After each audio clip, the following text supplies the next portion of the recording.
Hey everyone, today I'm re-uploading the series Summoned to a Fantasy World. Before we dive in, just a quick heads up, the art style uses oil painting textures, so it's definitely not AI generated. Now if you were a hardcore fan and got the chance to attend your top idol showcase, what would you do? The girl group O Lady is currently performing on stage. They don't just have a massive following, they also have a group of incredibly passionate diehard fans called the G group Otakus. They've taken over a huge section right in front of the stage. Take a look at this guy with the heavy-duty camera the reporters are focusing on. That's Jin-Kyung, one of the veteran Otaku members. He excitedly shares that he's obsessed with Sion and only films her.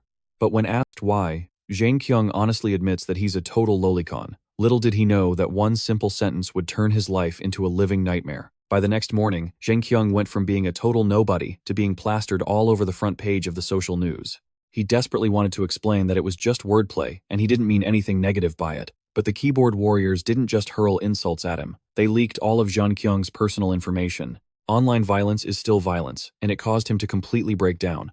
But no matter what, a new day still had to begin. His mom carefully covered his breakfast on the table, took a deep breath and reminded Jin-Kyung to eat and get some rest. After giving him those instructions, she left the house for work. After the click of the door lock, the house fell into a deathly silence. It took a long time before Jin-Kyung slowly peeked out of his room. He grabbed a random dish from the table, then took it back to his room to eat while surfing the net.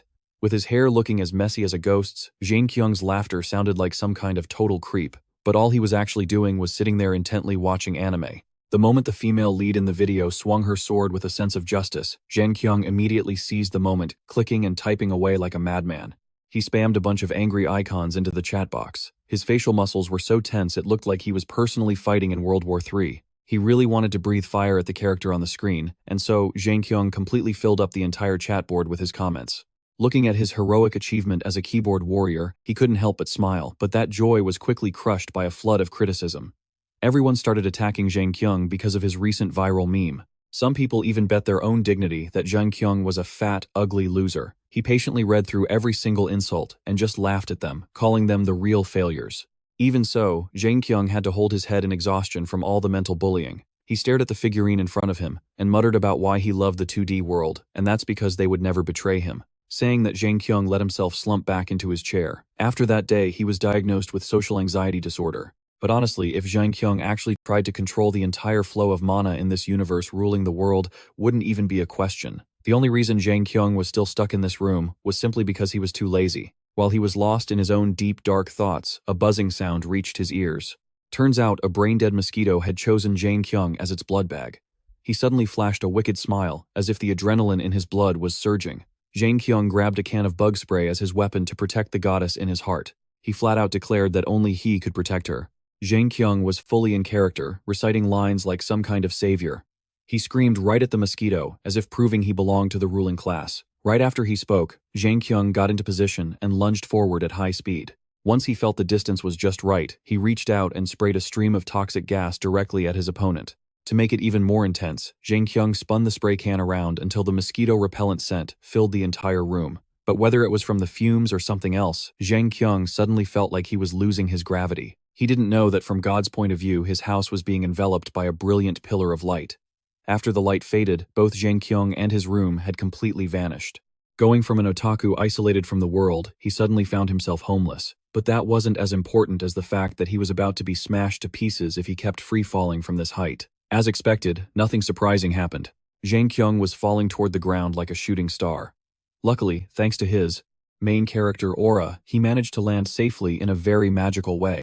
Jin-Kyung stood there, dazed, checking to see if his body was still in one piece. Before he could even process this mystical situation, a girl named Ai-hei ran over to celebrate.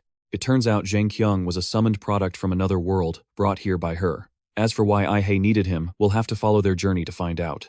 Right away, Ai-hei knelt on the ground and poured out a string of strange words. Summoned beast, thank you for coming. What should I call you? Being called a summoned beast made Jin-Kyung, who had just gone through an extraordinary event, completely freeze up. Am I dreaming, he thought, his mouth not quite keeping up with his brain. Jin-Kyung. But the girl didn't realize anything was wrong with his speech, and instead cried out excitedly. So, you're known by the name Jin-Kyung. I can feel an immense source of energy from that name. Ai-hei. Even ignored the other person's hesitant follow-up. I haven't. Am I dreaming? He stammered, only for her to rush ahead with her request. Then Mr. Jin-Kyung, I have a favor to ask. Can you use your power to destroy that monster over there? Seeing the girl's eager expression, Jin-Kyung let his curiosity get the better of him and turned around only to look up, in total shock, at the terrifying scene above his mouth, hanging wide open, without him even realizing it. A giant hornet was hovering in the sky, looking down at the two of them like they were circus acts. The moment he realized what he was looking at, Jin-Kyung couldn't help but swallow hard. He pointed his hand and checked with Ai-hei 3 times, as if he was afraid he was seeing things, causing his desperate brain to fall into a cycle of inescapable panic. She's joking, right? So she's going to hide behind me while I kill that thing. That's what I'm thinking. But is this really okay? There's no way this is real life. I haven't even been paralyzed by fear yet, and I'm even talking to her so naturally. And no matter how I look at it, this is exactly like fantasy war in the games. You will be the only one I protect. The image of Jin-Kyung turning away with a faint laugh left Ai-hei stunned. Luckily, he didn't notice and started acting cool in front of the girl. The benevolent ones who rule this world, the ones who collect the souls of slaves. Jin-Kyung say, that monster thirsts for fresh blood, I shall show it. Jin-Kyung's hand gently gripped the bug spray, and he leaned back to gain momentum for his surprise attack. Who is the true ruler? From anyone's perspective, as Jin-Kyung swung his arm forward, a miraculous light appeared. As it turns out, it was just a reflection, because Jin-Kyung was repeatedly pressing the spray nozzle. The entire space fell silent. All that was left was the hissing sound of someone's failed attempt at being a hero. After a long silence, he seemed to realize the awkward reality and spoke up sheepishly.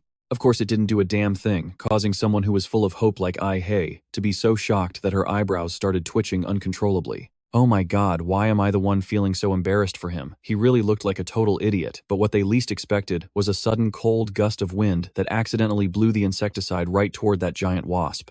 Its guts were instantly hit, flashing with a strange light, before its entire body was split in two by some kind of freakish divine power. The wasp finally exploded, scattering tens of thousands of hazy dust particles over the people below. Both Jin-Kyung and Ai-hei were simultaneously psychologically scarred by that one-of-a-kind spectacle. A look of pure confusion washed over the young girl's face.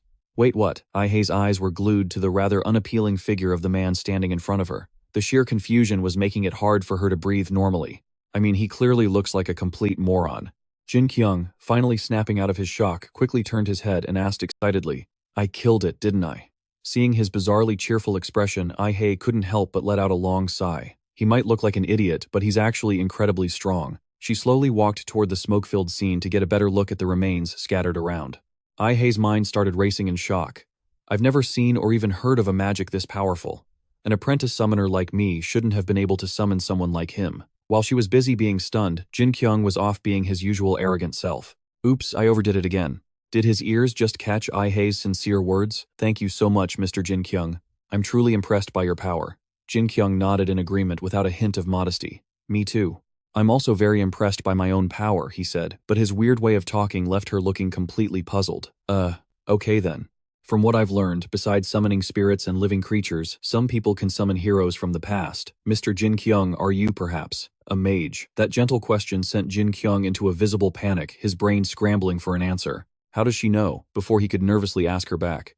Are you talking about my right hand? Does that count as being a mage? This caused Ai-hei to start overthinking like crazy. Is there some other hidden power buried within that right hand? Almost instantly, the two of them drifted into completely different trains of thought. Little did they know the truth wasn't nearly that complicated. Damn it, even in a dream world, I can't have a normal relationship with anyone. Is he a magic warrior or a witch hunter? What else can he do with that right hand? In the end, it was the little Ai-hei who took the initiative to speak first. I'm sorry, Mr. Jin-Kyung, for the late introduction. My name is Ai-hei. I'm still just a lowly apprentice summoner, but if possible, could you allow me to summon you again next time? That unexpected proposal left Jin-Kyung flustered for a few seconds. Does this girl have a crush on me? Just kidding, no way. If I misread the situation, I'll end up looking like a total creep. Suddenly, he remembered the question he should have asked from the very beginning. Wait, what did you say your name was? Hearing his pleasant voice, she replied, you can just call me Ai. All the jumbled memories that had been sealed in his head suddenly came flooding back, leaving him completely frozen solid like he'd been glued in place. Jin-Kyung jumped in surprise when he heard Ai's sweet, questioning voice. Mr. Jin-Kyung. To his surprise, just seconds later, he started rambling like a madman. From now on, your name is Ai-hei. The little girl asked back, confused. What? Why Jin-Kyung hurriedly repeated the exact same thing. Ai-hei, I'm going to call you Ai-hei. This left her muttering in confusion, Chan. That look of hers helped him snap back to reality a bit, and he sheepishly turned his face away. I almost went too far there. Anyway, you said you wanted to summon me again, right? That probably won't happen, because I can't force myself to have the same dream every night. But if I do have a dream like this again, I'd really love to see you one more time. Looking at Ai's cute face, Jin-Kyung couldn't help but sigh. In his head, he had prepared a very gentle rejection, something almost poetic. An apprentice summoner like me has no talent at all. Even casting a simple spell is hard. I was really lucky to be of any use to her. You shouldn't rely on these lucky summons. Instead, you should focus on developing your own strength. Even though she didn't quite understand what he meant, the little girl still smiled and replied softly, "Thank you. This was a wonderful dream. Now I will release the summoning charm." She began waving her staff and chanting rapidly, leaving Jin-Kyung completely dazed. Wow, she's actually pretty good at this. Ai furrowed her brows, concentrating on her spellcasting.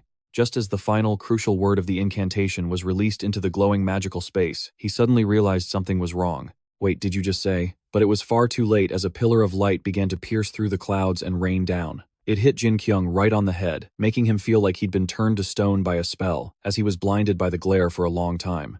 After a while, Jin-Kyung frowned. He slowly woke up from his stupor, his tired eyes opening gradually. He took a deep breath in his familiar small room to calm himself down. Jin-Kyung looked up at the ceiling gloomily while his mind was racing. Jin-Kyung say, "I stopped interacting with the outside world. I've only focused on a few things, like counting the number of words in a book 8162, or guessing the exact time 3 o'clock. Or reading English words backward like Napa J ni Adam." His deep boredom made him let out a massive yawn. That dream was really something. But it's clear a dream is just a dream. A thought suddenly flashed through Jin-Kyung's mind. I stopped doing those things once I worked up enough courage to turn on my computer. But reading English words backward has become a habit of mine.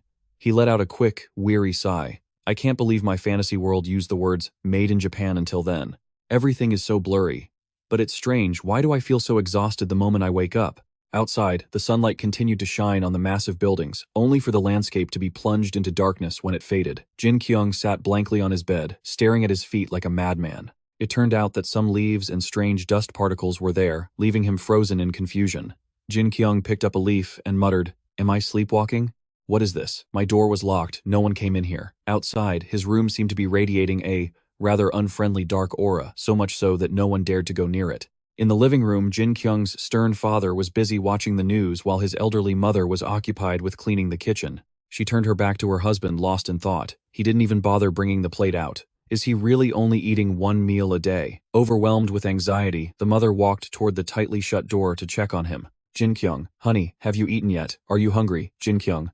Are you asleep?" Her words only annoyed the man who clicked the TV off. He slowly walked outside without saying a single word to his wife. The heavy thud of the door closing made her let out a deep, weary sigh. Frustrated, he walked down to the smoking area at the park to have a few puffs and try to calm himself down. Halfway through his cigarette, the father looked up toward the sky with exhaustion. His eyes were fixed on their apartment window as he spat out a single bitter word: useless, loser. Meanwhile, Jin-Kyung sat frozen in his room, his eyes blank, trying to hide the chaotic thoughts swirling in his head. Social anxiety disorder. Prone to panic attacks. It's not that I'm avoiding my parents because of that syndrome. You could say I'm on guard around them, but for some reason I just end up avoiding them. In the middle of his thoughts, Jin-Kyung's stomach growled loudly. "I'm so hungry. I'll just wait until the sun comes up to sneak out and eat." But before he could do anything, the computer rig in front of him started making a noise that made him worry. He leaned in to check it. Have I left this on too long? I should probably restart it. As Jin-Kyung clicked the restart button, the computer began closing every open application, leaving the owner with nothing but a pitch-black screen. In that exact moment, Jin-Kyung's entire body vanished into a rift in space-time. In a parallel world, the vast sky was painted with the vibrant colors of sunset. If you looked closely, any creature flying at a high altitude would have seen Jin-Kyung literally plummeting toward the ground head first. He screamed in a panic, flailing his arms as he saw himself about to crash into the soft clouds below. But once again, some kind of miraculous power manifested, creating a strange light in the sky. By the time night fell, Ai was slowly trekking through the forest until she heard voices near a campfire and rushed toward them. "Who's there?" The young girl spoke up calmly. "Jack, I'm back." The man named Jack nodded in response. "Is that you, Ai? I just got back myself. How are they? How's the town?" As soon as the subject came up, Ai's face darkened with sadness. "It looks like everything has been burned to ash. There are monsters everywhere." He let out a frustrated sigh. "Is that so? Ford Rin City, where I went, was the same. Those monsters destroyed almost everything there." Hearing this, Ela lost her cool and started shouting. "What do you mean, destroyed? What about my Uncle Jack?" Was forced to reveal the information he had been keeping to himself. Lady Isla, fortunately Kalunik, of Ford Rin, escaped safely to a village. I'm planning to take you there, he said, before turning back to Ai-hei who was standing still, but you got back a lot faster than I expected. Ai-hei, because of that giant hornet monster, I had to take a detour. The sudden question made the girl clearly stumble over her words. Well, it's just that. As she remembered what she went through, the sheer confusion of it all made it impossible for Ai-hei to just come out and say it. You know. A new thought suddenly flashed through her mind. They won't believe me if I tell them I defeated it with summoning magic. While her mouth shifted into lie mode, she blurted out, it just disappeared. I only saw the traces of a horrific battle there, but when she heard Isla's soft yet threatening tone, she froze. Well, that's lucky. So where's that dress I told you to bring back? Ai-hei broke into a cold sweat. Well, there were a lot of monsters on the way. Immediately the campfire area grew rowdy at Isla's harsh voice. You need to be punished, Ai-hei. Get down and crawl on all fours. Jack and Ila's voices overlapped in a noisy lecture. Ai-hei isn't exactly great at summoning magic, right? Thinking back to the events of the afternoon, the girl shyly turned away, remembering that strange person. Yeah, that's true. Ila used that as an excuse to lecture the younger member. She's always ranked dead last among the summoners. Ai-hei could only force a smile and go along with it. Yes, and you're always number one, sister. Inside, her brain was working hard to calm her angry cells down. Just flatter her so we can move past this. But their conversation was cut short by a loud hissing sound echoing through the area. Jack and the others looked up in confusion. That sound. Could it be? It looks like Death's Watcher has started to move. That strange name made Ila frown. Death's Watcher Jack sighed and found a spot to sit down near the large fire. The sun is down, so we'll stay here for the night. I'll tell you a story from long ago. Every mountain has a master, someone who is always watching what we do. When humans cut down trees or gather ripe fruit, the master allows it. The master manages everything, but then human greed became a problem. When those people carelessly set up camp in a clearing they made by cutting down ancient trees, a strange fire broke out to spread misery among them. Those lucky enough to survive the fire screamed in agony as some kind of magic branded them with a mark of fire on their heads. Because of the heavy nature of the story, Jack's voice grew noticeably deeper. There are masters all over these mountains. To those who dare destroy the nature they protect, all of them must die. Death will personally find and mark every single one of them. Of course, a human might defeat Death or run away, but once you're marked, Death will hunt you until the very end. Ai-hei suddenly spoke up, sounding curious. If we hear the sound of Death's Watcher, does that mean someone has angered the masters? Jack nodded gloomily. That's right. I've heard that the master of this mountain range is particularly terrifying. Ila suddenly made a strange suggestion. You said you were taking me to a very dangerous mountain. You can go with my servant over there. Jack had to speak up to point out the silver lining. But because this mountain has a master, monsters don't dare come near here. When her sad voice drifted out, she whispered, Is that so? Ai-hei caught a glimpse of Jack's satisfied, relieved face. Wow, Jack is really good at playing it cool. But a sudden wave of unease made the girl realize something was wrong. She asked a question while her heart hammered against her ribs. Wait, Jack, what happens if a summoner's creature destroys a part of the mountain? As soon as she heard the answer, she couldn't hide the panic on her face. Then death will come for the summoner. Her throat felt like it was closing up, and her voice was barely a whisper. Jack, to be honest, earlier I defeated a giant monster with a summon, and that creature destroyed a huge part of the mountain. The tense atmosphere was suddenly shattered by Ila's laughter. Her playful, teasing voice rang out instantly, clearing the anxiety from the air. Quiet down. This isn't the time to joke around. Right now, the best thing to do is wait for death to pass us by. But Ila didn't dare say another word. When she realized the heavy footsteps of that faceless creature were heading right toward them. The moment that deadly monster peeked over the forest canopy, everyone's heart skipped a beat. Jack was so terrified his mouth wouldn't stop shaking. A death monster? Why is it here? We didn't do anything wrong. But seeing it lunge toward the campfire, he quickly pushed the two girls ahead of him. You two run. It's targeting someone. Suddenly, Ila felt a surge of heroism and yelled out, Be quiet. I'll handle this. As soon as her incantation ended, a pit of fire erupted beneath the monster to burn it alive. Everyone was stunned by the sight. That's Ila for you. She could summon Jane in an instant. But just a split second later, they realized the nearby trees were turning into giant torches too. I think we were wrong about the monster targeting us. But since you've set the whole forest on fire, it doesn't even matter anymore. Jack's remark was met only with an annoying giggle from her. To ease her guilt, Ila quickly turned and barked an order at her fire servant. Jane, kill that thing. He immediately lunged at the death monster. The two giants clashed back and forth in the clearing. Seizing the moment, Jack whispered to the girls, while Jane has it pinned, let's get out of here. We aren't its target, so as long as we get off this mountain, they won't chase us. I really didn't want to be hiking in the middle of the night, but he was cut off by Ai-hei's trembling voice. Jack. Over there, her face was pale, making the two adults look toward where she was pointing in confusion. From deep within the forest, a whole pack of those faceless death monsters was slowly creeping toward them, and no one had even noticed. They teamed up and crushed Jane until he snapped in half amidst horrific screams. The flickering flames escaping, Jane's body vanished in a heartbeat, leaving Ela in a total panic. She took the lead and bolted from the scene.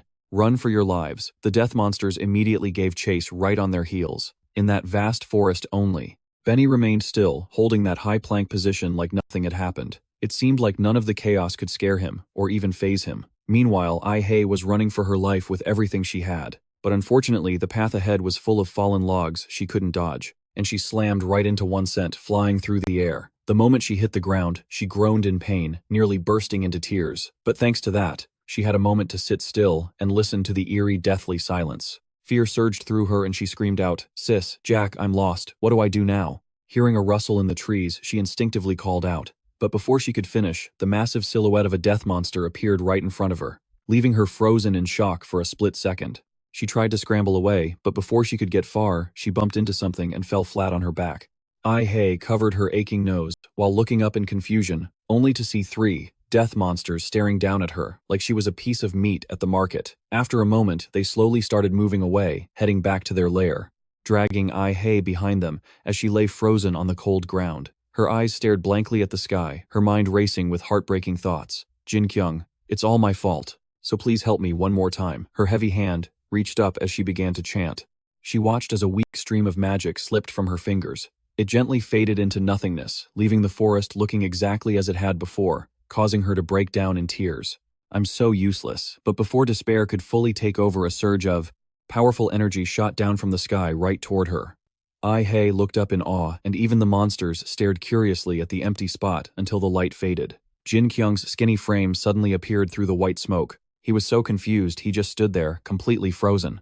I'm back, aren't I? Unfortunately, his voice attracted way too many death monsters to the area, but from Jin-Kyung's perspective, he didn't even notice the 2 standing right next to him. His mind was racing with questions. What the hell is going on? Wasn't that just a dream? I thought I passed out from exhaustion. God, I hope I didn't faint in front of my computer. Before he could think further, he heard a desperate cry. Jin-Kyung, save me! Ai-hei's voice made him scream out instinctively. Ai-hei. That's when he realized he was surrounded by monsters. Oh man, more giant monsters, and you want me to fight them again? If this isn't a dream, I'm literally getting myself killed. Wait, no. I'm a Superman who took down a monster even bigger than these guys. I don't know why, but I feel like my power here is insane. Maybe this world is where I belong. I'm not afraid of anything. That mindset kicked in, and Jin-Kyung started laughing like a madman. Hey, you bastards, how dare you? Before he could show off his heroic glow, he froze watching them drag his precious Ai-hei away. Jin-Kyung chased after them, shouting, Ai-hei, are you okay? She looked at him with teary eyes and replied, I have no idea what you're talking about. After a short chase, he was completely out of breath. I wanted to talk, but I had to run. Did I just sprint 50 meters?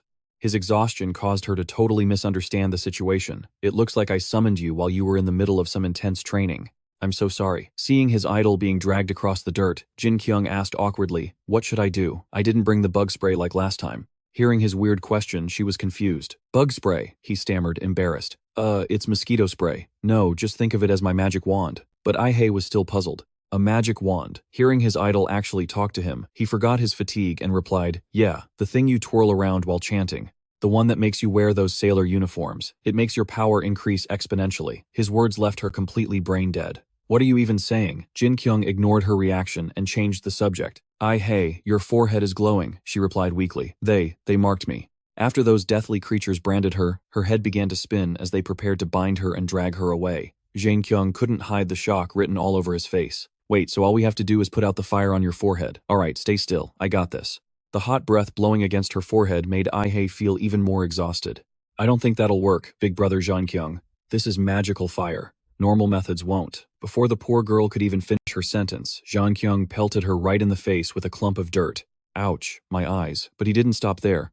He started lightly slapping her forehead over and over. Despite her weakness, the girl had to sit up and have a word with him. Brother Jin-Kyung, I think things just got a whole lot worse. I can't open my eyes, and my forehead is burning and throbbing. But once again, Jin-Kyung cut her off by literally spitting right onto the mark on her head. And yet miraculously, because of that spit, the brand mark vanished into thin air.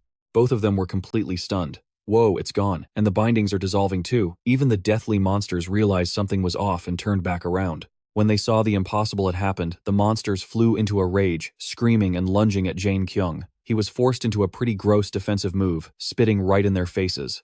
That slimy liquid actually began to corrode the monster's hand, sending it into a screaming fit of agony. The sight left Jin-Kyung utterly amazed. What the one spit, and these guys just dissolve. You losers better go train for another 10 years before you try to step to me. Ai-hei watched in confusion as the monsters retreated. They're gone. Meanwhile, over with Jack and Ela, the battle against those dark creatures was reaching a breaking point. Jack charged forward, tension in his voice. I'll hold these monsters back, you get out of here. But Ela just casually corrected him. Actually, I'm the one holding them back. What are you talking about? She quickly summoned Jane to create a safety barrier, only to see the monsters suddenly vanish into thin air. The warrior was left standing there in total disbelief. What just happened? Standing alone in the clearing, Jack stared into the distance and muttered to himself. There's no way they would just leave like that. Why? His confusion only grew as the landscape before him began to shift violently. The dark sky was suddenly swallowed by a mass of black clouds. The ground began to quake uncontrollably, leaving Ai-hei and Jin-Kyung frozen in shock. From Jack and Isla's perspective, a massive creature suddenly rose up from the darkness in the distance. Its towering silhouette easily blotted out the sun above. In the dead silence, only Jin-Kyung's trembling voice could be heard. The boss. Ai-hei, not understanding what was happening, could only shudder in fear. Meanwhile, Benny didn't seem to care about any of that, and just kept on grinding like he wasn't tired at all. Rocks and debris started falling from the boss's head, pulled down by gravity. It let out a deafening roar to show its dominance and swung its arm through the air. The bizarre display of power actually made Jin-Kyung burst out laughing. He immediately started taunting it. Missed me, but only a second later, the sheer wind pressure from the boss's swing sent both of them flying. Even the sturdiest trees were uprooted and swept away. The monster slowly approached the steep cliff at the edge of the forest, looking down at the two human flies struggling to stand up in pain. Ai-hei watched in terror as Jin-Kyung lay there, butt in the air, screaming his head off. Brother Jin-Kyung, please hang in there. Even hearing her voice, he couldn't calm down immediately. My body. It's still just a fragile body from the real world. I overdid it. Why did I even bring this wireless mouse with me? Last time I was pretty strong with that bug spray. That thought made Jin-Kyung snap out of it. A wireless mouse. As he struggled to his feet, Ai-hei's face lit up with hope. Jin-Kyung, but he cut her off before she could say more. Ai-hei, if I kill that monster, will you do one thing for me? Jin-Kyung's serious expression made her nod in fear. Yes. He turned away, leaving her with one final promise. Jin-Kyung say, you promised I'll make sure to come back alive. Ai-hei couldn't hide the awkward look on her face. There he goes again. With that cringe behavior.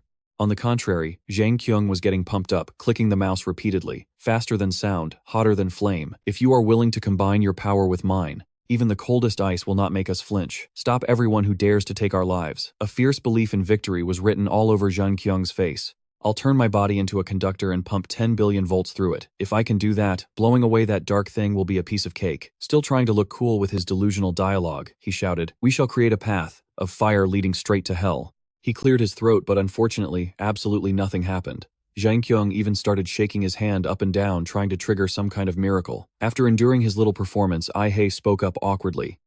Big brother Jin-Kyung, it looks like it's about to attack us again. Should we run? To hide his embarrassment, Jin-Kyung just laughed it off. I'm so stupid. He hadn't realized his fingers were accidentally touching both ends of the battery. He hadn't put the battery in right, causing a massive surge of energy to blast his entire body backward. That source of energy shot straight through the boss, making it scream in agony before a massive lightning strike rained down on its head. Isla and Jack watched the scene completely dumbfounded. Meanwhile, old man Benny just stayed in his position, not bothered by the news at all. At the same time, Ai-hei almost stopped breathing as a brilliant glow covered her face. Jin-Kyung's body was completely surrounded by crackling electricity. It was as if the sky was using him as a lightning rod, discharging bolts all across the forest. After a long while, the vast area finally returned to its peaceful state. Jin-Kyung stayed perfectly still in his pose, making Ai-hei incredibly worried. Brother Jin-Kyung, big brother Jin-Kyung. That soft voice made him suddenly jump up and yell, my Emiri doesn't have a single scar on her. The girl was so startled she jumped back. When he asked why she was looking at him like that, Ai-hei replied excitedly, Brother Jin-Kyung, you're amazing. You took down that giant with just one hit. I heard that even the legendary heroes couldn't defeat that monster. Hearing her praise, he acted nonchalant. I just unsealed the electronic dark god inside the battery. It's no big deal. But the girl stuck to her guns and kept cheering for him. You really are the best, big brother Jin-Kyung. I didn't think I'd be able to summon you again. Thank you so much. Her polite and grateful attitude actually made Jin-Kyung blush. Alright. The two of you had a quick little chat. So, mister. Jin-Kyung, what exactly do you want to offer me? An offer, I mentioned it earlier. Before Jin-Kyung stood there dazed, trying to recall his memories, his face accidentally betrayed how confused he really was. Did you seriously forget? Jin-Kyung shouted out in frustration. I'm not obligated to tell you what my demands are. What's with that attitude after I just helped you? But seeing her blank expression made him realize he'd completely misunderstood her. Jin-Kyung scratched his head and looked away, trying to hide his embarrassment. I'll tell you next time. I'll let you know when I come back here. Those words brought an unexpected surge of happiness to Ai-Hai's insecure heart. Next time. That thought made the little girl's voice sound strangely cheerful. Okay, I'll be waiting for you, Jin-Kyung. Her beautiful smile made her eyes crinkle shut. Beautiful blue sparks began to appear in the air around them for them to admire. A moment later, Jin-Kyung found himself back in his own reality. He sat there dazed, staring at the tiny object in his hand. The glowing red E-stone brought back memories of what had just happened. Did Ai-Hai really give this to him? Mr. Summoner, please take this. He looked at it confused. What is this? She tried to use the simplest words possible to explain. It's called an E-stone. Jin-Kyung had to ask for clarification once more. The E-stone. The little girl scratched her head and replied immediately. Jin-Kyung say, I'm still just an apprentice witch. I'm not very good at controlling summoning magic yet. The E-stone has the power to link a summoner with their summoned beast. Could you hold on to it for me, back in reality? Jin-Kyung's eyes widened as he muttered, this wasn't a dream. Before he could jump for joy, he realized it was all true. I actually killed that giant. That's freaking insane. Do I really have the power of the black dragon in me? Damn it, who can I even tell about this? Time ticked away until midnight when Jin-Kyung saw a message from his friend. Yo Jin-Kyung, where are you? Haven't seen you online lately. You probably went to go jump in the Han River. But Jin-Kyung's next words were hard to believe. I was busy saving the world with a girl. Of course, neither his friend nor anyone else believed him. You delusional freak. What's the name of that game? He's probably playing a dating sim. Even though he was annoyed, he couldn't help but sigh and argue back. I'm serious. I was summoned to a magical world, fought a giant, and then came back here. That just gave the other side more ammunition to mock him. Are you hallucinating? Jin-Kyung is the biggest loser among all the geeks. Jin-Kyung was already trash, but is there anything new? Stop playing dating sims all day. Your brain is starting to rot. Oh man, he's lost it from gaming too much. If you're afraid of drowning, you could always try hanging yourself. No way a guy who plays dating sims all day knows what real love is. I don't know what's wrong with your head. But go find some help fast. Hey Jin-Kyung, is your brain still functioning? Wake up guys, you're just making his delusions worse. A surge of frustration washed over Jin-Kyung. He grabbed a spray can and cursed as he sprayed it out the window. You bastards. I'll make you pay with my powers. The hissing sound echoed through the dark room. Jin-Kyung looked at his pale reflection and muttered, as if that would ever happen. My powers don't work in this world. Looking at the can in his hand, he suddenly felt confused when it started sputtering. Wait, isn't this a brand new spray can? A wave of panic hit him. Jin-Kyung turned to look at the mouse on his desk. The flickering light on it left him completely baffled, just like my mouse battery. Wait, it's because I used them to fight those monsters. Meanwhile, Ai-He stood frozen, staring at the scene in front of her. The little girl asked in confusion, Benny, what are you still doing there? All she heard was his dejected voice. Ela told me I wasn't allowed to get up. Those words made Ai-Hai let out a weary sigh. Get up already, she left a long time ago. Benny didn't bother being stubborn anymore. He was too exhausted. Okay. The two of them quickly picked up their pace, walking down the misty road ahead. Those deadly monsters are seriously terrifying. Is Isla safe? Of course she runs way faster than me. I'm glad she's safe, but your face says something else. Suddenly, Benny asked a question as he looked at the landscape around them. Whoa, what happened here? I heard that giant from earlier exploded. This gave the exhausted Ai-Hai a sudden burst of energy, and she started talking a mile a minute. Wait, you saw it. The master of this mountain appeared. You could say we're incredibly lucky, right? We actually managed to defeat it. Benny immediately came up with a theory. Ela must have taken care of it. Ai-Hai dejectedly corrected him. No, I used a summoning spell only to hear his mocking laughter. Oh, I see. Her petty side couldn't help but flare up. Now I think I know why Isla finds you so annoying. Meanwhile, in a much less magical world, Jin-Kyung was writhing in agony. How could I have overlooked this? It must have been the side effect of using them against the monsters in that world. He kept muttering to himself like a crazy person. I can't believe it. This is real. Then he shifted into broadcaster mode like a host for season 2 of Idol producer Join the World J-Dream. I've been waiting for this forever. I can't believe I forgot the premiere date. Did someone attack my brain to make me forget? My destiny must be to become a legendary summoner. Here it goes. Man, the video quality is great. A thought flashed through Jin-Kyung's mind. This show meant a lot to him, bringing back old memories of when he used to watch it in the past. Miss Sion, this is your first comeback since that terrible accident. She immediately took the bait. Yes, I was deeply hurt. My real name is Sion. Because of that, some kids used to make fun of my name. The interviewer asked what she had said to those children. She answered so sincerely that the person sitting next to her looked skeptical. I told them that wasn't true. That so was just my last name. The kids teased me, saying my sister and I were just half-siblings. That's why I chose Sion as my stage name. Seeing the beauty in tears made him feel her sorrow. No wonder you're so sad whenever something happens regarding your name, even though she was clearly just putting on a show to attract fans with her crocodile tears. I stopped my activities until I graduated high school. Now I'm afraid to use the name so, because I don't want history to repeat itself. But her next words were cut short as the TV suddenly turned off. Jin-Kyung gritted his teeth in anger. What the hell? How many fan signings have I gone to, and at the promotional event, we could have shaken hands and talked. You would have even thanked me for coming. Aren't we supposed to be pretty close friends? By now you probably know I'm not that kind of person. You should explain to them that it was all just a misunderstanding. As time went by, Jin-Kyung's thoughts became clearer and clearer.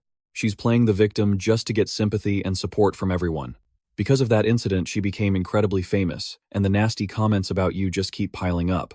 That sweet and kind act of hers is only for the cameras. You can never truly tell what a person is like on the inside. But I always thought all idols were just like her. That was until the character Emiri made her debut on the small screen. The producer made it seem like Emiri truly wanted to make her fans happy. However, Emiri still felt like she was missing something, which moved Jin-Kyung so much that he burst into tears. Actually, it was more than that. You were clutching your heart and screaming like a total lunatic. That's not true, Emiri.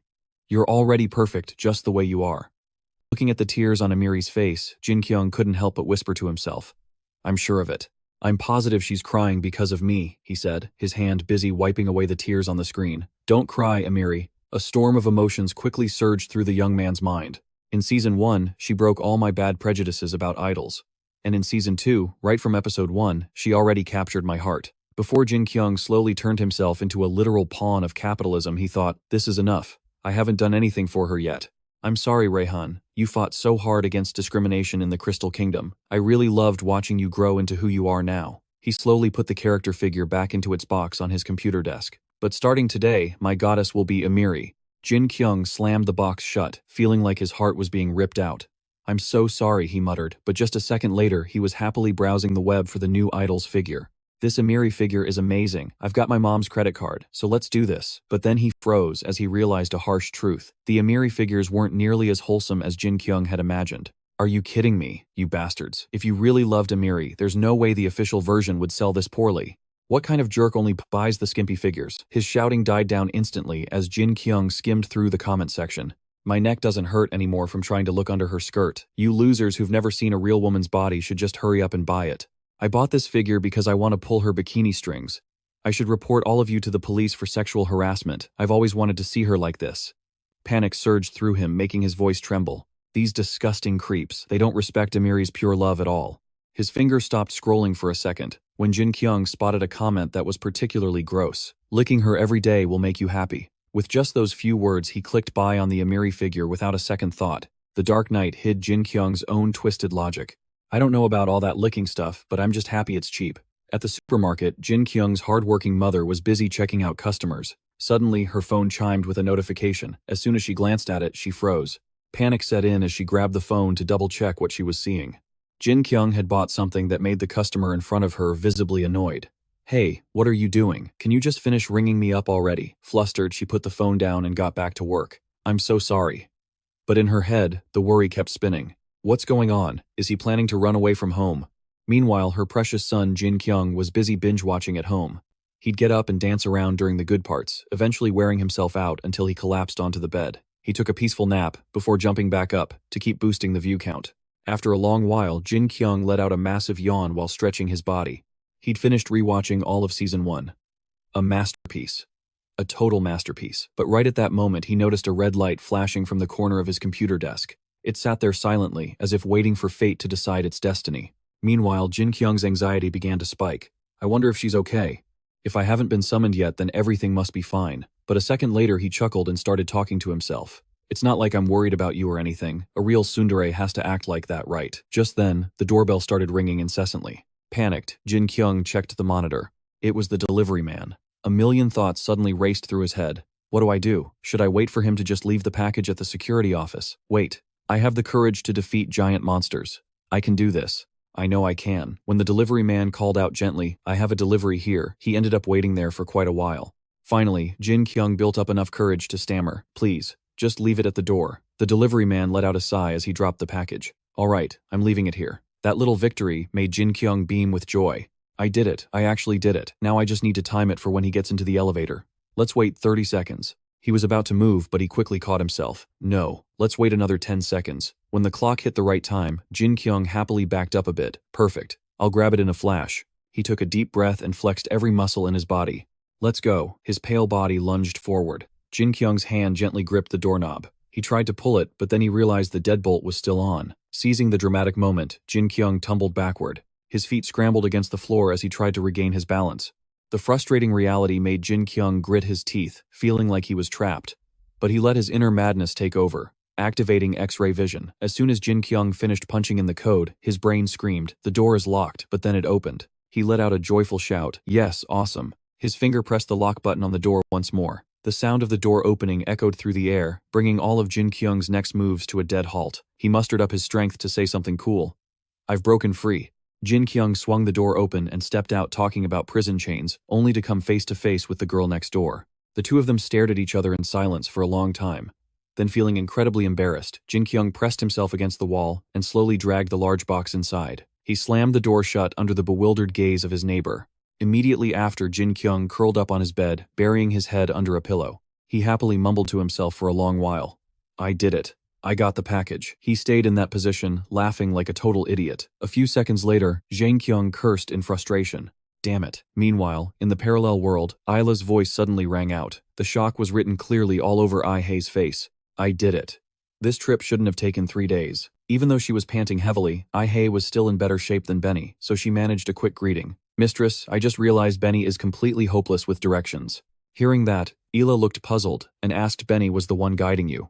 "You've never been to my uncle's place, right? And Benny, where on earth were you? I was about to give you an order." This rude scolding made him snap back. "You told me to stay put, mistress, and then you just left." Only then did she pause, startled. "I totally forgot. Were you there the whole time?" But then she quickly reverted to her old self. "Benny, who said you could stand up." This forced Benny, who had barely caught his breath, to drop back down in the middle of the road, unsure when he'd ever get to rest. Ila slowly led Ai-hei toward a massive manor. "Come here. Ai-hei, come talk to my uncle for a bit." The little girl backed away in a panic. How could an ordinary person like me be allowed to do that? Before she could offer a proper reason, Ila said, "You're an apprentice summoner from my school. My uncle wants to meet you. Let's go." Ai-hei could only agree, feeling utterly hopeless. Okay. The two of them slowly stepped into the ancient-looking interior. As soon as they stood before an elderly man, before anyone could say a word, Ai-hei bowed deeply. "It is a great honor to meet you, sir," she said, making the man smile warmly. "Welcome, little one." The count spoke gently. "I heard you helped Ila escape. Fighting off those monsters must have been very difficult." But Ila immediately stepped in to take all the credit. "I was the one who fought the monsters, uncle. This girl just ran away."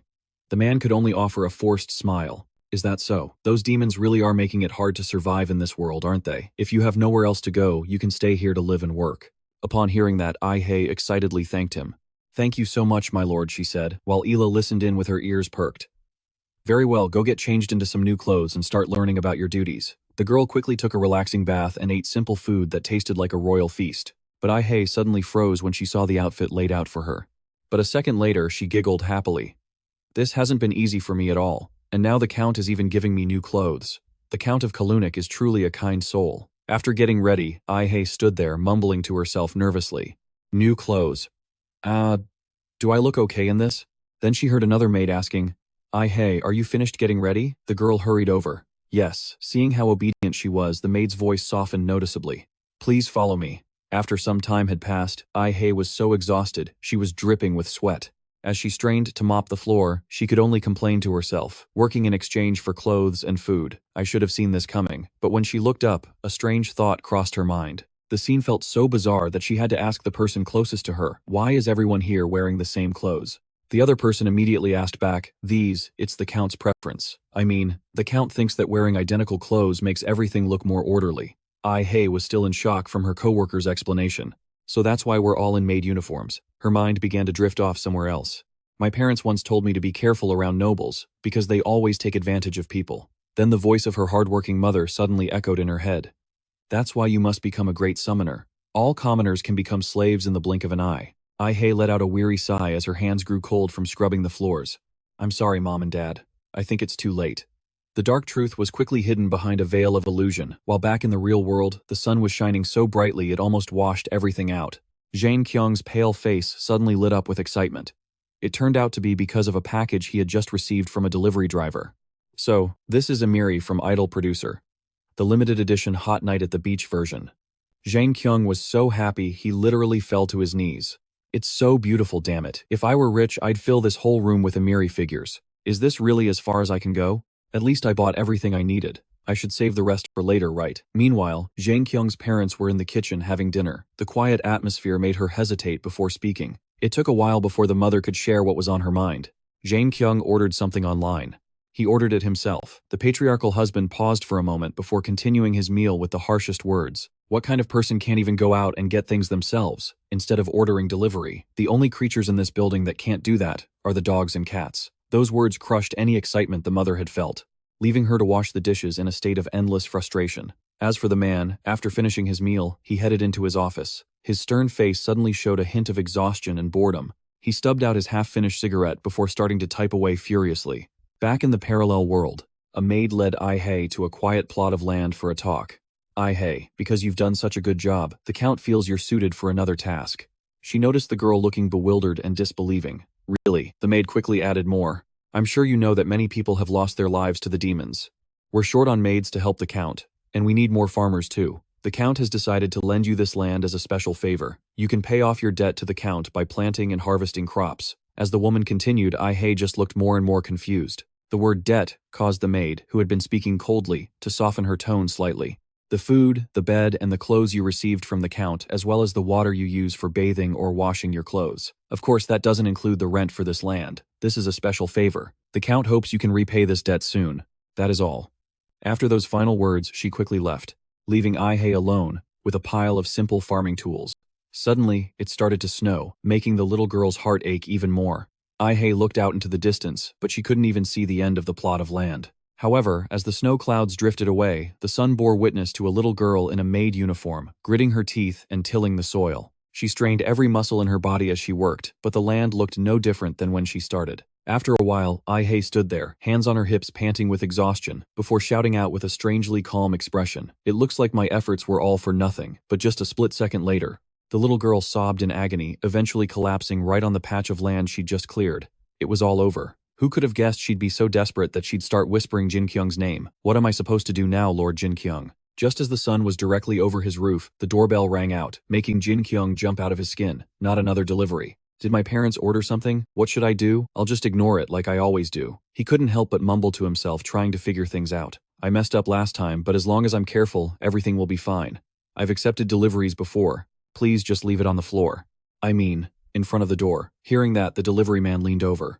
Sure thing, I'll leave it right here. He had no idea someone was smiling excitedly on the other side of that door. See, this isn't a big deal at all. Jin-Kyung's heart was pounding against his chest. He stared blankly at the front door, paralyzed by indecision. Just a split second later, Jin-Kyung rushed forward, following his routine of checking through the peephole. He was mostly checking to see if the neighbor was going to pull another surprise appearance like last time. When he saw no one, Jin-Kyung started breathing heavily, his heart racing. Now, even his hand on the doorknob began to tremble. Suddenly, a crisp doorbell rang out in the hallway. A man opened the door to the apartment across the hall. Right then, the woman who had witnessed Jin-Kyung's little stunt walked out looking tense. Seeing them, Jin-Kyung's tensed hand finally relaxed. Jin-Kyung couldn't help but take a deep breath through his mouth to calm himself down. That was a close call. They're leaving. That's even better for me. Right then, the guy's voice chimed in, curious why his girlfriend was staring at the box in front of Jin-Kyung's place. What's up, babe? But then he heard something unexpected. She mentioned they'd ordered another delivery, which reminded her of yesterday, piquing his curiosity. Seeing him interested, she started telling the story with even more drama. Yeah, it was so weird. I heard this loud crash. And do you know what he said? Magic shield? The guy immediately burst out laughing. Are you serious? But she kept going. Then he screamed that the magic shield was destroyed, and jumped outside, a guy with long hair and dark circles under his eyes, wearing sweatpants. I thought he was a ghost. It was terrifying. Hearing her casual chatter, her boyfriend commented, he must be one of those shut-ins a hikikomori. She sighed in frustration before the elevator doors closed. I don't know, but I never want to run into him again. Every word hit Jin-Kyung like a physical blow, making it hard to breathe. His face turned pale as a sudden wave of panic washed over him, his brain involuntarily dragged up. The first comments he'd read when the incident happened. Trash. I hope he dies. People like him are why society is going to hell. Panic surged through him relentlessly. To him, the imagined glares of strangers felt like arrows piercing his body. Is that him? I think I saw him on the internet. Those toxic voices were no different from ancient torture. A stalker. An abuser. He's going to end up a harasser. Look at him walking around like he did nothing wrong. He makes me sick. That pervert. Sickos like him should just die. What was his mother thinking, giving birth to someone like that? If I saw him in person, I'd just want him to drop dead. His parents raised a total loser. He's a complete waste of space. People like him need to be in a mental hospital immediately. He should be castrated for the safety of society. The lack of oxygen left Jin-Kyung in a daze, consumed by agony. He collapsed in the entryway before he even knew what was happening. God knows how much time passed, but Jin-Kyung's father finally returned home after a long, exhausting day at work. His eyes drifted to the floor where the delivery box sat neatly in place, causing him to freeze right as he was loosening his tie. Right then, Jin-Kyung's fragile mother stepped out of the kitchen. "You're home." Seeing him nod, she hesitantly shared the strange news. "I found Jin-Kyung passed out on the floor when I got back." As soon as the words left her mouth, the atmosphere in the room shifted uncomfortably, forcing her to muster all her courage to share the rest. "I was going to take him to the hospital, but he refused to leave his room." The father stood there in silence for a moment, lost in thought, before slowly walking toward his own room. But before he could step inside, his wife gave him a gentle scolding. "Don't push him too hard. Let him get used to things at his own pace." That only made the frustration building inside him boil over. He stomped into the room, snapping back with his final words. "I ordered that stuff because I needed it. Can't I even order something in my own house anymore?" The door slammed shut, a clear sign of his irritation with everyone. The gloomy atmosphere in the house forced the mother to let out a weary sigh. Her eyes kept drifting toward her son's door where Jin-Kyung was lying inside. Being considerate, the mother placed a computer screen right in front of her son's face while she lit some mosquito coils. Jin-Kyung, still reeling from the mental shock, struggled to take shallow breaths, his eyes staring blankly at the blinding light in front of him. Meanwhile, in Ai-hei's world, evening was approaching, and a cool breeze swept through the Count's estate. A line of low-ranking staff stood outside to receive their wages. The Count stood there laughing heartily. "I knew this was a great idea, Ai-hei." The girl's youthful face was scrutinized by the man for a long time, his breathing growing heavy before she even realized it. "She looks great. A black dress with a white apron. It's a perfect combination." Suddenly the headmaid's instructions rang out. "Now everyone has received a special mission from the Count. We look forward to your hard work from now on." That is all. Ai-hei trudged back toward the rocky patch of land she'd been assigned, carrying her tools. Maid, cleaner, farmer. During the day they worked on the farm, and at night they handled odd jobs. The people working here were both guards and farmers. They cultivated the land near the mansion and protected it whenever monsters appeared. Maids, chefs, hunters, warriors. Everyone had their own specific job, and then offered the fruits of their labor to the Count. Hearing that, Ai-hei couldn't help but mutter to herself. But why? It seemed so unfair, yet she couldn't just keep wandering forever. Her face was so pale with worry that beads of sweat began to form. "Am I becoming a slave?" Ai-hei read the contents of the paper she'd been given earlier and couldn't stop sighing. The Count's mission. Most people worked near areas where monsters frequently appeared, always staying alert to face incoming threats and ensure no one was harmed. The little girl walked quite a distance before finally coming to a stop. Frustration boiled over, and Ai-hei just wanted to hurl everything she was holding to vent. But a second later, she dejectedly picked it all back up, let out a heavy sigh, and kept trudging forward. That's right. When she reached her plot of land, Ai-hei happened to spot three strange figures standing right there. But she started to freak out the moment she realized what they were. They were the most destructive, crop-ruining creatures Ai-hei had ever seen in these parts. Weird demonic birds with bizarre vacant faces. She panicked and ran toward them, screaming at the top of her lungs. "Oh no, not my precious field. What the hell is going on? Why is this happening to my land?" A dark thought flashed through Ai-hei's mind. Her debt was growing every single day. She couldn't afford to lose her only source of income. Before she dejectedly reached her hand out, she thought, "I shouldn't rely too much on the Lord. I need to summon a spirit just like Lady Isla." She began reciting a new series of incantations. Instantly, a magic circle appeared on the parched earth. A pillar of light radiated an unbearable heat, forcing Ai-hei to stumble backward. A bizarre creature consisting of nothing but a tail and hands emerged from a shroud of flames. She stared at the image before her, completely dazed, until she watched it quickly flicker out and vanish. Seeing only a tiny dying spark left, Ai-hei slumped down into a couch to witness the pathetic end of it all. The whole ordeal left her speechless and choking back tears. Her internal frustration reached a breaking point, and Ai-hei decided to take matters into her own hands with nothing but her wooden hoe. She whacked one bird so hard it went flying into the sky, and of course the other two got spooked and scrambled away. Seeing her land finally at peace, Ai angrily slammed her hoe down and started cursing. That is the price you pay for messing with my field. Wait, no, it's not. She then fell to her knees in despair, muttering to herself, I'm not much better than Jin-Kyung. A wooden hoe is stronger than my spirit summon. I might as well just be a farmer. The scene then shifts to an ancient house with a blue roof. Lord Ya stepped out and asked, Are you back? Jack bowed deeply and respectfully. Yes, my lord. Ela hurried over and clasped her hands, asking Jack, How is my father? Is he okay? He replied respectfully with a steady demeanor. Yes, my lady. The Count is currently drawing up plans to counter the threat from the monsters. Lord Ya stepped closer, wondering, Do we have any idea why these monsters are appearing? Ronian kept a serious gaze, looking directly at him. Yes, I am here to discuss that very matter with the Lord. Afterward, Ela and Ronian went to a meeting room, where they stood formally across from Lord Ronian. He glared at them, opening the meeting first. So His Highness sent you here. Very well, speak. Ronian bowed his head politely as he replied, Yes, my lord. I am a mage. Ronian from northern Calateon. Ela gasped in surprise. Oh, so mages actually exist. He nodded calmly. Yes, my lady. In the past, mages were everywhere, but now most people learn to summon spirits. Lord Ya grinned as he reminisced. It has been decades since I studied magic. But anyway, you're from the continent of Kalit, aren't you? Ronian introduced himself in a steady, calm voice. Yes. It is the dimensional gate that connects our world with the demon realm. He went on explaining it to the two of them. I am sure you already know this. We sealed the gate to prevent the monsters from attacking.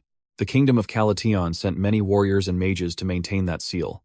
As centuries passed, those who fought the demons saw the seal break, and the number of monsters entering our world suddenly skyrocketed. Ronian let out a long, regretful sigh. And finally, northern Calateon was destroyed. The demons have passed through the gate and are attacking the south. Hearing this, Lord Ya slammed the table in anger.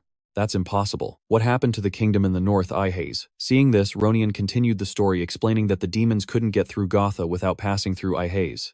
Based on what he had seen on the way there, his final words made the Lord curse under his breath. Ihaze has become a battlefield. Damn it. Ronian spoke softly. His Highness has sent someone to help Ihaze. Ela quickly expressed her confusion. An expedition. You said there was someone we could use here. He explained in a loud voice that there was a very talented summoner. Benny looked shocked. Is that really true? After hearing that, he just stood there with a blank face, not knowing what to say. Benny didn't care, and immediately warned him, Show some respect. Everyone knows that Lady Isla is the best summoner around here. Afterward, he was punished with push-ups outside. Ela stood up and confidently introduced herself. I studied at a school that trains the best summoners, so I'll give this mission a shot. Ronian nodded coldly. I understand, my lady. The sky gradually turned into a deep sunset. Ai sat there sadly, hugging her legs. It's so big. This place is just too big. I'll just plant things wherever. Suddenly, the seeds sprouted, making her incredibly happy. Wait, why did they grow already? I was told it would take at least 5 days, Ai cried, as she looked at the tender young leaves. Why am I so good at farming? The crows nearby could only caw helplessly. Ai realized how annoying they were and got irritated. She grabbed a shovel and barked, You little brats, are you back to mess with me again? I've had just about enough of you. Standing up, she pointed her shovel forward. I'll make sure you never touch my precious field again. Well, it's not that precious, but you'll never dare show your faces around here again. But then, her eyes froze. Standing right in front of Ai was a massive, towering demon bird. She started breaking into a cold sweat. You brought your mom with you. The demon bird let out a deafening screech and began chasing Ai. Meanwhile, in the city, the sky began to show signs of a brewing storm. Jin-Kyung's eyes widened, his pupils shrinking. He stared blankly ahead. It's dangerous out there. Anything can kill you. Jin-Kyung kept his eyes locked on that red gem. But when the moment arrived, he immediately threw his white cloak high into the air. Jin-Kyung flashed a confident smile and leaped into the air with an elegant, fearless grace. Jin-Kyung looked up with his gaunt face and declared, You can look them right in the eye and say, Today is not your day. Just then, a beam of light shone down from high above. A single streak of light pierced through the sky toward the ground. It seemed to be aiming for a vacant patch of land. That's right, it was definitely aiming for the demon bird that was making a ruckus on the land. Ai looked up, her eyes filled with excitement. The Lord. Despite the chaos, Ai wasn't afraid and cried out, Lord Jin-Kyung, Lord Jin-Kyung. From the sky, Jin-Kyung's silhouette appeared. He landed on the ground with his arms spread wide in a proud pose. Ai started crying and sobbing, but for a different reason. No, Lord Jin-Kyung. Please, stop doing such embarrassing things. As Jin-Kyung landed and tried to look cool, the girl just wanted to crawl into a hole from the second-hand embarrassment. Hey, stop making those weird noises. Who's the one pouting and falling all over the place? I've never felt this embarrassed in front of monsters before. Jin-Kyung quickly planted one foot firmly on the ground, his face completely calm and fearless. He opened his eyes wide and spread his arms out. I have arrived. Who's the one too chicken to even look me in the eye? Jin-Kyung chuckled mockingly at the demon bird. So it's you, you filthy monster. You're about to meet your end under my terrifying power. Suddenly, he remembered something and spun around to look at his companion. Wait a sec. Ai-hei, Jin-Kyung screamed in a panic. Ai-hei, what's wrong? Answer me. Seeing her frozen in place, he spiraled into a deeper panic. You monster. What did you do to Ai-hei? I'll make you regret ever laying a finger on her. With that, Jin-Kyung whipped a weapon toward the demon bird. He lowered his voice, chanting solemnly, O God of fire, the deity of destruction, grant these messengers of darkness. Before he could finish, the demon bird lunged at him, its maw wide open as if to swallow him whole. Jin-Kyung shrieked in terror. Hey, you're not supposed to attack while I'm mid-speech. Annoyed, he immediately flicked his lighter. Damn it, Jin-Kyung stepped back into a combat stance. Look at that bird. He glared, his face contorting with rage. Mega chicken slicer. He swung the lighter in his hand, tracing a sharp arc right across the demon bird's face. The strike skillfully sliced clean through its neck. The demon bird's head went flying, tumbling to the ground with a dull, indifferent thud. Jin-Kyung confidently raised his weapon high like a god. With a proud, smug look on his face, he declared Ultimate Skill T's #1 lighter. He instantly brought the flame down upon the demon bird's remains. A bolt of fire instantly pierced through the monster, splitting it in two. A massive fireball formed in a heartbeat, followed by an explosion that shook the entire clearing. When the smoke cleared, the demon bird had been incinerated into nothing but ash. Watching this, Jin-Kyung let out a smug chuckle and remarked, I definitely prefer my chicken extra crispy. He let out a long sigh of relief and looked around. I actually feel more at ease here, even though it's way more dangerous than the world I came from. Ai-hei suddenly looked up at the feathers floating in the air. She stared blankly with lifeless eyes at the destruction caused by that single blow. Then she jumped up and cheered at the top of her lungs. He destroyed my entire field with just one hit. She immediately burst into tears of pure joy. Oh, thank the heavens, Jin-Kyung blinked in surprise. Field, you mean, this was your field? The girl slumped her head sadly. To be precise, it's the Count's field. He bombarded her with questions. You're a farmer. Wait, I thought you were a summoner. Jin-Kyung stood there, stunned his brain, working overtime to process the situation. What the heck? He thought back and looked at her outfit, that maid uniform. Ai-hei, this isn't some cheap cosplay outfit from a factory. He couldn't stop praising it. This thick, high-quality fabric. It's handmade. It's an actual functional maid uniform from a fantasy world, the real deal. He praised and analyzed the outfit until his head spun. The clothes and her tears seemed like a perfect match. Wait, what's that scent? Ai-hei looked at Lord Jin-Kyung with a look of pure discomfort. What exactly are you doing? Jin-Kyung snapped out of it and stood up. Oh, I was just checking to see if you were injured anywhere. She gave a sweet, innocent smile. I'm okay. Thank you. Just then, the other birds started screeching again. The two of them felt a lingering tension. Those birds are still here. Jin-Kyung put his hands on his hips and let out a twisted, maniacal laugh. I already roasted your mother. Do you runts want to be next on the grill? Ai-hei quickly nudged him. Lord Jin-Kyung, you're sounding like a total villain right now. The birds suddenly charged at them, beaks wide open. Jin-Kyung and Ai-hei froze for a few seconds. Very quickly, another massive demon bird appeared right in front of them.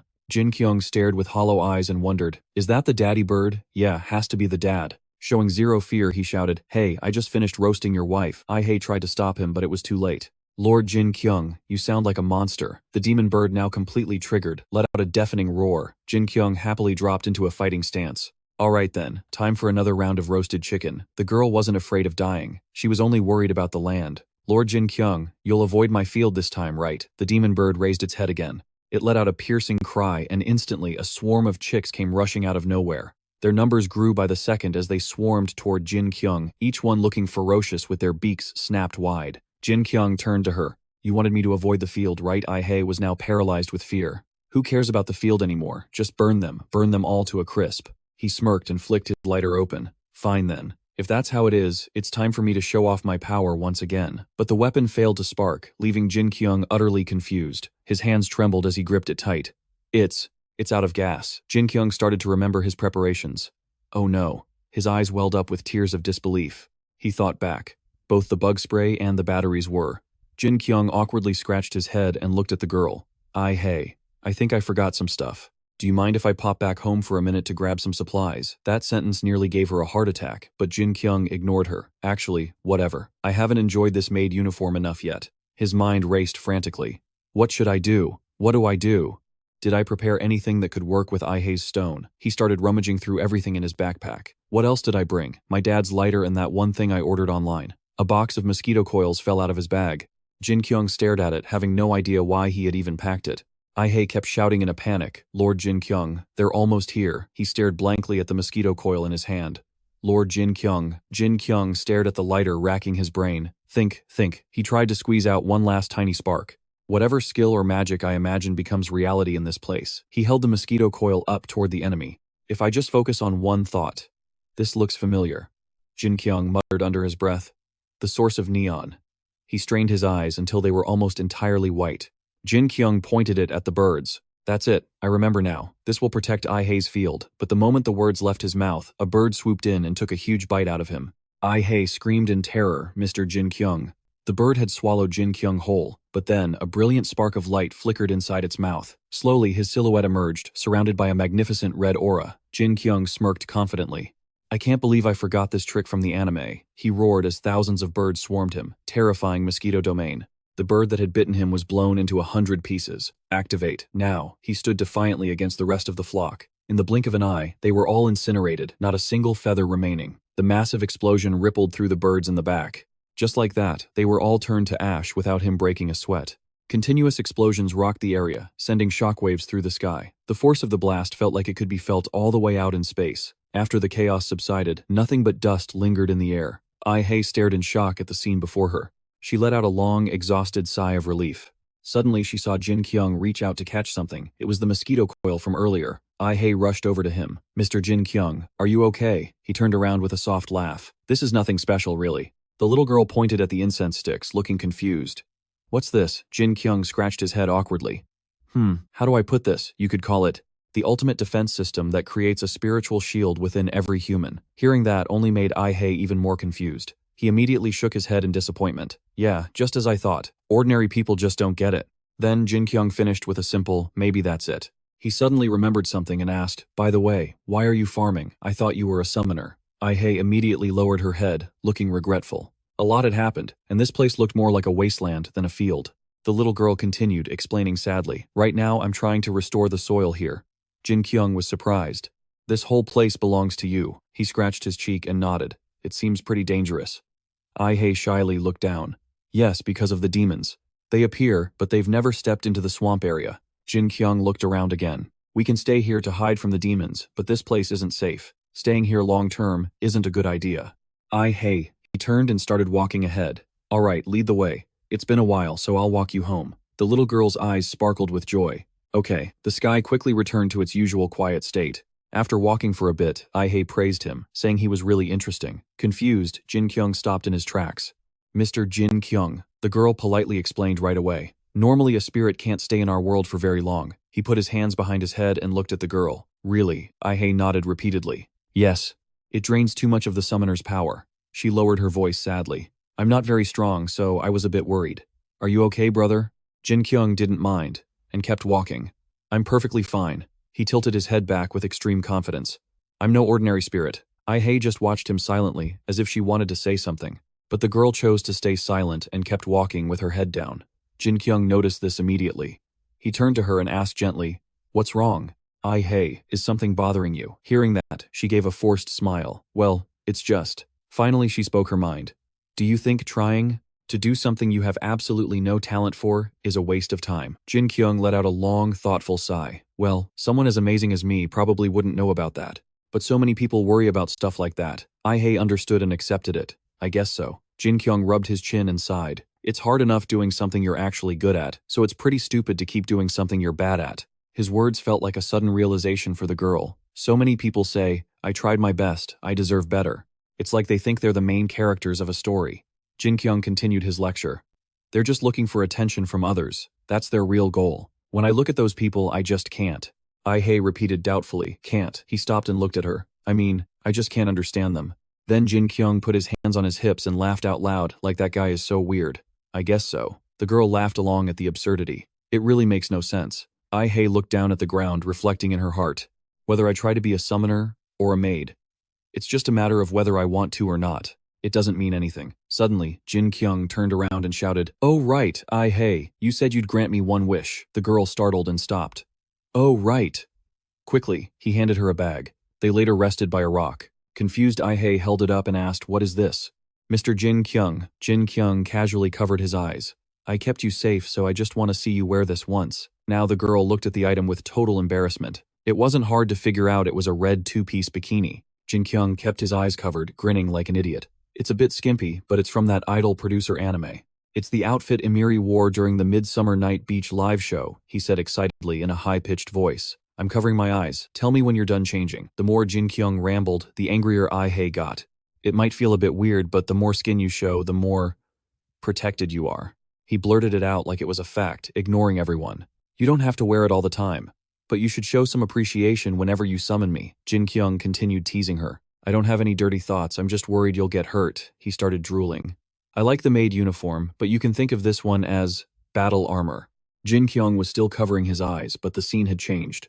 Are you done yet? Can I open my eyes? He called out desperately, not suspecting a thing. Ai-hei. It turned out Ai-hei had sent the pervert back without him even noticing. I'm sorry, mister. Jin-Kyung was quickly transported back to his own home. He sat slumped in his chair, feeling absolutely devastated. Jin-Kyung mumbled mindlessly to himself. The cat in the box is both dead and alive. A 50-50 probability. His eyes welled up as if he was about to cry. The observation of the target must be completed, meaning the target's state is determined. He stared intensely at the red gem as an observer. I absolutely have to check it. Suddenly Jin-Kyung screamed at the top of his lungs. I miss Ai-hei. I want to see her in that bikini. Jin-Kyung stood up frantically. Whether it's bikini Ai-hei or maid Ai-hei, I don't care. It's not like I'm a pervert or anything. His mother jumped, looking toward the source of the shouting. She hurried over to check. I thought he'd been sad lately. Is he feeling better now? Jin-Kyung's mom looked suspiciously at his bedroom door, feeling like something had changed him. Despite her concern, he was lost in thought. Did I ask for too much? I thought a swimsuit wouldn't be that embarrassing. Or was I wrong, but she agreed to it. What a mess. Jin-Kyung gazed blankly at the gem. I rarely talk to girls, so I don't really get it. He stared at his computer screen and had an idea. Is there anyone I can ask about this? So, with his fingers moving faster than his brain, he typed away furiously. A question appeared on the screen instantly. Do girls like it when you give them a bikini? Very quickly, the responses started flooding in. People rushed to reply, one after another. Of course not, unless it's from a hikikomori, like you. Who cares who he is? He didn't force her to do anything. She could just take it and leave. Unless it's a regular outfit, if it's a micro bikini or something, I'd never wear it. Stop asking already, don't tease the guy. Girls like that actually exist in this world. Jin-Kyung didn't get it and started cursing back. What a bunch of hopeless losers. He leaned back in his chair, exhausted. There's still a chance. Even if I've strayed from the original plan, there's still a way to fix this and save the situation. I have to find a way to give her this bikini. Jin-Kyung unconsciously glanced at the gem. Meanwhile, Ai-hei was happily tilling the land. How long has it been? 3 days. It looks like my field is finally starting to improve. I wonder what he's doing right now. She gripped the shovel tighter in her hand, then took step after step, planning to sow plenty of seeds today. Maybe I should expand the field even more tomorrow. She looked up at the sky with a smile, thinking, I need to water them. I wish it would rain. Then Ai-hei turned to head back. At least I don't have to worry about demons thanks to Jin-Kyung. I have to work even harder tomorrow. Suddenly, a voice calling out made the girl turn around. Mina Ai-hei looked closely at the person waving and realized it was Benny. He ran toward her. Ai-hei calmly asked, What's up, Benny? It's been a long time. Benny turned to her surprised. What are you talking about? It's been 3 days since I was allowed to come out like this. With a stone-cold expression, she replied. Really? Where did you come from? He chuckled, brushing it off. I went to get a dress for you from Isla. Hearing that Ai-hei gently teased him, your sense of direction is pretty terrible, isn't it? Benny grinned. It took me 3 whole days. They strolled back together. How's the farming going? Ai-hei softly replied. I think I'm doing just fine living on my own. I've been busier with summoner lessons than anything else. But now I just need to do what they tell me. Benny gave her a skeptical look. Is that so? She didn't answer but changed the subject, feeling a sense of liberation. Benny quietly put his hands in his pockets and mused, You know, there's a saying. Would a wild animal ever want to live like livestock? His words started to sound like nonsense to Ai-hei. Animals living like that don't have to worry about hunters or finding food. Benny quietly mentioned how humans want to dominate everything, just like raising livestock. Ai-hei turned to look at her friend. They don't want to think or worry about anything. They're afraid of taking responsibility for their own actions. He suddenly stopped in his tracks. So, they tell themselves it's okay to be used. But the price they pay is their freedom. Benny gave a carefree smile. If I were free, I could do anything. Hearing this, Ai-hei looked down, hesitating. Benny continued questioning her. But you're a free citizen, and you even know how to summon spirits, so you must have so many opportunities. Some say summoners can even become nobles, but Ai-hei quietly disagreed. No, she walked ahead and said coldly, I doubt that because I don't have a shred of talent, but you said you defeated a titan. Doesn't that mean your summoning skills are good enough? Ai-hei looked down and trudged along. I can only summon one spirit. I just got lucky that it happened to be a very powerful one. Still, optimistic, Benny asked. Isn't that great? One strong spirit is better than a bunch of weak ones. Not exactly, she replied, immediately launching into a detailed explanation that left him dazed. When a spirit takes too much damage in battle, it returns to its own world and won't answer the summon anymore. Low-level spirits are all pretty much the same, but they can be summoned over and over. However, powerful spirits like ancient heroes or gods are different. Benny could only stammer a few words that left her speechless. That's so complicated. Ai-hei thought for a moment. For example, if you wanted something basic, summoning a farmer would be easy, right? The girl nodded happily. Exactly, because there are so many farmers. Then Ai-hei proposed another scenario. But what about a count? Benny suddenly realized there was only one count in the area. She turned away with a sigh. Exactly. If I can't summon that specific spirit, I'm done for. I've never, ever summoned anyone besides Jin-Kyung. Ai-hei shook her head sadly. I just can't do it, Benny. Hearing that, he felt discouraged too. You're right, I guess it's impossible. She quickly put on a pouty face. Benny, you're supposed to comfort me. You see, when Lady Ela, but Benny rudely cut her off. I know Ronian is at Ela's house right now. He bowed and politely asked, is the summoner not here? His Highness is waiting. Ronian repeated his request, leaving Ela stunned. If you can't find anyone else, you should. She immediately looked away, making excuses. You can't just send some random person on a dangerous mission. This is important. Please just wait a bit longer. Ronian bowed again. Yes, my lady. I'll take my leave. Ela fumed silently. Fine. So annoying. She paced around the house. A summoner. Who should I send? Exhausted Ila slumped into a chair to think. Maybe I should bring one of those summoner kids from the school. I should just pick someone I can find nearby. Suddenly, the door swung open. Ai-hei and Benny shouted in unison. Hello, Lady Ela. He bowed deeply. I'm back. She gave a casual nod. All right. Benny, hang up the clothes and sit down. Feeling helpless, Benny trudged up the stairs. Ai-hei also tried to slip away nervously.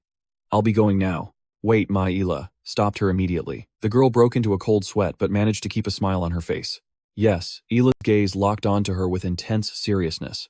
The girl was so terrified she felt like she might pee her pants, but she didn't dare make a sound. Ela leaned in, scrutinizing her even more closely. Ela leaned back tiredly and waved her off. Never mind, I'm just overthinking. You can go.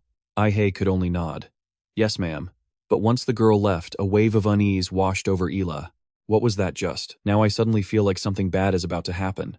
She looked down thoughtfully. If only there was someone who could summon even just a dog. Jin-Kyung sat alone in a dark room, his eyes glued to the screen. A beautiful image of Amiri appeared before him. Suddenly, Jin-Kyung glanced to the side, his attention caught by the piece of jade someone had given him. He scratched his head in frustration. I'm still thinking about it. It wouldn't be good if I got summoned before I could prepare right. A sound from the computer caught his attention instantly. But at least Ai-hei relies on me a lot. She's here. Suddenly, notifications started exploding on the screen, surprising Jin-Kyung. Man, these YouTube guys are something else. Karen and Amiri were chatting. What are you doing here? Jin-Kyung immediately realized it was Amiri's senior Karen. He rolled his eyes in annoyance. They only like her because of her huge chest. What a bunch of idiots, Jin-Kyung complained, letting out a heavy sigh. I can't even focus on my anime. Focus. But why did Amiri look so serious? Karen looked at her sternly. Are you giving up? Amiri squinted sadly. I mean, a friend of mine is thinking about it. He can't sing as well as the other members, and he's not a good dancer either. So he's considering quitting. Jin-Kyung suddenly realized something. Karen hurried to comfort her. Amiri, look at me. She looked at her seriously. Do you feel happy when you're on stage?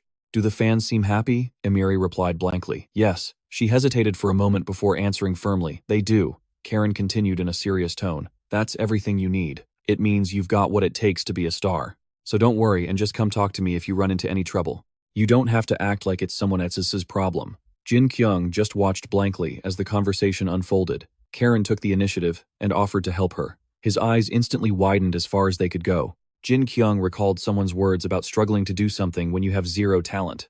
Isn't this just a total waste of time? He pondered, with a blank expression. Damn it, I've been overthinking this since the moment I first met her, but I've finally managed to summon something. Jin-Kyung sat there dazed for a long while.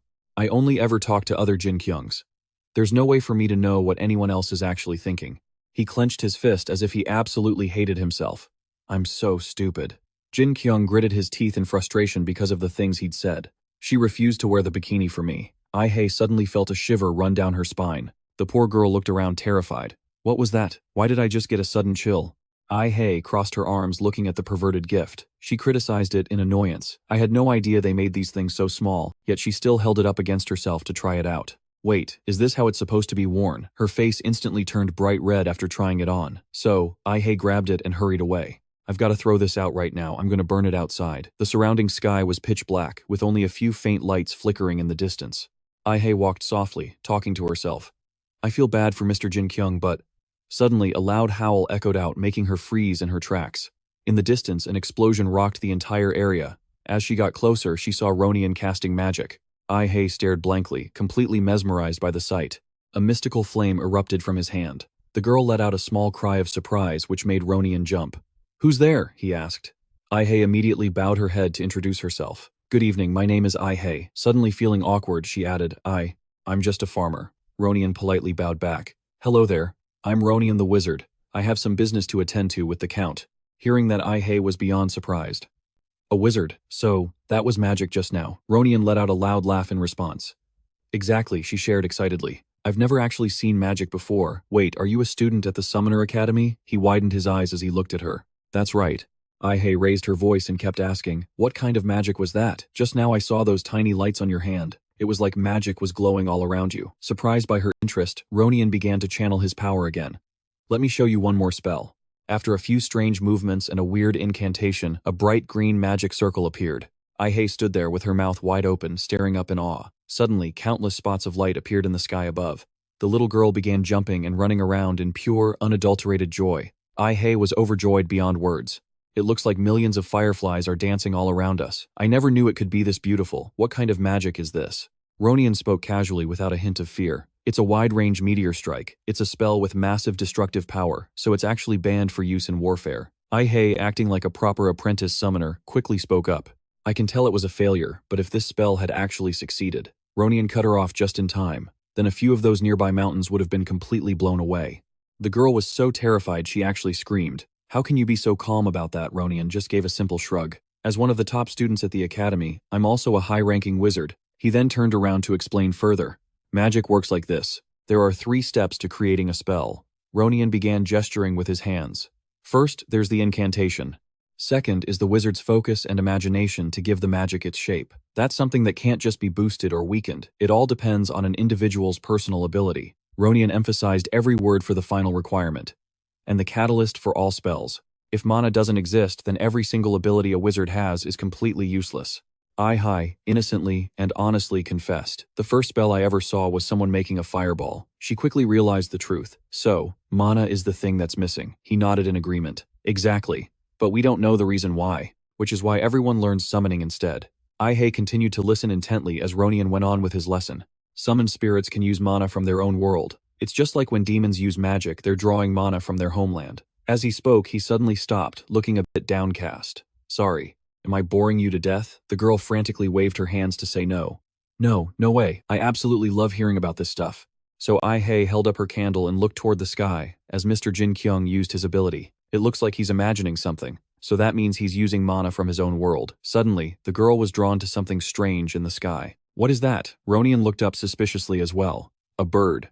But that was no ordinary bird. It was diving down at an incredible speed. Slowly, it began to transform through a flash of white light. The bird flew in a straight line and slammed right into the house. Everywhere it passed, it left a trail of explosions. I and Ronian watched in shock as the house was engulfed in a sea of fire, filled with the desperate screams of people begging for help as they burned. Uncle Isla and that woman came running over in a hurry. "What on earth happened?" He stumbled back a few steps in panic. Everyone started shouting at each other. "What is that thing? Quickly put out the fire." Uncle Ela kept repeating himself. "Is no one listening to me? No one's getting out of here." But the people escaping the fire were overcome with joy. "I'm not dreaming, am I? We're free. God bless the demons." Ela and Ela looked at the house in despair. "If you all die, then who's going to do the work? Where did I leave Benny?" she asked immediately, starting her interrogation. "Jack, whatever caused that explosion." Benny came running up in a panic. "Mistress, I'm right here." She looked back at him, confused. "You weren't inside the house," he answered, in a serious tone. "It was an attack by demons." She immediately pointed in another direction. "The Lord is over there." Suddenly, a star shot across the sky at lightning speed. It was getting closer and closer. This star wasn't slow at all. It was tearing through the wind at an unbelievable speed. Rhea aimed straight for the burning house and charged. Uncle Ela stood there, dazed, muttering, "What in the world is that?" It's a demon. The man named Jack immediately drew his weapon and shouted, "Everyone, get back." He crouched down, getting ready to strike, and then hurled the sword in his hand straight at Rhea. The weapon flew through the air like a bullet toward it, but it didn't. The sword was just knocked away in another direction. Jack and Isla just stood there, their faces completely frozen in shock. Rhea suddenly lunged forward, forcing all three of them to dive out of the way. Isla scrambled to her feet. "What was that?" Jack yelled out. "In worry, I told you to get back." Suddenly she stood up straight.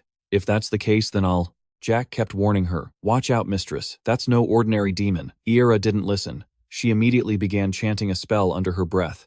She pointed her finger forward and shouted every single word of the incantation. A golden magic circle instantly materialized before her eyes. Calateon immediately manifested, summoned by Isla's power. It dodged Rhea with incredible skill, showing zero fear. She quickly barked out an order, "Calateon, ruler of storms, lend me your strength." And just like that, Calateon let out a roar as bolts of lightning exploded outward. He threw a massive punch straight at Rhea, who was hovering mid-air. With just that one hit, the monster was sent flying tens of thousands of miles away. Jack immediately cheered with excitement. "You're incredible, my lady." Benny just stood there and pouted. "She only used that power to save her own skin," he muttered. Meanwhile, Isla was panting heavily, her eyes fixed on the path of destruction. "Is it over?" she wondered. "I can't maintain a high-level spirit for much longer." The forest fell into a long, heavy silence, but then Rhea suddenly began to glow again, instantly crushing their flickering hopes. Isla gritted her teeth in sheer frustration. She quietly watched the monster, noticing its movements had become sluggish. "It's slower now. We can actually take it down."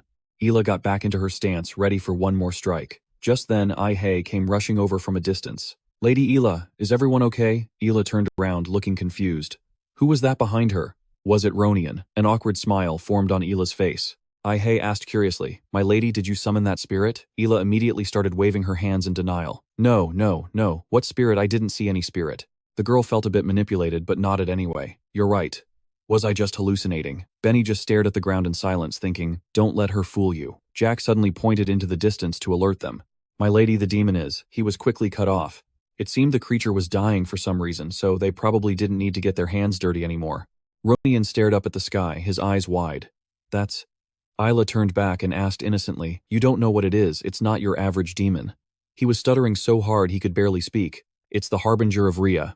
Isla looked closer, surprised. A Harbinger. Suddenly, a massive explosion went off near where they were standing. Isla just gave a nervous laugh to brush it off.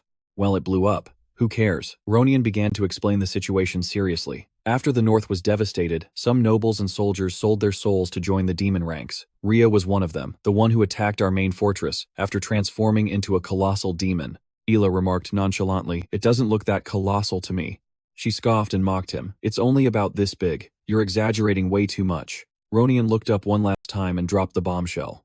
"That was just the Harbinger. That over there is the real Rhea." Everyone's faces froze as they looked up. Ronian solemnly introduced the new threat, Rhea the Wandering Archdemon. From a tiny crack in space, the true Rhea began to manifest. It flew across the sky, breathing fire as casually as if it were in its own living room. It let out a bone-chilling roar, as if marking its new territory. Rhea soared majestically high above, looking down at the earth.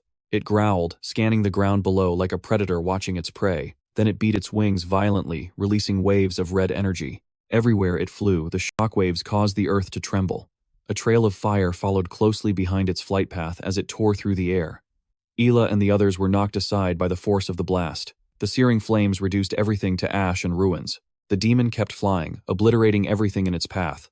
Jack climbed up, looking exhausted. "Lady Isla, are you two all right?" Isla stood up, staring blankly after the monster. "If that thing had actually targeted us, we'd all be dead." Jack pointed toward the massive building in distress. "My lady, your mansion. It's completely collapsed." Hearing this, Ai and Isla let out a tragic wail. "Oh no, my dresses, not my dresses. I made uniform collection," Ronian, and the girl snapped at them tiredly. "This is not the time to worry about that. We have to run before it notices us." Isla looked back sadly, one last time while Benny asked innocently, "My lady, can I stand up and run now?" She coldly shot him down. "No, run on all fours and hurry up." And with that, he bolted so fast it startled Isla. "He's way too quick." Up in the sky, Rhea continued to soar, its eyes unconsciously scanning the ground for prey. As Ai was running for her life, she glanced back. Her eyes happened to meet the demon's, and she felt a sudden sickening jolt of fear.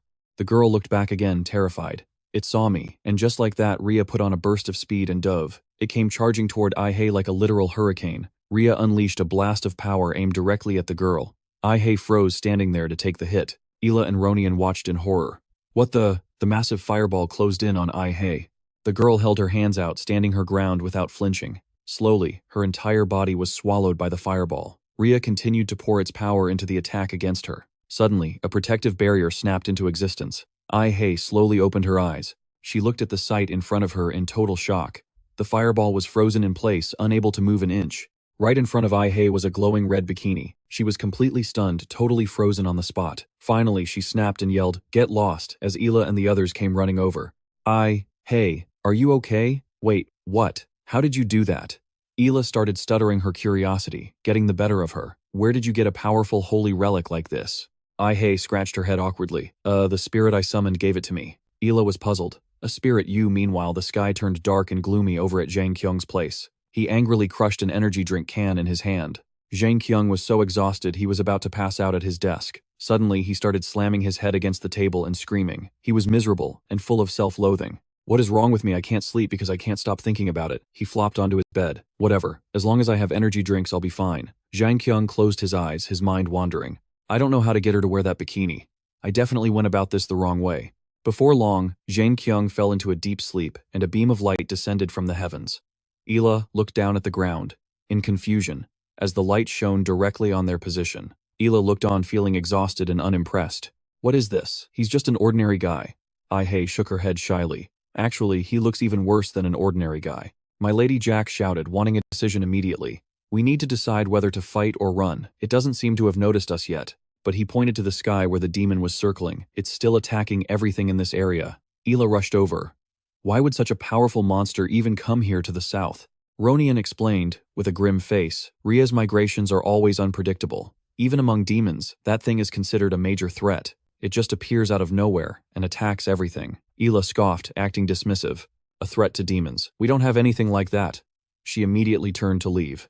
Ila caught Jack's gaze but said nothing. Then she yelled out in frustration. Where are you looking? She gritted her teeth, her face showing her clear discomfort. Is it targeting me? If it is, running is useless. She immediately turned and gave an order. Ai-hei, tell your spirit to do something. Ai-hei tiredly walked over. Mr. Jin-Kyung. Jin-Kyung slowly sat up, looking dazed. What's up, is that you? When did you summon me? He blinked, looking around at all the strange faces. He asked with a completely blank, soulless expression. Are these your friends? He suddenly flinched when he saw someone strange. It was Ila, looking at him with a cold, hard face. But then Jin-Kyung narrowed his eyes to look further back.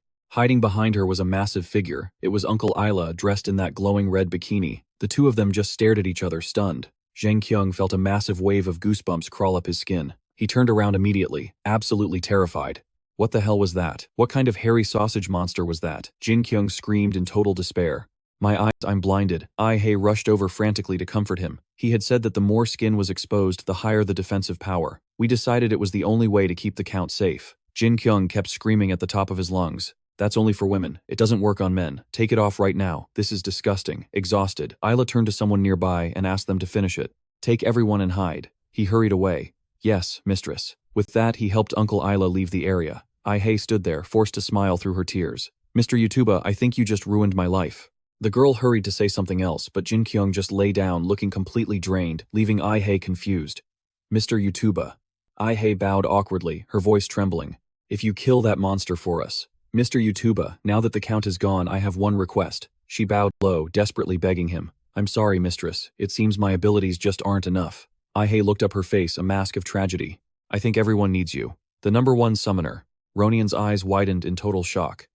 You're the best summoner. Hearing that only made Ila angrier, which confused Ai-hei. I've made another mistake, haven't I? Ronian stepped forward, his voice full of reproach. How can you even say that? So many innocent people died because of those invading demons. He continued to shout in indignation. They prayed for someone, anyone to come to the north and save them. But you ignored their pleas. Ila closed her eyes, a look of discomfort crossing her face. Finally, she admitted it. That's right. I am the best summoner here. So what? Hearing her cold response, Ronian froze. What did you say? Ila continued her self-righteous lecture. Who do you think will rule this land if I leave for the north? What would any of you even do without a noble to give you orders? Her words left Ronian speechless with frustration. That's exactly why we sent people like you to the north instead. If you lot had actually guarded the north properly, this wouldn't be happening. What am I supposed to do when you're too useless to finish a single mission? Even Ai-hei stayed silent, forced to just take the abuse. When you were at the Summoner Academy, didn't they teach you to keep your promises? If you're this useless, then you need to try harder, she screamed in annoyance. Why are you all so pathetic? I have to risk my own life because of you idiots. Shouldn't you be begging for the chance to sacrifice your lives for me first? After her outburst, the air went deathly silent. Ai-hei dropped her head to the ground and started sobbing. The girl immediately bowed to apologize. I'm so sorry, mistress. Ai-hei cried out, her voice thick with regret. I'm just weak and lazy. I'm always a burden, and I only cause trouble for you by saying such stupid things. Ai-hei's sobs grew louder and louder. I'm truly, truly sorry, Ela shouted back irritably. Is that so? Well, if you're really that sorry, then do something about it. She ground her teeth. Don't think a simple apology is enough. Ai-hei slowly raised her tear-stained face. What? What should I do? The girl stammered. Someone like me. Benny watched on, sadly unable to say a word. Do what? Ai-hei's tears kept streaming down her face. Anything. I'll do anything. Suddenly, Jin-Kyung walked up to her. What the hell do you think you're doing? Ai-hei stopped crying and looked up in surprise. Jin-Kyung stood right in front of her, emphasizing every single word. I asked you what the hell are you doing? Ai-hei stared at him, wide-eyed and confused. Mr. Yutuba. Without a word, Jin-Kyung chugged an energy drink and tossed the bottle aside. After he finished, he wiped his mouth and repeated, You just said you don't have a shred of talent. He raised his voice, lecturing her. You're the one who summoned me, and now you're saying you haven't tried hard enough. Jin-Kyung irritably mocked her words. That you're sorry, that you're a burden. He spat out the words sarcastically. Why are you kneeling in the first place? To someone as selfish as her. Isla stood there stunned. Excuse me, Jin-Kyung was so angry the veins were popping out of his neck. If you're the one who summoned me, then show some damn self-respect. Don't you ever bow your head to anyone. Those words hit Ai-hei right in the heart. After he roared those words, the silence became even heavier. Both Ai-hei and Ela stared blankly at Jin-Kyung. Suddenly, a surge of brilliant blue energy erupted from his mouth. This caused Jin-Kyung to spin uncontrollably, terrifying everyone watching. What on earth is happening? He started vomiting so violently that he actually shot up into the sky. The power was so overwhelming that Jin-Kyung flew in a wild spiral. He soared all the way out toward the stars, while Ela and Ai-hei could only stare at the sky in disbelief. High above, Rhea was looking down as usual when it was suddenly blindsided by an attack. Rhea immediately gave chase, retaliating with everything it had. It launched a massive fireball at Jin-Kyung. He dodged it effortlessly. The explosion from the fireball shook the entire sky like thunder. Ronian and Ela screamed in pure panic. This is impossible. What is going on? She looked up, her face pale with terror. I've never even heard of a spirit like this. By now, Jin-Kyung's entire body was glowing a deep, vibrant blue. He bared his teeth, growling like a beast. Jin-Kyung let out a roar and lunged at Rhea in a flash. The monster was struck instantly and sent reeling back in agony. No matter where Rhea tried to fly, Jin-Kyung was right on its tail. A moment later, he landed a punch that sent the monster flying toward the moon. Jin-Kyung locked onto his target and charged again. Rhea tried to ambush him, opening its massive jaws to launch a counterattack. It breathed a torrent of fire directly at Jin-Kyung, but it didn't even slow him down. Rhea just kept taking hit after hit. He pounded the monster over and over. Rhea gradually lost its balance, staggering through the air. Jin-Kyung rushed even higher and came crashing down with an attack from above. Rhea quickly caught on and let out a low growl. It unleashed its ultimate move, sparks of fire erupting all over its wings. It fired them all at once, leading Jin-Kyung on a high-speed chase. Rhea's energy beams were powerful, but they were nowhere near as fast as he was. In the blink of an eye, Jin-Kyung flew straight for Rhea's eye. A massive explosion erupted as their powers collided. Jin-Kyung quickly caught the giant fireball in his hands. He immediately hurled it back at Rhea, giving the monster a taste of its own medicine. Now, Jin-Kyung pulled back his fist right in front of Rhea's eye. He slammed it down with zero hesitation. It was a direct, devastating hit to Rhea's pupil. Caught completely off guard, the creature shrieked in agony. The force of the punch sent shockwaves through its body, causing it to plummet. Rhea fell through the air without any resistance as a bolt of energy suddenly pierced right through its chest. The sky lit up with a brilliant flash from above. The explosion bloomed instantly, illuminating the entire landscape just as everyone had feared. Then everything blew apart, sending debris flying in every direction as thick smoke choked the air. The explosion created a massive shockwave that turned the horizon bright as day. Suddenly, a pillar of blue light appeared, where Jin-Kyung had been shining straight down to the earth. He gently descended within the light and touched down on the ground. Ai-hei ran to his side, overjoyed. Mr. Yutuba. Ronian rushed over, shouting in a complete daze. It's him. He's the one. Everyone turned to look at him, stunned. Ronian was sweating bullets as he realized the magnitude of what he was seeing. You are the one who will save this world. Ela tiredly brushed her hair back, looking shaken. Why does he look so terrifying? Hearing that, Ai-hei's eyes filled with tears of pride. I knew it. I knew Mr. Yutuba was special. Right now, Jin-Kyung was still gasping for air like a fish out of water. I felt a bit embarrassed for him, but he really is someone special. Suddenly, Ronian bowed his head all the way to the ground, pleading, I'm begging you. I'm speaking from the heart. Please come to the north with me. We truly need this great power of yours." Hearing that, Ai-hei's eyes sparkled. She turned her head, looking completely lost and confused. Ai-hei still firmly refused.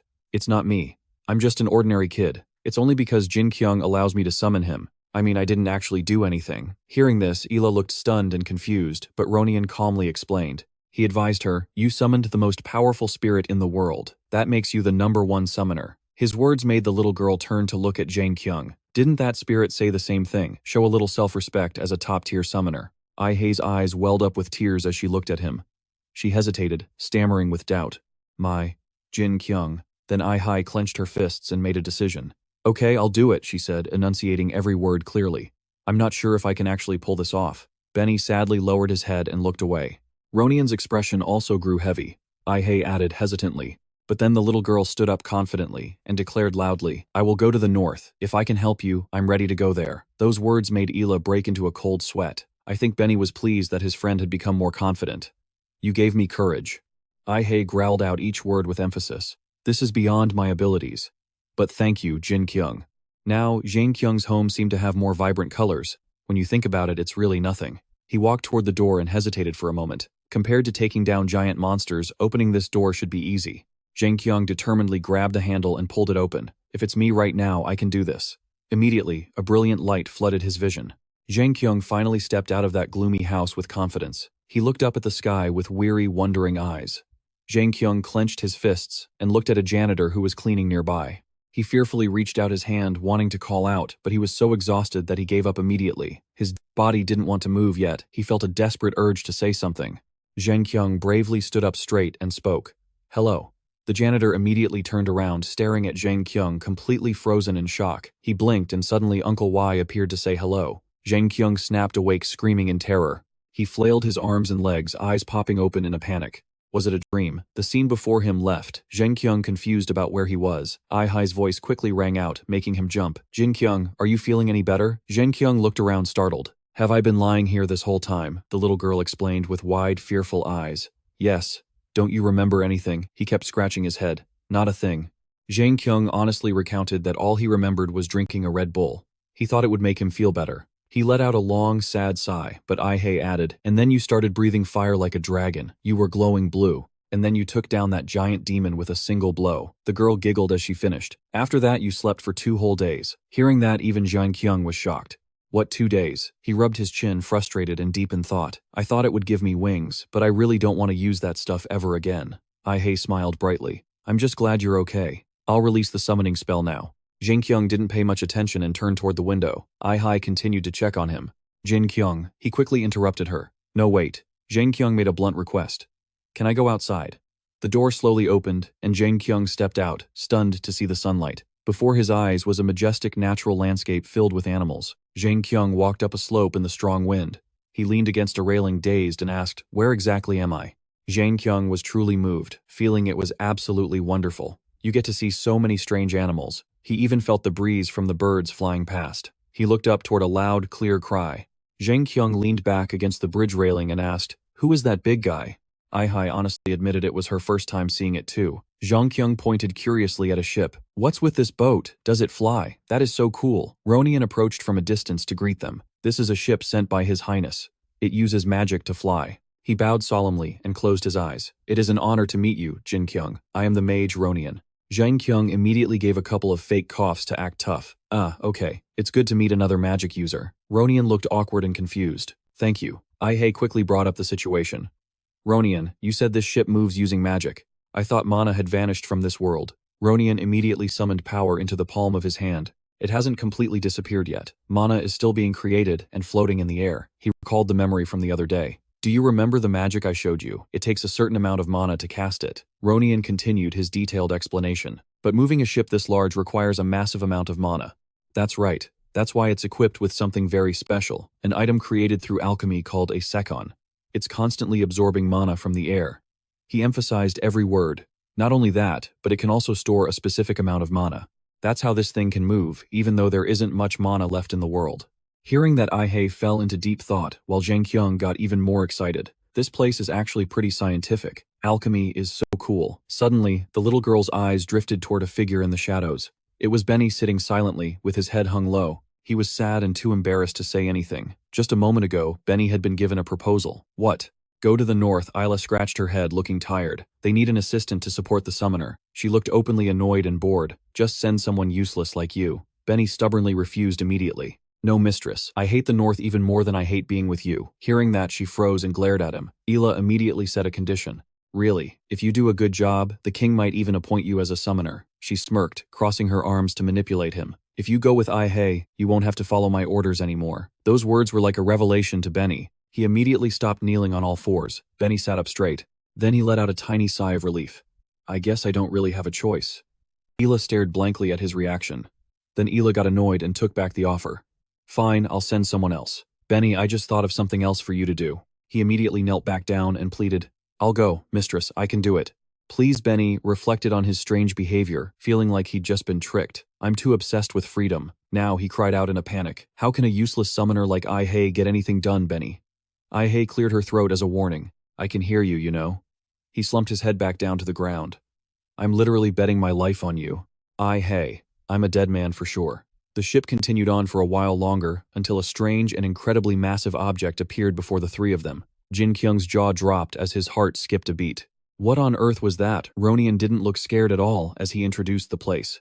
We've arrived. That's His Highness's castle. The ship quickly made its way toward the royal kingdom.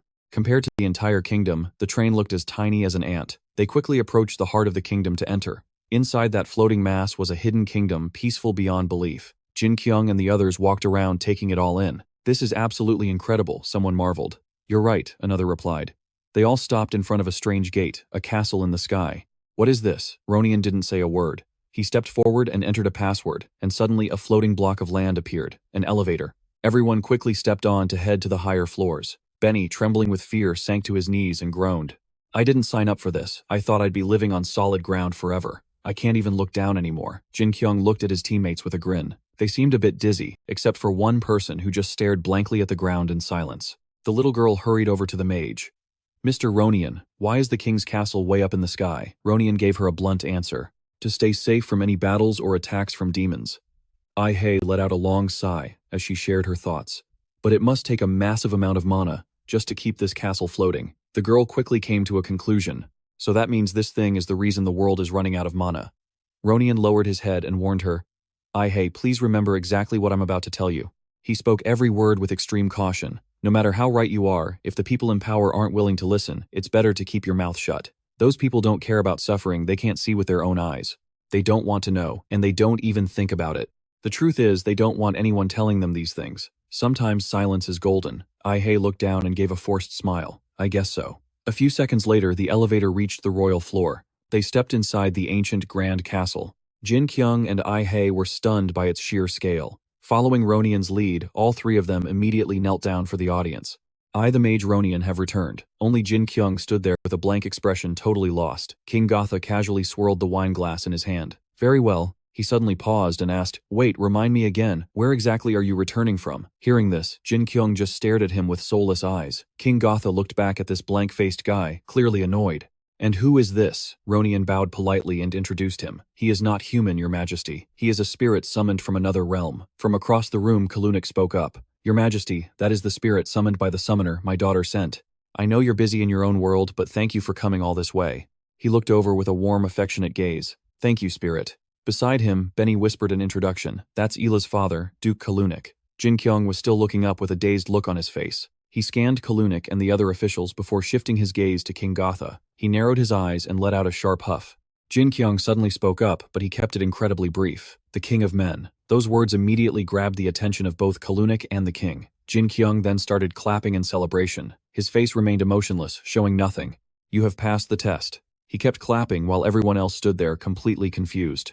Suddenly, Kalunik also started clapping along and laughing. King Gotha turned to his attendant, looking awkward. What is he even saying? I have no idea, sir, but look at how he's clapping. The king gave a forced laugh and spoke up.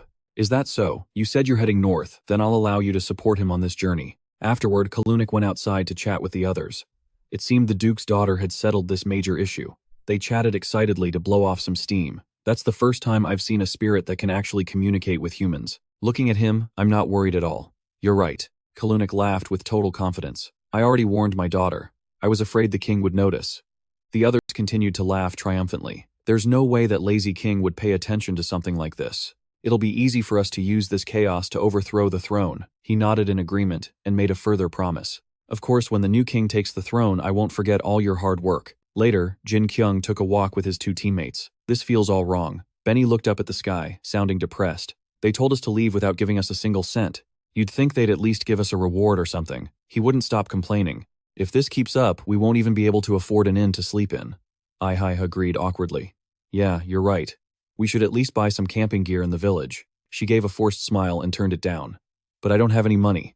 Benny, Benny, cut her off quickly. I'm a slave, remember? Both of them looked down at the ground, feeling miserable. Oh no, it looks like we're going to starve to death before we even get close to the north. This means they want our journey to fail. The two friends kept bickering back and forth. No way, but something is really fishy. The king is just indulging himself and the nobles look like they're plotting something. Benny, shut up. You could get thrown in jail for saying that. Jin-Kyung continued to stare up at the sky. He used his brain, thinking hard for a long time based on the massive amount of anime he had watched. Jin-Kyung said something that confused everyone. This is clearly set up for an upcoming plot twist. He immediately explained it to his two younger companions. It's a battle between the king and the nobles behind the throne. The king acts like a playboy, while the nobles run wild, or something like that. Suddenly, he burst out laughing, and then snapped his attention forward. Who's there? A red-haired girl hurried over to check on them. Which one are you? Ai nodded blankly. Yes, Benny cried out in panic. Don't say anything. We're on an important mission. Really? Now Jin-Kyung glared at her, interrogating her. Hey girl, do you really think you can fool me? The red-haired girl flinched and took a few steps back. What do you mean? Jin-Kyung yelled out like a frustrated kid. Even though I've watched anime with characters who look like twins, I can tell them apart every single time. He raised his voice, emphasizing every word. You're the one who was right. Beside the king, Jin-Kyung narrowed his eyes and looked her straight in the face. Am I right? Hearing that, her eyes widened in shock. The red-haired girl sank to her knees. She tiredly pulled the hood off her head. Please forgive me, Great Spirit. She confessed honestly. I was only here to carry out the king's invitation. I shouldn't have tried to test a spirit. She pulled out 2 items. These are gifts from the king. I'll take my leave now. The 3 of them stood there in stunned silence, watching her for a long time. Jin-Kyung's group just let her disappear from sight. Benny was the first to snap out of it and grabbed the bag she left behind. He screamed at the top of his lungs, Hey, look, there's so much money in here. But the only thing Ai cared about was the letter that came with it. What's this? The whole group huddled together staring at it. Ai read it out in a low voice. What she read was a royal decree ordering every organization, noble and citizen to assist them by any means possible. Benny's face immediately twisted into a look of pure disbelief. So both girls instinctively looked at Jin-Kyung for help. He tilted his face up, acting all cool and mysterious. Does anyone even know if the king really sent us this? I just made it all up. Did I accidentally spoil the ending? I'm such a fanboy. King Gotha's jaw dropped as he shouted, He actually knows it's you. Are you sure? She knelt down, exhausted, and confessed. Yes, it's not like that. He even knows exactly what's happening. What? That's right. He knows the king's political power is being strangled by those nobles. And because the king was pretending to be an idiot, he looked visibly flustered and scared. I see. I had to see it with my own eyes to believe it. Ronian, standing nearby, chimed in with a reminder. There's more, Your Highness. Ronian carefully recapped everything. The spirits have been in our world for several days now, and there's something else. The next sentence made King Gotha's eyes widen even further. He took down the Wanderer Rhea, the one no one could even stand against. King Gotha laughed joyfully, though he looked a bit uneasy. Perfect. Finally, someone is on our side. He pumped his fist triumphantly and yelled, Let's do this, you old fools. The 3 of them quickly hopped into a carriage and started chatting. Basically, we need to find out why the demons are suddenly running wild like this. Damn, the main quest is boring as hell. Hearing main quest, Jin-Kyung hurriedly leaned back. Oh, nothing. Don't mind me. Benny spoke up, sounding confused. Why don't we just take a quick look and head back to report? He continued his suggestion. We could save money and stay alive that way. Jin-Kyung happily gave a thumbs up. I'm starting to like you, kid. He also gave a stern reminder, but we need to scout the area first. Everything will be fine if we're careful, right? Because you have no idea what the north is really like. Ronian's words echoed in their minds. This is the land of demons, a place where every living thing suffers. Do you see all these bandages on Mr. Ronian? Benny worriedly shared what he'd overheard. There are rumors that staying in the north makes you sick. Jin-Kyung quickly turned to him. I should probably unsummon you before we reach the north. Just then, the carriage driver announced they had arrived. Jin-Kyung gave a slight nod of thanks. They stepped into a tavern just as night began to fall. Jin-Kyung looked around the classic Old Town tavern, feeling a bit lost. I've always wanted to come here. Oh, the food is ready. He looked at his teammate, puzzled. What are you doing? Sit down over here. Benny asked awkwardly. Is that okay? Jin-Kyung stared back blankly. Do you always sit on the floor to eat? Benny laughed it off. Of course not. Usually I kneel on the ground and eat with both hands. Jin-Kyung commented while eating. So slaves are treated worse than animals here. Ahai shook her head wearily. No, that's just how Benny is. She immediately spread out a map. According to the witch Ronian, Ihei pointed to various spots on the map. The town near Ihei's has been burned to the ground, and other northern towns have been attacked by demons. We don't know the state of the port city Jiria, but all the northern roads are blocked. I was told to find a ship in Jia and head straight north from there. Jin-Kyung hummed, chewing his food loudly. Where are we now? Ihei immediately pointed to the southern part of the map. If we take a carriage, it'll take 2 or 3 days to reach Jiria. Benny looked up, his blue eyes filled with worry. Will anyone even agree to go north with us? Ihei scratched her head nervously. Who knows, but if they see the king's order, they'll have to listen. Jin-Kyung put on a serious face, planning for contingencies. Is the road to the city safe? I want to go with you guys, but… He hesitated. I need to rest and get a few things ready. Ihei giggled and agreed. Sure, thanks for coming this far with us. I'll unsummon you now. And with that, Jin-Kyung left, still clutching a handful of food. Call me whenever you need help. I'll do my best. Benny reached out sadly as he left. Don't leave me alone with her. Suddenly a pillar of light shot down into the tavern. Jin-Kyung vanished instantly as a blue glow appeared. The other patrons stared at their table in shock. Did you see that? That was a spirit. The waitress hurried over. Are you two wandering summoners? Benny started acting all high and mighty. Wanderers? No way. We're on an important mission. Wait, I thought that was a secret. He kept rambling without a care. Do you know a place where we can stay and buy some food? She answered honestly. Of course, if you head straight that way. The two of them then left to wander the streets. We're lucky the demons haven't attacked here yet. From what I've heard, the army is holding them off at the border. Benny let out a heavy, dejected sigh. Come to think of it, our Gotha army isn't exactly top tier. Why would they send someone like Ma to the north? Ihei immediately cut him off. Benny, go buy some camping gear at that shop over there. He nodded quickly. Oh right, I'll head to the market for food. Meanwhile, she stepped into a crowded store. The place was packed with people lining up. Ihei struggled to push her way to the front. Excuse me. Sorry, she said, with a forced smile. I'd like to buy that, and that. Sure thing. Ihei hurriedly reached into her pockets for her coin pouch. How much is it? She looked confused as she checked her other pocket. Suddenly, she started breaking into a cold sweat. She suddenly jumped up and started screaming, I'm so sorry, let me through. Ihei's screams echoed into the distance, making 2 thieves nearby burst out laughing. Unfortunately, by nightfall, they hadn't managed to buy anything. Ihei walked away from the town center in a hurry. Benny slumped down next to his sobbing friend. The people here are just awful, aren't they, Ma? I can't believe they gave this mission to such an idiot. Ihei stared blankly ahead, even though he was talking nonsense. If this country falls, it's mostly going to be your fault. On Jin-Kyung's side, he was summoned back to the real world. He immediately flopped onto his favorite chair. Jin-Kyung looked up and laughed happily. I'm back. This feels even better than that VR game I played last time. Suddenly, his dad started pounding on the door. Open this door right now. The banging got louder and more violent. If you don't open this door. Terrified, Jin-Kyung walked over and grabbed the handle. Suddenly, the door was shoved inward, sending him flying backward.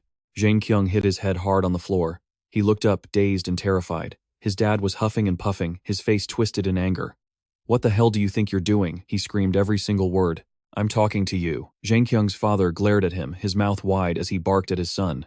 The atmosphere was incredibly tense. Outside, the sky had turned a gloomy gray, losing all its brightness. Only now did Jin-Kyung snap out of it and find his voice. His dad screamed again, clearly annoyed. What did I tell you about locking yourself in your room? He roared with every word. The least you could do is come out when the family is eating, so your mother doesn't have to worry about you anymore. His father's words left him stunned. I've been pounding on this door for hours. Is it really that hard to just open it? He wanted to charge in out of frustration, but Jin-Kyung's mother stopped him. What else do you want from us, son? She sighed, feeling guilty as she tried to calm her husband. Calm down, dear. Let me talk to him.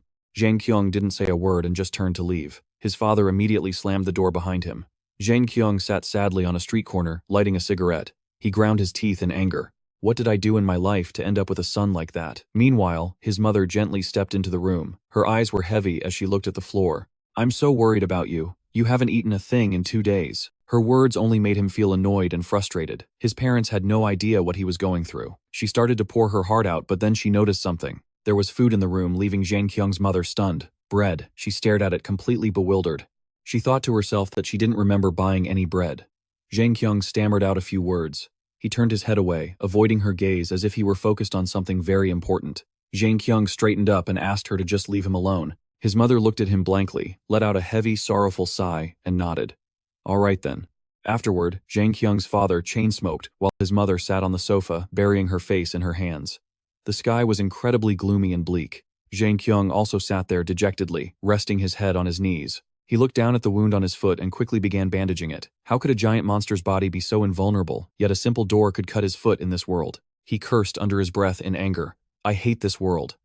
Meanwhile, in the other world, Benny looked up blankly. We really are pathetic. He began ranting like a madman. We've been sleeping on the streets for 4 days straight. I'm so hungry right now, I could literally eat dirt. Benny leaned back, trying to enjoy the moment. Well, at least the view is nice. We have to stay here for 3 whole days, right? Ai stood there, her face full of tears and regret. Benny suddenly dropped to his knees like he'd lost his mind. If only we had a carriage. We could run like horses. Why didn't I think of running on all fours like that? He continued to wallow in self-pity. It's all my fault. If I could run like a horse, we wouldn't be in this mess. Ai stood up, shouting at him in anger. Benny, why on earth did you buy a fishing rod? You haven't caught a single fish. He scratched his head and grumbled. Is it my fault? The river doesn't have any fish? Benny immediately provoked his friend. How do you even know there are no fish? You haven't even looked at the river. Frustrated, Ai snatched the rod and cast it right then and there. Very quickly, she actually hooked a fish. One after another, Benny picked it up excitedly and showered her with praise. You're amazing, Ai. You're more like a master fisherman than a summoner. Ai slumped her shoulders, looking at the ground. A fisherman. First a farmer and now this. She screamed out in frustration. Why am I so good at farming and fishing of all things? They happily grilled the fish and enjoyed their meal. Both Benny and Ai were drooling with hunger. Why don't we just ditch this mission and go sell fish instead? Shut up, I'm a summoner. Benny moved closer to the grill, but she immediately warned him. Stop it, Benny, we just started grilling them. Suddenly everything began to shake and they both looked up in fear. What is that? I'm not sure. The whole area is vibrating. It turned out the tremors were coming from somewhere far away from where they were staying. Benny and Ai both turned to look. Right before their eyes, a massive demon was running for its life. They quickly jumped out of the way to avoid being trampled. Ai stood up, dazed, watching it disappear. What the hell was that? She squinted her eyes, trying to make it out. A demon.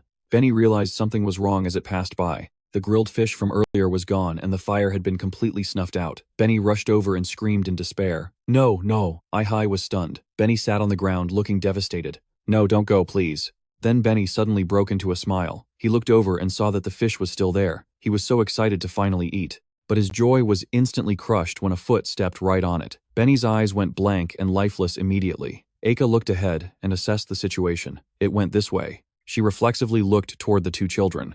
Aika walked over and asked, Who are you kids? You shouldn't be camping out here. Ai nervously scratched her head. Really? We're on our way to Ja.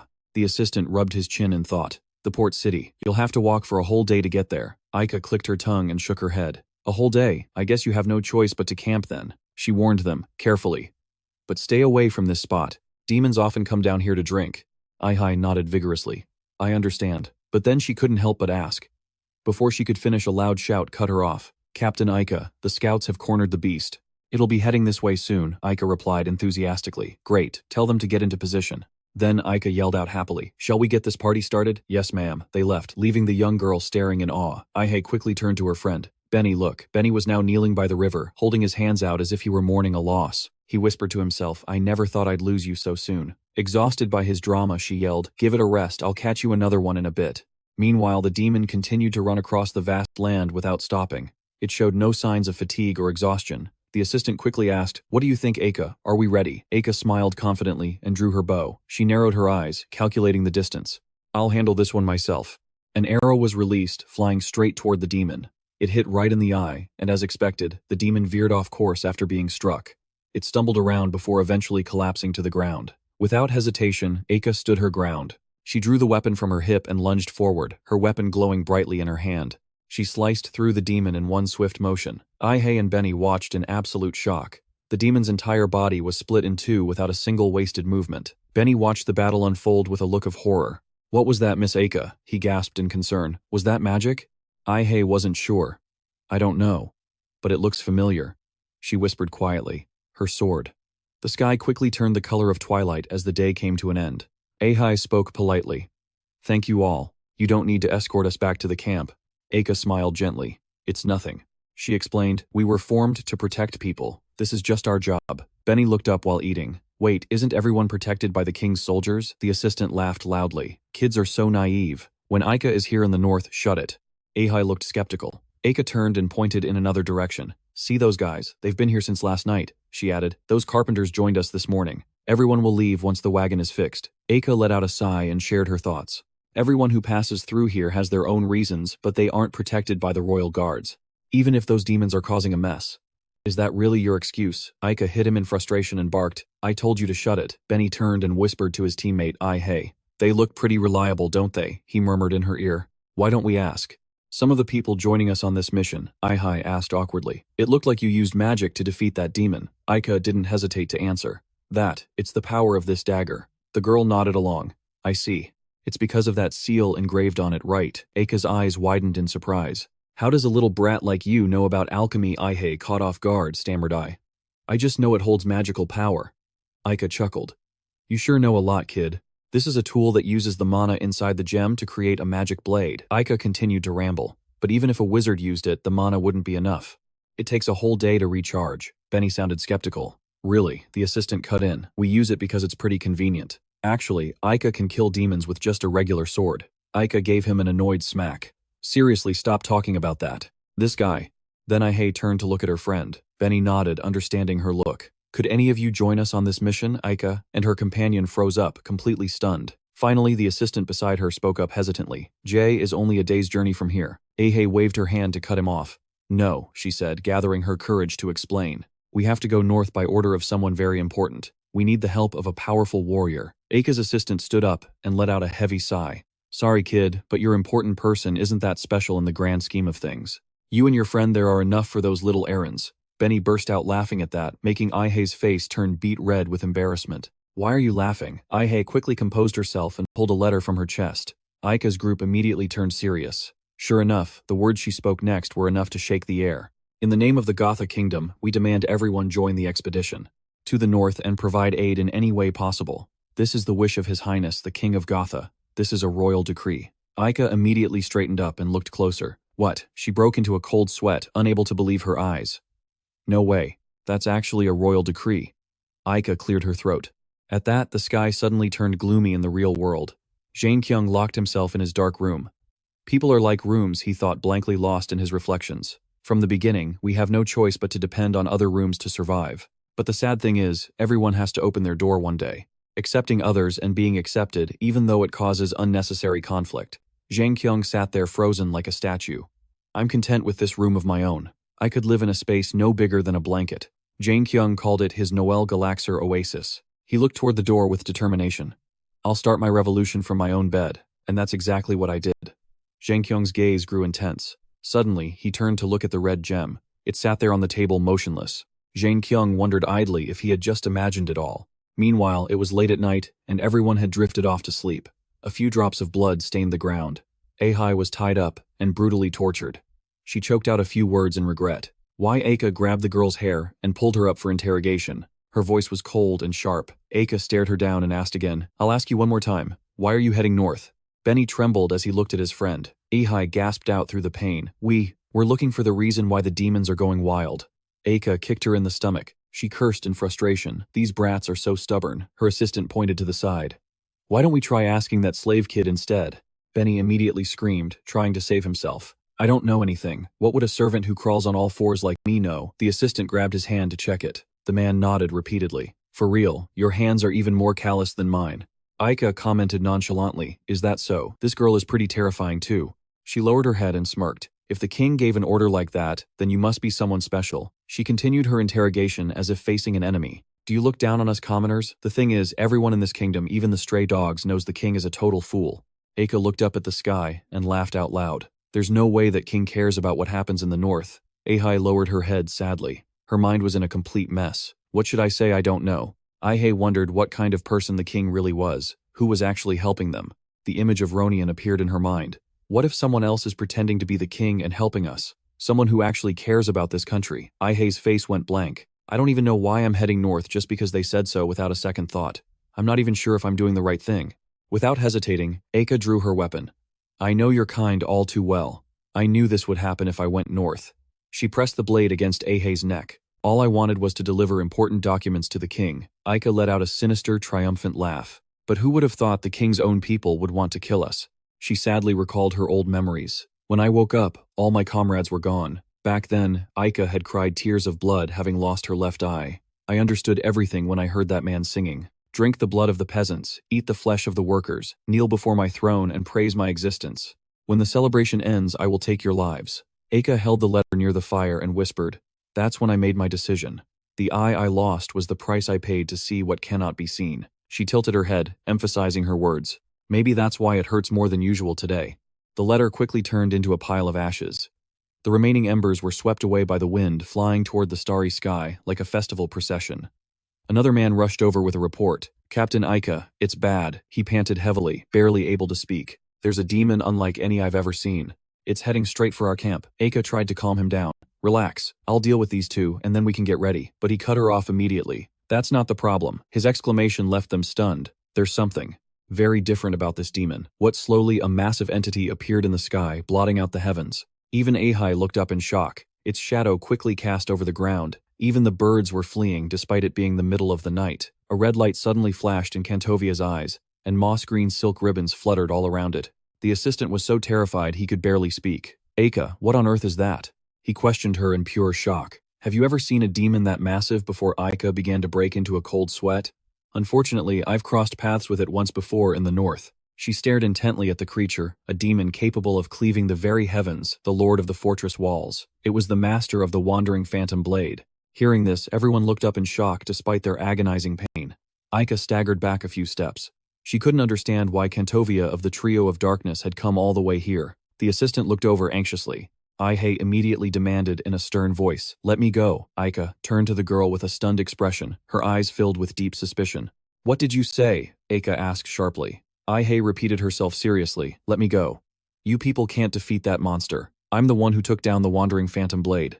I'm the only one who can beat it." The surrounding atmosphere began to heat up, becoming more tense than ever. Meanwhile, Jin-Kyung raised new Figer in his hand. "All right, I've been waiting a long time for this." He looked at Amiri with an excited gleam in his eyes. "One lick a day or maybe 5 to make up for it." Jin-Kyung stuck his tongue out, determined to move forward. He moved closer to Amiri. Her soulless face looked rather reluctant. Suddenly, the red gem flashed brilliantly, and Jin-Kyung was summoned instantly. Aika gave a mocking laugh. "Are you really telling me that you defeated the wandering phantom blade?" Aihei didn't hesitate for a second. "That's right." Benny let out a forced awkward laugh. It didn't look like Aika believed her at all. She immediately grabbed the girl by the head and slammed her hard against the post. The impact left Aihei crying out in excruciating pain.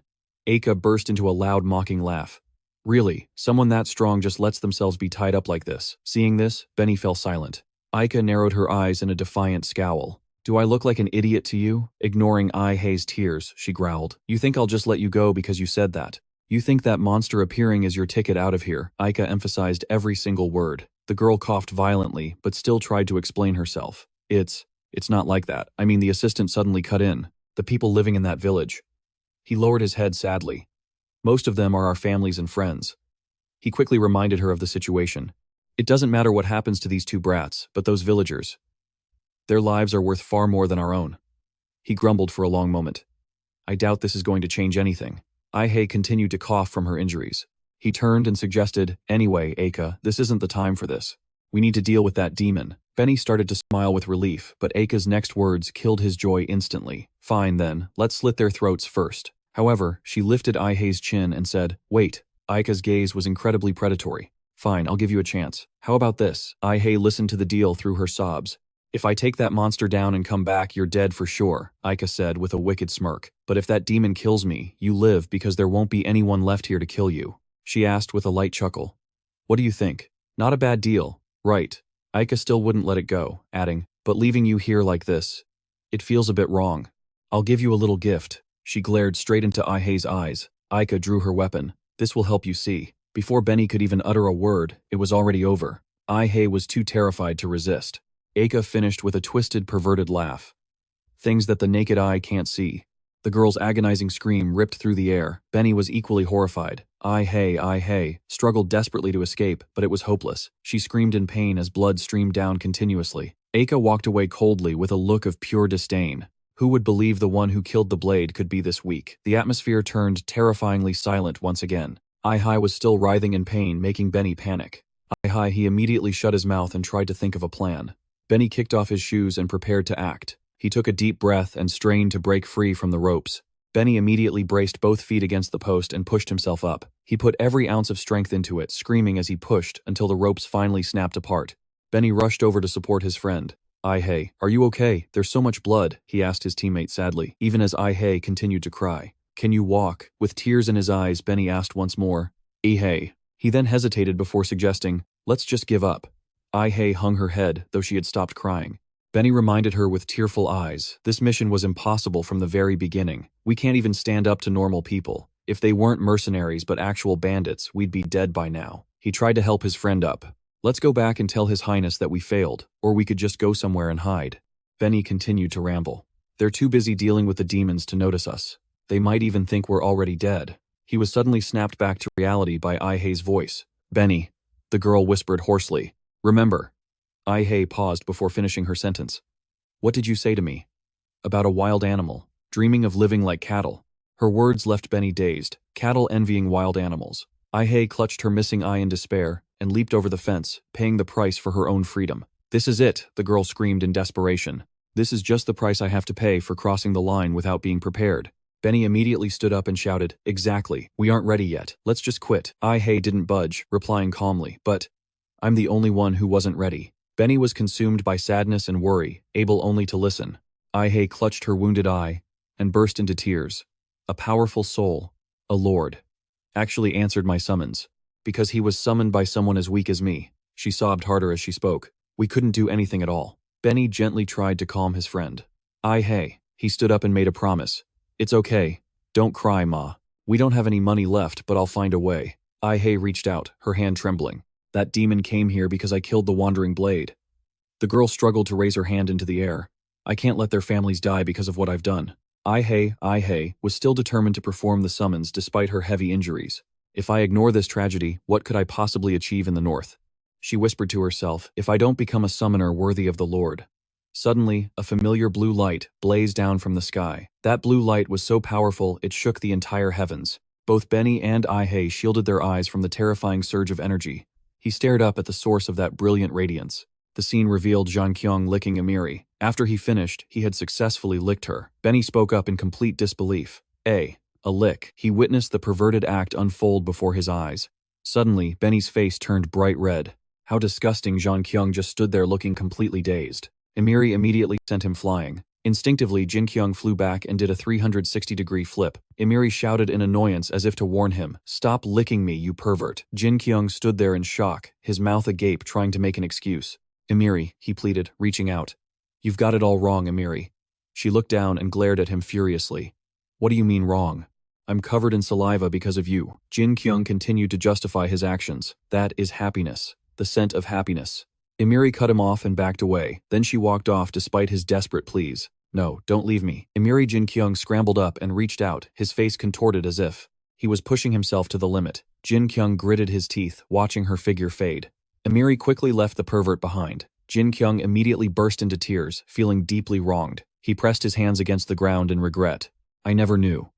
Why is it my turn?" Jin-Kyung hung his head in sadness. "How could I be so careless? My favorite character has become a real person. How could I forget? It's over. Goodbye, my fellow otaku." Benny quickly approached. "My lord, I'm sorry to interrupt," but he looked up innocently. "Was I summoned?" "Slave, number 1. Benny introduced himself with a forced smile. "My name is Benny." He didn't respond, instead turning to look elsewhere. Ihei Jin-Kyung immediately ran over to check on her. "What happened to you?" Benny sadly supported his friend. Her eye had been stabbed, and she had been beaten. Ihei tried to pull away while still attempting to explain herself. "I'm fine." But before she could finish, Jin-Kyung hurriedly grabbed her shoulders. "You are clearly not okay. You should have called me when you were in danger." Ihei continued to sob uncontrollably. "I'm sorry, Jin-Kyung. I was worried about seeing you because I'm so useless," the girl said, sounding completely helpless. "You're busy with your own life, and I just keep bothering you." Jin-Kyung immediately countered her in a stern voice. "What are you talking about? To me, nothing is more important than you right now." "Don't ever say that again," he emphasized every word. "You have never been useless." Hearing this, Ihei's emotions finally boiled over. The little girl cried even harder, as if a weight had been lifted and she'd finally been acknowledged. Sobbing and sniffing, she managed, "I'm sorry, Jin-Kyung." Jin-Kyung was taken aback. What's wrong with her? Beside them, Benny looked equally flustered.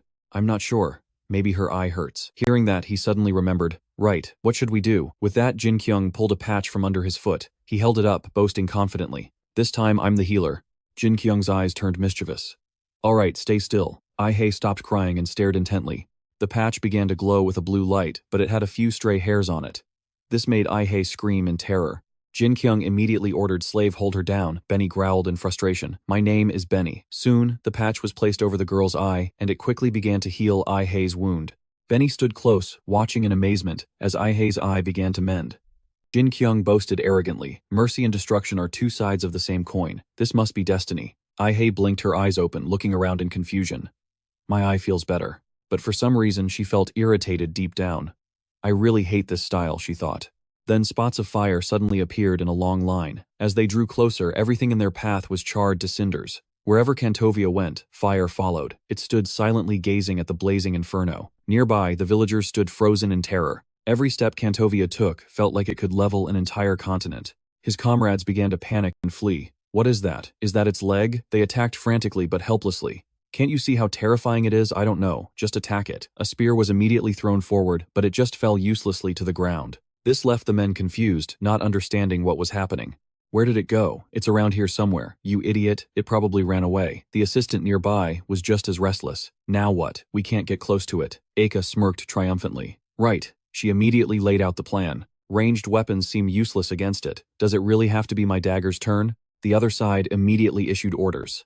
Listen up, they shouted urgently. 2 of you take a horse and head to the nearest village now. Everyone else help the villagers evacuate. Over here, Eika tried her best to convince them. Listen to my orders. You need to lead the evacuation. The assistant yelled back in frustration. What, you're going to charge in alone? Eika gave a contemptuous smile. What are you worried about me? I'm the one who survived and returned from the north. She threw off her coat and stepped forward. You guys just worry about yourselves. Eika's decisive and courageous actions left the burly man at a total loss for words. Eika, but before he could say another word, Eika shouted back at them. Go now. The others knew all too well that staying would accomplish nothing. They all replied in unison, yes ma'am. Meanwhile, the man looked at Eika with an unreadable expression. He stared at her bare back, wondering to himself, why her? He then looked down at Eika's hand, which was trembling as she gripped her dagger. She always had to carry the heaviest burdens. Ultimately, the burly man decided to turn away. He finally had the answer to his own question. It's because she's afraid we'll die first, just like her old comrades. The starlight was gradually blocked out by Kantovia's massive silhouette. The burly man silently prayed for this brave heroine. We'll survive, and you have to come back to us too. Once she was sure everyone had retreated to safety, Eika let out a long sigh, regaining her composure. She even laughed softly to herself, feeling a bit self-critical. If I had known this would happen, I wouldn't have used it this morning. Eika held out her weapon. She wasn't even sure what she could do with what little she had left. I don't know how much mana it's recovered, but I only need one clean hit. As the moment drew near, Eika prayed silently.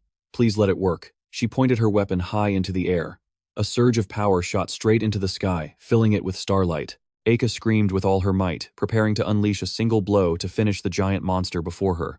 In the blink of an eye, she swung her blade, sending a clean slash toward Kantovia. This strike was so fast that the naked eye could barely keep up.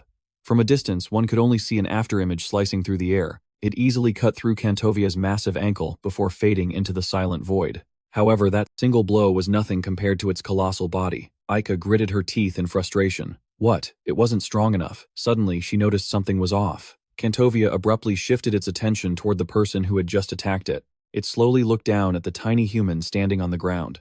Even though Eika was now at a disadvantage, she still talked tough. So you're finally looking this way. Kantovia, of the 3 shadows. Eika didn't give a damn about what it was going to do next. She just kept screaming questions at it, completely fearless. You have countless followers behind you, a battle under the setting sun, and you're the last one standing. Eika gritted her teeth in frustration, forcing out every single word. Why? Why are you even here? A second later, she lunged forward like a madwoman. Her weapon, which had been completely drained of mana just moments ago, began to charge up once again. What's the matter? Eika swung her weapon wildly, sending streaks of light flying in every direction. At this point, Eika was utterly exhausted, with sweat pouring down her forehead. She watched as the monster began to unleash its power for a counterattack right in front of her. A strange vortex had appeared above its head out of nowhere. Eika knew that in her current state, there was no way she could land a finishing blow on Kantovia. I need to buy more time. But she had clearly reached her absolute limit. She stared at the blade about to swing down and accepted her fate. I guess this is the end for me. Right as it raised its massive weapon high into the air, preparing to crush the tiny ant on the ground with a single blow, Eika suddenly heard a loud voice calling out from behind. Are we there yet? Hey, where's that monster? Jin-Kyung's sudden appearance left her completely stunned. But before she could even answer him, he was already staring at Aika with a look of pure shock on his face. He couldn't take his eyes off her. Who are you? The more he looked at her current appearance, the more dazed he became. Finally, he managed to stammer out, "A girl with an eye patch." In a life-or-death situation like this, he actually had the nerve to compliment her. "Wow, you look so cool." His enthusiastic face really stood out at that moment. But what she was focused on was Kantovia's blade, which was about to send him straight to the afterlife. In the middle of the pitch-black night, a strange light suddenly flashed from deep within the forest. Kantovia swung the blade it had just pulled from some unknown dimension and slammed it into the ground with terrifying force.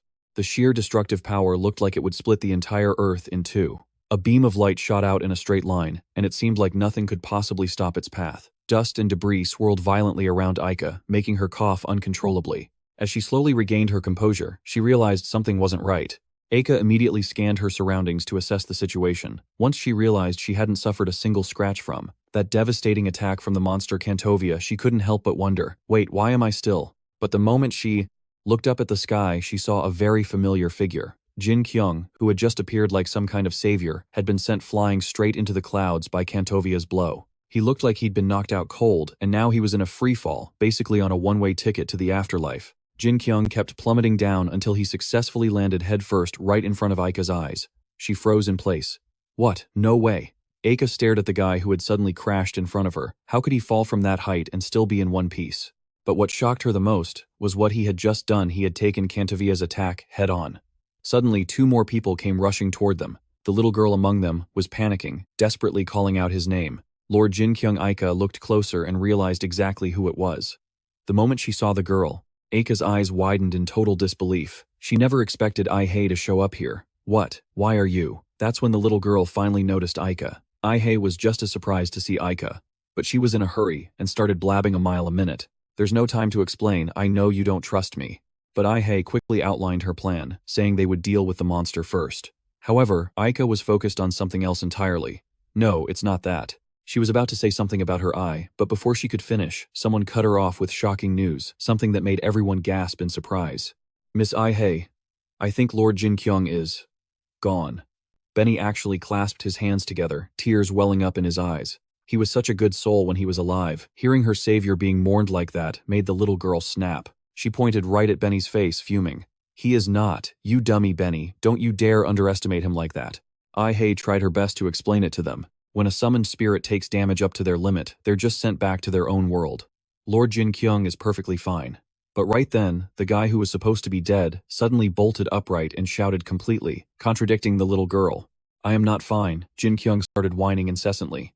"Ouch, that hurt way more than when the neighborhood kids used to bully me and take my money." Aika could only stare at him, her face a mask of pure disbelief. She couldn't believe her eyes. This is impossible. How is he still standing after taking a direct hit from Kantovia?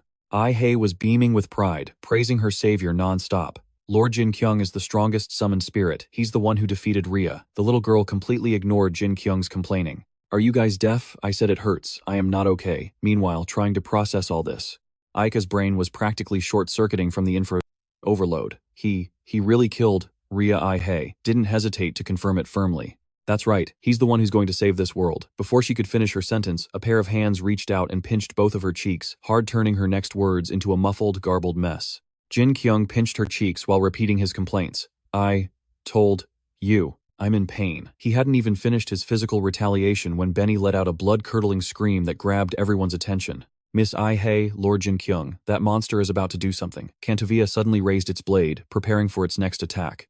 Jin-Kyung stepped up once again to protect everyone, not even realizing that Ai-hei and the others had already scurried far away. "Ai-hei, get back." "Alright, fine. I guess my body is a lot tougher than I thought." With that, Jin-Kyung reached into his pocket and pulled something out. It looked like just a totally ordinary pen, but he seemed incredibly confident in its power. "Let's do this." But before he could even activate his weapon, Jin-Kyung froze. Kantovia had already pointed its blade right at him. His face was paralyzed with shock. Kantovia's swing was incredibly fast, far too fast for any normal person to even dream of dodging. He gritted his teeth and braced himself in that split second. Just when it seemed like everything was about to end, Jin-Kyung managed to twist his body and dodge that lethal blow. Even so, the sheer pressure from that massive weapon still took a heavy toll on him. Jin-Kyung quickly pulled out his pen. This time he was ready. He'd kept this item on him at all times. With just one simple flick, the nib of that compact weapon clicked open, and a brilliant red beam shot out instantly, streaking toward Kantovia. It was a laser pointer. Right after Jin-Kyung's shout, a single beam of monochromatic light tore right through Kantovia. It was so powerful that it traveled hundreds of miles, even piercing through the sky of this fantasy world, straight through the endless shimmering galaxy to a distant planet, causing it to explode instantly. The blast was so massive that even from the fantasy world, Benny could see it clearly. However, that beam of light vanished just as quickly, leaving him confused. He muttered to himself, "What kind of magic was that? I definitely saw something." Back at the battle, the moment Jin-Kyung clicked the light on Kantovia, let out a horrific scream, but it still managed to strike back at its opponent. Moreover, the injury was so severe that Jin-Kyung had to admit it. Man, that hurts. It really, really hurts. Even so, what made him frown and mumble in irritation was the fact that Kantovia only had a minor scratch. To make matters worse, the wound wasn't even in a vital spot, which surprised him more than anything. I didn't think it could dodge that. Not only that, but Jin-Kyung was now in a desperate situation because his laser pointer had suddenly run out of juice, forcing him to curse under his breath while fumbling through his pockets. Damn it, was I too careless. A moment later, he frustratedly pulled something out. His father's lighter was his weapon number 2, but he really should have brought some spare batteries. But Jin-Kyung refused to give up. He tried to stay calm, thinking, there's gotta be something better, right? Just then, his eyes widened in shock because Kantovia had seized the moment he was distracted to lunge at him. Startled, he was forced to use the lighter in his hand, screaming, "Damn it!" But the flame was so tiny, how could it possibly stand against that massive sword? Jin-Kyung was instantly pinned down by the tip of the blade. Just when it seemed like it was all over, tucked away in a corner, he was cranking the gas to the max, using every ounce of his strength to hold back the sword, struggling with all his might not to collapse. And as he let out a roar, that tiny flame suddenly surged with power. It transformed into a colossal sword of fire, allowing him to block the enemy's onslaught. Finally, it triggered an explosion, blasting Kantovia's blade away, leaving the creature in disbelief for a split second. Seizing the moment it was stunned, Jin-Kyung gripped the flaming sword tight and yelled, "You won't dodge it this time." In the blink of an eye, his sword grew enormous, even towering over Kantovia. Sensing the perfect moment, Jin-Kyung swung his blazing blade at his foe. Even Kantovia was taken aback by the fiery weapon right in front of its eyes. But after a moment's hesitation, it pushed off its toes, using the momentum to lean back and dodge the attack. Then it didn't miss the chance to slash through that fire sword, shattering the blade until only a few flickering embers remained in the air.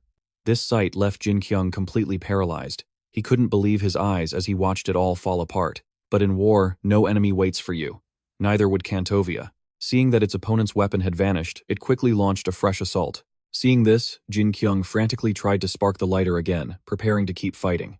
Crap. Yet while the enemy was closing in on him inch by inch, Jin-Kyung was now in a state of absolute terror. His lighter just wouldn't catch fire no matter what he did. He could only stand there like a statue as Kantovia's blade lunged toward him.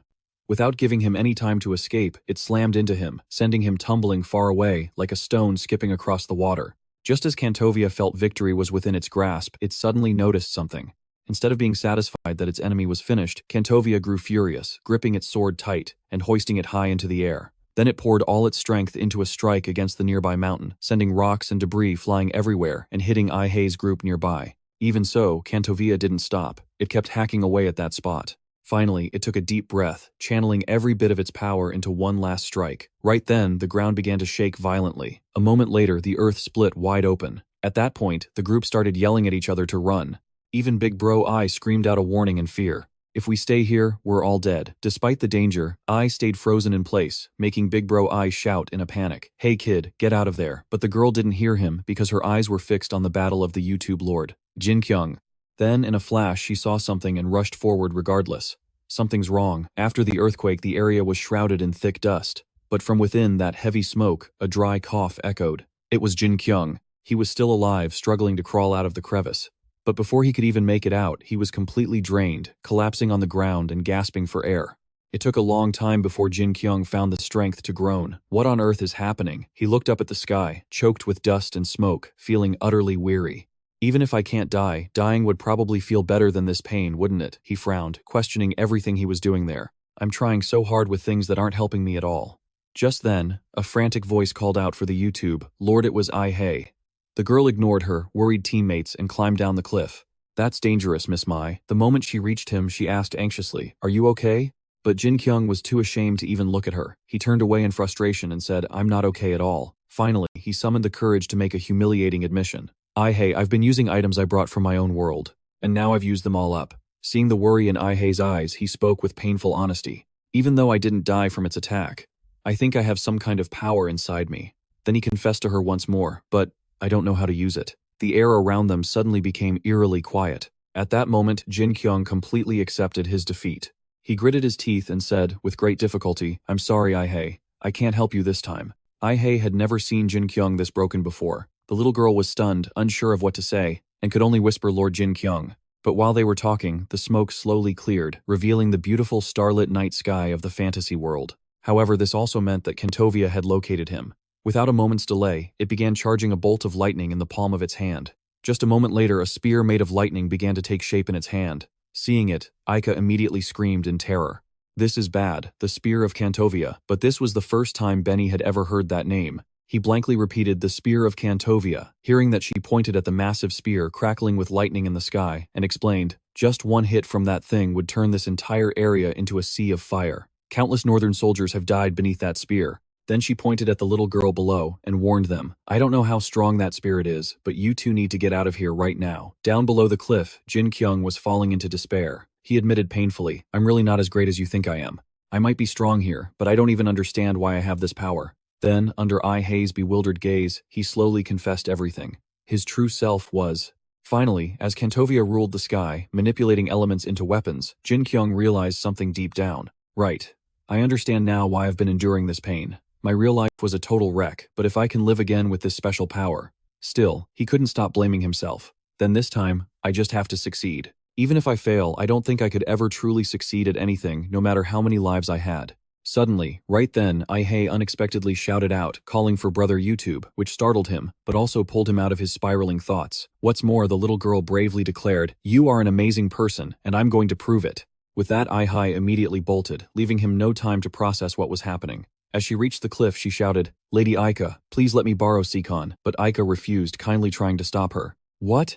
What are you talking about? I told you once that spear is thrown, this whole place will be a sea of flames. She frowned in frustration and added, I still don't trust you. I'll never trust a puppet of the king. Even so, Ihei didn't give up. The little girl shouted Lady Aika, making the woman stop and stare at her. She began to reason with her, asking if she and her soldiers weren't fighting this monster to protect the people. Then Ihei's eyes became more determined than ever as she said, I'm also trying to protect someone. Aika hesitated, cursing under her breath. What? She stared into the girl's clear, resolute eyes, wondering why she couldn't say no to that look. And so, she found herself won over by those eyes and let Ihei borrow Seacon.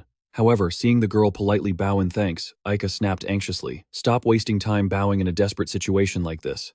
But as she watched the girl straight back as she ran off, she fell into thought again. Is this girl really just a puppet of the king? Next, under his bewildered gaze, the girl plunged it into the ground in front of him and called out to Brother YouTube again. Then she spoke clearly, Listen to me. Summoned spirits don't just use magic with items they brought from their own world. Finally, as his eyes widened in disbelief, she told him that normally they can control the magic from their own world. At this point, Aika, standing atop the cliff, heard the two of them chatting casually and screamed a warning. Why are you teaching him now? Kentovia is about to throw the spear. She pointed at Kentovia, who was holding the flaming spear high, ready to strike them both. It's activating its magic. Despite the danger, Ihei didn't care and continued her explanation.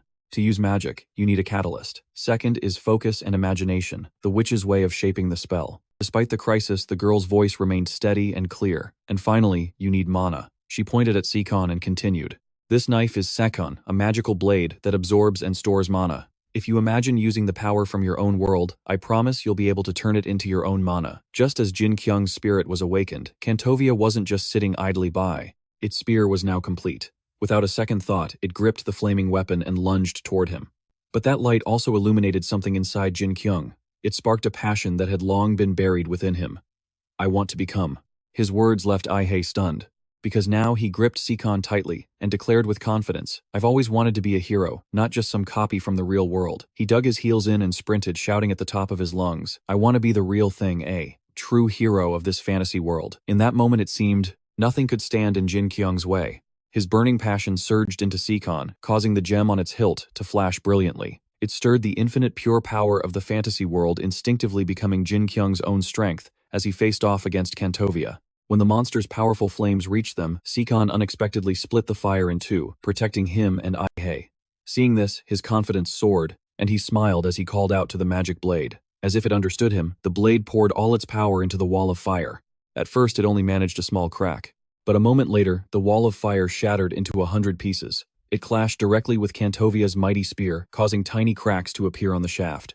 The cracks slowly spread down the length of the weapon until a loud snap echoed, and the spear crumbled into dust in midair. But Seekon's power didn't stop there. It surged right through Kantovia, causing cracks to appear all over its body, just like the spear. Everything ended with a massive explosion, as the creature vanished completely into the brilliant light. That wave of energy swept away the dark mists Kantovia had brought with it, returning the beautiful starry night sky to the fantasy world. Gazing at the magnificent sky and that powerful light, he finally realized something. I know my life in the real world was a mess. He made a silent vow. But I still want to see if I can become someone who actually matters. Even if it's in another world. Morning had come. White clouds drifted lazily through the sky to the sound of birds chirping. On the ground, everything was still in ruins, surrounded by barren branches. In the room, the morning light streamed through the window, waking Jin-Kyung up. He sat up, stretching his back and cracking his joints. He squeezed his eyes shut and grumbled through gritted teeth. This bed is so lumpy. How do people in this world even sleep on this? Jin-Kyung muttered as he got up. He walked toward the door, grumbling to himself, wondering if Ai-hai had managed to get any sleep at all. He reached out and swung the door open. A sudden blinding light poured into the room, and he seemed to notice something immediately.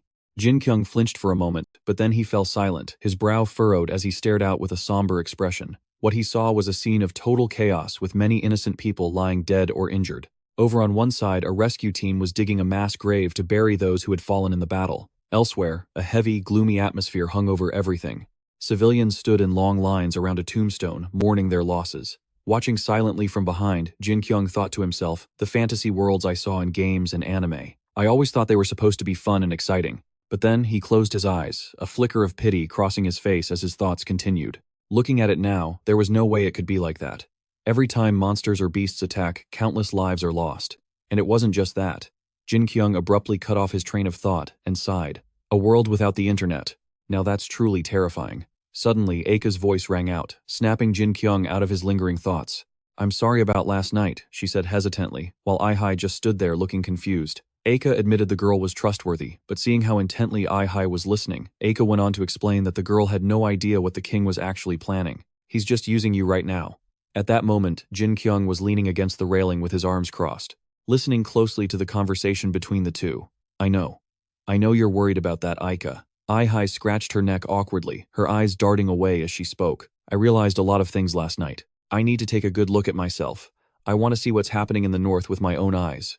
The moment Eika heard this, her brow snapped shut, and she shot the girl a look of pure shock. Ai-hai's face turned dead serious as she poured her heart out. Once I do this, I'll know for sure that I'm doing the right thing. Those words left Eika stunned and speechless. A few moments later, she regained her composure and asked hesitantly, the right thing. Nothing is more dangerous than being right. The sky remained a clear blue, with white clouds blanketing the horizon. Far off on a hillside, 5 figures could be seen standing and talking together. Eika handed Ai-hai a small cloth pouch and gave her some advice. It's not much, but make sure you use this for your trip. The hulking man standing next to Eika gave a nervous laugh. All our gear got scorched when we fought that demon, he said, sheepishly. Eika turned away with a smirk. Sorry about those royal orders, by the way. Ai-hai gave a bright, radiant smile. Thank you, we'll be careful and make it last. Suddenly Eika scratched her face, sounding a bit flustered. Oh, one more thing. Some new word about the king came in yesterday. The 3 people facing her asked in surprise. News reached all the way here. The big guy chimed in. They were here last night, remember? It's not just us. Everyone already knows the news. Hearing that, Eika quickly explained. Wanderers travel all over and hear everything. Whatever is happening in the world, you'll find it all in their songs. She advised Ai-hai and the other 2 that there was a great hall in Jiria, where they would likely find much more useful information. They all responded in unison. Is that so? After giving the group her instructions, Eika unbuckled her quiver and turned to Jin-Kyung, asking hesitantly, Hey, it was Jin-Kyung, right? At that moment, he didn't even know her name, and just looked at her puzzled. She didn't say anything else.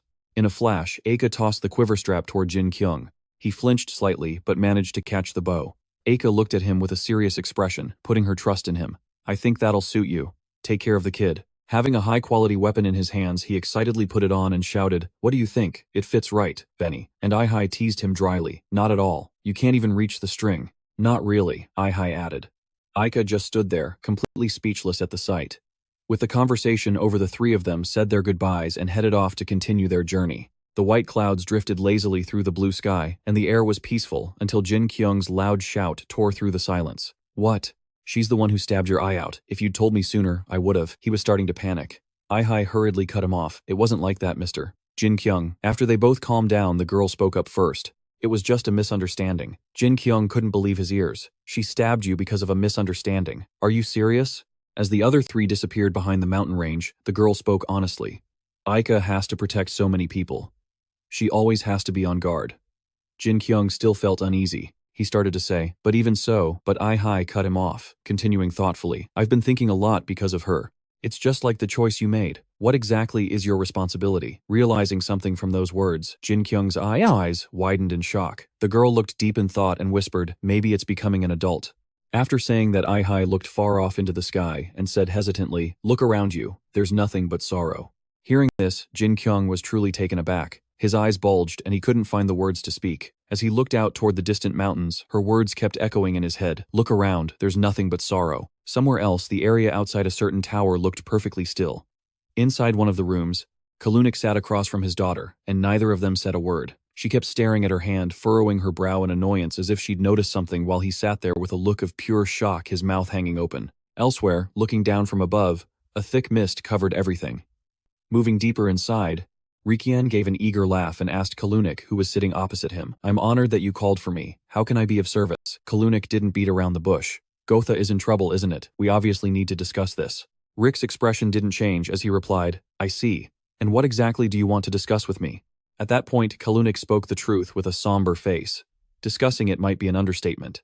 I saw my daughter this morning, and she told me something very interesting. Hearing this, Rikian paused for a split second, his teacup stopping just before it touched his lips. Then Kalunik seriously recounted what he had heard from his daughter. A summoner and his group have headed north. I've been told they defeated Rhea.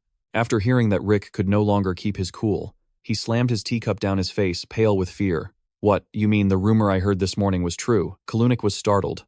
A rumor? Rikian honestly told him what he'd heard. Yes, I heard a rumor from the Wanderers. They said they witnessed something. Very strange.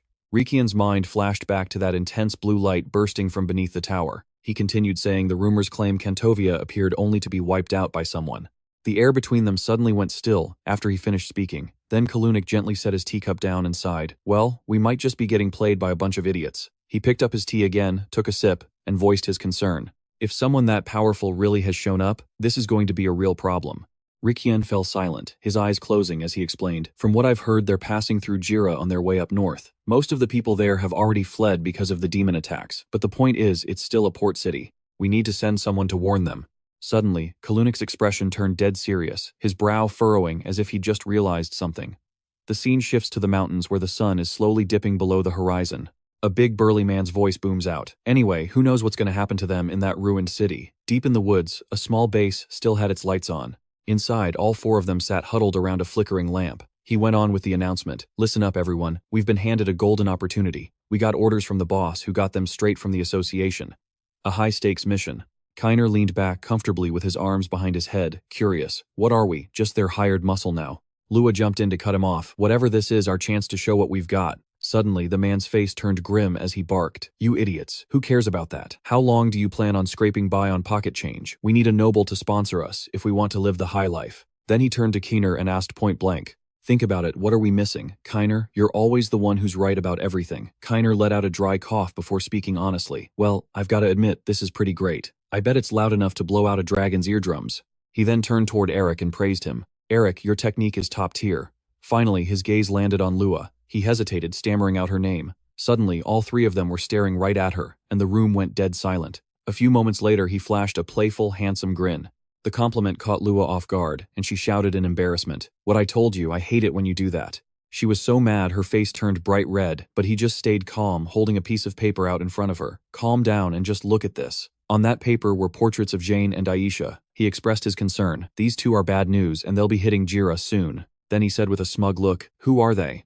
They're our big opening act in Jira. Kiner jumped on the bandwagon, adding, exactly, we've finally hit the jackpot. Then he suddenly pulled something out that made a clinking sound, his expression turning terrifyingly serious. We have to take them down for our home and for this country. His words left the other three stunned, their jaws dropping. Eric asked nervously, wait, don't tell me. You mean killing? He didn't answer, just slammed a bag of money onto the table, leaving them speechless. Looking at the heavy pouch, he spoke slowly. This is a lot of money. With a stone-cold face, he continued. It's not about murder. This is a mission of national importance. Suddenly, a heavy tension filled the room, and all three of them were sweating as they hung on his every word. Do you guys want to be street performers forever? Have you heard what people are saying about us? When we sing about the corrupt king, we're singing about our own lives, so what is there to be afraid of? Seeing that no one was speaking up, he asked impatiently, so who's in? He gripped the money pouch tightly in his hand. Lua sighed wearily as she trudged through the forest. She'd been thinking about it the whole way. He's right. This is our shot. We can't just be wandering singers forever.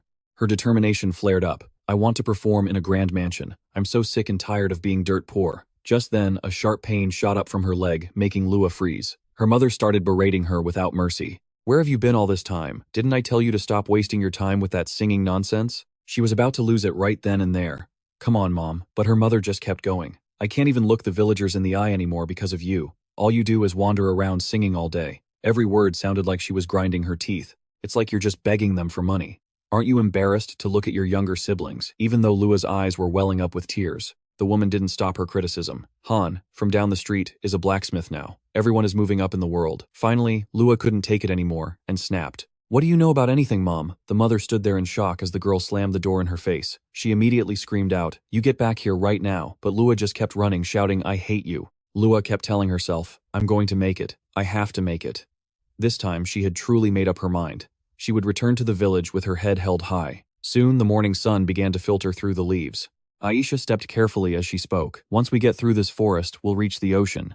Jane looked at her, feeling a bit worried. You doing okay? She stopped to take a break and wiped her sweat. Yeah, but you were already exhausted after just a little running last time. He realized she was right. You're right, that is weird. Is my body finally learning how to use mana? Benny sat down on a flat rock looking completely drained. Hey Jin-Kyung, I don't get why we have to cross the sea to get to Jira. Have you ever even seen the ocean before? Jin looked at them both looking surprised. Wait, you've never seen it. Aisha was there too, and they both just nodded blankly. He started explaining excitedly. The ocean, it's just so much water. Like so much that you can't see where it ends. It's like the water just meets the horizon. They nodded along, impressed by his rambling. That's just what I saw on TV and the internet though. It's not like I've actually been to the beach before, right? Finally, the three of them made it to the top of the hill. Aisha froze in her tracks, her eyes wide with wonder.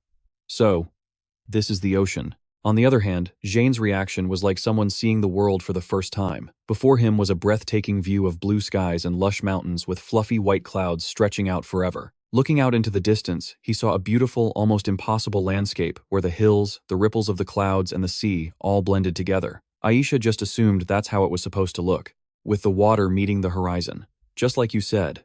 Benny was still busy studying the terrain, wondering, do you think a boat will even float on that? Jane, meanwhile, was speechless. White birds flitted between the high, jagged cliffs, adding to the beauty. The trio began to walk down to explore this natural wonder. Suddenly, a terrifying roar ripped through the peaceful air. Everyone immediately went on high alert. What was that? That sounded like a demon. All three of them blurted out their conflicting opinions at the same time. Should we run? We should go check it out. Run. An incredibly awkward silence settled over them. Jin-Kyung was the first one to snap out of it. Anyone who wants to stay and watch, be my guest. Benny couldn't help but feel frustrated, grumbling. I wanted to run away too, you know? Was I wrong? Not far from them, a demon was locking its sights on a tiny prey. It let out a violent roar as if trying to intimidate its opponent. Lua could only look up in despair as everything unfolded. What is happening? He was still drowning in confusion. Why did I agree to this? Why can't I do anything at all? The demon's pincers were closing in, reaching their absolute limit. He instinctively shut his eyes tight as he sensed the danger. Right at that moment, the voice of a savior appeared. That bastard Jin-Kyung mustered his courage and stepped forward. How dare you attack a weak woman? Come fight me one-on-one. Then he leaped high into the air to gain the high ground, a fair fight. Benny didn't have a clue what was fair about this. He seemed to be mustering all the energy from his throat to boost his confidence, but suddenly, his momentum plummeted to rock bottom the moment Jin-Kyung's feet touched the ground. The demon stood there, frozen in shock for a second. Lua looked up with eyes full of hope, thinking he had an ace up his sleeve. The other two teammates were speechless, staring blankly at their confused older brother, who was stumbling around. Wait, finally, even I couldn't just stand by and watch anymore. I told you you can't reach it like that. Jin-Kyung tried to play a stalling card. Wait a second, but the demon was way too sharp. Time's up. It quickly charged at him with lightning speed, sending him flying across the ocean. His entire body slammed into the rocky mountain like a landing meteorite. The atmosphere froze everything in place once again for a moment. Lua couldn't stop his lip from twitching, confused about who that loser was. While Lua was still in shock, A shouted loudly, "Hey, run fast." As he turned to run toward them, the girl continued to scream. Brother Jin-Kyung. Facing the extremely embarrassed and surprised expressions of Ai's group, Jin-Kyung spoke slowly. "Grim Reaper, you who are even darker than death itself. Use your powerful scythe to punish that foolish creature and send it into an eternal slumber." As soon as he finished speaking, a beam shot straight at the monster with terrifying speed. For a moment, the entire area fell into a dead silence. All three of them, except for Jin-Kyung, stood there with their mouths agape. The monster stayed still for a moment, then sharp, decisive cracking sounds echoed as fissures appeared all over its body. Gradually, rays of golden light burst out from within its pitch-black body. The monster's upper torso exploded into tiny fragments. The shattered shell drifted away in the wind. Lua stood dazed for a long time before suddenly snapping out of it. He quickly turned around, his mind racing. "Those people are..." Jin-Kyung took slow steps forward. Benny leaned on his knees and spoke to the girl who was covering her ears. "It's over." Wait, did Lua recognize those two? They were the people on the flyer. His thoughts were immediately accompanied by warning bells. These were dangerous people. Meanwhile, Jin-Kyung had walked over and struck a pose, flipping his hair. He tossed his smooth black hair and asked, "Are you hurt, little one?" He paused for a moment, before finishing his flirtatious line. "A beautiful flower like you." With this kind of attitude, it was impossible for Lua to stay on guard. "He doesn't look dangerous at all." He gave a forced smile and replied, "I'm fine, thanks to you." But as he said this, Lua hesitated for a moment. But then, why? Everyone seemed to get the hint and stopped talking. I and Benny stood frozen, staring in one direction, and even Jin-Kyung's eyes widened in disbelief. Sensing the strange atmosphere, Lua tentatively asked, "Is something wrong?"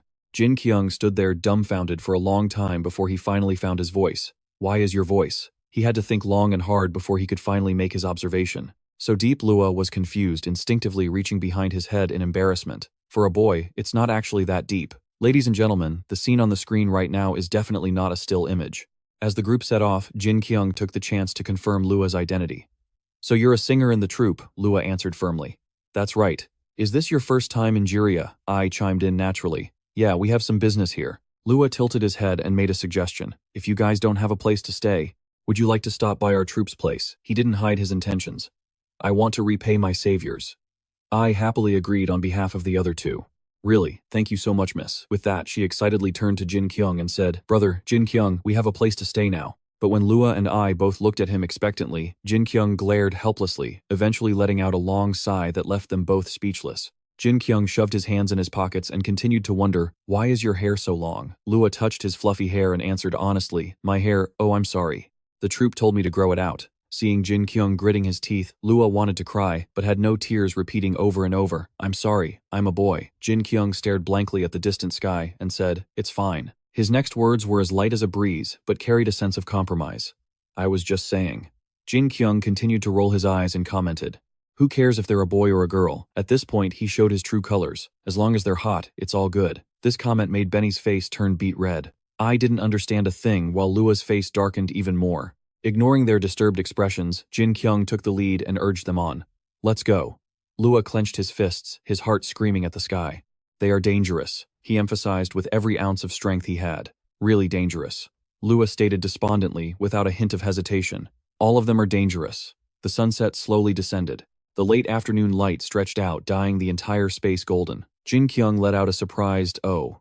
So this is where the troupe lives. I like this view. It's so spacious." Lua spoke up frantically. "I'm so sorry. I heard it was attacked by demons, but I didn't think it would be this bad?" Jin-Kyung waved his hand sympathetically. "I know. If you had known this would happen, you wouldn't have been so confident about bringing us here."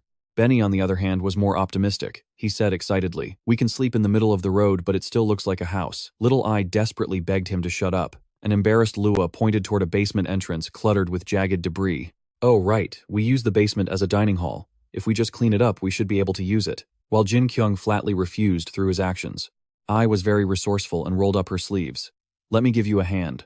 But Lua couldn't let a guest do the work, so he immediately said, "No need, this is the troupe's place, so it's our job to clean up." Benny suggested, "Hey, it might be better if we check if there are any boats here before the sun goes down. With the village in this state, there's probably no one left. We might have to travel by land." Hearing that, the girl's face looked a bit hesitant. "By land, but we were advised to go by boat."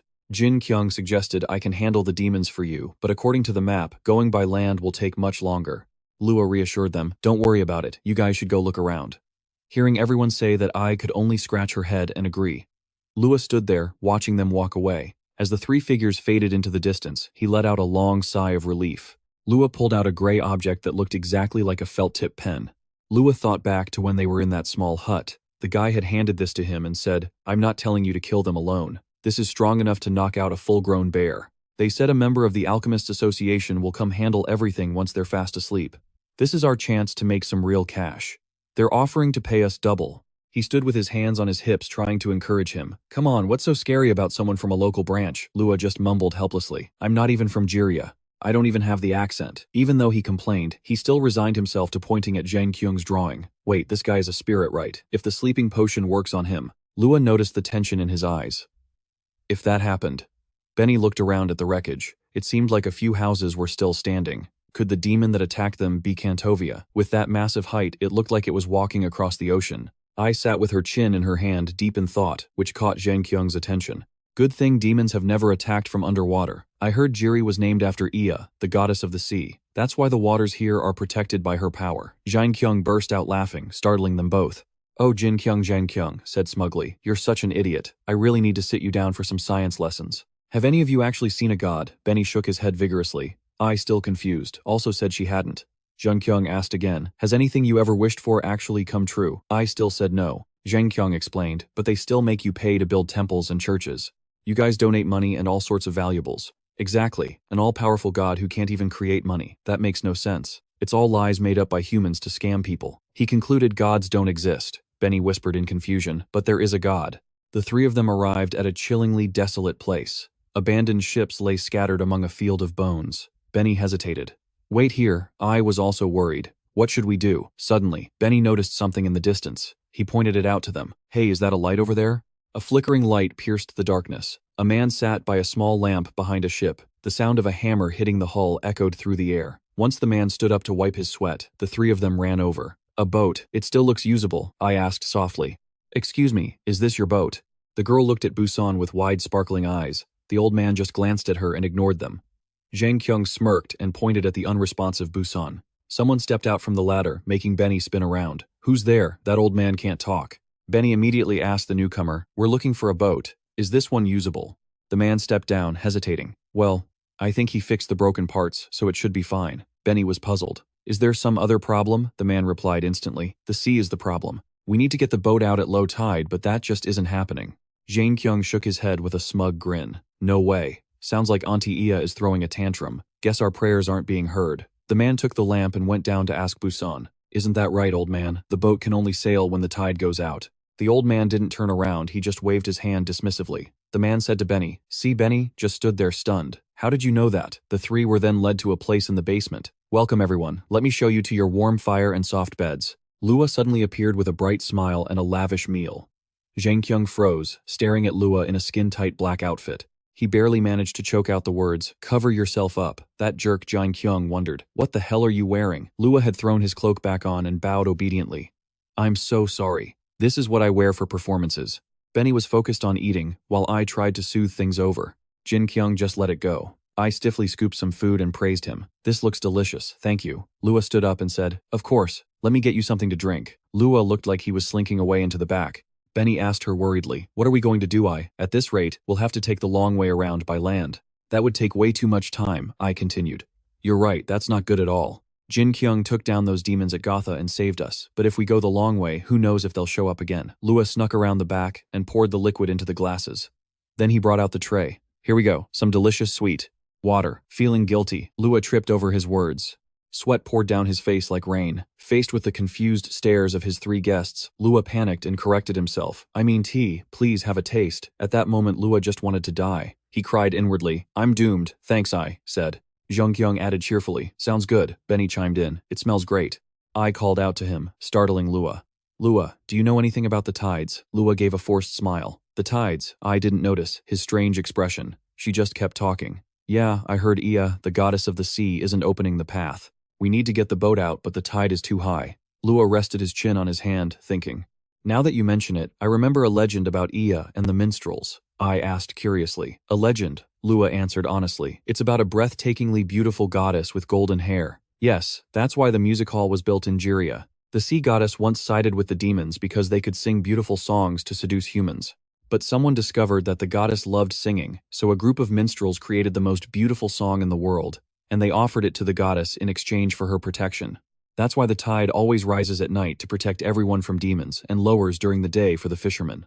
I was becoming more and more intrigued. Jin-Kyung leaned back with his hands behind his head. Hi, now isn't the time to get caught up in old myths. He doesn't have any useful info. He doesn't know how to lower the tide. Lua raised a finger to explain. But I heard Ia chooses the person with the most beautiful voice. If that person offers a song to her, the goddess will surely lend a hand. Jin-Kyung smirked sarcastically. But you're not that person, are you? Lua's face looked as bitter as an unripe fruit. Lua continued with tears streaming down his face. You're right. Benny just gave a forced smile on the side. I started to panic. Jin-Kyung, what's wrong with you? Jin-Kyung pouted and said, he's getting on my nerves, as Lua slowly started to crumble. In that moment, he realized he'd accidentally told them everything. But the water Lua drugged hadn't been touched yet. He thought to himself, they haven't drunk it yet. Jin-Kyung slammed his hand down on the table, making everyone jump. He spoke bluntly. To be honest, I couldn't care less about superstitions. What I really want to know is why Lua's face has gone completely pale.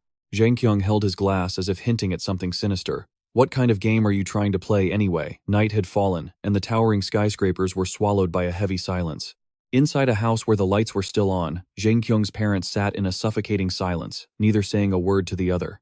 Suddenly, Jin-Kyung's father broke the silence with a deep scowl. Hey, how has he been lately? Jin-Kyung's mother, who was peeling fruit, flinched at the question. He continued to press her. Is he eating well? Is he all right? His mother looked down without saying a word, her face etched with sadness. The father then recounted what he had seen in Jin-Kyung's room. The last time I went in there, I saw some bread. When he didn't get an answer, he narrowed his eyes and turned to gauge his wife's reaction. Only then did she answer, her voice trembling with hesitation. I didn't buy that for him, so I don't understand how it got there. Maybe he ordered it or went out. Mr. Jane insisted firmly. I'm sure you just bought it and forgot. You even said the boy fainted right after the delivery arrived. He then leaned back, comfortably crossing his legs as he gave her more instructions. That's enough. Stop worrying about him. It's not like he's going to starve to death. Hearing this, his mother's eyes widened in shock, but she couldn't find the words to respond.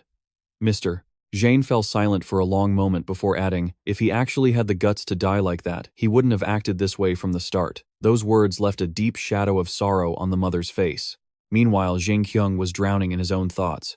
I don't know what to do anymore. He stared at the door to his room, feeling completely helpless. Just looking at that door made him feel sick. The image of it began to consume his mind until it felt like nothing else existed. It was a pathetic, useless feeling. It reminded him of what he had snapped at his mother when she came into his room. Just leave me alone. His mother stared mournfully at the plate of half-cut fruit. The two of them lapsed back into silence, the air between them growing unbearably heavy. Inside, Jin-Kyung's mind was a chaotic mess once again. I don't even know how I'm supposed to feel. As the dark, cloudy night settled in, he couldn't stop the pessimistic thought that he just wanted to fade away into nothing. Back at the hideout, the small base was still dimly lit, when Lua asked a sudden, startled question. What do you think I'm planning? His face was drenched in sweat as he asked fearfully, what do you mean by that? Seeing the sinister look on Jin-Kyung's face and that wicked smirk, Lua panicked. No way. He knows. His eyes fixed on the cup in Jin-Kyung's hand. He grew more anxious, thinking the tea was poisoned. But to his surprise, Jin-Kyung didn't hesitate for a second. He raised the cup and downed the whole thing in one gulp. After finishing, he slammed the cup back onto the table and exhaled in relief. The other three watched his every move in stunned silence. Jin-Kyung didn't keep them waiting long. He put on a terrifying expression and threatened them. You street performers better be careful when you try to trick someone. Nobody plays me for a fool. Lua was sweating bullets. He stayed quiet, terrified, but thought to himself, I just tricked you, you idiot. Then Jin-Kyung spoke up again, reminding everyone of the foolish king currently ruling the country. That's what your song was about, wasn't it? He then began telling stories about the ancient castle. But the strange thing was not just anyone could enter that king's palace. It's like a kingdom in the clouds. Jin-Kyung turned to Lua with a mocking tone. You guys write these songs, but have any of you actually seen this king with your own eyes? The question left Lua jaw-dropped and speechless, sweat pouring down his face. It took a few moments for him to regain his composure. I don't know why you're asking that, Lua said firmly to Jin-Kyung, but we are trying to sing the truth. His voice grew more confident and intense with every word. I'm still inexperienced since I haven't been with the troupe long, but the other members have literally put their lives on the line for this. We use accounts from people who were actually by the king's side to write our songs. Hearing this, Jin-Kyung flinched and stammered. By the king's side, who? Who was that? Realizing he had accidentally let the truth slip, Lua quickly covered his mouth. He adjusted his voice and refused to say more. That's a secret. Please don't ask me about it. Jin-Kyung, who had been leaning in for the gossip, suddenly looked deflated. Seriously, but then it seemed like he had caught on to something. A triumphant look spread across Jin-Kyung's face as he pressed Lua. It doesn't sound like you're talking about servants or guards. So, it was a noble. You guys were bribed by a noble to write those songs, weren't you? Jin-Kyung's words hit the mark, sending Lua into a panic. He completely lost his cool and started screaming at Jin-Kyung. Bribed? We would never be bribed. They're just worried about the state of the country. But Lua froze his words, cut short by Jin-Kyung. So I was right. Jin-Kyung continued with a smug, confident look. Maybe you weren't bribed, but it was a noble, wasn't it? Lua was devastated, thinking, damn it, Jin-Kyung, looked up mumbling to himself as his long hair partially obscured his face. You see, I was turned into trash because of the words of people who have never even met me. Seeing Lua's shocked and defeated face, Jin-Kyung didn't hesitate to give him some advice. I don't know what kind of person that king is, but I want you to see him with your own eyes if you're so hell-bent on blaming someone. Hearing that, a wave of fear washed over Lua, his hands trembling violently. He let out an angry roar, his voice booming as he tried to crush Jin-Kyung's logic. How are we supposed to see everything in the world with our own eyes? That's why sources exist. As long as someone trustworthy gives us the news. Jin-Kyung's face went blank with shock. Someone trustworthy? Who the hell is that? He gasped, as if trying to get every word out. A senior in our troop. Jin-Kyung's lips curled into a wicked smile, his eyes filled with mockery and disdain. So you're saying that senior does nothing but take orders? And he's the one who decides if a noble is trustworthy or not. Lua's eyes widened, turning a fiery red with rage and shock. How can you say that? Suddenly, Benny appeared out of nowhere and collapsed face down, making Jin-Kyung's eyes go wide in alarm. He yelled, "You scared the life out of me. Are you sleeping?" Jin-Kyung froze his eyes wide with a mix of shock and anger, as if his pride had been wounded. Suddenly, his body contorted uncontrollably, his face pale and twisted in agony. Benny, Jin-Kyung called out frantically. What's wrong? Are you sick? He turned around desperately for help. Ai-hei Benny is, but he realized Ai-hei had passed out at some point too. The girl was slumped over the table as if all her strength had been drained, and her cup rolled from her hand with a cold, hollow sound. It was a chilling scene. Desperation and worry make him freeze for about 2 seconds.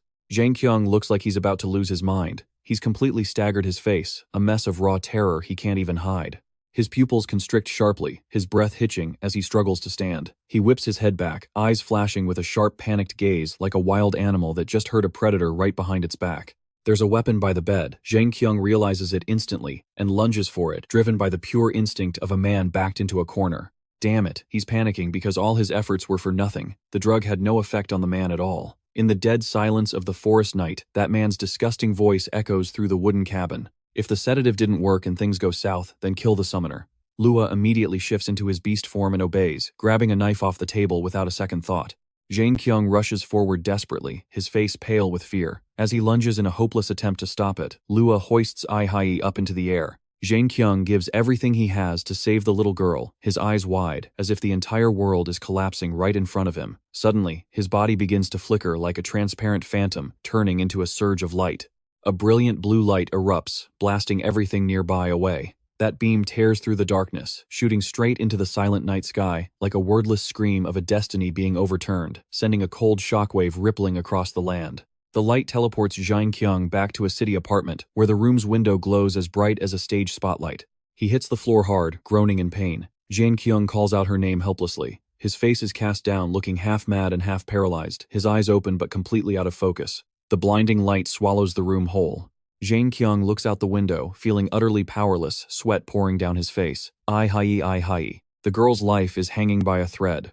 Lua's heavy feet touch the floor, filled with hesitation and guilt. The blade clatters onto the stone floor, a cold sound that feels like a cruel cut of reality striking his heart. He panics, clutching his own legs, his entire body shaking violently because he just did something unthinkable. Ai-hei lies there, motionless, her face as pale as if her very breath had faded away with time.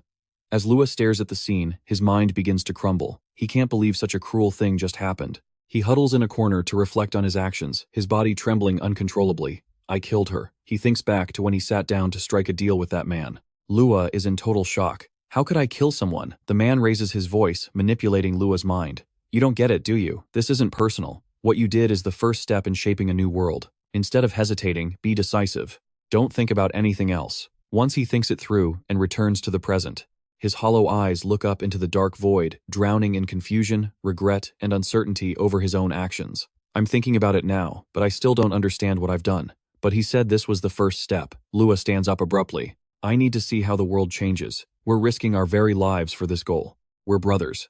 Amidst the dark ruins, the desolate city stands silent like a memory that has faded with time. He quietly reaches out for a candle lantern, the flame flickering inside, the glass trembling, yet steady, piercing the darkness, with the last bit of light remaining. That tiny spark was lit right in the middle of the wasteland. In the dead of night, his voice echoes like a ghost. Is this the place? The alchemist at Jiria Hall responds. It looks like they're ready. There's the light signal. How pathetic. I wish I hadn't seen that. I heard that spirit is incredibly powerful. He's dying of curiosity. Why do you want to see it so badly? He speaks with utter contempt. You mercenaries don't know a thing about alchemy, do you? The man looks bewildered like he just dropped in from another planet. What are you talking about? The alchemist acts all high and mighty. The times have changed. The future is being rebuilt through mana. The man frowns in confusion, sweat beading on his temples, his eyes tense as if he can't believe what he's hearing. What on earth are you saying? He explains everything around them. Look around. The king and the nobles don't just use this place as a shelter. They use it to make castles, houses, and ships float, even for magic weapons. They all use mana.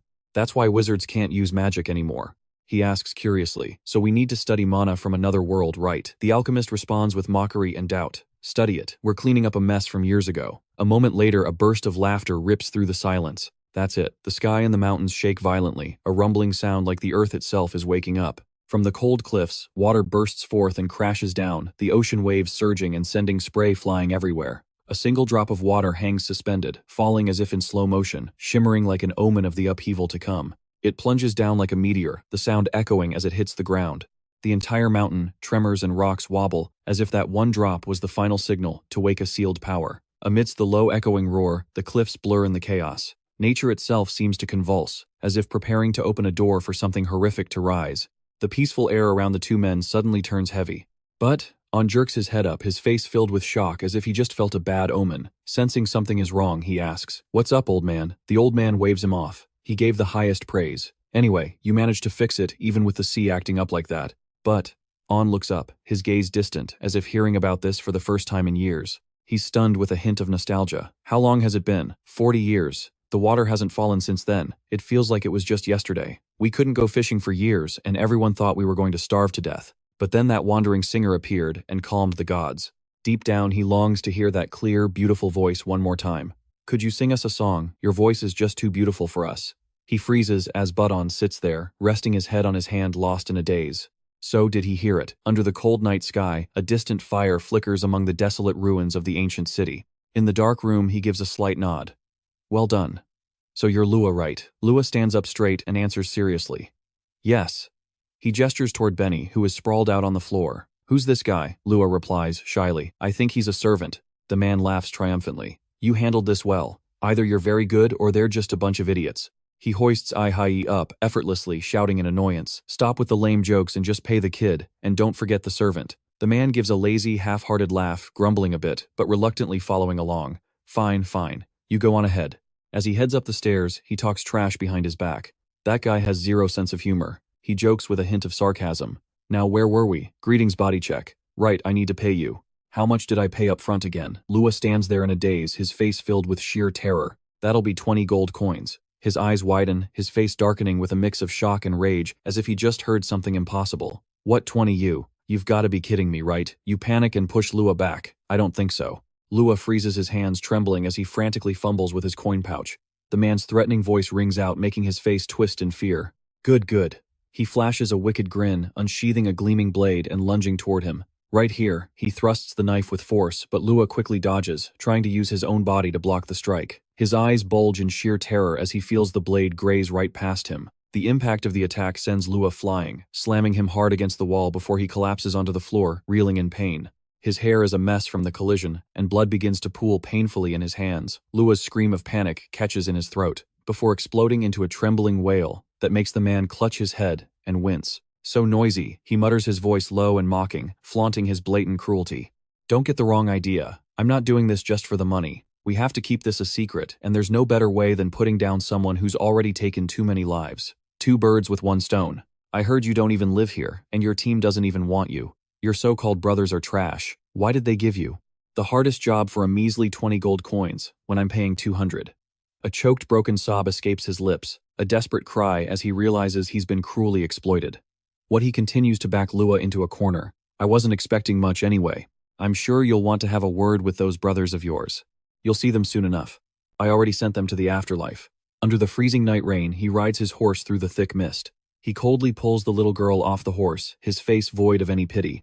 Ai-hei's body is thrown violently to the ground, rolling across the freezing dirt in the middle of nowhere. He stands there in judgment. So this brat is the one who summoned that terrifying spirit. She just looks like a weird ordinary kid. Count Kalunik's Summoners Association, the Minstrel Guild and Pelo's Alchemist Guild. 3 counts working toward the same goal. But the king's summoner. This girl is just like those minstrels.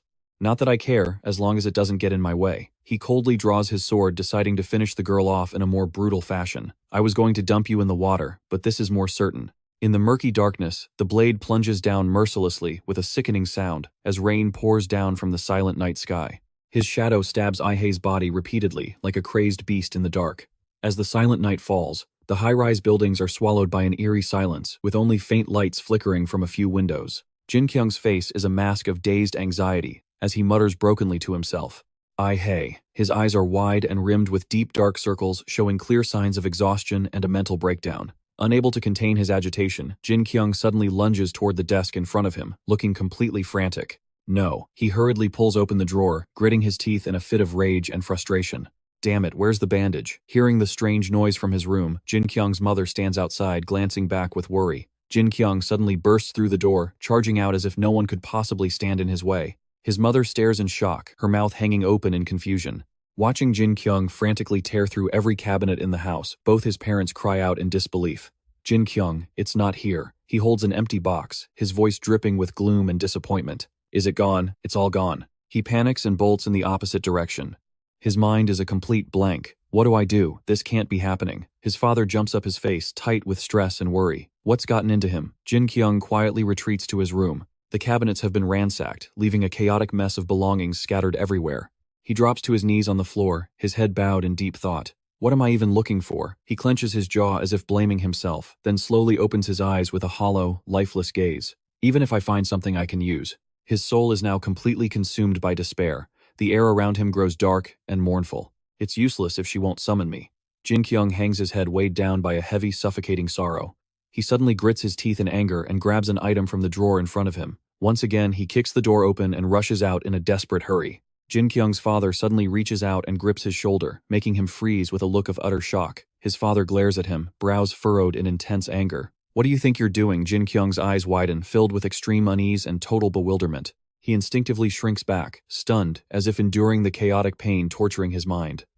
Suddenly, Jin-Kyung's eyes dart down, and he lets out a startled cry. His mother is staring at him with a look of pure desperation and confusion. Jin-Kyung's eyes bulge even more, making the atmosphere feel stifling and haunting. The words someone once said to him suddenly flood back into his mind. Maybe, becoming an adult. Back then, they stood together under a clear open sky, and Ai-hei had sincerely bared her heart to him. They're going to start. Those words strike a chord in his soul, pulling Jin-Kyung out of his own spiral of panic. He looks around. The house is still drowned in a bone-chilling silence.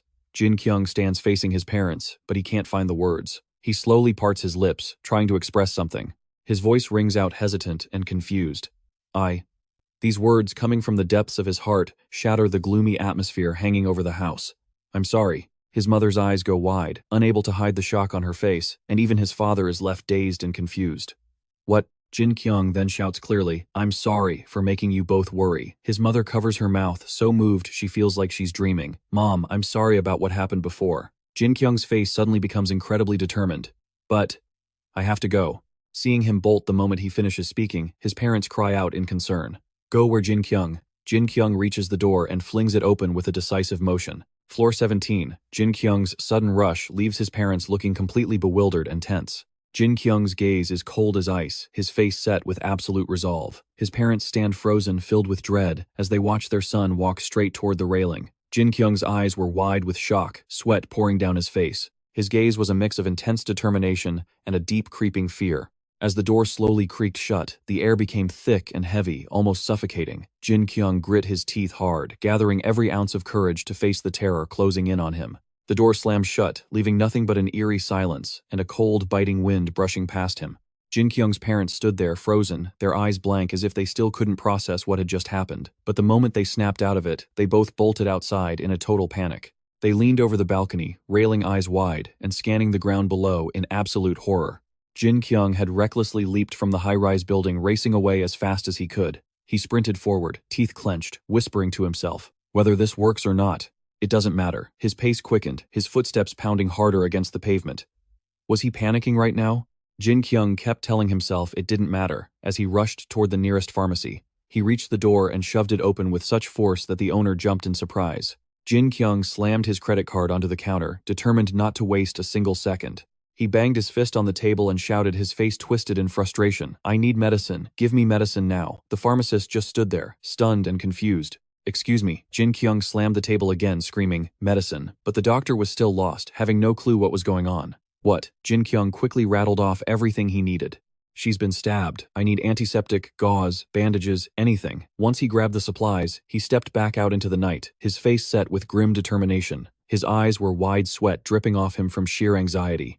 Now Jin-Kyung stood frozen in the pitch-black night, asking himself, "What now?" He lowered his head, looking completely helpless. "I need to know what to do next." Suddenly, Jin-Kyung's eyes snapped open as if he had realized something. In front of him, crowds of people were walking by, chatting and laughing. Jin-Kyung's eyes darted around, filled with panic and unease, as the voices of the people around him flooded his ears. Oh, did he really say that? No way. So where should we go next? The world in front of him started to warp and blur, reflecting the dizzying chaos in Jin-Kyung's mind. His eyes went wide, his pupils shrinking as a wave of sheer terror and shock washed over him. Jin-Kyung couldn't even stand anymore. His knees hit the pavement, and he began to cough violently. He slumped over, coughing uncontrollably, his heart wrenching with sharp pain. Jin-Kyung clutched his chest, his voice coming out as a weak, desperate whisper. "Summon." His face contorted and a cry of pure desperation broke from his throat. "Summon me back, please. I don't know what to do." He couldn't hold back the agitation anymore and roared at the top of his lungs, "Just summon me already." The people nearby started whispering and pointing. "What's wrong with him? Is he drunk? Should we call an ambulance?" A young man stepped closer and asked worriedly, "Hey, are you okay?" But Jin-Kyung just screamed back. "Get back," he continued to shout, looking dazed and reckless. "Don't worry about me. The bystanders started to get annoyed. "What the hell? He's definitely wasted." They kept whispering, "Or he's just crazy. Maybe we should call the police." A few minutes later, the police arrived and began to investigate. "We got a report of someone disturbing the peace." "Where is he?" a man replied, sounding hesitant and confused. Well," his tone shifted to pure bewilderment. He just disappeared." The officer's eyes widened in shock. The feeling of being surrounded by a crowd and mocked had cut Jin-Kyung deep. "They're looking down on me again." He clenched his fists, trying to steady himself. This suffocating feeling. These stares. This is exactly what I've always been afraid of. His eyes bulged, his facial features tightening as he teetered on the edge of a mental breakdown. Jin-Kyung grit his teeth and muttered under his breath, "The thing I'm most afraid of right now."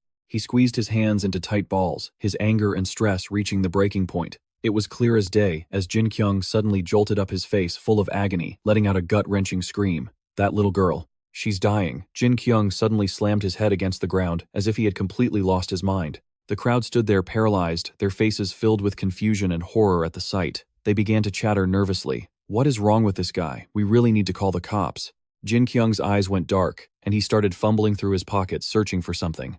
These things. He remembered the medical supplies he had just bought and thought to himself, they're useless in the real world. But he quickly placed the item E in the palm of his hand, his face full of resolve. But in the other world, it's the opposite. Jin-Kyung felt a spark of hope as a shimmering light began to glow around E. It was reacting strangely. Right then, Jin-Kyung remembered what AI had said when she gave him E. "If you don't mind keeping this with you, it's a bond between a spirit and a summoner." Jin-Kyung scrambled to his feet, his spirit burning bright. Magic requires. He stood up straight and began to chant under his breath, focusing his mind and visualizing the outcome. And finally, mana. Jin-Kyung stood with his legs apart, thrusting E forward, as if he were about to perform a summoning spell himself. The surrounding crowd jumped back in fear. What the hell is he doing? Jin-Kyung clenched his fists, glaring at the people around him, and shouted clearly, "My life is already a total mess. Who cares if I look a little more pathetic?" Then he immediately focused on the chant to bridge the two worlds. The crowd stood still, their eyes full of shock and fear. "What is he saying? I'm literally getting goosebumps." Meanwhile, some people were pointing and laughing, mocking him with sneers. "Look at this weirdo. He should just give it up." Despite the ridicule and laughter echoing around him, Jin-Kyung refused to quit. "Gather the mana around this place. Allow me to travel to the other universe." At that moment, a man spoke up, acting like he knew everything. "He's got Chunibyu, a textbook case of 8th grade syndrome. He pulled out his phone and started filming, looking absolutely delighted by the spectacle. I've got to film this. I'll get a few million views for sure, no joke. Meanwhile, Jin-Kyung successfully chanted the final spell, opening the gate to another dimension. Amidst the crowd's judging stares, Jin-Kyung stood tall and proud, waiting for the magic to take effect. Everyone around him fell silent, their eyes fixed on him. The air suddenly became suffocatingly tense. Then a roar of laughter erupted, followed by mockery echoing from all sides. I can't breathe. I've never seen a crazy person put on a show like this. It's hilarious. A child passing by couldn't help but feel curious. Mommy, what is that man doing? The mother coldly turned away and replied, let's go, don't look at strangers. Meanwhile, Jin-Kyung kept his arms wide as if waiting for a miracle to happen. He looked up at the sky with unwavering determination, not flinching even a bit. He gritted his teeth, showing his fierce resolve. Suddenly, Jin-Kyung's entire body was sucked right into the glowing E-crystal, right in front of the stunned onlookers. The crystal hovered in mid-air, emitting a blinding light. Suddenly, a streak of light shot out, soaring past the skyscrapers. The light pierced through the high heavens, leaving brilliant trails that filled the entire sky. Before Jin-Kyung stood a massive gate surrounded by a burning radiance that made everything feel like an illusion. Without a moment's hesitation, he reached out for the gate. The gate swung open, revealing a mystical world of light, right before his eyes. Jin-Kyung stepped inside with firm resolve. Suddenly, the E-crystal shattered into two pieces and fell to the ground. The crowd stood there frozen.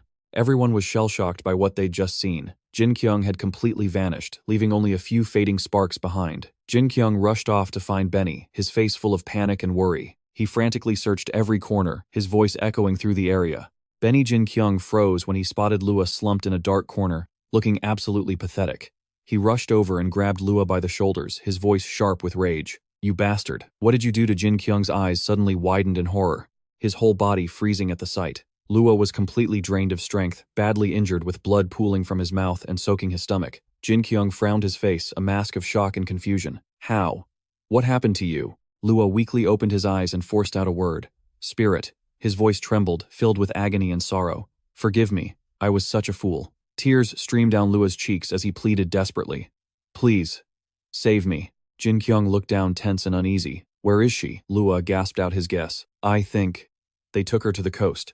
Hearing that, Jin-Kyung stood up instantly. Lua watched him dazed and confused as Jin-Kyung coldly turned his back on him. Lua's eyes widened, his whole body shaking with terror. He scrambled to grab Jin-Kyung's leg, wailing miserably. Please save me, I was wrong. Driven to the edge, Lua poured out all the misery buried in his heart. Things were just so hard. I wanted to be someone my family could be proud of. He begged, through choked sobs, dark blood leaking from the corners of his mouth. I did it for the money. Seeing Jin-Kyung remain silent, Lua kept pleading, making desperate promises. Please save me, I'll never do something like this again. Jin-Kyung clenched his fist and coldly refused. I don't want to. Lua's face was a mess of tears as his voice shook.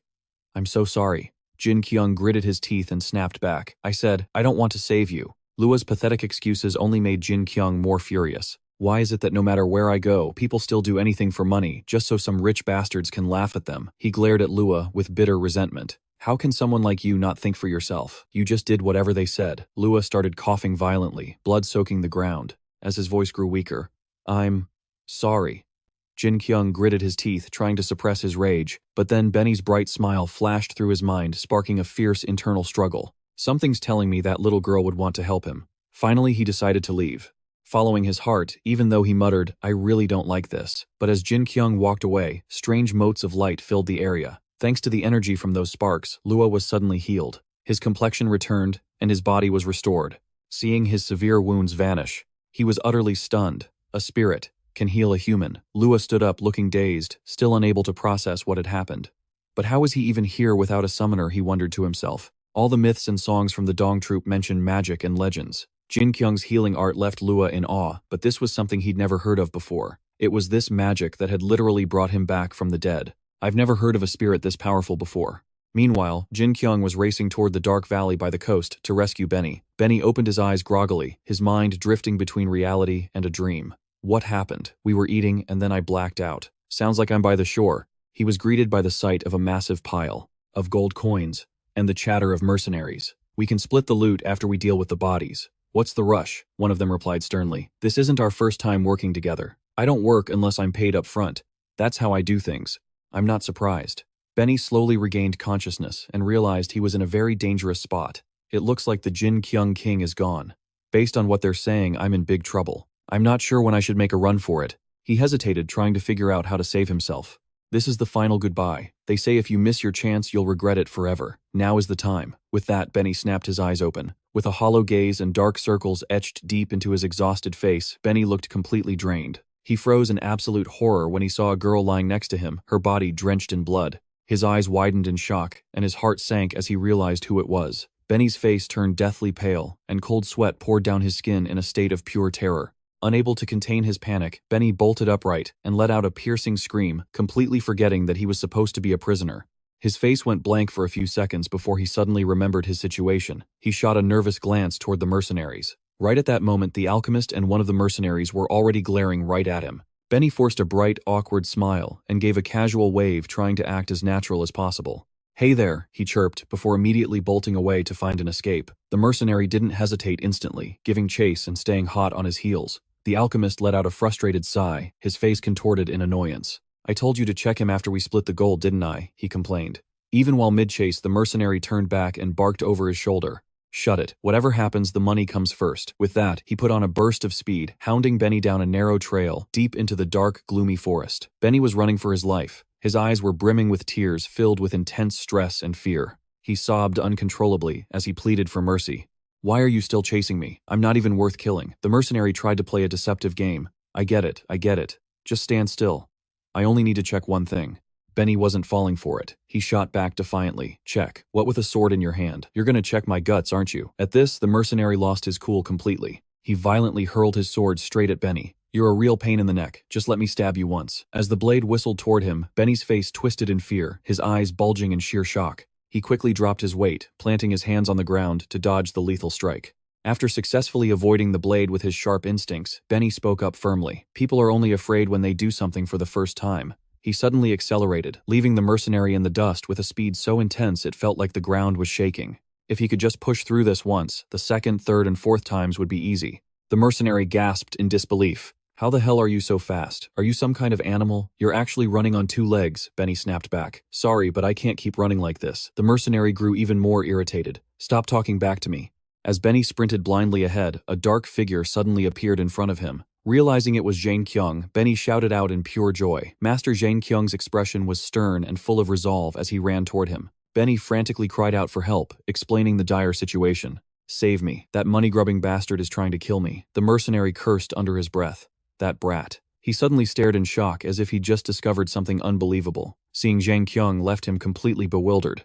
Wait a minute. He suddenly recalled the wanted poster and the mission he had supposedly completed. That guy. The mercenary gritted his teeth, drawing a secondary blade with a face full of resentment. "What the hell? I thought I took care of that spirit." He immediately dropped into a wide stance, pointing his blade directly at Jin-Kyung. Damn it. His blade suddenly erupted with an eerie light. Mana from the surroundings surged into his body. In an instant, a blinding flash shot out from the tip of his sword. Both Benny and Jin-Kyung's eyes went wide, their mouths hanging open in shock. Jin-Kyung immediately drew Sen and charged forward. "Get back." Benny watched as the mercenary poured every ounce of his strength into the upcoming strike. The man swung his sword, and a violent light exploded, followed by a swirling vortex of wind. Jin-Kyung braced himself, and a brilliant orange glow quickly radiated from his blade Sen. He kicked off the ground with a powerful surge piercing through the air. He released a devastating beam of light, charging straight for the mercenary. That light zipped through the winding path, making it impossible for the man to dodge. The beam rushed forward, overwhelming all other light, and finally, shattered the mercenary's sword into 100 pieces. The impact triggered a massive explosion, sending thick clouds of dust and smoke billowing into the air. The explosion continued to ripple out with terrifying, destructive power. Finally, the battle was over, leaving only a dark, hazy shroud of smoke swallowing the area. Jin-Kyung stood in a defensive stance, while the mercenary lay slumped on the ground. Jin-Kyung looked down at the man lost in thought. When I watched anime, or played games, I thought the bloody scenes were cool, but his face soon twisted in disgust, his teeth clenched tight. He realized something. Now I'm not so sure. There's no way killing someone is cool. Benny came running up, panting heavily, cutting off his train of thought. Jin-Kyung, Benny. Benny didn't stop there, immediately venting. There's still one more guy. They put Lady Ai-hei through so much pain. Jin-Kyung immediately rallied. All right, let's go. Lead the way. As they moved, Benny's curiosity flared up. I'll show you the way. Jin-Kyung followed instinctively, as they heard a shout. His eyes landed on Ai-hei, who was lying motionless on the ground. Ai-hei was severely wounded and appeared to be unconscious. Jin-Kyung bit his lip asking why. Why did they have to? Benny looked around puzzled. Wait, the other guy should be here. Jin-Kyung sat beside I-Hai and said, Benny, give me that. Suddenly a light began to glow. Jin-Kyung was doing something for I-Hai as a soft blue light filled the surroundings. From where they stood, a pillar of blue light shot straight up into the sky. At the same time, the alchemist was hiding nearby, watching the phenomenon Jin-Kyung had created. The alchemist muttered in disbelief, I felt something happening, but I never imagined a spirit would actually appear. He wondered to himself, is that guy dead? The summoner is gone. So, how is a spirit still summoned? I've never heard of such a thing. It makes no sense. Looking at the blue light, he grumbled in annoyance. This is getting complicated. I already took the money. If I don't clean this mess up. The alchemist clenched his fist, wondering if he should call for more mercenaries and split the gold. I did stab her a few times after all. He sat there seething with frustration, unable to decide what to do. Damn it. He looked up again. The blue light showed no signs of stopping. He wondered, don't tell me mana is being transferred directly from the spirit world. Suddenly, his eyes widened as he realized something. As the blue light flared again, he couldn't help but gasp. Good God. The alchemist reached for his bag to find his gear. He pulled something out, muttering to himself, I really am a workaholic. The alchemist pulled out a book and held it up, and the object began to glow with a faint blue light. He traced his fingers along the patterns etched into the cover, and the blue glow gradually spread across the entire book. Suddenly, a beam of light shot out from the alchemist's book, soaring straight up into the sky. The speck of light streaked over the mountain peaks and pierced through the clouds, heading high into the heavens. Suddenly, that blue light seemed to explode and shatter. Powerful gusts of wind began to howl and spread out in every direction.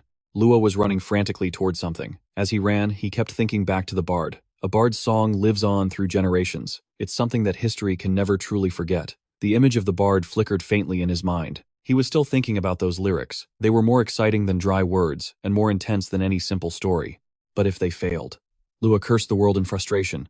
Idiots like me, he muttered to himself as he ran toward the mountain. He whispered under his breath, but at the very least we might find the truth on the other side of the sea. Lua was searching for something. He had to get there and see it with his own eyes. Right beneath the floating island, a massive blue stone was glowing. Fierce winds were surging out from that very spot. Lua looked at it completely bewildered. It's a stone. A giant stone used to keep the entire castle afloat. Why is it here? He wondered, his expression turning grim. Something massive is happening here. Down on the ground, a small speck of blue light was slowly fading away. Jin-Kyung's eyes widened in shock when he realized the situation hadn't changed at all. He looked at IH, who was still motionless on the ground, and asked himself again, why? Why isn't it working? Jin-Kyung screamed out in a fit of rage. I healed everything. Why? Why won't it work? Benny was just as worried and confused. It's not working, he stammered nervously. Then, maybe tomorrow. Jin-Kyung didn't say a word. They both went silent, and the world around them seemed to stand still. Jin-Kyung let go and hung his head, sitting motionless for a moment. He thought to himself, this is still a magical world. Even if I accepted her death in the normal world, this place, it would all just vanish.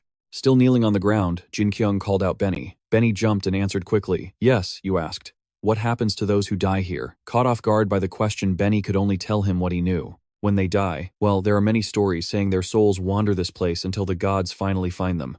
A blue light was still drifting high in the sky, but then it began to fall faster and faster, like a falling stone. The two of them noticed the commotion and looked up at the sky in total disbelief. Multiple stones came crashing down to earth, sending clouds of smoke billowing everywhere. He wondered what on earth it was.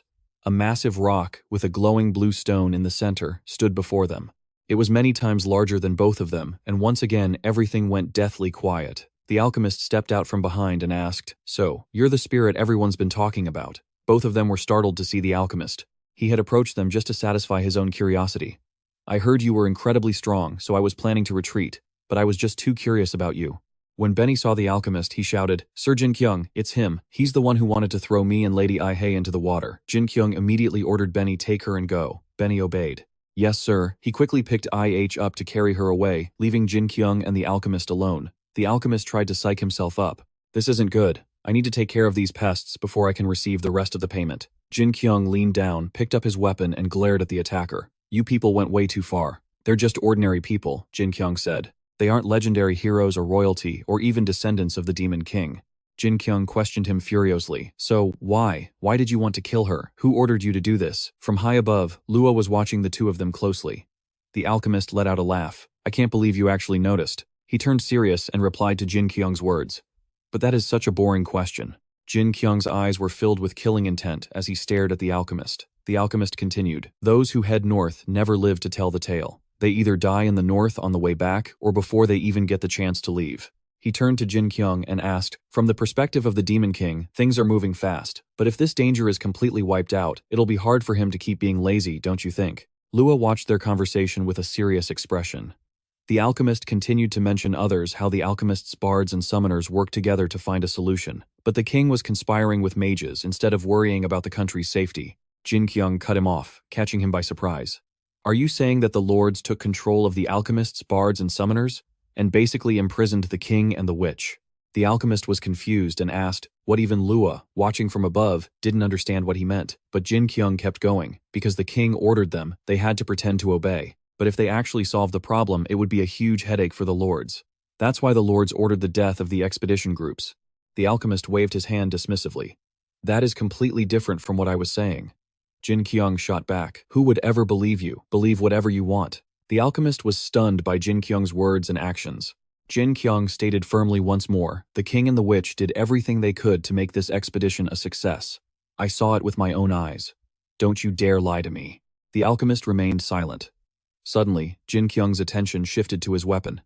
He remembered his time with IH and Ronian, and he recalled IH's words. Could it be? You mean there's no mana at all because of those things? He realized something. Now I get it. If you use too much silicone and drain all the mana. Lua stayed there listening to the two of them talk. Jin-Kyung explained, the witch, the only one on the king's side, lost her power. Meanwhile, the lords are pulling everyone's strings while pretending to help the king. In other words, you bastards are the ones getting in the king's way. The alchemist was baffled. What? Jin-Kyung raised his voice. You want this country to fall into chaos, so you're making up stories. His voice grew louder. You're doing this to kill. The king Lua was just as shocked by what he heard. Jin-Kyung continued his interrogation. And as for the bard's next song, the lords saved the country from a useless king. Right. Neither of them said anything more. The alchemist heard his words and burst out laughing. Good grief. He gripped his sword and spoke bluntly. It seems we won't be reaching an agreement. The alchemist's face twisted into a crazed expression as he agreed with Jin-Kyung's words. To be honest, I'm quite surprised. Everything you said isn't wrong at all. A golden light erupted from the hilt of the alchemist's sword. He lunged at Jin-Kyung. Seeing this, Jin-Kyung smirked. Are you sure about that? Jin-Kyung's rage finally boiled over. IH is already in that state, and I am beyond furious right now. His weapon erupted with a fierce red light. The alchemist was already prepared. I've spent a long time getting ready for this, so I hope it works. Golden bolts of light raced across the ground, charging straight toward him. He smirked at the suggestion, asking, Are you sure about that? Jin-Kyung's anger flared up instantly. Who are you calling? Like that, I'm absolutely furious right now. His weapon began to pulse with an intense red light. Alchemist Da was prepared for this. I've put a lot of time into these preparations, so they better damn well work. Streaks of golden light raced across the ground, surging forward. The attack lunged at Jin-Kyung. He swung his weapon to parry, but out of nowhere, the massive rocks embedded with green crystals began to glow. Jin-Kyung sliced through the alchemist's attack, but then something caught his eye. Something stuck to his weapon. Before he could react, it exploded right in his face, catching him completely off guard. A golden explosion engulfed him. Burning logs flickered in the darkness. Someone covered by a white cloth lay near the campfire, their condition still unknown. Benny had arrived at Busan Place to take shelter. He told the old man, I'm sorry, I didn't have anywhere else to go. Boo pointed toward the sea. Benny sensed what he meant and explained, the sea, yeah. We have to head north for an important mission. He went on to tell him about the journey, saying they were ambushed by assassins who tried everything to stop them. Hearing this, Boo waved his hand, signaling that wasn't it. Benny wondered what he was getting at. The old man pointed again, but this time he pointed upward. Benny looked up, confused, and saw a glowing blue sphere rising into the sky. It soared through the clouds and collided with the floating island above, sending shockwaves through the air. After the impact, cracks began to spread across the island, pulsating with an eerie blue light. Meanwhile, elsewhere, Jin-Kyung was sprawled on the ground. His face was twisted in pain, covered in scratches from the alchemist's assault. Seeing him wounded, the alchemist wondered, so it actually worked. He let out a manic laugh when he realized his attack was effective. My research. It's real. Jin-Kyung struggled to get back up while the alchemist kept laughing like a madman. Success. Jin-Kyung grit his teeth, trying to process what was happening. What's going on? All his strength had suddenly vanished. He looked at the laughing alchemist, utterly confused. That last hit. It hurt like hell. As Jin-Kyung thought back on the attack, it actually seemed weaker than the giant he fought before. He clenched his jaw and cursed, damn it. He forced himself up with a roar, though he didn't know why he had no other choice but to let the guy keep attacking. At least until I figure you out. He lunged forward to strike. Seeing this, the alchemist braced himself to block. The blue-lit rocks glowed once more. Suddenly, time seemed to freeze. The alchemist's eyes filled with terror as he gasped, "Oh God." He lunged at Jin-Kyung again, shouting, "You're actually scaring me." Jin-Kyung lost his balance and dropped his weapon. Watching from above, Lua was baffled by what was happening. Something was off. That guy was ridiculously strong. He frowned, overthinking the alchemist's power. There had to be a reason why that blue light had appeared in the sky. It had shot up and hit the island, causing an explosion. As Lua watched, a thought clicked in his head. He recalled a previous conversation. Just take them down, they'd said, and someone from the Alchemist Association will handle the rest. His questions were finally answered. That guy must be an alchemist. He was using alchemy. Lua stood up and looked around, ready to jump in. I can't just sit here, he thought. I have to. Suddenly he spotted the alchemist's horse. The hilt of the alchemist's sword was emitting a golden glow. The alchemist looked at his sword, puzzled. What, I'm out of mana, but he brushed it off and kept walking toward Jin-Kyung. Whatever, I don't even need it anymore. Jin-Kyung grit his teeth and tried to stand, but the alchemist walked up and kicked him back down. He stepped on Jin-Kyung, ignoring his struggles. The alchemist laughed mockingly. How's it feel, mister? Spirit, what happened to all that power of yours? Seeing him helpless, he pushed even further. It's no fun if it ends like this. Come on, use your magic. While Jin-Kyung lay there, groaning, the alchemist stabbed him in the arm, drawing blood. Jin-Kyung's eyes widened in agony, but he was powerless. The alchemist twisted the blade into his arm, making him scream out in pain. The alchemist decided to explain what he had planned. You look like you don't know what's coming next. Here, let me tell you. He brandished his sword, describing the process. First, I'll chop off your arm and take it to the lab. Jin-Kyung could only watch in terror as the alchemist spoke calmly. But suddenly, a shout from nowhere grabbed their attention. The spirit. All eyes turned toward Lua. The alchemist looked up at the shadow above him, stunned. What, he's still alive? Even Jin-Kyung couldn't believe his eyes. Standing on a rocky outcrop, Lua shouted at the top of his lungs, "Those glowing stones around you, they're stealing your mana." Lua pointed to a blue dot in the sky that looked like a star. That light up there. It's a special vessel designed to store mana from another world. Jin-Kyung lay paralyzed on the ground, his eyes fixed on the dark sky, as Lua had said. Meanwhile, the alchemist was making 10 times more noise than Jin-Kyung. How do you? Lua said something that shut the alchemist up instantly. No one was supposed to know about my research. He flipped through some pages of a book until he found what he was looking for. My research journal. Lua's threat made the alchemist back away. If you want to live, put that down right now. Behind him, Jin-Kyung was finally pulling himself up after his brush with death. Hey! That one word made the alchemist look back. Jin-Kyung's face was dark, shadowed by a grim determination as he stepped forward. How much can that thing actually hold? The alchemist was shocked that he even had the strength to speak. You. Before he could finish, a terrifying surge of power erupted from Jin-Kyung. The stone on his iron sword began to glow in response. Standing at the center of the shockwave, Jin-Kyung spoke slowly. There are over 7.5 billion people on this planet, and I'm the only one who can use this. The alchemist could do nothing but back away in silence as Jin-Kyung continued. In other words, all the mana in this world belongs to me. Finally, his strength returned in full, and he lifted his head with authority. Are you sure you can handle it all? The alchemist stood there, mouth agape, his words dying in his throat. The gem on his sword began to merge with a blinding bluish-white light. A split second later, it released a burst of energy so powerful that it made the very earth tremble. Jin-Kyung's entire body was radiant, enveloped in a glowing aura.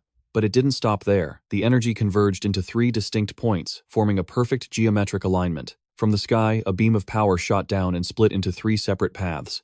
They seemed to be forming an invisible barrier, and the alchemist was instantly blown away by the pressure. Even Lua had to shield his eyes. Jin-Kyung stood there, a beacon drawing in all the light as a sharp glint flashed in his eyes. A moment later, the alchemist's face twisted in terror as the massive wave of power swallowed everything whole. Where the 4 lines of energy met, a violent friction began to occur, birthing an entirely new force. It looked like a giant sphere hovering just above the ground, with what appeared to be a tree sprout emerging from its core. The roots dug deep into the layers of energy. Suddenly, a massive explosion erupted. Once the blinding light finally faded, all that remained was a single streak of deep blue. How long had the alchemist been lying there motionless? Jin-Kyung remained in his initial position, focused on absorbing the mana. He was panting heavily, still reeling from the sheer terror of what had just happened. But very quickly, Jin-Kyung had to face his next problem, Lua. With the Great Spirit Lord right there on top of him, he couldn't help but feel a bit startled. Lua's brow furrowed her expression, more panicked than ever. "Look out," she cried. "That alchemy research. It wasn't just designed to store mana from another world." Jin-Kyung hadn't even had time to react yet, so he stayed on one knee, listening intently to her words. It seemed the alchemist was trying to create a brand new form that could actually harness all that mana. Now Jin-Kyung looked up, his eyes filled with curiosity. It was something new, a living entity. Suddenly, Jin-Kyung's pupils constricted violently. Pieces of stone began to break away, but instead of falling, they defied gravity and hovered in mid-air. In the distance, a barrier was enveloping an object, a terrifying pitch-black mass used for experimentation. This dark entity in the sky was slowly swallowing a tiny speck of light. Moments later, roots began to sprout from it at an incredible speed. Jin-Kyung's eyes followed the growth, his heart racing with alarm. I should have known this would happen. All these researchers and experimenters are exactly the same. He started to lose his cool as he stared at the black mass. They're always making disgusting things like this, he muttered under his breath. As soon as the words left his mouth, the thing slammed down right where Jin-Kyung was standing, causing the ground to shake. Two glowing blue dots, the creature's eyes flickered through the rising smoke. He watched its sluggish movements and couldn't help but analyze it. This thing isn't as big as the one I fought before, so there must be something special about it compared to the others. Jin-Kyung's teeth involuntarily clenched tight. It wasn't just draining his mana, it was actually generating alchemical materials. The black mass in front of him suddenly shifted, transforming into a pitch-black experimental body. Gadon had returned, his voice dripping with sarcasm. Kentovia Sunset, my old friend. Have you forgotten me already? Jin-Kyung's eyes widened in total confusion as he stared at the creature. Gadon intentionally twisted his face into a terrifying demonic expression. This world lacks the blessing of God. There is nothing I can. However, Jin-Kyung cut him off mid-sentence. What the hell are you talking about? I've never even met the person you're mentioning. The name Kentovia sounded vaguely familiar, but only Lua's face paled when she heard it. Kentovia, the Lord of the Wall, not many people could claim to be his friend. Driven by an urgent thought, Jin-Kyung turned his back to the creature. I should leave this place to the Spirit Lord and go read more of his research diaries. Hearing the footsteps as he walked away, Gadon called out, Fine. It might be better if you take some time to understand me. As you can see, I'm quite busy right now. Gadon didn't bother answering further. Instead, he let out a bone-chilling roar. The blue glow, which looked like his heart, flickered within his skeletal frame. Gadon let out a scream and began crawling toward Jin-Kyung with insane speed. Jin-Kyung gritted his teeth, refusing to back down. I guess the talking phase is officially over, right? In an instant, the creature's hand swung toward the top of Jin-Kyung's head, a move that was beyond disrespectful. Just as Gadon's claws were about to make contact, Jin-Kyung managed to dodge just in time. The sword in his hand began to transform, glowing with a fierce red light that gave Jin-Kyung the confidence to face Gadon head-on. However, Gadon easily evaded his very first strike. Jin-Kyung was completely stunned by the creature's speed. The black shadow blurred past his vision, followed by a powerful counterattack that sent him flying backward. Jin-Kyung bit his lip in pain, quickly assessing the situation. He's fast because he's small, and he's definitely not weak. Suddenly, his eyes rolled back, until only the whites were showing. Gadon continued his savage charge toward Jin-Kyung, his arms stretched out over a meter long, reaching toward the boy and kicking up a cloud of white smoke. Jin-Kyung felt the backlash of the attack, clutching his throbbing head in pain. Despite the impact, the creature's skeletal hands gripped the earth tightly, its razor-sharp claws digging deep into the hard ground.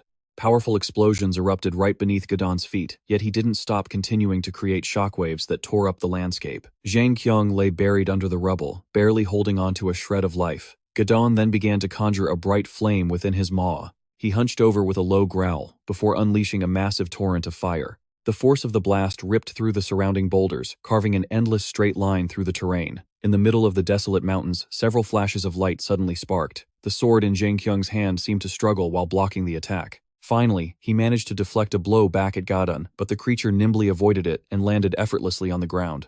Jin-Kyung was getting annoyed by Gadon's persistent attacks. You're really starting to piss me off jumping around like that. It's basically cheating. At that moment, the blue gem in the creature's chest began to glow. Jin-Kyung tightened his grip on his sword, falling into a tense silence. There was definitely something different about this thing. He looked tiny, standing before an experimental monster as big as a giant. It seemed to be getting stronger by the second. My mana is being drained. I think I finally understand what they meant. Knowing that spirits used mana from their own world, Jin-Kyung had to close his eyes to shut out any distractions. He began to draw every gust of wind toward himself. Instead of standing here like an idiot trying to copy some move from an anime, I'm going to use the magic power of my entire body. Gadon sensed something was wrong and whipped his head around. He saw his chance while Jin-Kyung was still focused and lunged forward. But Jin-Kyung had already prepared his defense. He swung his sword with full force, sending Gadon flying until he was forced to claw at the ground to stop himself.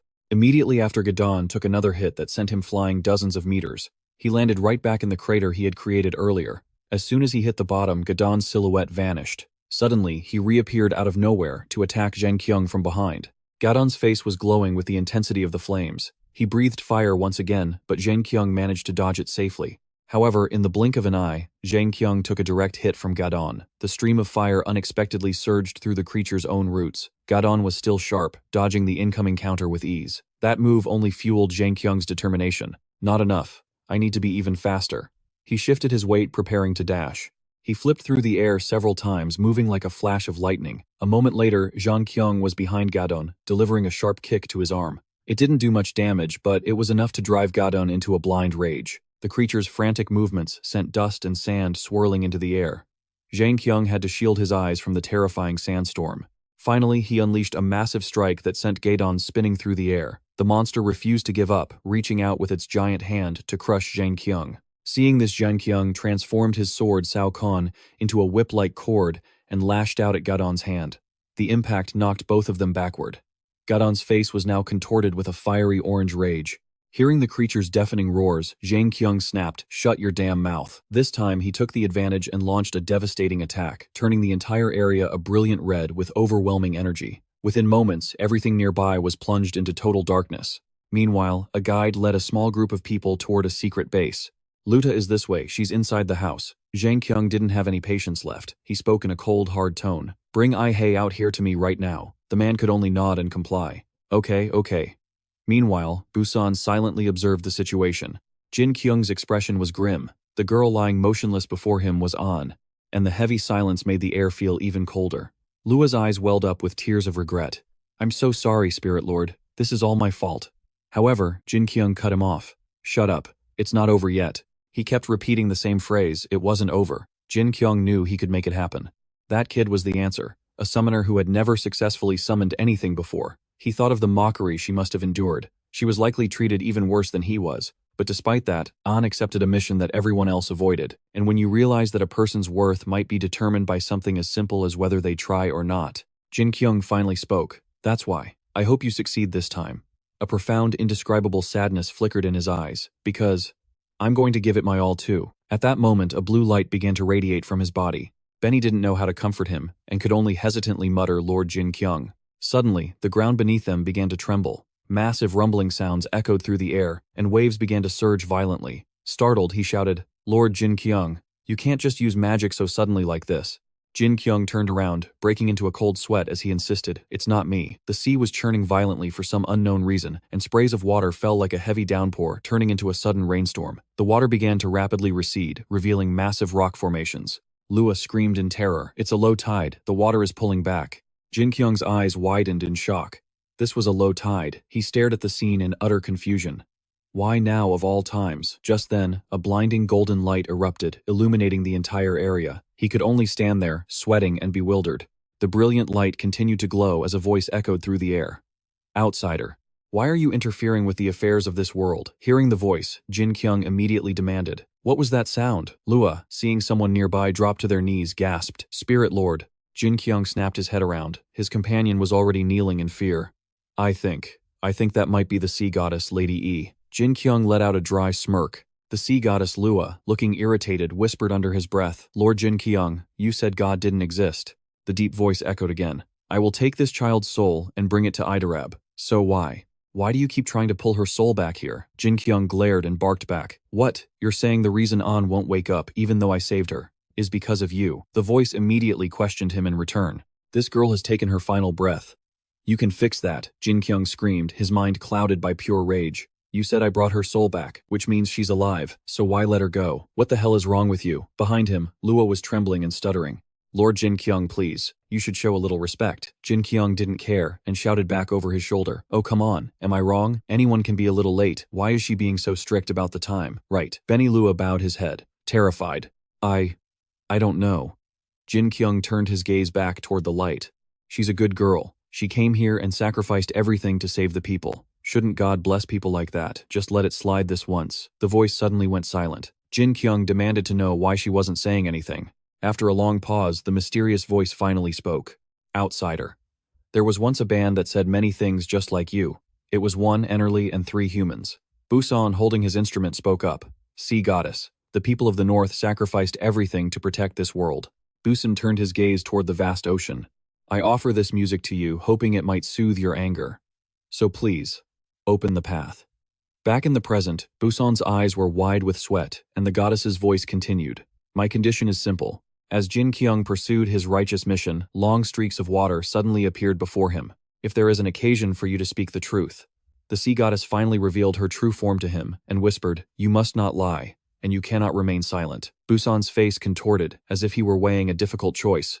Jin-Kyung and Benny both watched him intently. Then the sea goddess questioned him. And what happened to Enerly? The image of the musician from the past Enerly flashed through his mind, but Busan chose to remain silent. The goddess spoke again. I suppose you cannot answer me since I took your voice because of your mistake. Hearing this, Jin-Kyung had a sudden realization. Wait, so the old man chose the musician. Benny's eyes were wide with astonishment. The sea goddess only smiled. Humans are and always will be the same. They do not deserve forgiveness. She continued. The mission to save the world meant nothing to me from the start. Does it matter if a demon kills a human, or if a human kills an animal or a plant? Her voice kept echoing. It is all a natural part of life. And I find myself wondering, why is it only humans who come to me to beg? Jin-Kyung's face soured. What he then yelled in frustration, how the hell should I know? I'm not a believer. I'm not smart enough to debate philosophy with you. He paused, hesitating for a moment before lowering his voice and frowning. Just let me help the girl, at least while I'm still by her side. Benny looked over at him as Jin-Kyung continued. I won't be able to come back here often for whatever reason. Then he added in a somber tone. After all, the world we live in is already predetermined. Jin-Kyung looked down at An. But before the end comes, I want to see her succeed and be happy. That's all I want. Hearing his words, the sea goddess narrowed her eyes and smiled. You really are unusual. Outsider, why is this girl so important to you? A spirit summoner? He went blank for a moment and scratched his head. It's obviously because... Jin-Kyung honestly revealed I don't have any friends. A small smile played on her lips. Then the sea goddess turned into a mist of water and vanished. But her clear voice still resonated through the air. The condition remains the same. The girl must tell the truth at the end of her mission. She spoke softly. Will she lie or will she remain silent? If she fails, the sea will reclaim her soul. At that exact moment, a brilliant golden light surged forth. Everything turned gloomy again, just like it was at the beginning. Suddenly someone sat up and rubbed her eyes, then she startled herself and whispered, I must have dozed off. Seeing her wake up, Jin-Kyung rushed over in excitement. But IH. Immediately dodged, making him hug thin air. As expected, Jin-Kyung ended up falling flat on his face. He just kept rolling right toward the edge of the cliff. At that moment, Benny ran over. IH turned around in surprise. Benny asked IH, with deep concern, are you all right? Does it hurt anywhere? The girl looked back with a dazed expression and asked, I am fine. But, what happened to Lord Jin-Kyung? Suddenly, Jin-Kyung stood up and yelled, what do you think you're doing, IH? This is the part where we should be holding hands and crying together. IH was completely bewildered by his words. Why? He shouted angrily. You have no idea what we went through while you were gone. Then Jin-Kyung raised his voice and commanded, at least say this much. I have realized that I cannot live without you. Come on, say it. The girl shouted back, confused. Why does that sound so creepy? IH had a look of pure shock on her face. Is it true? Benny immediately confirmed. You almost died, you know. The girl was in a state of shock. I can't believe all these nobles are making life so hard for us. So I was killed by an assassin from the Alchemist Guild. Jin-Kyung stole a quick glance at Lua, who had a frightened look on his face. Then he pointed his thumb toward Lua behind him. The pink-haired guy will explain it to you. I need to help the old man move the boat. You see? Next, Jin-Kyung dragged Benny away. Let's go, Benny. Benny screamed in frustration, but I want to know too. At the same time, Lua spoke up.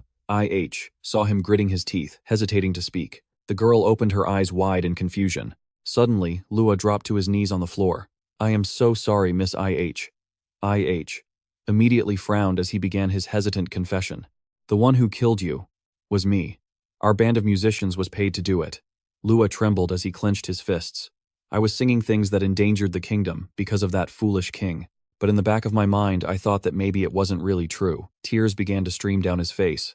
And whenever those thoughts came up, I didn't want to find out the truth for myself, the truth that what I believed turned out to be a lie. Lua lowered his head and shared, that was my way of making money and surviving. I ignored the guilt. That's why I stopped feeling bad. He choked up while speaking. But after I drove that blow into your heart, I realized just how horrible I had become. Then Lua bowed his head sincerely. I am truly sorry. After hearing the whole truth, IH broke into a cold sweat, looking completely lost. But then the girl spoke up. Master Lua, when I first started this quest, someone told me. IH began to share softly. People don't care about the suffering they can't see. They don't want to know or even think about it. Then she added, I used to agree with that. But as time passed, I realized something else, that the truth matters. Perhaps those are the things we've been running away from, the power struggles between nobles to seize the throne. The girl guessed that it might be true, but she wondered if she could actually report it to the king and his subordinates now. She thought about how much danger she would face and how many things she didn't want to know but would find out once she headed north. To be honest, she was terrified.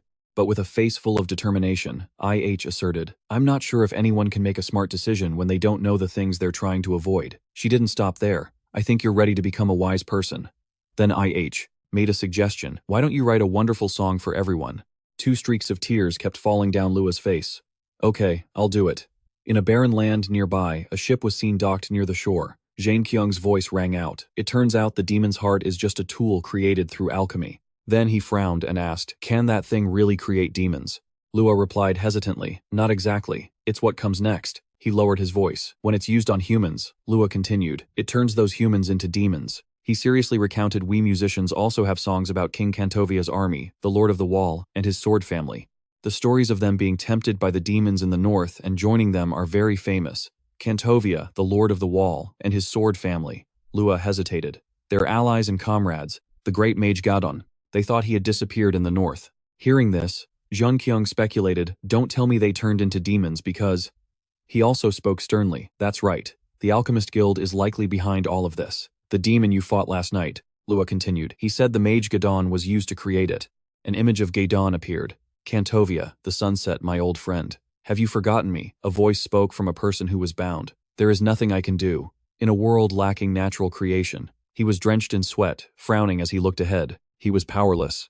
In a world with so little mana, he could only wait for Kantovia's help. Next, Jin-Kyung spoke up. "It's not clear, but the expedition team has been fighting demons for over 10 years. Then, IH, who was standing nearby, added, "At least we know Mage Gadon's disappearance was caused by the Alchemist Guild." Sweating, the girl offered a theory. "Lord Ronian said he was a disciple of the Great Mage. Perhaps he's heading north to find his missing master." Then he raised his eyebrows and looked over seriously.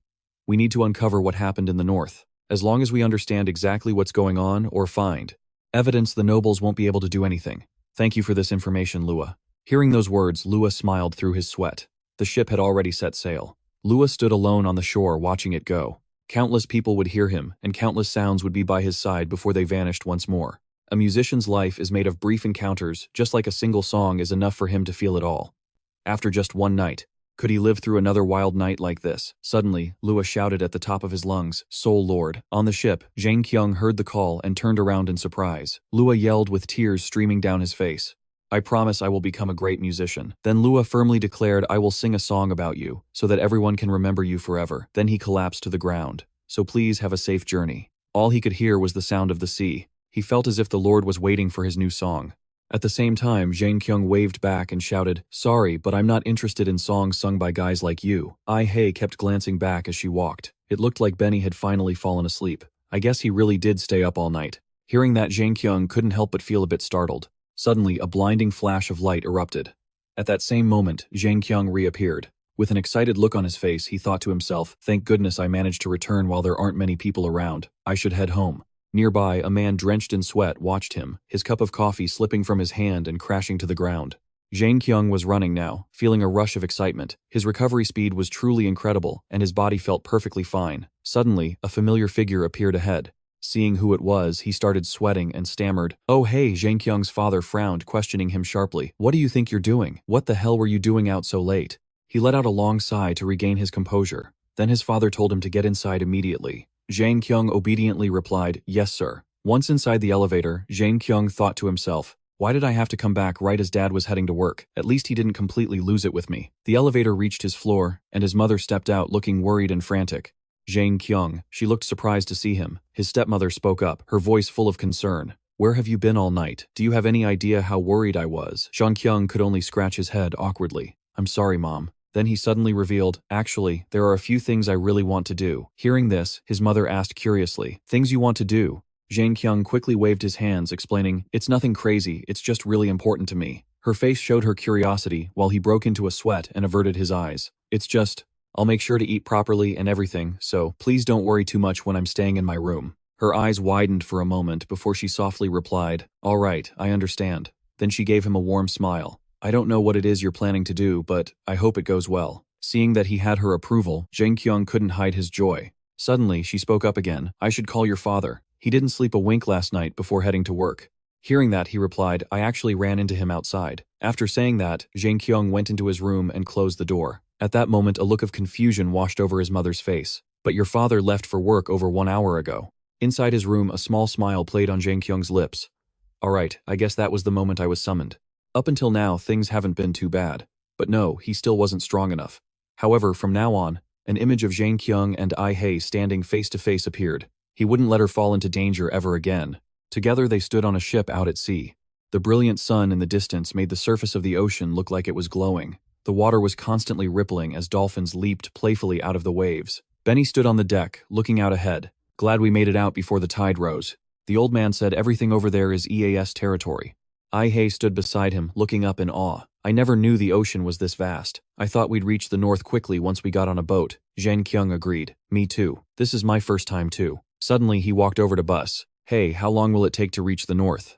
Is it far? He then wondered aloud. Does the north have giant waves like these? And there are lots of demons there too, right? Bus pulled out some paper and a pen to write down his answer. Jin-Kyung took it eagerly and read it aloud. I'm tired of writing this stuff down, so stop asking questions. Below deck, a fire flickered warmly in the stove. A slender hand gently poured hot soup into a bowl. At that moment, Benny walked down. What's that delicious smell? I-Hei jumped a little when she saw him. Benny, this is for you and the captain. He took it, but then asked curiously, what about the Lord?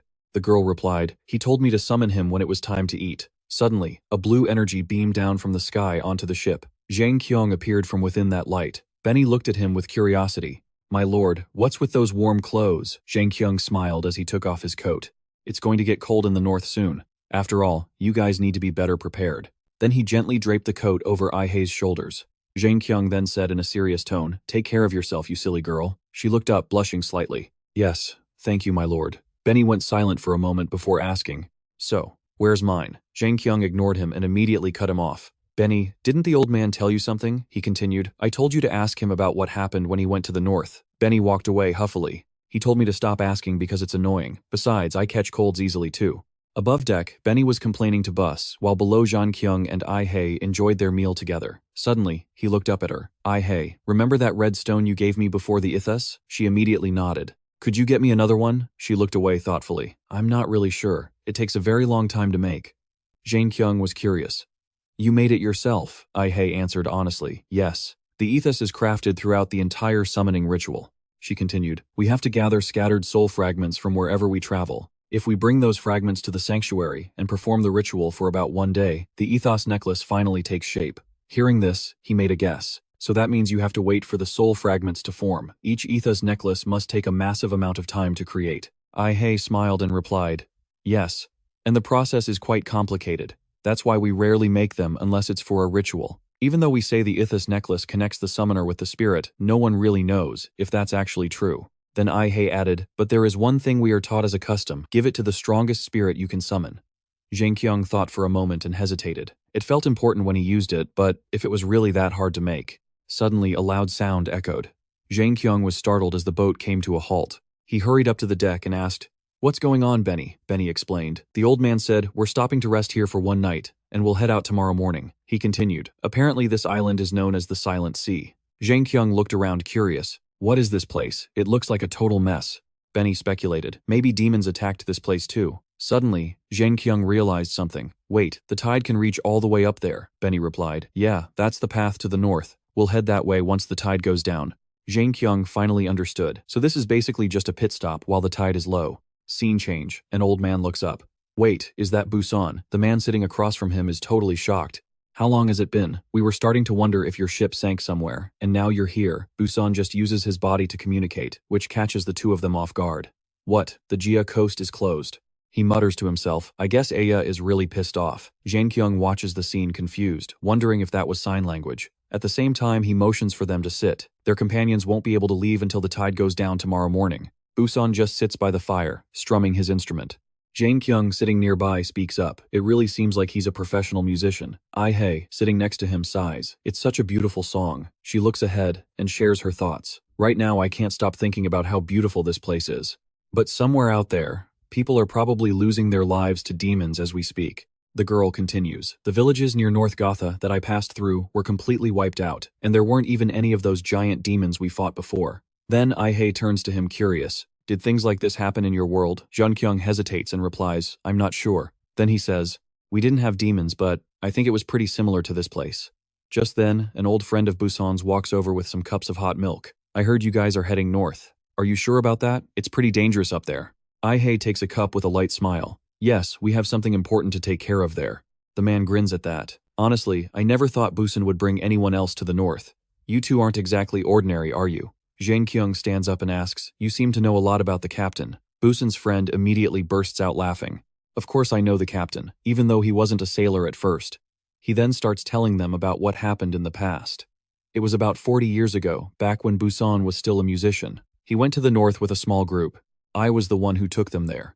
Ai-hei starts sweating, sounding nervous. So, what happened to the people who went with him? Busan's friend replies. Famous people like Kantovia Gadon, and an Anelli known as Lin L. Jin-Kyung immediately presses him. Do you know what happened to them in the north? The man answers honestly, I don't know about that part. But I did see Gadon and someone named Ria heading to Gotha together. Busan was with them, but his mind seemed unstable. I'm sure something horrific happened in the north, because when I met Busan again in Jiria, he had gone mute. After hearing this, Jin-Kyung mumbles, so, something definitely went down. After Jin-Kyung looks up, wondering, what exactly is Anelli? It doesn't sound like a person's name. Ai-hei looks at him and says, I've never met anyone with that name before either, but they generally live in a different dimension. The girl continues, Anelli came from this world and lived here for a long time before going back. I heard they live for ages because of the influence of their home dimension. He shrugs and laughs as they walk. There are so many different fantasy stories. Ai-hei can't hide her surprise. One of those is from your world too, right? Lord Jin-Kyung quickly denies it. No, that's not what I meant. The girl just giggles. Your behavior is a little strange, my lord. Lord Jin-Kyung, hearing that he gets curious. Ai-hei starts listing things. You used to stutter when you talked, you were always hesitating, and sometimes you used really confusing words. Jin-Kyung asks again. I did, she smiles. Yes, that's why I thought that was just how people from your world talked. But you don't do it much anymore. Jin-Kyung makes a face. You mean when I'm like this, or something else? She points it out honestly. I don't know why I feel so embarrassed hearing those words. He shouts out Anhazukashi while she yells, stop it. Lord Jin-Kyung, it's time for bed. While Benny is sweating from seasickness, Jin-Kyung lies there deep in thought. He starts analyzing the situation. Kantovia, Gadon, Lin, and Busan, those four went north and fought off monsters for a decade. Jin-Kyung continues. Then, Kantovia's sword Ria returned with Gadon and Busan, but then Gadon went missing. Maybe he was kidnapped by the Alchemist Society. Busan was struck mute as a punishment from Iya for breaking a promise and was found in Jiria. He wonders to himself, it seems like Ria was also kidnapped by the Alchemist Society and turned into a demon. But why did he call himself the Wandering Sword? Jin-Kyung scratches his head and growls in frustration. Why do I have to study this place's history like this? All I ever did in school was sleep. But then again, he calms down. I always remember the plotlines of my favorite anime. This is too easy. Suddenly, Jin-Kyung bolts upright, his eyes wide with confusion. Wait, where did Lin go? A question pops into his head. What happened to that Anelli? The musician from the past. Jin-Kyung looks down. Is the reason Aya took Busan's voice related to that person named Lin? He tells himself, I have to ask him. This is way more important than I thought. Finally, morning comes, and the boat is still drifting across the sea. The bright sunlight reflects off the blue water. The boat eventually pulls up to the shore. A barren desert landscape with rolling sand dunes appears. Jin-Kyung's group finally sets foot on land. Ai-hei, wearing a fur coat under the blazing sun, has sweat pouring down her face. She hands the coat back to its owner. Jin-Kyung hesitates as he takes it. I guess I should take this back now. You can give it to me. The sky is clear blue and a beam of light shines down. Ai-hei says softly, thank you for bringing us here. Have a safe trip back. Suddenly, Jin-Kyung calls out, wait a second, old man. He continues. I know you don't want to remember what happened, but you can't ignore the fact that your past is connected to our mission, right? Busan tilts his head slightly, while Jin-Kyung narrows his eyes. I'm sorry, but we need you to speak up. That Anelli. Where is she? Where is Lin? Ai-hei starts sweating, looking worried. Lord Jin-Kyung. Jin-Kyung frowns, his voice turning deep and serious. This mission is going to be impossible to finish without knowing what happened back then. Please, tell us what happened to Anelli. Bu remained silent, showing no intention of saying anything else. Suddenly, Busan handed him a letter and a key. Jin-Kyung reached out to take them, his face full of confusion. After handing them over, Bu Anon turned and walked away. The scene shifts to a magnificent, majestic castle. Pello looked at the person in front of him and spoke up. Well done. The possibility of failure is always there, I understand. Though I have heard reports of a summoned spirit with unimaginable power. The alchemist stood there, sweating and trembling as he listened. The old man tilted his head and questioned him, and since I was the one who gave you permission to use Gadon as an experimental subject, I can't exactly blame you for this. But is coming back empty-handed really the best you can do? Hearing this, he immediately shouted, "We've already taken care of that summoner girl, my lord." The person beside him immediately chimed in, "That's right, I saw it too." Pello's voice turned low as he revealed, "No, she's still alive. There's information that she was spotted at the Still Sea." The alchemist looked completely bewildered. "Impossible," the old man muttered calmly to himself. "I let Boo live because he couldn't sing anymore. But I never thought he'd become such a nuisance. How careless of me." Then Pello spoke up. "In the end, we'll need to tighten up everything that's come loose, won't we?" The alchemist couldn't help but flinch. "My lord." Next, the old man gave the order to head north. He immediately frowned, looking completely lost. "How could?" the alchemist began, frantically fumbling through his pockets. "I'll give the money back. I'm afraid I'm not capable of pulling this off."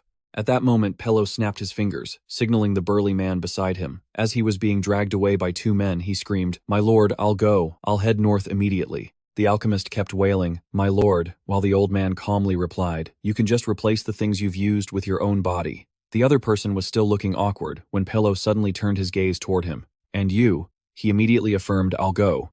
My lord."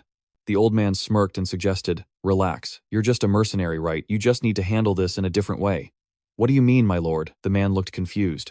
"What do you mean?" Pello then offered. "Do you know any thieving gangs? There's a certain thief I want you to find." After hearing that, he reached back and scratched his head. "I know a few low-lifes." The old man said, "Good, that's what you should do. Find them and tell them." Then Pello's voice dropped. "We are looking for a thief, the one who stole the heart of Cantovia." The man looked terrified and began to hesitate. "But what if none of them know anything?" The old man reassured him calmly. "Don't worry. You don't need to find him personally. Once this word spreads everywhere, he'll come looking for you himself." The scene outside the castle appeared once more, with the sun still casting its blinding light across the clear blue sky. Jin-Kyung's group was resting on a large rock in the middle of the desert. Ihei's voice rang out, "I know you're all curious, but EA said I wasn't allowed to interfere with this mission." The little girl continued reading the contents of the letter. "However, I will give you the key to the Gadon Tower, and if you happen to meet her, give her this letter." Ihei let out a breath and spoke up. "That's what's written in here." Drenched in sweat from the sweltering heat, she looked up. "But Lord Ronian told us to head to the north of the Alliance for help. Is it really okay to change our route like this?"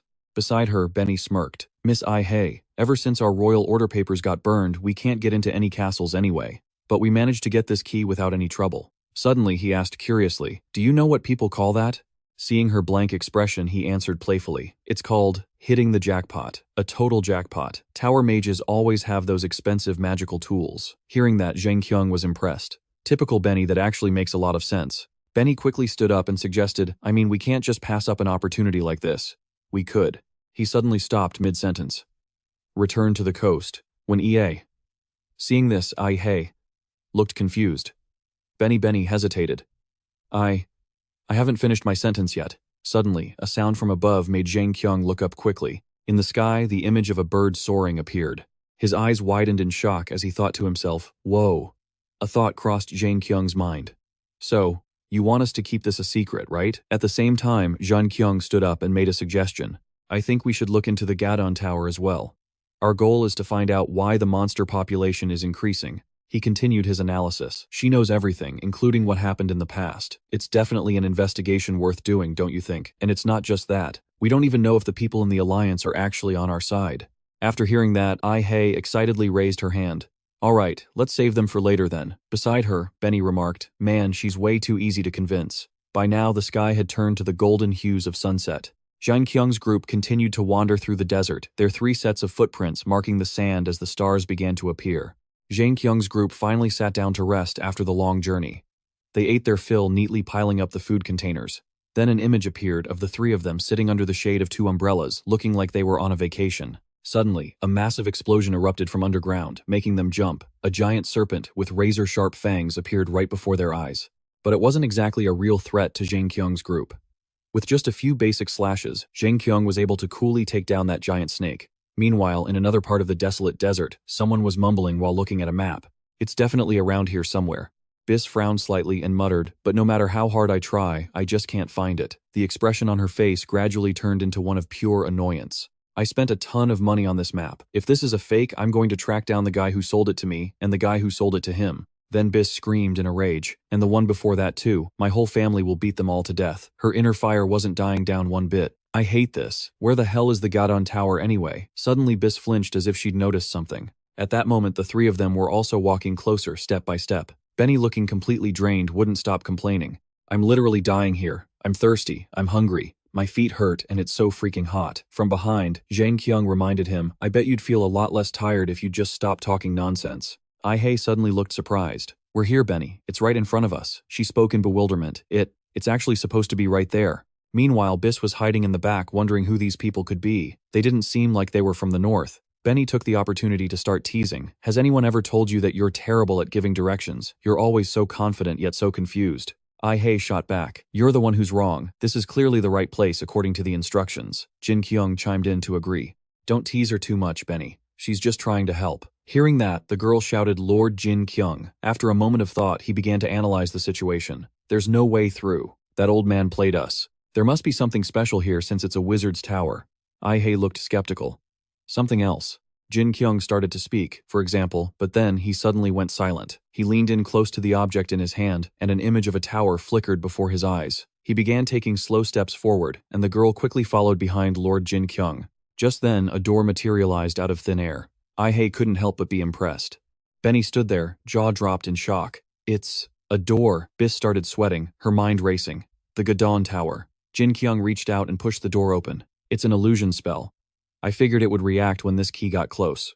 Benny looked amazed all over again. How do you know so much, Lord Jin-Kyung? He replied casually. This is just basic stuff. You need to pay more attention to the things you pick up. Finally, the three of them stepped inside. Ai-hei spoke up in awe. So this is the Gadon Tower.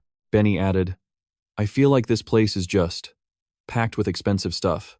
Bis moved stealthily above them, while Jin-Kyung immediately gave a warning. Benny, we're here to investigate. Hearing that, he scratched his head sheepishly. But if it's an abandoned tower, shouldn't we at least cover our expenses? Benny felt something off, and glanced up, but there was nothing unusual. She had already moved away. Ai-hei noticed and asked, is something wrong? Benny quickly forced a smile. Nothing. Bis, perched on top of a bookshelf, let out a sigh of relief, but then worriedly thought, they're here to investigate. Just who are these people? They don't seem like typical petty thieves. Suddenly, Jin-Kyung spoke up. Listen, anything of historical importance is always recorded in a travel log. No matter what's going on, we'll find out everything if we find that diary. The other two immediately started searching. Benny muttered to himself as he walked. Seriously. Logbook, logbook. Suddenly, Ai-hei called out Lord Jin-Kyung. This is a map of the north. With this, we can find our way around without needing any help from the Alliance. At the same time, Jin-Kyung excitedly announced, I found something too. He turned around, startled.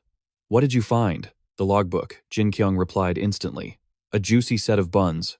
Wham! The girl looked completely confused by those words. Bis realized she'd been spotted and looked back while Jin-Kyung's face turned bright red. Gunadon. In the ancient tongue, it means the blessing of great power. Whether God created it, or an ancient dragon, or maybe a legendary wizard, no one knows. But one thing's for sure, these things have survived for eras, unlike the machines used by the Alchemist Union. They depend on the user's skill or a nearby mana source. This legendary dagger contains the dark power of Gadon. Anyone holding it becomes invisible in the shadows. How? How could he possibly? Ai-hei asked, sweating. Is something over there? Lord Jin-Kyung. By then, Jin-Kyung was crawling toward Bis. She reacted by delivering a solid kick right to his chin. Don't you dare come any closer. I'm trying to think here. Benny jumped at the noise and cried out, that's a girl's voice. In that instant, Bis leaped down and pressed her blade against Benny's throat. She smirked threateningly, though she was breaking a sweat. Don't move, or you can say goodbye to this kid forever. While Ai-hei was terrified, Jin-Kyung spoke up with total indifference. Fine by me. Bis looked absolutely bewildered. Wait, what? Jin-Kyung gestured with his hands. You can keep him. But in exchange, shouldn't you give us something too? Bis and Benny were both speechless. Then without hesitation, she kicked Jin-Kyung one more time. Get lost. Then Bis reached out toward Ai-hei. Then what about this little girl? Suddenly, Jin-Kyung lunged forward and grabbed her wrist tight. He stared her down with eyes as cold as ice. Hey, don't push your luck. Before she knew it, Bis's hands were tied behind her back. She broke into a sweat, but a smirk still played on her lips. Look, friend, it seems there's been a bit of a misunderstanding. We're all just here for something in the tower. We shouldn't be hurting each other, right? Jin-Kyung sat across from her and turned to his companion. I want her tied up even tighter, Benny. I don't think you know how to properly tie someone up. You see, there are ways, like a triangle or a hexagon pattern, or having something in the middle with branches coming out. Benny looked confused, wondering what on earth he was talking about. Seeing them chat like that, Bis snapped irritably. Hey, are you even listening to me? Jin-Kyung ignored her completely. In those spots, they usually use red rope, What do they call it? Just then, Ai-hei walked down to report. Lord Jin-Kyung, the Gadon diary, is actually on the second floor. She then asked, confused, "What are you doing?" He was still staring intensely at Bis. Then out of nowhere, Jin-Kyung leaned his face right up against her chest. Bis was completely frantic. What do you think you're doing?" As his hand reached out as if to touch her, Ai-hei stammered, "Lord Jin-Kyung, you're..." At that moment, Jin-Kyung grabbed a piece of paper hidden there and pulled it out excitedly. "What's this?" Bis screamed in shock. "No, that's..." Jin-Kyung didn't care and unfolded the paper to read it. "Important things are always hidden in important places. They always leave them there for us to find." Then he dejectedly tossed it over to Ai-hei. "I thought it would be a wanted poster of us or something," she explained while sweating. "Why would we be the ones being hunted? Unfortunately, I'm in a hurry, so I don't have time to track anyone." The girl held the paper and said, "Bis. She's from a dungeon thief group." Jin-Kyung raised an eyebrow at her. "A thief?" Bis cut in. "You're missing a word. It's great thief." He immediately scowled. "How can a thief be great? You're all just criminals." Benny, standing next to him, shifted his gaze away. "I was just thinking about how often she gets caught."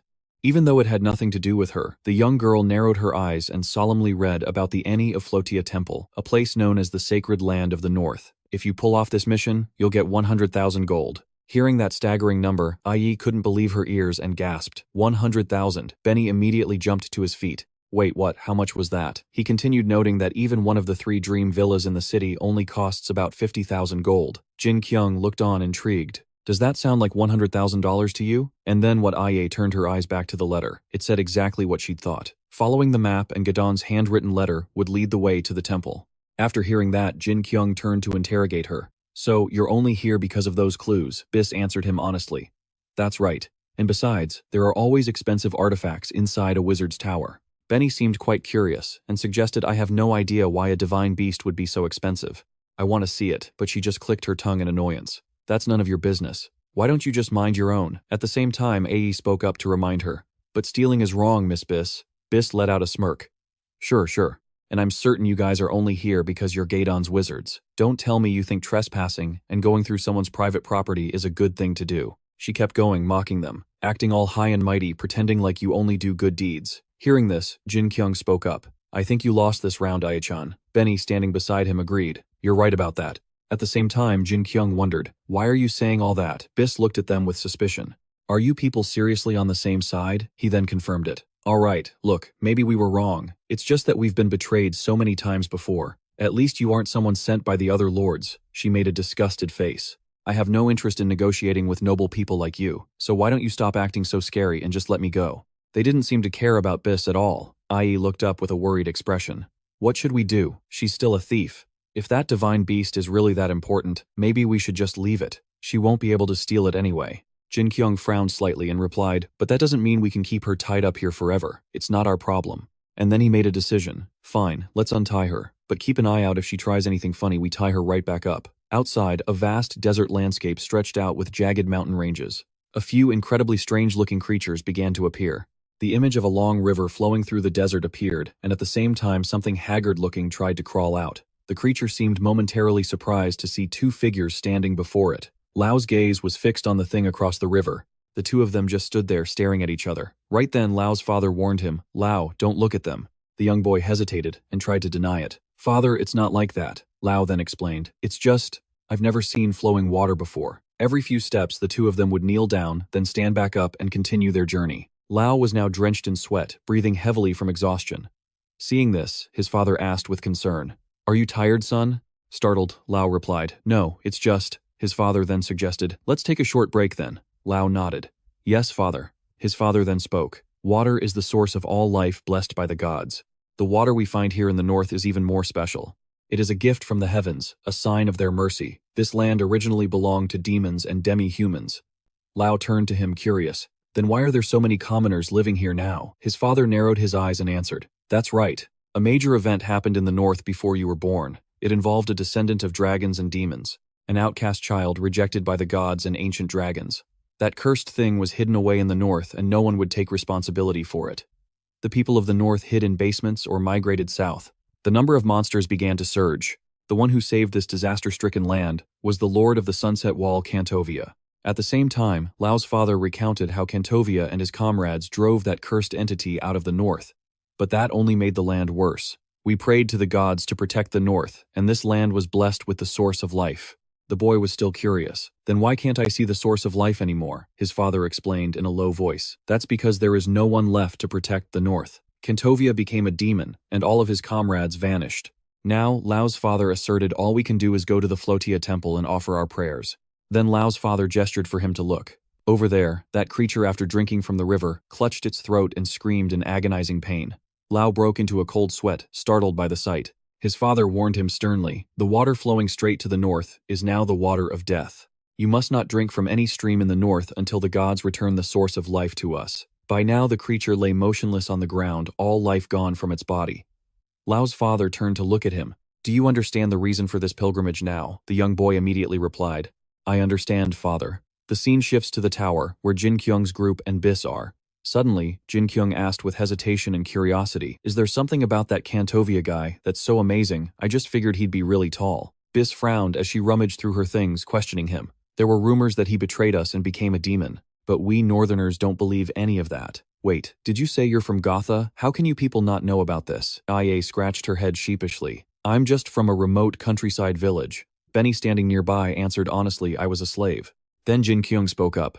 I'm from Korea. Hearing that, she looked skeptical. Where on earth is Korea? The young girl then noted that so many things had happened since they arrived in the north. Jin-Kyung also turned to look. You can skip the past. The important part is what happened to Lin L. She looked stunned when she heard that name. Lin L. Seeing her reaction, Jin-Kyung was confused. Bis quickly brushed it off. It's nothing, just this thing. He curiously stepped closer. What is that? On the piece of paper was a drawing of a mysterious creature. Jin-Kyung wondered suspiciously. Could that be the divine beast? The scene shifts to a gloomy mountain. At the foot of the mountain, small fires were burning. Many people could be seen kneeling with their hands clasped in prayer. Lao looked ahead and said, so this is the Flotia temple. Lao's father, standing beside him, spoke up. Lao, this is your first time here, isn't it? Your very first pilgrimage, he continued. We live nearby, so it only takes us about 1 month. But there are many who spend months or even a whole year just to reach this place. The boy looked surprised. Really, his father replied, yes, they are so desperate that all they can do is pray. There are many devotees of this temple who value the divine beast more than their own lives. Everyone followed the sacred beast's instructions to hear the gods. Lao looked up in awe, his eyes wide. Outside the fortress walls, 2 men stood guard. In another location, 2 people appeared carrying something. At the same time, 2 women gazed toward the mountain. White mist and clouds constantly swirled around the area. On the mountain, a stone structure jutted out like a balcony. A girl with white hair fluttering in the wind appeared looking out at the sunset. Then, the small figure of a young girl came into view. Suddenly, the warden's deep voice boomed. From today on, you will stay here and pray to the gods. He continued, never forget. Those who pray to the heavens must keep their mind and body pure from the world. The girl looked up with innocent eyes while the man gave a stern warning. You must not touch the ground or speak to anyone. Only the purest soul can answer the god's call. Back to the present. The girl stood alone, watching the sunset with a heavy heart. A sudden noise made her jump and look back in shock. Her face was filled with terror as she collapsed, shivering on the ground. Behind the door, a black-haired girl walked in, carrying a food tray. The scene shifted to the Eni, her hands clasped in prayer. She closed her eyes, her face looking elegant and serene. The black-haired girl set the tray down and lightly touched the object in front of her. Once it was infused with energy, it floated toward the Eni. After completing her task, the servant bowed and left the room. Seeing she was alone, the girl slowly opened her eyes. She stared at the tray for a moment before turning her gaze toward the window. She couldn't stop staring with her big wide eyes as the sky outside turned a vibrant orange. She remained on her knees, gazing out at the horizon.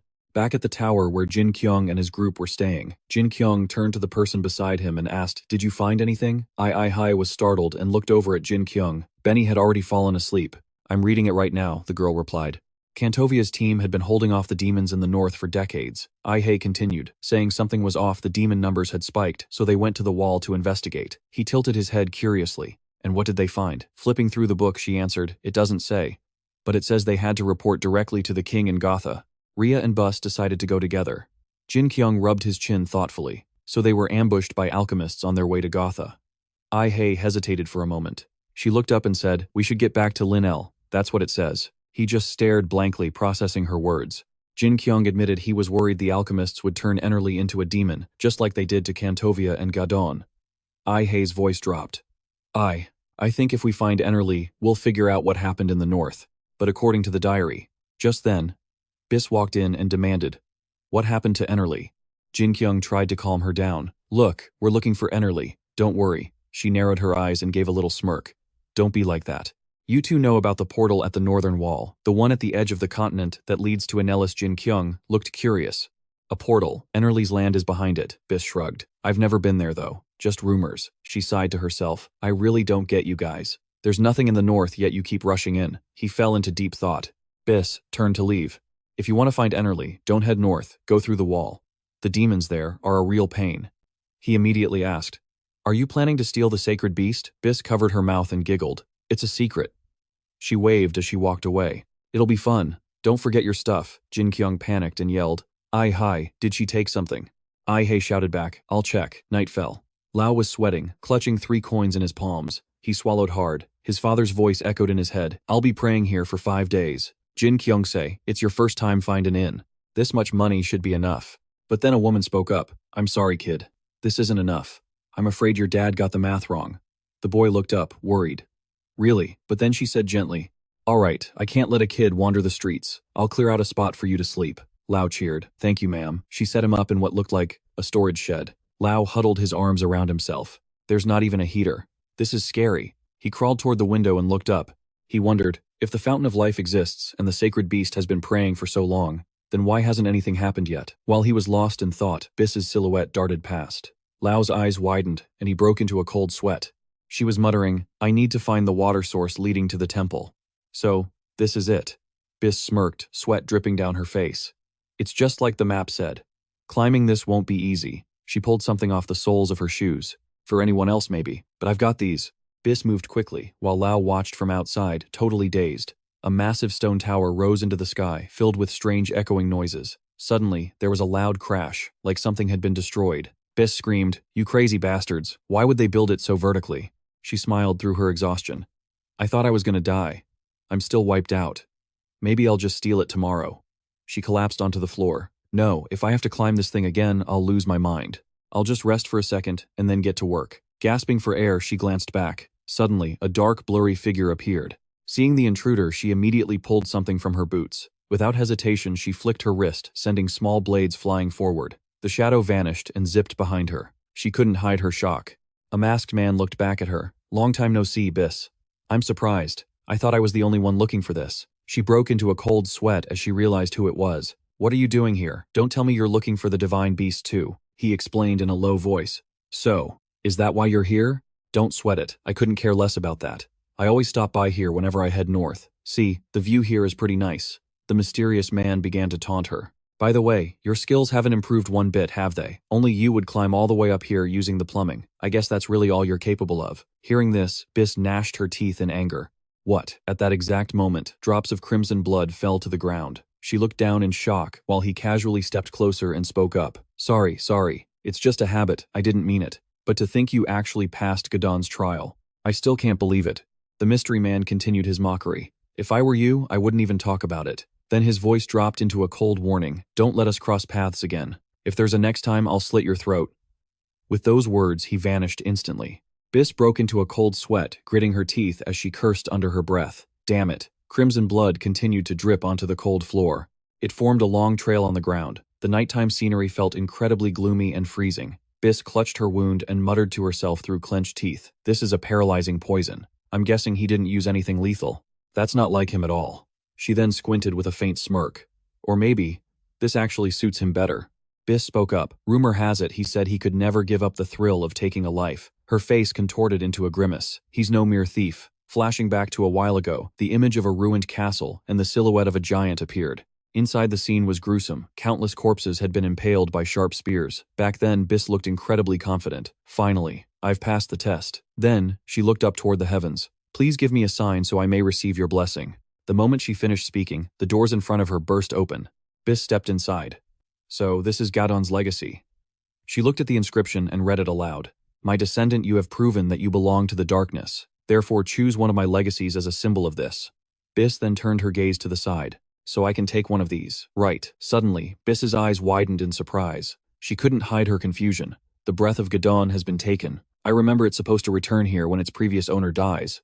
Biss then speculated that someone had been here before, leaving only the shadow of Gadon behind. She then walked out of the ancient castle. Biss looked at the dagger in her hand with curiosity. At that moment, the mysterious assassin suddenly appeared. So you're the new master of the Shadow of Gadon. Seeing his weapon, Bis frowned in high alert.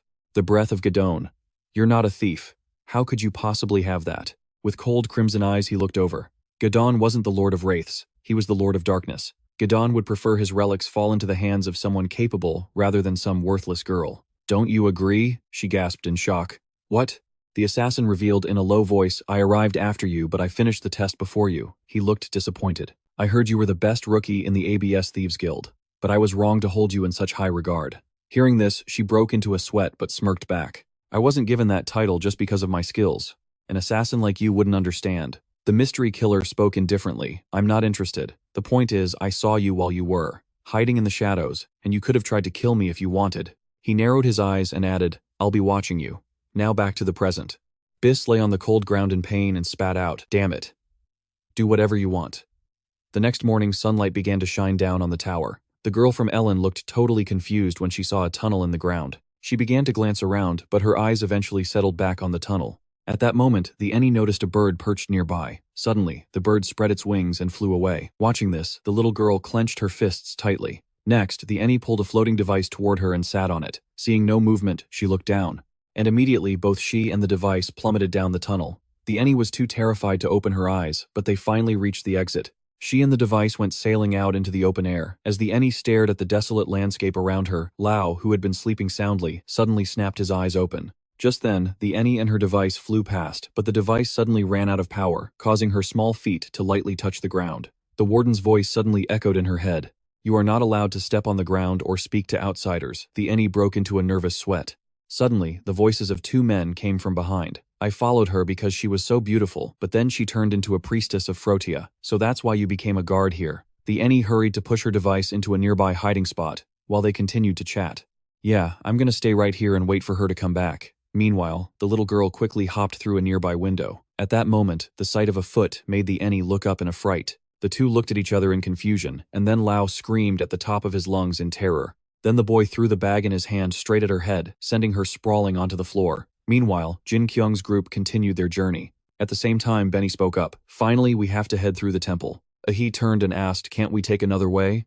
Jin-Kyung looked back. You said that's where Kantovia explored. He continued. Is that the place marked on the map? The temple is right beneath it. Reading the map, the girl analyzed it, but there's a wall in the middle. A wall this big must have been built to keep the demons out. It says even Kantovia had to go through the gates of Collision Castle to pass. Hearing this, Jin-Kyung declared confidently, all right, so we just have to go through it. I'm sure it'll work out somehow, and this Lord Jin-Kyung will wipe out those monsters. So don't worry too much. He looked at the person next to him with curiosity. Benny, why do you keep staring at that thing? Benny's eyes never left the object in his hand. This thing. Biss's words echoed in his mind. This is worth a lot. I'll make a fortune with these. At the same time, Benny spoke aloud. That's why I grabbed a few. I still have some in my bag. Jin-Kyung immediately burst out laughing. That thing really suits you. Ai-Hai, standing beside him, slightly furrowed her brow. Meanwhile, Benny was breaking into a cold sweat as he spoke up. There is some gold written on the seal, but I can't read it. Beside him, Jin-Kyung didn't stop mocking him. You can't even read. You're really trying to play the part of the fool, aren't you, Benny? Quickly shot back. Hey, for a servant, I'm actually pretty smart. I taught myself how to read. Ai-Hai looked skeptical at this point. These scripts were used by ancient wizards. I'm not sure if it's for summoning or something else. I don't know much about it either. Jin-Kyung spoke up casually. Well, we're about to find out what's inside. Who cares what's on the seal? The girl hesitated. I was told never to mess with wizard stuff, but I'm actually pretty curious about it too. Suddenly, the binding around the paper snapped. All three of them jumped in shock. Right at that moment, a massive surge of energy erupted from within. The beam of power shot straight forward while they stood there in total confusion.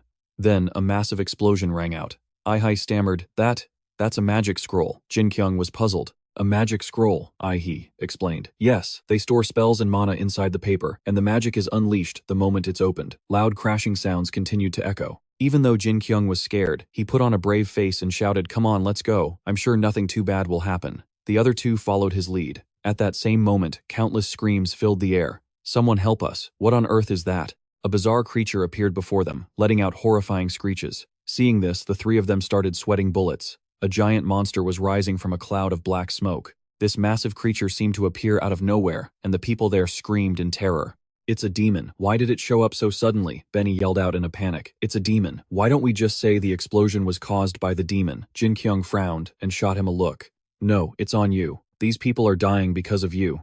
You killed them with your own 2 hands. He lowered his voice. You killed them. You murderer. Then Jin-Kyung dashed forward with a light chuckle, leaving the other 2 stunned.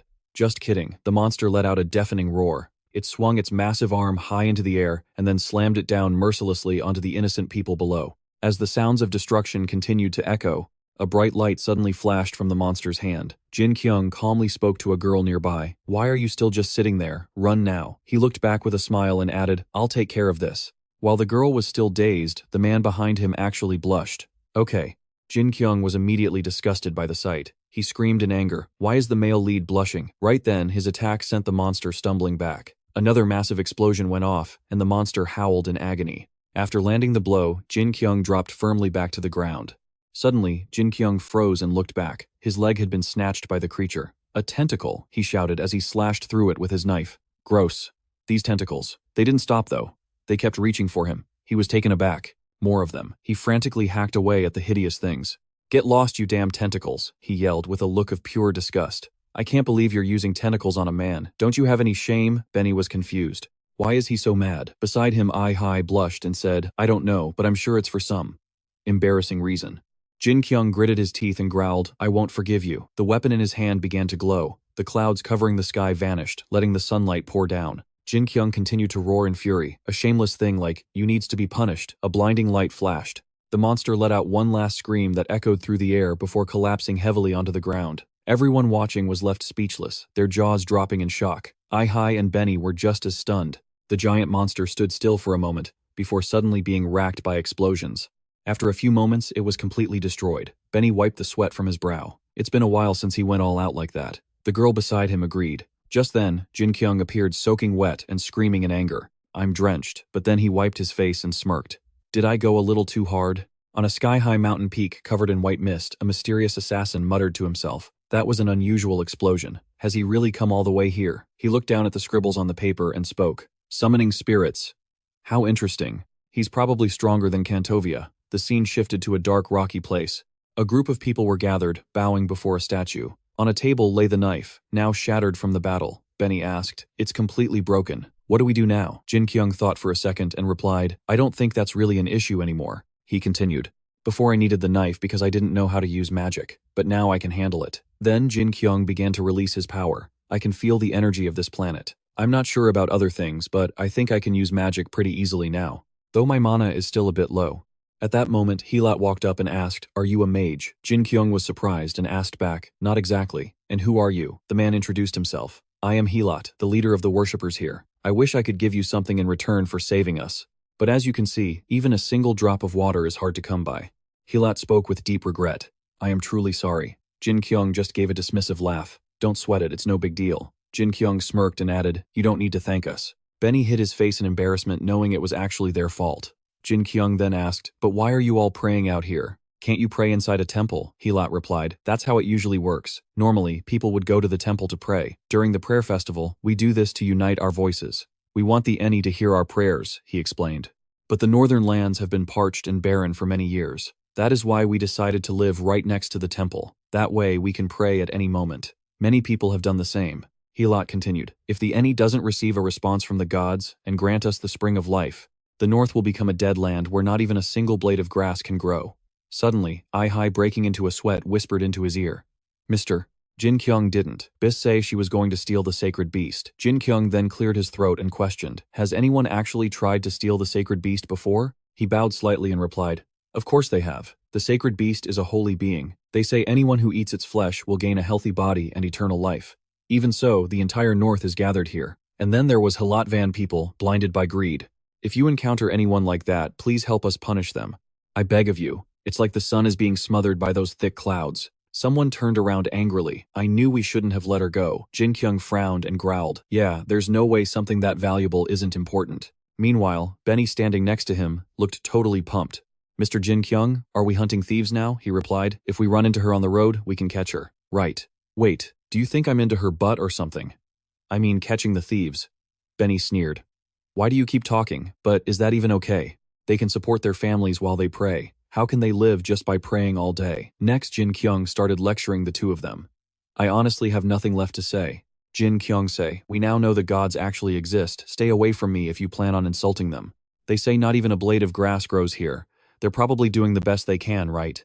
Everything was peaceful, until a horn suddenly echoed through the air. Someone barked an order intruder. After her, Bis grit her teeth as she ran. Why are there so many guards? The intel I got didn't mention any of this. When the guards saw her, they yelled, "There she is," but Bis easily leaped right over the two of them. Suddenly, another one appeared right in front of her, startling her. He swung his staff down decisively, but she jumped to avoid it. Bis then flipped over him and vanished, leaving the guard dazed. He was totally confused. Where did she go? Did she run up there? There's nothing up there. The others started whispering. Where could she have hidden? Wait, do you really think she did it? She's just running around. Suddenly, someone reported that the sacred beast was missing. She was shocked. What? One of the guys insisted it was obvious. Is she the thief? She must have hidden the sacred beast somewhere. She took it. Bis was sweating, looking panicked. The sacred beast, she thought. It's gone. The scene shifts to a place that looks like a warehouse. Lao, with a bright red face, looks at the person lying on the ground. A beautiful Annie was fast asleep. Lao wondered, I thought it was a ghost, but is this a human? The more he looked at her beautiful face, the more the boy blushed. Suddenly, a voice from outside startled Lao. I'm so tired.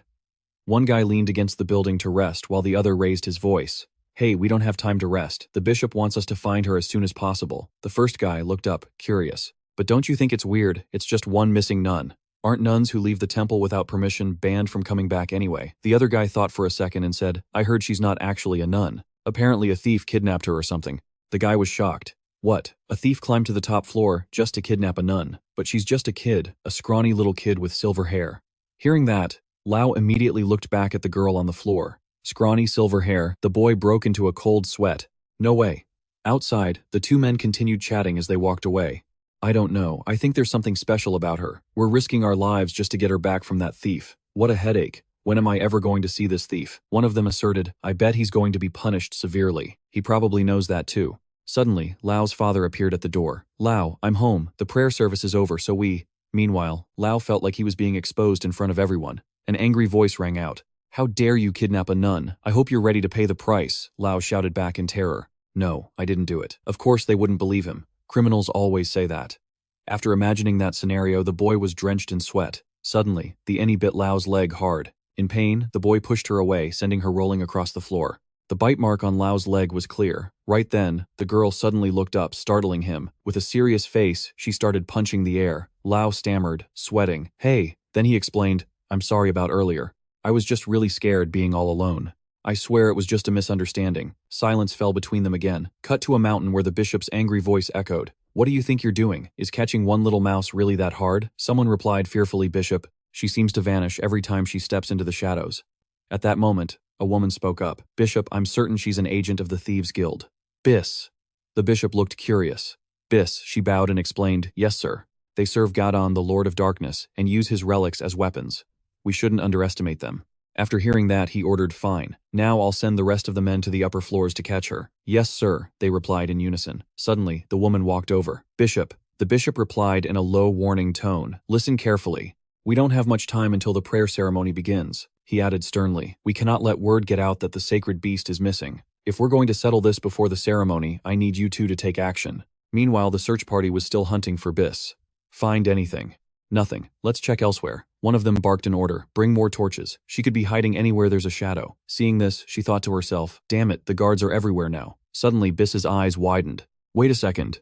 That means. Before finishing her sentence, she bolted toward the light. Bis leaped down decisively, and then scoffed in challenge. Did you idiots really think a thief wouldn't know how to use the front gate? If you're going to leave this place unguarded, it's fine by me. She walked on, worrying to herself. Hold on, I'm still in a mess. There are only a few days left until the exchange, and they're going to be tightening security even more than now. If I don't find that sacred beast soon… Suddenly, Bis flinched as if she'd spotted something unexpected. Before her eyes stood the twin summoner sisters. One of them smirked, remarking that Bis wasn't completely brainless after all. The woman beside her spoke up, Bis, from the ABS Thieves Guild. She then demanded, where are you hiding the sacred beast? Bis broke into a cold sweat but managed a defiant smirk. Who knows? You're the enlightened ones living in the temple, so why don't you go find it yourselves? One of the twins shot back. How incredibly rude. We know your group is desperate for cash. You're trying to rebuild, and that's the price you pay for betraying the Lord of the Wall. But to think you'd raid the northern tombs just for Bis suddenly cut her off, shouting, we didn't do any of that. She quickly covered her mouth, realizing she'd said too much. If the king of the entire continent didn't believe Kantovia had completely fallen into ruin, your filthy thief tongues wouldn't even be moving right now. Then the woman's voice dropped to a low, threatening tone. The Northerners already know what you've done. Biss immediately snapped back. Oh, and you're not the rude ones here. She narrowed her eyes at the two women. You shoot down sacred beasts every few years, lock them in a tower, and force them to pray. Biss started exposing their dirty laundry. And if those prayers don't work, you butcher them and sell their meat to the nobles and the king. No sacred beast is like the one from Kantovia, the one that can summon the source of life. At that moment she slammed countless daggers into the ground. Weren't you satisfied with stealing from the poor through your offerings? Then Biss gripped a knife, her voice cold with accusation. And on top of that, you've been selling the organs of innocent people. Yet you have the nerve to call me rude. The summoner just gave a thin smile. Selling innocence, you say. Isn't that exactly what you're doing? There's no point in arguing further. Biss grew wary as she saw the woman's lips moving, a summoning skill. She immediately hurled the sharp blades forward. I have to take them out before they finish the summon. A series of massive explosions erupted. Biss smirked at the sight. I almost fell asleep listening to your chanting. It's boringly slow.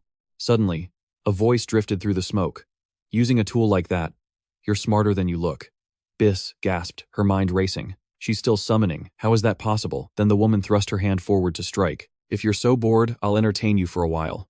Suddenly, a massive stone creature appeared in front of Biss. It immediately swung its arm to attack, but luckily, she managed to leap aside just in time. Biss scrambled backward, clamping a dagger between her teeth. One is summoning a high-level spirit, while the other uses quick summons for low-level ones to pin me down. She pulled out a few more blades. This wasn't going to be easy. But Biss already had a plan. I have to gamble everything on a direct hit to the summoner. Charging straight in was the only way. She gathered her strength and lunged forward with everything she had. The enemy continued their assault, but Biss ducked low, hurling her weapons at the monsters. Loud bangs echoed as flames burst through the air. In that split second, Biss's shadow emerged from the smoke. She raised her blade, her voice a low growl. Checkmate. At that very moment, another dagger flew out of nowhere and slammed into the ground. A towering figure appeared before her. While Biss's eyes widened in shock, the summoner let out a soft laugh. It seems I had just enough time to finish the summon. Then a massive explosion rocked the entire area. Meanwhile, the people below were still focused on their prayers. Everything seemed to return to normal, and the battle appeared to be over as the sky began to fade into a deep sunset. A crowd had gathered, looking on as if waiting for something. In the distance, the faint silhouette of someone tied to a wooden post became visible. That person was none other than Biss. Meanwhile, a young Annie was happily munching on a piece of bread. She turned and gave a small smile. Lao could only manage a forced smile in return. He thought to himself, she's finally lowered her guard, now that I've given her food. There's something really strange about her. Then Lao cautiously asked, I'm Lao. What's your name? The Annie didn't say a word, just bit her lip, and turned away. Lao wondered, is she mute? He then reminded her, hey, you're from the temple, right? People are searching for you. You should go back soon, they're worried about you. The Annie remained silent. Lao watched her closely. It didn't look like she'd been kidnapped. He nervously toyed with the bread in his hand, lost in thought. Something had definitely happened, but he couldn't just leave her here. People would think he was the one who took her. His mind was racing. There wasn't enough food for both of them, and he was worried about the cost. To make matters worse, the innkeeper said his father's math was all wrong. Suddenly, the sound of footsteps and a soft voice came from behind. Lao whipped around and threw the bread straight at the stranger, but he froze when he realized who it was. You can talk, I'm sorry. I mean, the girl stammered. The bishop told me not to talk to. Lao stared at her, baffled. Your voice is so tiny it's like an ant whispering in my ear. I feel like I'm watching a demon talk. When the Annie looked offended, Lao quickly backtracked. Wait, sorry, hold on, you have something to say, don't you? She stopped, then hesitantly spoke up. I want to go to Break Moon Plateau. Lao's eyes widened in confusion. Break Moon Plateau, isn't that way past the wall? The Annie looked at him seriously. That's where I'm from. I want to go there one last time. Lao warned her anxiously. Wait, I've never been there, and it's way too dangerous outside the wall. There are monsters everywhere. Then breaking into a sweat, he asked, You don't seriously want me to take you there, do you? The Annie just looked at him with big pleading eyes. Panicking, the boy immediately refused. No way, I'm not that kind of guy. I'm just a kid waiting for my dad, Lao continued to shout. Do you have any idea how many soldiers are looking for you? They think a thief took you. If they see me with you, they'll think I'm the kidnapper. The scene shifted to a deserted, desolate area. Lao and the Annie were seen hiding behind a large rock, the boy's face filled with utter helplessness. Why am I here? Lao mumbled, then turned to the person beside him. Like I said, I need to get back before the prayer ceremony ends. You might have to go the rest of the way alone, and if we get caught, you have to tell them I'm not a thief. Tell them you escaped after being kidnapped and then ran into me. Got it. Then he questioned her. So what are you going to say when the guards ask what we're doing? The girl hesitated and replied, Lao kidnapped me and took me to the Black Moon Plateau. Lao broke into a cold sweat and barked, "Not like that." He quickly covered his own mouth, afraid of being spotted. He hurried along. "We'll head to the outer villages first, then we'll talk more." "Let's go." The Eni lagged behind, running weakly. Lao watched her, not knowing how to react. Blue skies and soft white clouds drifted by. The boy was now carrying the girl on his back, panting heavily. Finally, Lao collapsed onto the ground. "I'm gonna die." He turned back and shouted angrily, "How did you think we'd make it to the Black Moon Plateau like this? Everyone's staring at you. Your silver hair is already bad enough." The Eni girl whispered hesitantly, "I'm sorry. This is my first time running like this." Lao immediately interrogated her. "First time talking, first time running. Didn't they let you do anything at the temple?" She thought for a second and replied, "I only prayed. I couldn't leave without permission." Lao's eyes widened in disbelief. "Why? Why do you want to go to the Black Moon Plateau so badly? Isn't praying at the temple the priority?" The Eni girl looked up with her large round eyes. "Because the talking birds said so. They said I have to go there, but there's no time." Lao's face wrinkled in confusion. "What do you mean, no time? You could have just told the temple people you wanted to go." The Eni spoke up. "If the god doesn't answer the prayers, then I'll go to the god myself." Lao broke into a sweat again, stunned. "Hey," a loud voice suddenly rang out. "Is that them?" The girl with the white hair, the person next to him, ordered, "Stay right there," but there was no way the two would let themselves get caught. Seeing them run, the man yelled, "Hey, you kids." The sky was now a mix of blue and sunset orange. A temple soldier held a paper announcing that a woman had broken into the temple to kidnap the Eni, the North's last hope. She's a member of Abyss, a gang of thieves responsible for the North's current crisis. Hearing this, the crowd began to whisper. Abyss, the ones who stole the heart of Kantovia. The North is in this miserable state because of those bastards, and now they're trying to steal the Eni too. The man continued reading the notice. "We will give this sinner a chance to atone before the prayer ceremony." He demanded she tell them where the Eni was. One of the twin summoners stepped forward with a smirk. "If you talk, I promise I'll at least give you a quick death." "You see how they're looking at you, right?" She didn't stop. Hatred and rage are burning in their eyes. They're looking at you like the devil that destroyed the North. The man declared that if she didn't repent before the ceremony. Suddenly Biss screamed, "Wait a minute." She shouted back, "Abyss had nothing to do with the death of Kantovia. Do any of you even know who the real culprit is?" Biss growled. "Do you realize you're all just sheep, people who can't do anything but pray all day?" The crowd looked doubtful, but she continued exposing the truth. "It's those bastards in the temple and the nobles of this continent. They want the North to be ravaged by demons." Just then, a temple soldier approached the bishop. "Bishop, they found the ones who took the Eni. They're in pursuit now." Biss kept shouting, "And you don't even realize that what you call a Eni is actually..." Suddenly, a loud thud echoed. Everyone, including Biss, turned around in surprise. The bishop spoke in a low voice, thinking of the demons crossing the wall and reaching Fladia Square sooner or later. "There's no way you can atone for your sins anymore. Let the people here judge you." Biss looked at him confused. "You're..." Just then, someone threw a stone at her head, and blood began to flow. The mob erupted in anger. "How can we believe a thief like you? It's your fault. Because of you, this whole land is ruined." The blinded people threw stones and insulted Biss. "And now you dare to lie to us. Do you even call yourself human?" Countless stones flew toward her. What was she thinking? She's a thief, a liar who robs people. How could she think they'd ever believe her, especially when she never believed in them? After venting their anger, the crowd turned to leave, but she wished just one person would. At that moment, a familiar voice rang out. "Didn't you say you were a world-class thief?" A blurry figure appeared before Biss. "I didn't expect to see you caught like this." With blood streaming down her face, she looked up. "You," Jin-Kyung remarked coldly. "I guess you're just a pretty thief after all." Biss whispered weakly. Please." Confused, he leaned in. What she pleaded, "Help me. Please." The three of them looked at Biss's state in silence. While the others felt pity, Benny just scowled. Jin-Kyung wondered aloud, "Save you, I just need to let you go, right?" As Biss looked up, bloodied, he let out a grin. "Then do I get those 100,000 gold bars you were supposed to receive?" The girl hesitated. "Mr. Jin-Kyung." Her eyes narrowed as she stayed silent, while Jin-Kyung's lips curled into a smile. "You still think we don't know? If that Eni doesn't pray to the gods for the source of life, I heard the North will fall into ruin." He continued. "You wanted to hide an important detail from us while taking whatever you needed. Don't you think I've been regretting letting you go?" Biss lowered her head. Then Jin-Kyung stood up. "I think the way they're torturing you is a bit cruel. But that doesn't mean I have to side with someone who's trying to sell out the future of everyone here, does it? I'm so sorry, but we have to leave now. You're going to be okay, right?" Biss struggled to speak, forcing the words out. There's no such thing as a god." Then her strength gave out, and she collapsed onto the cold, hard ground. Lao watched her, feeling completely lost. He wondered how she could keep up such a lie until the very end. How could she tell someone who had actually met a god that they didn't exist? "Maybe I shouldn't have helped these thieves," he muttered to himself.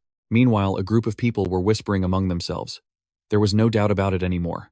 That person was the thief who stole the holy beast. They couldn't believe the one who kidnapped the saintess was just a young boy.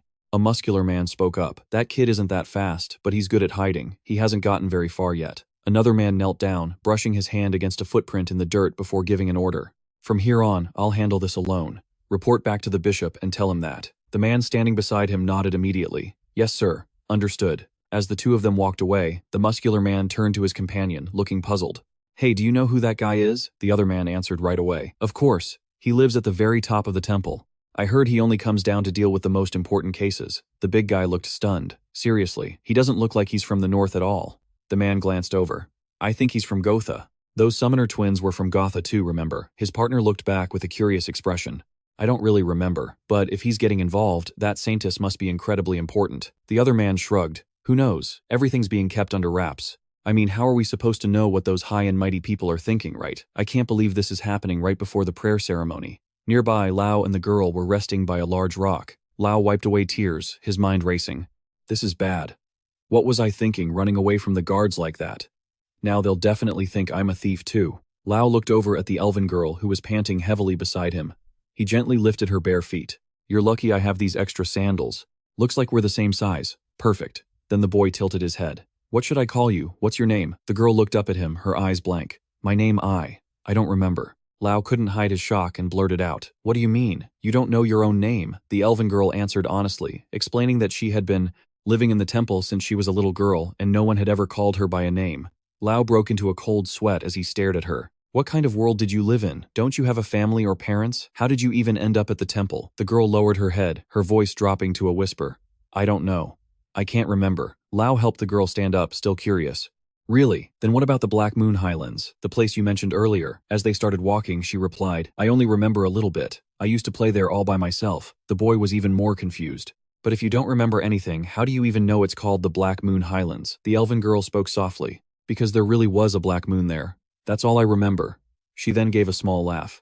You ask so many questions, Lao. Why are you so curious? But in his head, Lao was thinking about the one question he really wanted to ask. Her words echoed in his mind. If the gods won't answer, then I'll go and meet them myself.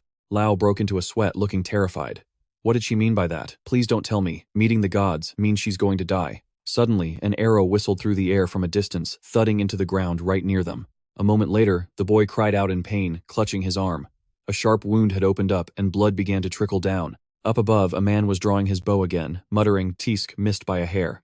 Seeing the danger, Lao immediately grabbed the elven girl and pulled her behind a nearby boulder. Meanwhile, another person asked worriedly, should we really leave her like that? Jin-Kyung turned, sounding confused.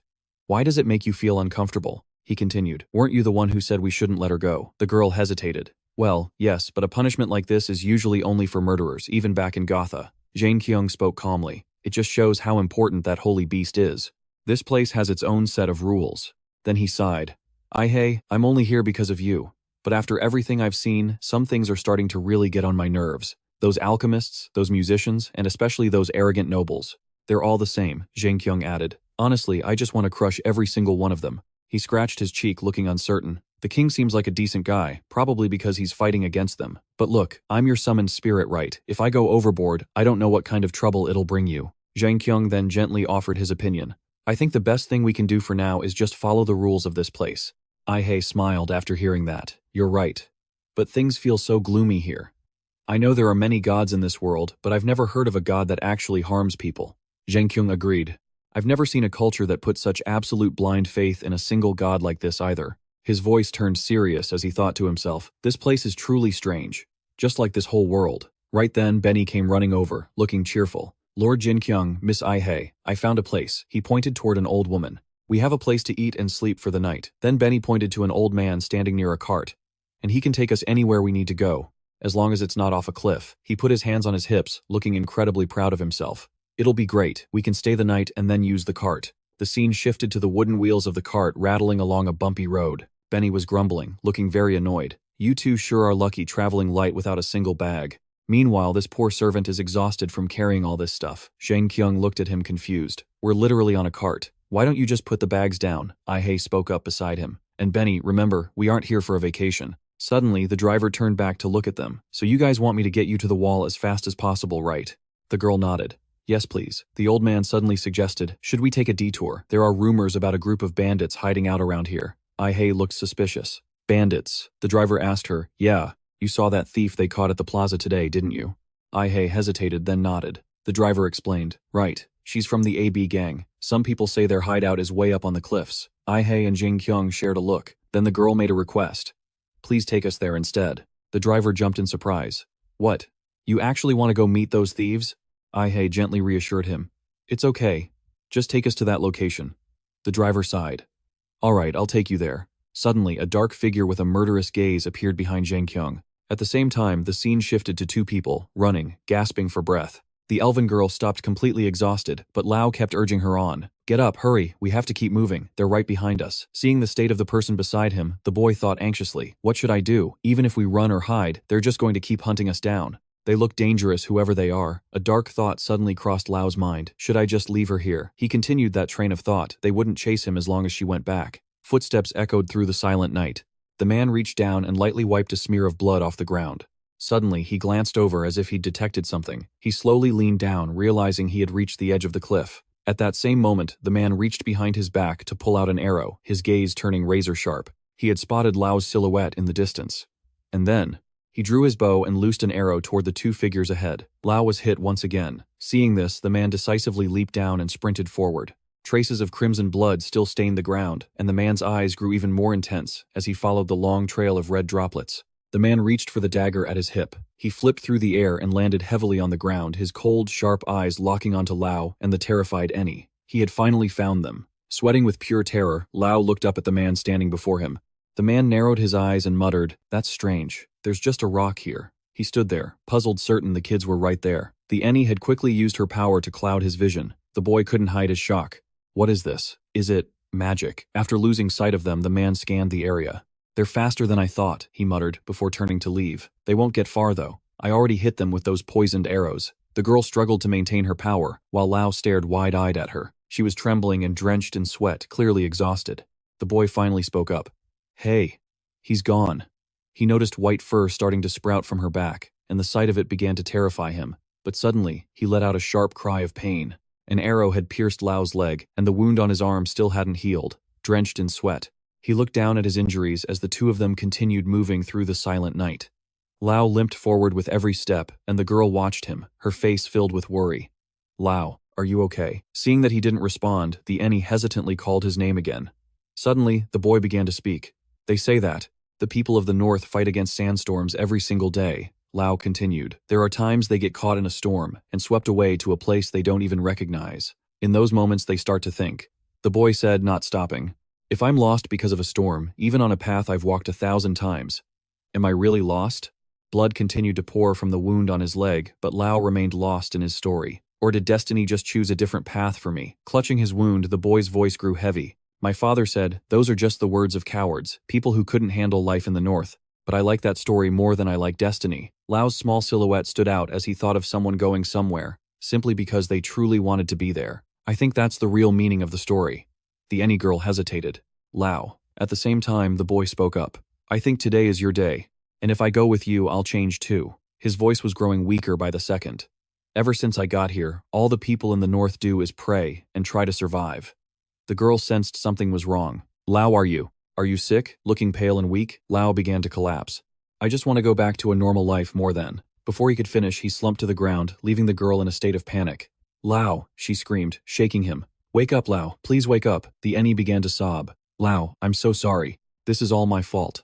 As she sat there crying over Lao, a figure suddenly emerged from the shadows. She turned around and gasped in horror at the sight of him. A blood-curdling scream echoed through the night. The scene shifts to a village at the foot of the mountain. A warm golden light flickered from deep within the rock crevices. Hilat spoke softly to comfort her. Don't be afraid. This is the hall of prayer. The girl replied, I'm sorry for screaming earlier. He replied, don't worry about it. We understand. Though I must say it's the first time I've seen a child out so late at night. With tears still streaming down her face, the Annie girl asked about his condition. How is he? Is Lao going to be okay? Hilat looked down, his voice turning somber. The cut on the boy's leg isn't too deep, but I'm afraid the poison has already entered his system. He continued, there's nothing more we can do. All we can do now is pray for God's mercy. The girl looked up wide-eyed. You mean, pray, Hilat nodded. Yes, Everyone here is praying for both life and the inevitable end. He gazed into the distance. I'm certain that those of us who pray will receive an answer one day. Jin-Kyung say the Eni is the one who delivers our prayers, on behalf of us sinners. The girl's eyes widened in shock upon hearing his words. The bishop's voice echoed in her mind. Only the purest soul can hear the call of the gods. Therefore you must never let anyone know you are the Eni, and you must never use your power for commoners. If you do, demons will find a way into this world. Do you understand? Her prayers were for the people of the north. When the villagers saw the light radiating from the Eni, they gasped in shock. What is this? If she couldn't use her prayers to save a pure soul, someone who had risked his own life to help a stranger, then what was the point of praying at all? Helat stood there frozen, watching in absolute disbelief as the girl's power began to erupt before his very eyes. Helat watched her transformation and her current power with sheer terror. She's the Eni. Then the Eni channeled a surge of power into Lao's body. The boy's eyes fluttered open, his mind hazy and disoriented. What's happening? As he caught a blurry glimpse of her form, a thought drifted through his mind. She's doing it again. Suddenly, the wound on Lao's leg began to glow softly. The energy from before soothed the injury on his ankle, feeling incredibly warm and comforting. Witnessing the entire scene unfold right before their eyes, the Hilat group was left utterly speechless. Their leader immediately dropped to his knees, his voice filled with remorse as he begged for mercy. Please forgive us, sir. We never could have imagined that someone of your stature would ever set foot in a dump like this. They just kept bowing and pleading, leaving our protagonist completely stunned and unable to process their sudden upset change of heart. It's the Eni. The Eni is right here. They all kept bowing and begging. My lord. Hilat looked up at the little girl and whispered softly. My lord. The Eni just hugged herself tightly, cowering and trembling uncontrollably. The little girl shook her head and insisted, I'm fine. It just hurts a little when I use my power. Right then, a man quietly and slowly crept toward the girl. He reached out his hands and offered, let me take you inside, my lord. The Eni just sat there, curled up, and shook her head in refusal. No need, I just need a little rest and I'll be fine. You bastard, what do you think you're doing? As soon as the words left his mouth, he lunged forward and bit down hard on her hand. The Eni's eyes widened in shock, unable to believe what was happening. Fresh red blood began to drip from the bite mark. The Eni let out a piercing scream. Seeing this, the temple soldiers shoved the man away and scolded him. How dare you harm the Eni? Do you have any idea what kind of crime you've committed? Are you insane? She is a saint, the one who carries our prayers to the gods. How dare you ruin the prayer ceremony? Despite the harsh scolding, the man didn't care at all. Instead, he just smirked with a look of pure satisfaction. Like, I care. A chance like this doesn't come twice in a lifetime. Everyone was momentarily stunned. The man continued, have you all forgotten? Eating the meat of a Eni can make us strong and grant us eternal life. Hearing those words, a look of calculating hesitation crossed Hylat's face. The man kept egging them on. Didn't your parents always talk about it? No matter what happens, health is the most important thing. The man looked at Hylat with a desperate, pleading face. Just one bite. If you just let me take one bite of your flesh. I'm begging you. The Eni trembled in terror at his words. Surviving in the north is too hard for us. As soon as he said that, the temple soldiers all stood up at once. They slowly walked toward the Eni. Hylat stared at the girl, nodding as he decided the man was right. My parents said the same thing before they died.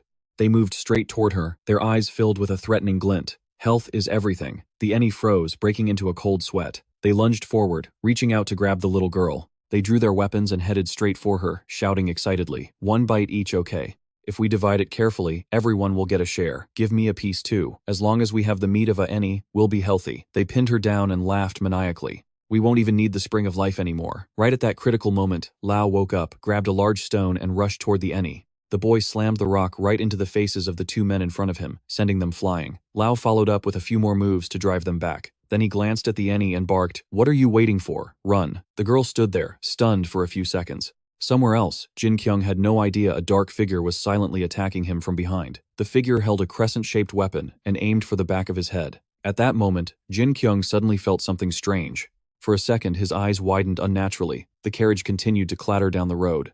Jin-Kyung rubbed the back of his head and instinctively looked behind him. Seeing nothing unusual, he turned his attention to Benny. Jin-Kyung frowned and asked bluntly, it was you, wasn't it? Then he leaned toward Benny and teased him. You seem to love causing trouble. Ever since you stopped being a slave. Now you even dare to hit me. Benny was completely bewildered by Jin-Kyung's nonsense. What did I do? Jin-Kyung insisted on questioning him. Spit it out. What did you do? Seeing this, the others on the carriage chimed in curiously. What did you do to him, Benny? Meanwhile, the assassin was watching the carriage from above. He stood with his arms crossed, holding his crescent knife, breathing heavily in anger. The thing that tore out Kantovia's heart did nothing to him. A look of regretful sadness crossed his eyes. The only way left is to kill the summoner. After thinking for a moment, the assassin wondered to himself, but why do I want his heart so badly? At that moment, Benny pointed fearfully and screamed, Lord Jin-Kyung, I saw a flash of light, and then it vanished. Hearing this, Jin-Kyung and I-Hei both looked in that direction. When they realized it was just another one of Benny's lies, they scolded him irritably. Right, you must be having a blast, aren't you? I'm not lying, I swear, Miss I-Hei. Why are you taking his side? Then the old man sitting in front spoke up. I hate to ruin the fun, but I saw the flash too. Jin-Kyung and the others wondered thieves. On the other side, a group of men sat together plotting. Hey, should we really be doing this? We're just supposed to stand guard until Bis gets back. A blonde-haired man smirked with an incredibly arrogant look. Who cares? A promise from a thief. We're only helping because she said she'd help AB. But shouldn't we make some extra cash too? A gold mine is headed straight for us. How can we just ignore that, right? Hearing that, his accomplices gathered their courage and decided, fine, I'm in. If you're scared, you can just sit here. The other man stammered, Who said I was scared? After talking it over, they all shouted in unison. It's settled then. On the other side, Jin-Kyung calmly raised his hand as their screams rang out. That's it. Every single one of them has to die. In an instant, he took down one of the three. Several blood-curdling screams echoed throughout the forest. At a dim hideout at the foot of the mountain, the people inside jumped up in alarm when they heard the screams. Did you hear that? I didn't hear anything. Is Bis back? A man asked. The deadline has passed. It'll be a bit of a nuisance if she shows up now. The one-eyed man responded indifferently. She's only a few days late. Stealing a Annie isn't exactly an easy job. Hearing this, the man lowered his head and whispered, Then she should have said that from the start, shouldn't she? I really don't understand her. Seeing the man's attitude, the one-eyed man became furious. This is exactly why I hate these people. Seeing his temper flare up, the girl beside him warned him, Calm down, you idiot. You're always overreacting, which is why we've been thrown in jail twice already. Suddenly, they spotted a figure on the dark road and walked toward them in surprise.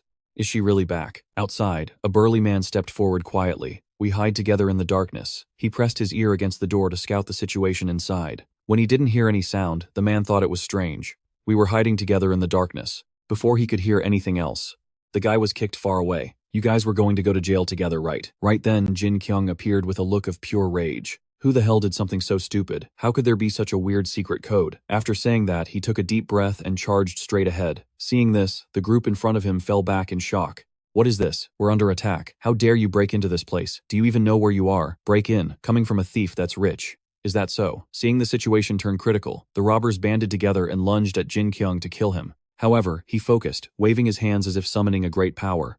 A faint light appeared, and Jin-Kyung just gave a smug smile. Light of justice burned these bastards to a crisp. Before he could even finish his sentence, they charged at him 3 against 1, giving Jin-Kyung a bit of trouble at first. Seeing his flexible movements, they started laughing mockingly. What is this, some kind of circus act? Is he the weakest one? A split second later, Jin-Kyung used every ounce of his strength to strike back at them. You bastards, take this. Watching from afar, Benny was puzzled. What are you doing, Master Jin-Kyung?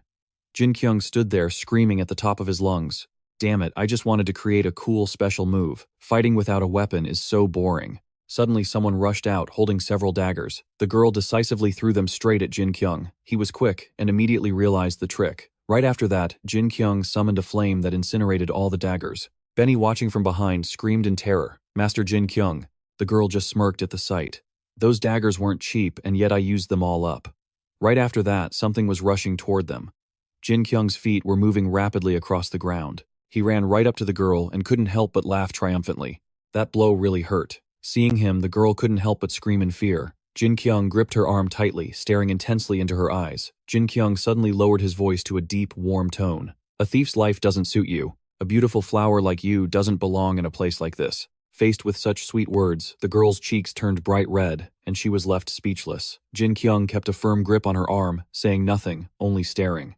A second later, he suddenly let go and shouted enthusiastically, "Pretty good, right?" Then he glanced over angrily and cursed. These guys are really. Right then, someone walked up and asked point blank, "Who are you people? Why are you doing this?" Jin-Kyung was stunned and retorted casually, "What do I need a reason to catch a thief?" Then he looked at the man, with a defiant, provocative expression. "So are you AB, the bastard who wants to sell the sacred beast?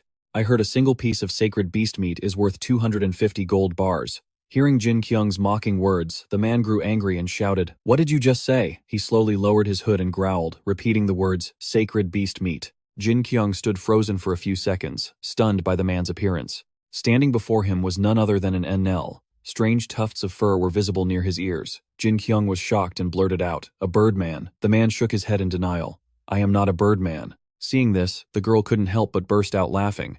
He's so funny. Don't you know he absolutely hates being called that? The girl looked up and asked in a sweet voice, "You're not from this world, are you? You probably heard those stories from the fanatics in the north. But we aren't doing things like selling sacred beast meat or whatever." The man remained silent, not saying a word. Everyone around was still whispering and guessing. The one who offered 250 gold bars is NL. Jin-Kyung became curious after hearing that. NL nodded in confirmation. "That's right.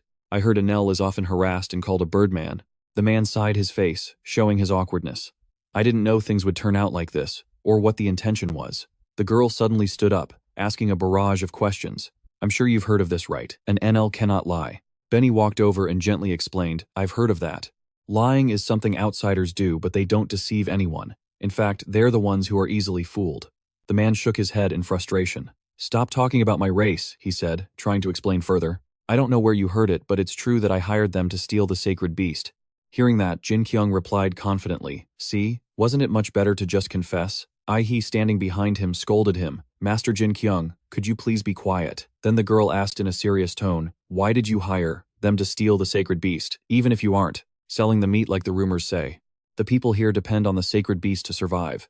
He hesitated as if she couldn't believe the truth. "How could you take away the last bit of hope these people have?" The man looked directly at her and spoke frankly. "What do you mean take? I didn't take anything." He was momentarily stunned. "What?"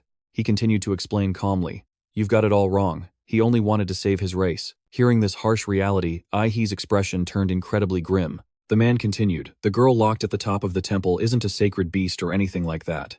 That girl is an NL. Jin-Kyung was shocked. "What? She's an Enel? If she's not a sacred beast, then what are all these people praying for? Are they just wasting their time?" The man continued his story. "Originally, the north was a place overflowing with mana, a wealthy land. The mysterious events happened because of the mana in this land. Both the demon race and my race wanted to conquer this land. But for some reason, the mana here slowly vanished and the north began to wither. This place became a home for demons. But one day, a man appeared. He offered us a way to purify the north." Recalling the event, the man's thoughts raced. "I will help you reclaim the ruins destroyed by the demons, and in exchange you will help us purify the north." After hearing this, he hesitantly asked, "Was that man?" The man went silent, his eyes filled with a deep sadness. The scene played back in his mind. Back then, Lin El had spoken softly. "You kept your promise, Cantovia." He shook his head in disagreement. "Isn't keeping a promise just a normal thing for an NL Lin?" El's eyes suddenly filled with tears. "Even if keeping that promise means you have to die. I thought that was only possible for us NLs. Over the past 1,000 years, I've met so many people." Cantovia's face was heavy with sadness as he continued to listen to Lin El in silence. "But I've never met anyone as trustworthy as you. It seems like there are a lot of people around here," he replied frankly. "I heard that trust isn't necessary for NLs because it's just their nature." Hearing this, Lin El turned to leave her voice, trailing off with a hint of hesitation. "Maybe." Seeing this, Cantovia asked worriedly, "Are you okay? You can use those ruins, but it's not easy to draw mana from the eel space portal." Hearing that, Lin stayed silent and looked away. Cantovia stood there, his brow furrowed in concern as he spoke. "Didn't you say it would be extremely painful to use the NL's blessing?" He looked up firmly, stating that this time could be even worse than all the times before. "It's okay." Cantovia then looked toward Lin El with a sorrowful gaze. After a moment of hesitation, Lin turned her head and softly said, "I'm fine, Cantovia." They just stood there, locking eyes in total silence. A moment later, Cantovia sighed, his voice full of doubt, wondering if he was making the right choice. And Anel was lying just so a human would stop worrying. He stared at Lin's back for a long time before choking out, "It hurts so much to watch you from a distance like this." Lin, L. The ruins left by the Enels still connect to their world, and with an Enel's help, the North was completely transformed. But after watching the Enel pray for so long, Cantovia had complicated thoughts. Humans didn't care about the agony that the Enel had to endure. When humans realized the Enels could purify the North, they began hunting them. Cantovia had no choice but to invent the story about the Eni to deceive them. Whenever the North was in trouble, he would ask us for help. There was no reason to refuse such a request. Because Cantovia was fighting for the North, he always said it would return to its former glory and break this cycle of suffering. After hearing the whole story, Jin-Kyung couldn't help but wonder. "I thought he was a monster, but I didn't realize he was such a great person. I feel terrible." Ihei's face trembled with fear.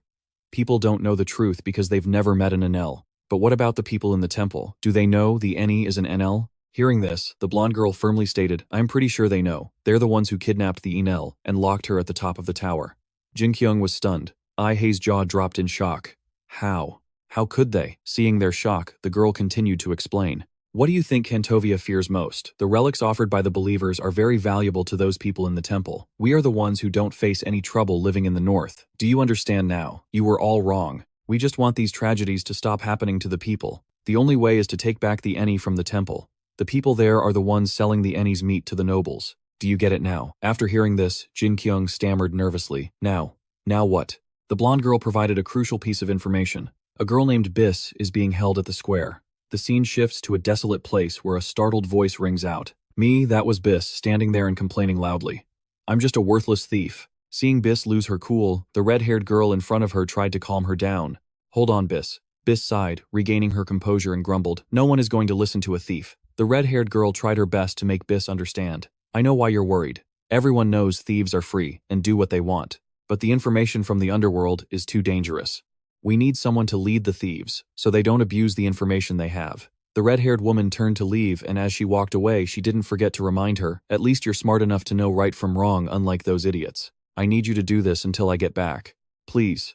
Elsewhere, Bis was struggling between life and death. The sound of crows flapping their wings echoed constantly above her. A crow flew down and perched on a wooden plank. Bis, covered in blood, tried to pull herself up. I can't die right now. She sat there repeatedly, telling herself she couldn't die.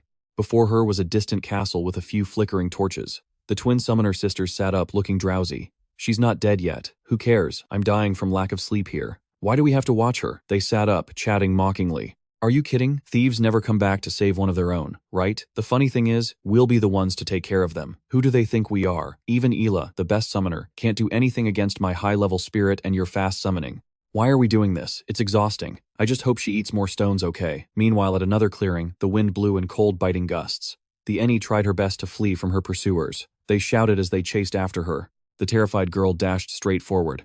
However, her stamina was no match for them. One of them caught up and yelled, Eni. Before long, they managed to grab her. He looked at the Eni with a twisted smile. Eni, why the hurry? Shouldn't you be praying for us too? We want your blessing. His accomplices caught up just then. She almost got away. Hey, hurry up so I can get a bite. They pulled out a massive knife and held it in front of the Eni. Seeing his comrade's decisive action, the man warned, Don't freak me out like that. The Eni screamed in terror. They pinned her down, holding her limbs tightly. Hold her still. They used all their strength to pin her arms and legs down. Seeing their plan was about to succeed, they grinned triumphantly.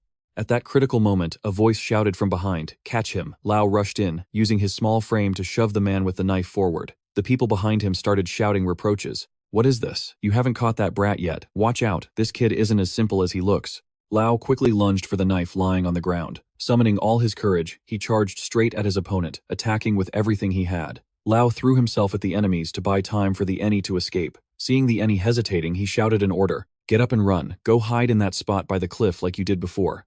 Are you people out of your minds? How could anyone who prays to the Eni do something like this? How could you even think about eating her? After taking a brutal beating, the man stood up and brushed the dust off his clothes, looking a bit puzzled. What is this? This kid is playing for keeps. The group moved in, trying to intimidate Lao. Listen, kid, you'd better not throw your life away. Join us, and we'll even let you have a bite. Lao shouted back in defiance. I don't want any of that disgusting stuff. Everyone knows she's just a little girl. How is this any different from eating a human being? Hearing this, the man just stood there in deep thought, saying nothing. Then they approached him and asked softly, Hey kid, haven't you noticed? No one here does anything but pray, right? 100 people die every single day. They were just like us, the ones praying in the hall. But have you ever wondered how we eat and survive if all we do is sit and pray?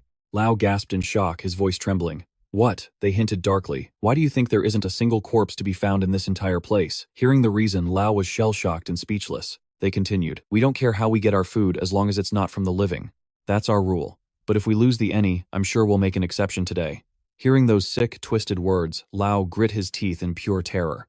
You people really are insane. One by one, they slowly closed in on the boy. In the dark of the night, at a desolate and gloomy hideout, Lao was knocked unconscious and dragged back to their lair. A while later, the boy sat up, his entire body throbbing with pain. Immediately, Lao's eyes widened in horror at the sight before him. He saw the man from earlier, vigorously sharpening a knife. The man happened to look up, his eyes fixed on Lao with a cold stare. He grabbed the knife and walked toward Lao, step by step. He arrogantly slammed his foot down, pinning the boy's head to the ground. He cursed loudly while pressing down. The one who let that girl escape. You little brat, you ruined our comfortable immortal lives. You owe us a day of peace, and I think your body will satisfy us just fine. You understand, don't you? Just as he finished speaking, another man approached from behind holding a razor-sharp blade. He barked an order to his comrade, hurry up and carve him into pieces. Before he could finish, fresh blood sprayed out. Lao's eyes rolled back, his face turning ghostly white from the shock. The man who was holding the knife was shot dead on the spot by an arrow. Seeing this, the other man froze in shock and began to stumble backward.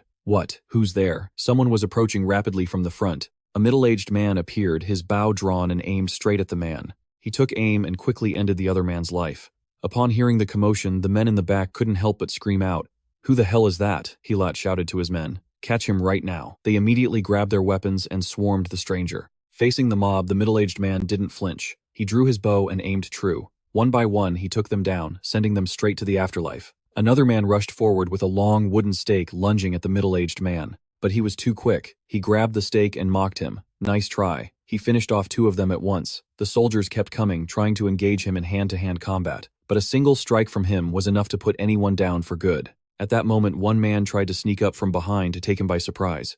However, the archer sensed him instantly. He spun around, kicked the man back, and expertly hurled the wooden stake forward. The stake flew straight toward Helat. Like an arrow with a mind of its own, it struck him right in the middle of his face. Helat collapsed, and a heavy, eerie silence filled the air.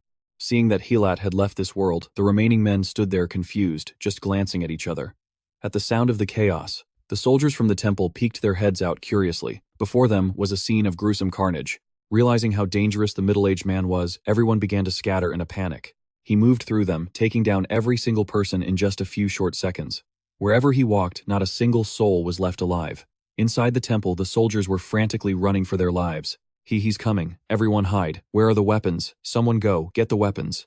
Lao used every ounce of strength he had left to stand up. He watched as the middle-aged man walked straight toward the temple where the soldiers were hiding knife in hand. The scene inside turned into absolute chaos. Everyone was desperate to escape, screaming, "Stop him!" Their terrified cries echoed across the entire hill. Witnessing the carnage, Lao was paralyzed with fear. He tried his best to run as far away as possible, his feet moving faster with every step. He gasped for air as he ran. After a while, Lao felt completely exhausted. He couldn't go any further and collapsed to his knees on the ground. Panting heavily, his face was pale with lingering fear. "Why is he here? I thought I had escaped. I had no idea he was that dangerous." Lao trembled as he forced himself to stand up. No, now isn't the time to think about that. She must be hiding somewhere terrified. He looked into the distance, silently resolving to find her. Suddenly, the silhouette of the middle-aged man appeared, making Lao break out in a cold sweat. The man held his knife repeatedly, wiping it until the blade was gleaming and slick.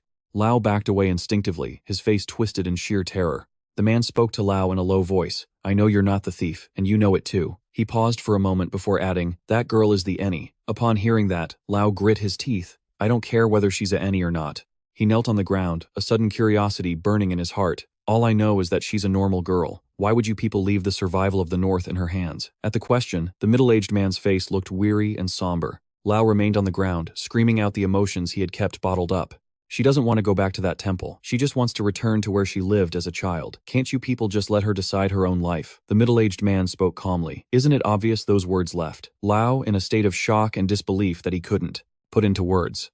The boy stays silent, hanging on every word the man says. He's seen how people around here react to sacred beasts. There's simply no safe haven for them. After explaining, the man stares intently at Lao. "Do you get it now? If you actually care about that girl, you'd better tell her to get back to the temple." Following the advice, Lao can only lower his head and weep in silence. The night sky was eerily quiet that evening. Suddenly, Jin-Kyung steps forward and barks an order at the carriage driver. "Hey, turn this thing around. We're heading back to Flotia." The driver is stunned by the sudden change of heart. "Why are we going back?" Right then, the blonde girl rushes over to stop them. "Wait, this is AB business. It has nothing to do with you people." Jin-Kyung doesn't hold back. "Except for you, I've already taken out everyone else here.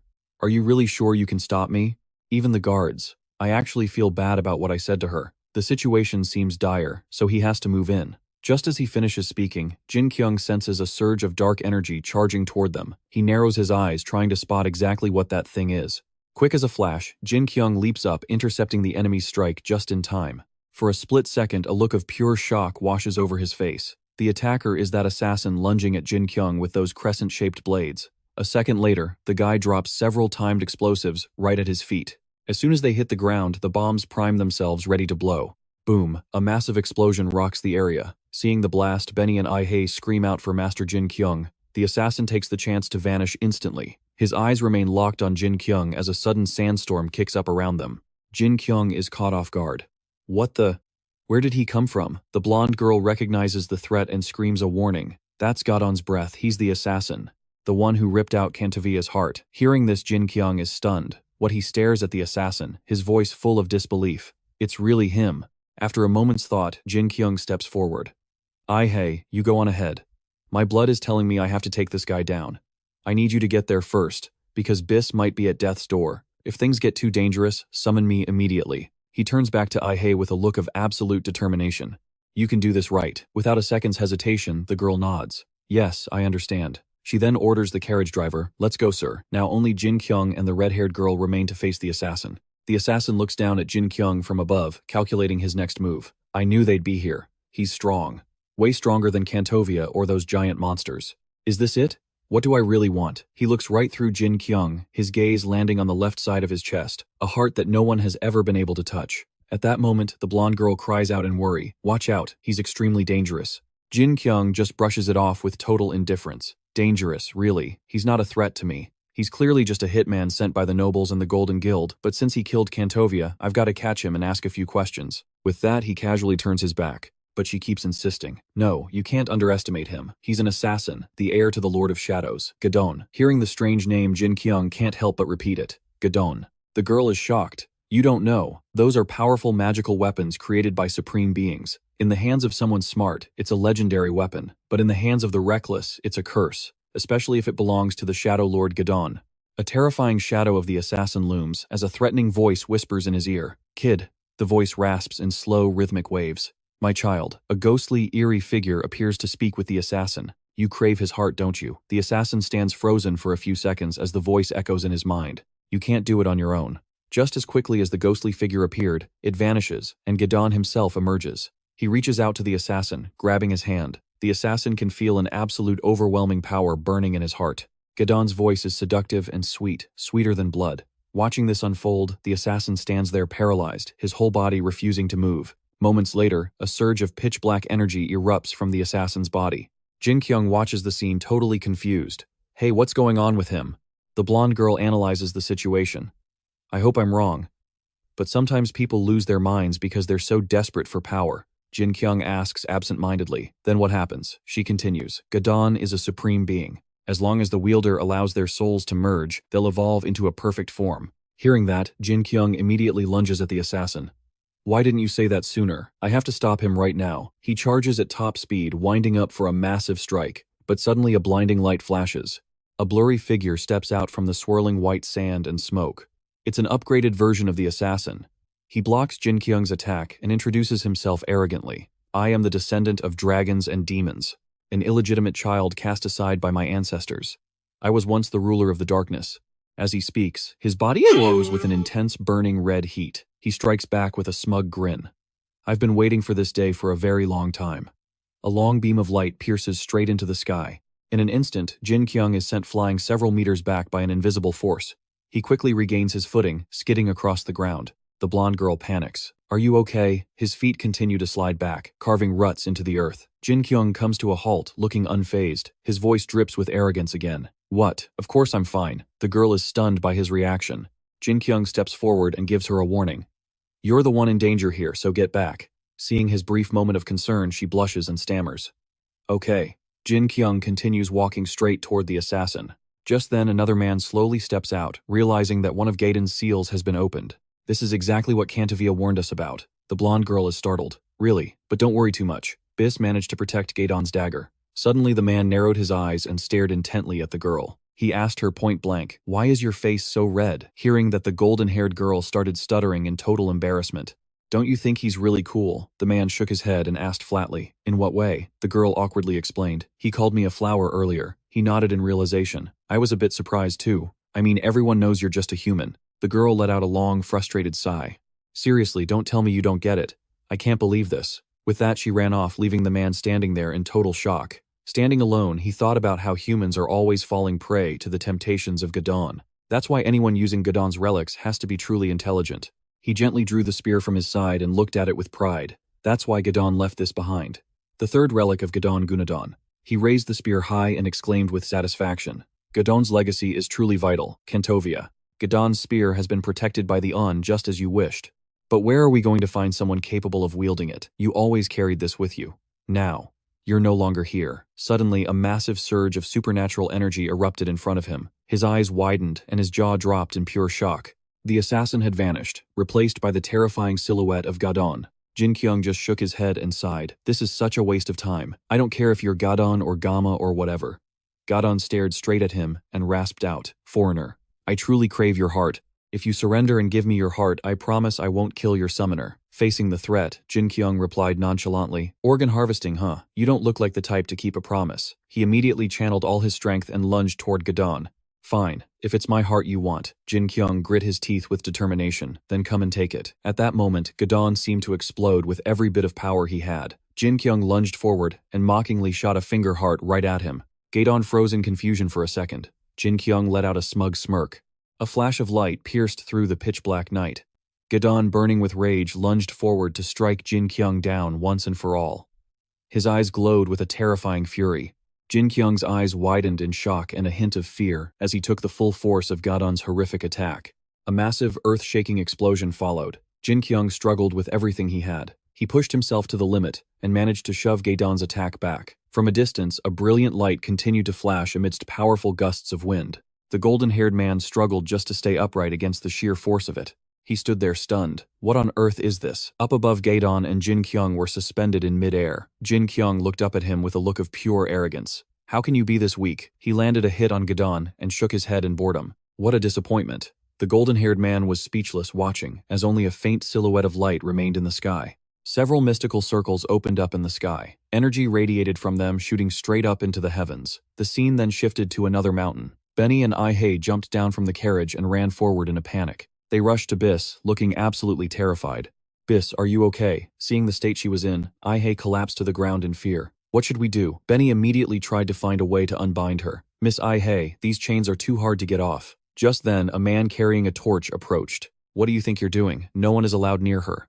Ai-hei looked at him hesitantly. "But if we leave her like this, she's going to die." Hearing that, the temple guard drew his sword threateningly. "Of course she is. She's to stay here until she's dead. Now, back away from her." Realizing things were getting bad, Benny leaned in and whispered to the girl, "Miss Ma, should we use that thing?" Suddenly, Ai-hei had an idea. "Wait." Before she could say another word, the temple guard spoke up. "Is that Benny?" Just then, the twin summoners walked up to him. "What are you doing here?" Seeing them ask so directly, the other sister asked, "You know him?" She let out a small laugh and explained, "You know he's Ya's pet." The older sister nodded with a sarcastic sneer. "Oh, you mean one of those 4 slaves who are always wagging their tails for her?" Benny could only look down at the ground. It had been a while. Then, the two sisters kept pressing. "Didn't Isla go to the north?" The temple guard standing nearby looked a bit confused. "Who is that?" Ai-hei gave a forced smile as she stepped toward the two sisters. "Ai-hei." The girl bowed politely and asked, "Are you two friends of Miss Ya?" The older sister thought for a moment before replying, "Friends.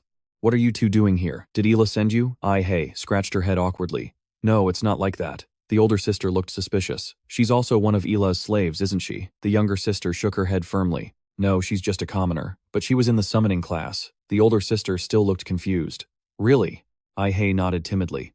"Yes."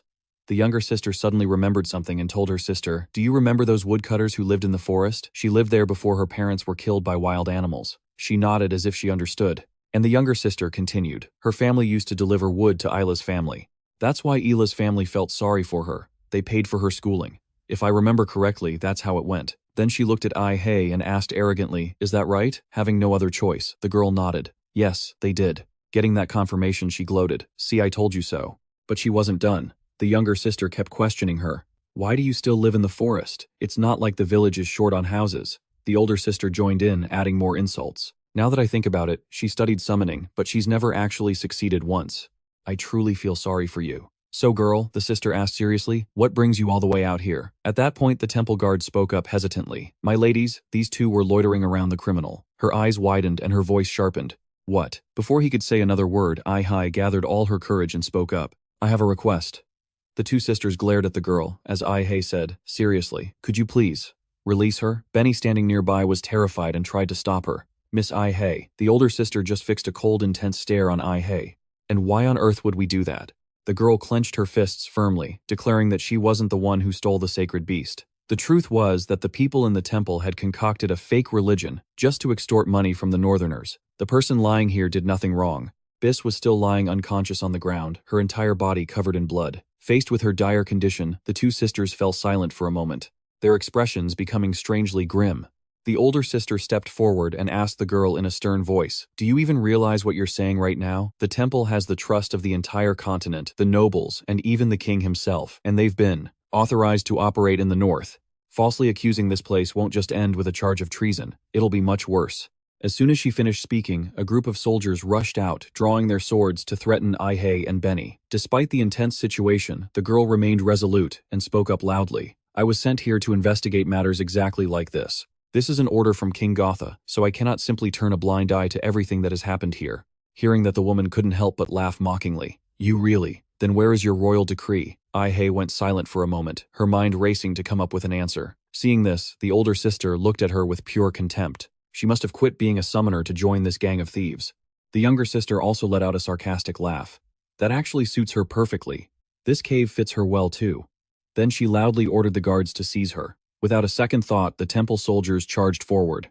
Ihei suddenly shouted a warning, "Benny, wait," but he had already pulled a piece of paper from his pocket and held it up for them to see. Faced with the blinding light emanating from Benny's scroll, the soldiers clutched their faces in agony. What is this? Immediately after, they were all violently blown away by an overwhelming supreme power. Before the soldiers could even react, they were pathetically defeated.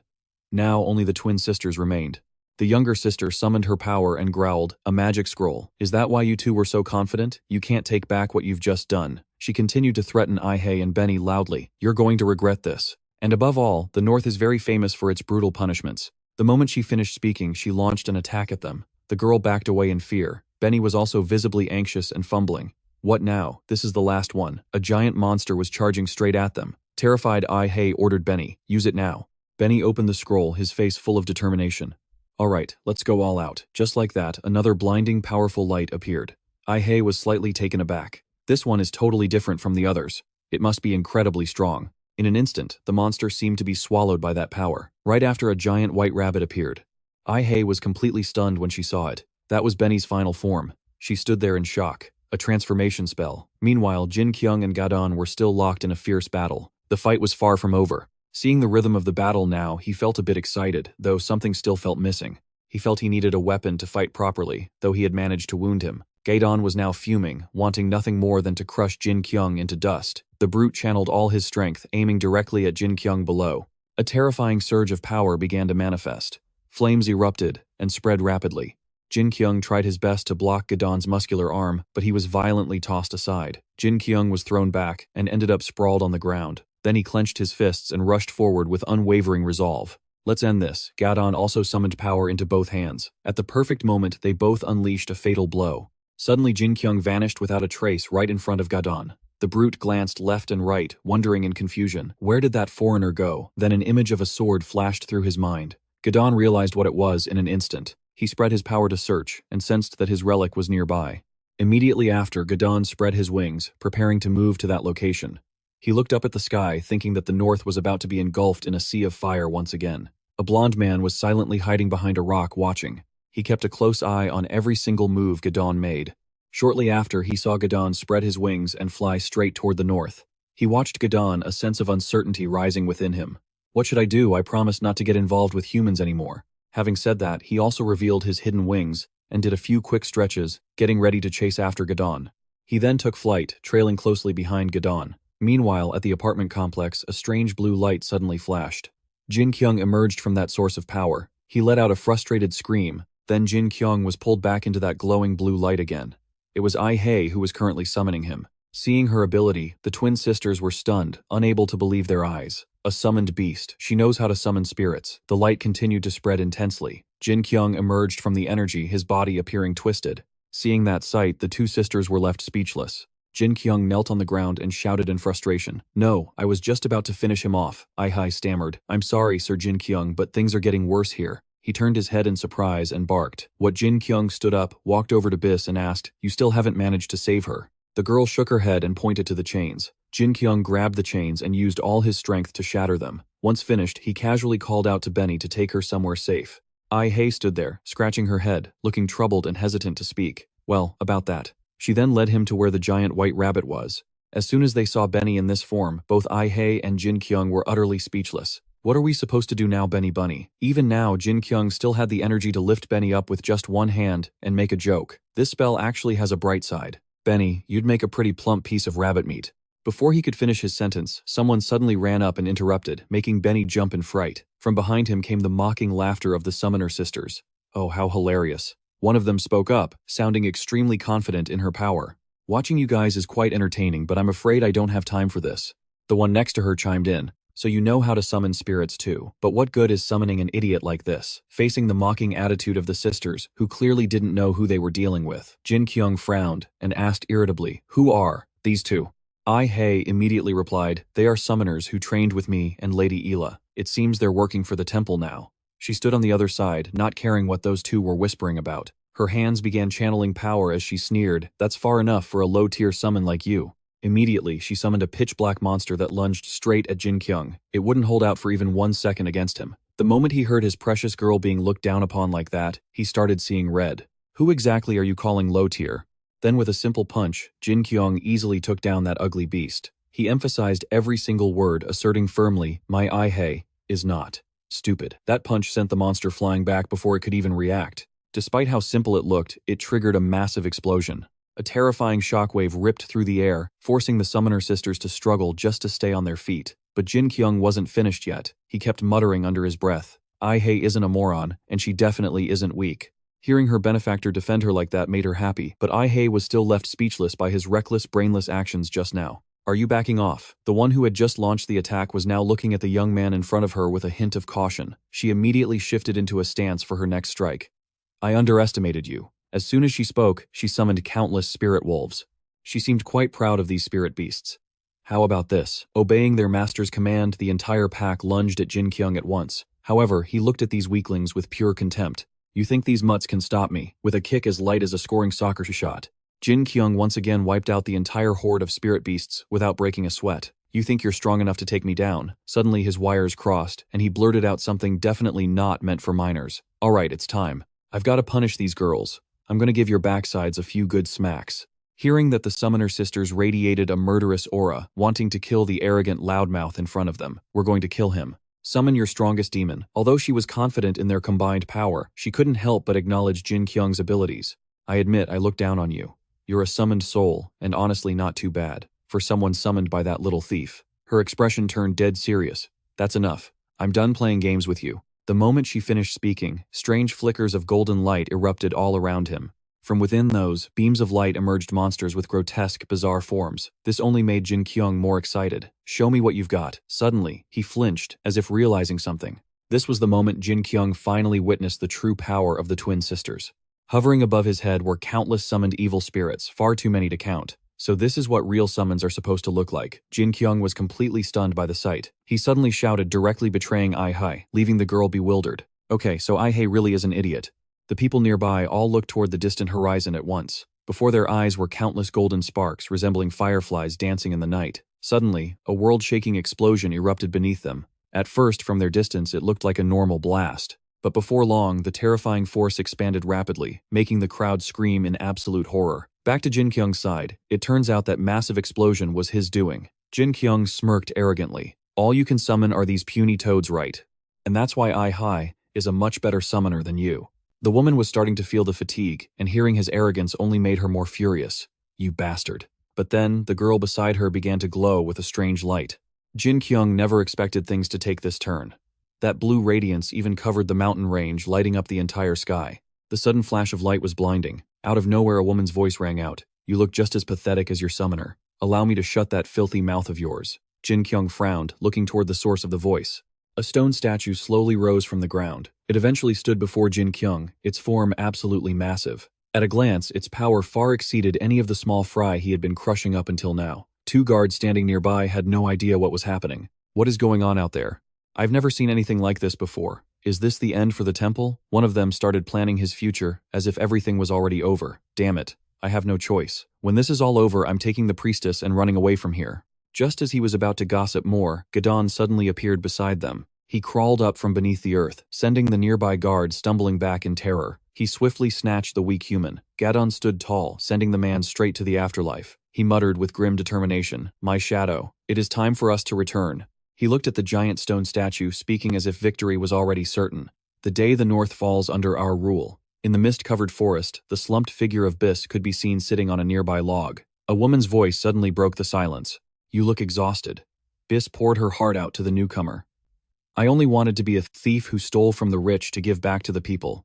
I never thought of myself as a good person. From within the dark, eerie forest, Biss's voice echoed with resentment. Sometimes I wanted to give my all to revive the North. I tried everything. I even tried to convince everyone. But I knew they would never listen to me. The people here seemed to have zero respect for the effort she had poured into this place. Even if I succeed, it only benefits the ones who look down on me. Finally, she just gave up. Now, I just want to rest. The woman who had just arrived stepped forward and gently placed a hand on Biss's shoulder. You've done well, Biss, she whispered comfortingly. Rest now. The creator has seen every part of this scene. Back to the battle. Between Jin-Kyung and the Summoner Sisters. The giant stone statue summoned by the girl began to concentrate a massive amount of energy at its fingertips. Even he felt a bit of hesitation standing before that overwhelming pressure. Suddenly, it fired a beam of light straight at Jin-Kyung. Fortunately, he managed to dodge just in time. If he hadn't, that single headbutt would have sent him straight to meet his ancestors. But the thing didn't stop there. It kept raining down attacks from every direction. Jin-Kyung was forced to give it his all against the massive stone statue in front of him. He raised his hands, desperately trying to block that colossal beam of energy. However, it wasn't going to be that easy. When that blinding golden light slammed into his power, it triggered a violent explosion that ripped right past Jin-Kyung. The situation was incredibly tense. From a distance, all you could see was the statue's back through the ruins and debris it had just created. It lumbered toward him, making the ground shake with every step. He watched in horror as the entire village was laid to waste in an instant. Enraged, Jin-Kyung shouted out his frustration. Are you women crazy? After that last attack from the giant statue, the surrounding houses had been mercilessly pulverized. Can't you see the village is drowning in a sea of fire? This is your home too, isn't it? Even though Jin-Kyung was screaming at the top of his lungs, those twin sisters couldn't care less about any of that. To them, he was the only thing that mattered. One of them commanded the statue to launch another crushing blow at him. It was a terrifying sight. The explosion it triggered was even more horrific than the last one. Caught off guard, Jin-Kyung took the full force of the statue's strike. It raised its long sword high into the air. It looked like it was preparing a final, lethal blow to end this boring fight once and for all. The statue swung down, completely ignoring the villagers nearby. Dust and wreckage from its previous destruction swirled wildly through the air. Jin-Kyung collapsed to the ground in agony, but he gritted his teeth and forced himself back up, refusing to let that thing defeat him. He racked his brain for a new strategy. It was too strong. Talking sense into them was clearly out of the question. At that moment, a horse-drawn carriage came clattering through the thick fog. Someone inside was frantically urging the driver to hurry. Sir, please, we have to get out of here. But the old man flatly refused the girl's plea. Wait. I don't think I can help you people anymore. He decided right then and there to dump them in the middle of nowhere. He wanted absolutely nothing to do with this mess. You people are way too dangerous. Besides, you aren't paying me enough for this. Find your own way out. The girl Ai-hei started to stutter, unsure of what to do. But we don't have any more money. Suddenly, a different voice cut through her panic. Will this do? A young man from Alani, sporting angelic wings, suddenly descended onto the carriage. He handed the driver a handful of gold coins, leaving the old man staring blankly, stammering in confusion at what was happening. With wings like a divine beast, the stranger left Ai-hei just as stunned. She stared wide-eyed at the young man who had just appeared. He slowly retracted his wings behind his back, ignoring their shocked expressions as he laid out his plan. I'll take Biss. You hold on to this. He abruptly handed Ai-hei a sword, leaving her completely bewildered. What is this? He didn't give a detailed explanation, only offering a brief name. The will of the ancient monster. He'll explain it to you. The girl's brain was processing everything at 2G speeds. Even though she didn't understand, she could only manage a soft what. By the time she looked up, the carriage had already vanished back into the thick fog.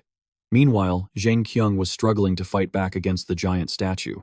Even though he used every bit of his strength to launch a lightning-fast strike, the statue simply generated a shield, easily neutralizing his attack without breaking a sweat. These things just won't die. Jin-Kyung cursed under his breath in pure frustration. Damn it, this is a mess. At that moment, he felt a twinge of regret. He really should have watched more martial arts anime. Jin-Kyung say he only watched fantasy shows. He had no idea how to land a proper physical hit. But the statue didn't give him time to think as it immediately swung its sword at him again. Being quick on his feet, Jin-Kyung managed to block it just in time. However, the sheer power gap left his arms throbbing with pain from the impact. One move after another, the statue slowly gathered a glowing golden orb in its hand. Seeing Jin-Kyung's look of desperation only made the twin sister feel more triumphant. How do you like that? This is the power of high-level summoning. He didn't bother arguing with her. His only focus was finding a way to handle this nightmare. Suddenly, a blinding golden light erupted from behind the statue. Jin-Kyung stood frozen, completely stunned. That light was getting closer and closer to their battlefield. It got so close that even the summoner twins noticed it. Suddenly, the ground exploded, sending clouds of dust everywhere and making everyone scream in terror.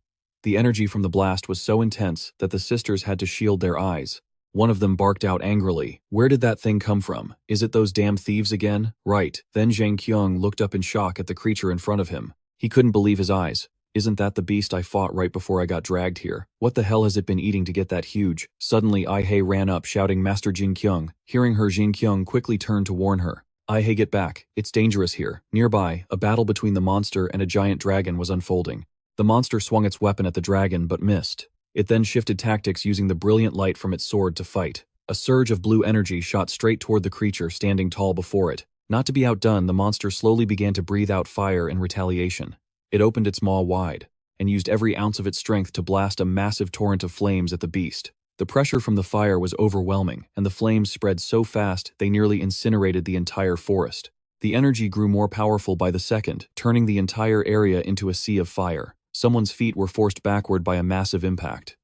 It was Jin-Kyung, straining every muscle to withstand the terrifying shockwave from the flames. With a worried look, he turned back to Ai-hei. "I told you to stay back. Are you okay, Ai-hei?" Suddenly, Jin-Kyung's eyes widened in shock. Behind him, he saw Ai-hei standing face to face with some kind of spirit. Jin-Kyung was completely baffled, asking himself, where did that ghost come from, and why is Ai-hei just standing there like she's lost her soul? Don't tell me she's having one of those subconscious conversations like in an anime. Inside her mind, the girl was indeed listening, as the spirit spoke calmly. "Oh, little one, that foreign friend you summoned has truly stirred the spirit of this old dragon."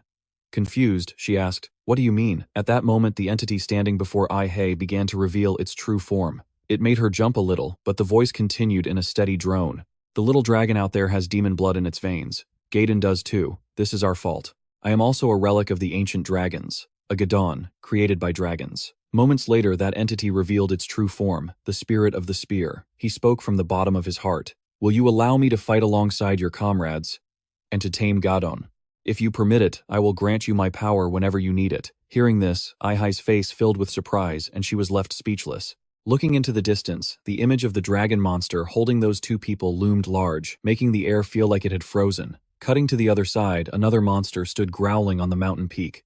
While below, two sisters were struggling to help each other up. The younger sister said helplessly, "No way, my high-level summon is gone." From above, the monster leaned down, its glowing red eyes fixed on Jin-Kyung with a sneer. "It's time for me to take your heart, Outlander." Even though he was a bit scared, he remained arrogant and defiant. "Oh, is that how it's going to be? This is going to be a lot tougher than last time." Suddenly, Ai-hei's cry made Jin-Kyung spin around in shock. "Master Jin-Kyung." When he turned, he saw both of them standing still, staring at him. Without a word, the spirit emitted a powerful, glowing green energy. That energy swirled into a vortex and surged into Jin-Kyung's hand. As the light faded, a weapon appeared. It was the Spear of Gadon. Feeling solid and powerful, the weapon spoke. "You are worthy of wielding me. Do you want to join forces?" Hearing this, Jin-Kyung jumped and yelled out, "Whoa, it talks," he muttered to himself. "It's like I'm wearing headphones." Seeing this, Ai-hei tried to calm him down. "Please stay calm, Master." Master Jin-Kyung. Regaining his composure, Jin-Kyung excitedly raised the spear and asked, "Can you talk? And do you have a human form?" "This is exactly the magic weapon I've been looking for," he exclaimed. "The strongest weapon in this fantasy world." Then he asked, "What's your name?" After a moment of silence, the spear replied, "You can call me whatever you like." Jin-Kyung's face lit up with joy as he replied excitedly, "Got it, I'll think of a name later. But for now, what else can you turn into?" The spear replied simply, "Anything you want." Jin-Kyung just gave a mysterious smirk. A few minutes later, the area was shrouded in mist as green energy flared intensely. Jin-Kyung stood tall, raising a massive greatsword toward the sky. Holding the magical weapon, he smirked triumphantly. "Now this is some high-quality gear. This is how you're supposed to fight." The mist around the sword slowly cleared, and the weapon couldn't help but ask, "Why did you choose such a mundane form, Outlander?" Without changing his expression, Jin-Kyung boldly replied, "Didn't you say I could do whatever I wanted? Well, I want to show those guys that I've got a rare weapon too." Up above, the dragon monster was still hovering in front of them. Jin-Kyung warned her seriously, "Ai-hei, find somewhere to hide. I don't want you getting caught in the crossfire of my awesome power."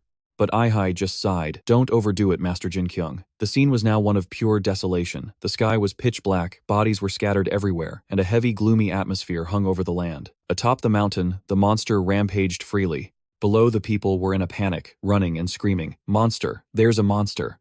The guards held on to their desperate faith, shouting to stop the crowd. "No, stop, stay, and pray. The gods will protect us from the beast." But the people felt hopeless. Damn it. Just then, another guard ran up with bad news. "We just received some terrible reports. The village at the west gate has been destroyed, and the Summoner Sisters have been defeated." Hearing this, the captain of the guard's face filled with worry. Staring into the distance, he muttered, "That's not good at all. We might have to cancel the upcoming prayer ceremony."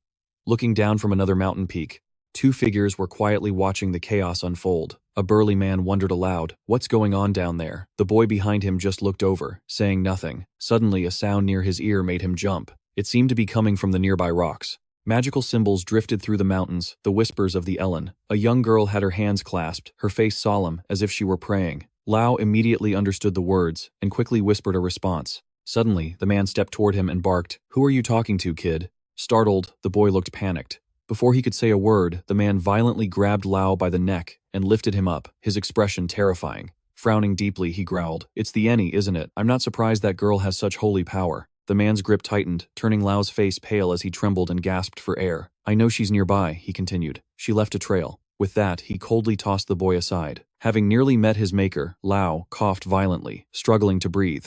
Unconcerned, the man kept his cold, threatening gaze. "I'll let you live if you take me to her. You better not try to trick me, kid. Now tell me, where is she?" Lao's face paled, his eyes welled up with tears, and he bit his lip in silence. Trying to stay calm, he asked hesitantly, "If the prayer ceremony fails, will she die?" Surprised for a moment, the man went silent before replying, "That's none of your concern." At those words, the boy's face fell. "Please," he begged, "is there any way for her to survive after the ceremony is over?" It seemed his desperation finally tugged at the man's heartstrings. He let out a long sigh and glanced at the dragon monster on the far peak. In a softer tone, he tried to reassure the boy. "The temple is probably having its hands full with that thing over there. They won't risk looking for a new Eni right now." This news gave Lao a glimmer of hope. Really, the man's face turned serious again. What she should actually be worried about are the dangers outside the temple. Feeling his hope crushed, the boy looked dazed. With no other choice, Lao turned toward where the girl was hiding. This caught the man's attention. To the Eni girl's shock, Lao confessed, "It's true. She and I were communicating through magic." The man's focus immediately shifted to the large rock. Meanwhile, the boy continued, "She's hiding, right behind that rock." Without another word, the man walked toward it, step by step. As the sound of his footsteps grew louder, the girl's heart hammered in her chest. Unable to stay calm, the little girl's face tightened with stress, her mind in utter chaos. No, it wasn't supposed to be like this. Lao couldn't die, just because of her own selfish wishes. But having come this far, Lao was getting nervous too. His teeth were clenched tight, his expression dark. Hiding behind the rock, the girl grew more terrified by the second, her trembling hands mirroring the questions racing through her mind. But why? Right then, Lao quickly sent a telepathic message to his friend. "There's a cliff right in front of me. Create some ground on top of it." Remembering she had that power, he reminded her of how they had hidden behind the rock earlier. Hearing this, a wave of confusion washed over her. Why would he ask her to do something like that? At that exact moment, Lao charged at the man from behind. Without a second's hesitation, Lao threw his entire weight into him. After that powerful collision, both of them were sent flying through the air. Still in shock, the man stumbled to his feet and roared, "What the hell do you think you're doing?" Suddenly, a swirling vortex of air appeared beneath his feet, and the ground split wide open. The blond man, caught completely off guard, was left dangling precariously in midair. He ground his teeth and let out a sharp click of his tongue in pure annoyance. He quickly and skillfully shifted between the two cliff faces before landing. Heavily on the ground below, the blond man looked up his eyes, meeting Lao's anxious and fearful gaze. As the boy looked down to check on his situation, the more he thought about how a mere brat had pushed him to this point, the more his rage boiled over. That damned kid. He seemed to have a delusional amount of confidence. Even though he was stuck at the bottom of the cliff, he kept screaming up at them with a threatening tone. "You better think long and hard about this. I'll spare you if you send that girl back to the temple. But if you refuse," the words he spat out were enough to make anyone's skin crawl and run for the hills, "I will hunt you down and kill you." Lao was no exception. Cold sweat broke out all over him as he listened to those heartless, inhuman threats. "I don't care how long it takes. I'll find you wherever you go." The blonde guy was as ugly as he was old, but he certainly knew how to talk big, despite being at a total disadvantage. His foul mouth continued to spew threats at Lao, promising him a slow and painful death. Well, Lao heard every word of it. But a second later, the boy simply turned his back and walked away, not even bothering to waste another word on the loser trapped below. The entire area suddenly fell into an eerie silence. The blond man stood there, stunned and frozen, staring up at the only spot where light could reach the cliff bottom. Finally, he gave in to his fate and slumped down onto the damp earth. The dark, gloomy sky from moments ago was slowly beginning to brighten. The blond man, lost in some twisted thought, let out a soft chuckle, which then erupted into a fit of manic laughter. He realized just how pathetic and humiliating his current situation was, truly disgraceful. Even he never expected a scrawny kid like Lao to push him into such a corner. Lao, meanwhile, took advantage of the breaking dawn to hit the road with the Eni. After losing the blonde guy, the two of them kept pushing themselves to run as fast as possible. Even though they were exhausted, they didn't dare let their guard down for even a single second. Suddenly the Eni spoke up, "Lao, wait." Only then did they finally take a moment to stop and catch their breath. The moment she let go of Lao's hand, she started gasping for air. She had questions, but the words came out in fragments because her strength was completely spent. "Weren't you going to take me back to the temple?" The boy was a bit puzzled when she asked that. "I was just lying, you dummy." This time it was the girl's turn to be completely lost, repeating Lao's words with a look of pure confusion, as if she were questioning her entire existence. "Why? Why did you lie?" The boy didn't rush to explain at all. He just reached out his hand and reminded her gently, "Let's go. We still have a very long way to go if you want to reach the Black Moon Plateau." However, Lao was met with a flat-out refusal from the Eni. "No." Lao was taken aback, not quite understanding. He was met with her tear-stained face. She still vividly remembered the threats that blonde man had made. That man said, "If you run, he'll kill you." But Lao didn't seem to care about him at all. His response left her even more stunned. What? To be honest, Lao also felt that his thoughts back then and his actions now were completely contradictory. "Just a moment ago, I was so scared and tired. I honestly wanted to just abandon you and run away. But isn't this all just too strange?" After being hunted by those people time and again, Lao couldn't help but wonder, why did everyone want him dead? As he pieced everything together, he realized this was much deeper than it seemed. If that's the only way to keep this place safe, then isn't there something wrong with this place? And then he spoke with absolute certainty, his will as sharp and unshakable as steel. "I've made up my mind. No matter what happens, I'm getting you out of here." But the girl couldn't let a good person like Lao get caught up in such dangerous trouble because of her. "But what if something happens to you?"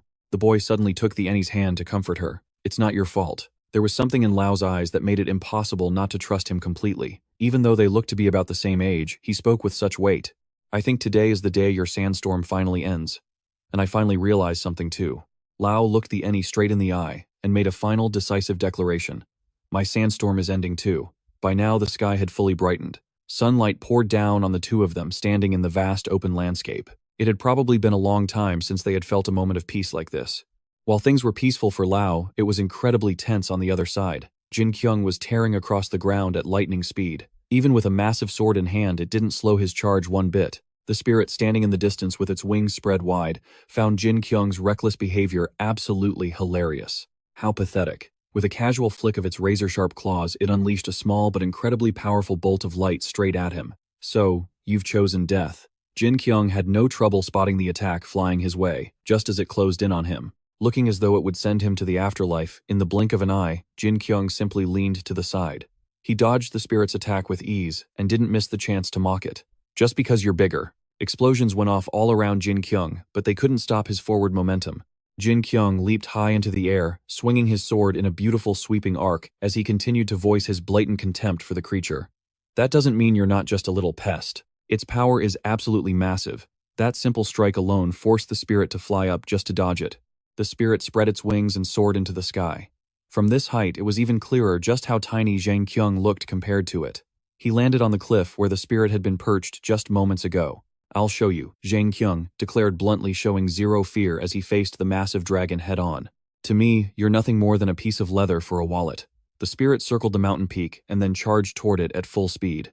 The spirit swung its sharp claws at Jin-Kyung. He focused intensely on the monster.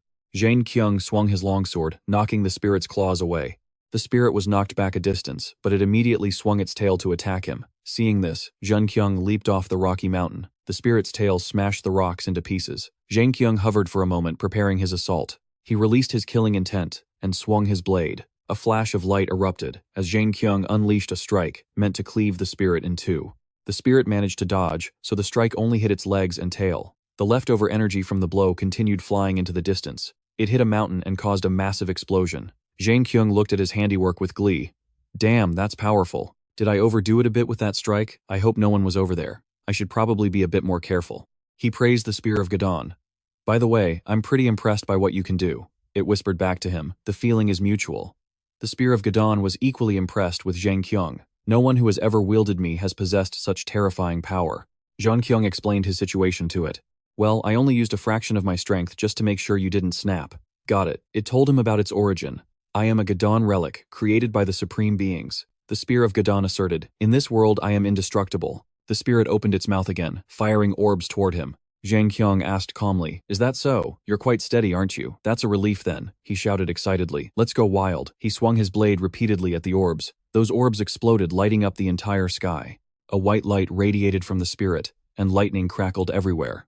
He shouted as he slashed. Why are there so many? Is he trying to show off his lung capacity or what? The Spear of Gadon warned him to watch out above. Jin-Kyung looked up to see a blue glow in the sky, discharging lightning in all directions. The bolts converged on the mountaintop while the spirit flew away to avoid them.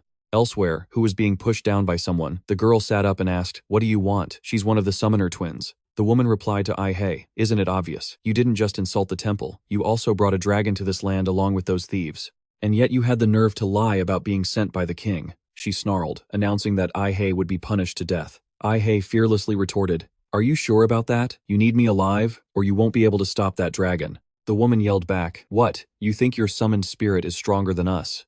Unbelievable, she asserted confidently. I bet your summoned spirit has already been torn to shreds by that dragon. Know your place. A bishop standing behind them slammed his staff down and barked. Enough. The two stopped arguing and looked at the bishop. He leaned on his staff and asked sternly, Tell me, is she the one?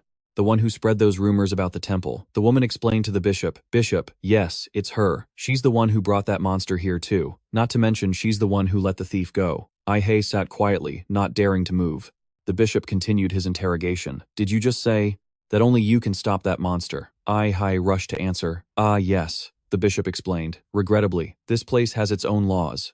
You've committed a grave sin and we have no choice but to lock you up. He then offered her a deal. However, if you can drive that monster out of this land, we will release you and grant you the title of Savior of the Temple. Hey froze for a moment, looking confused.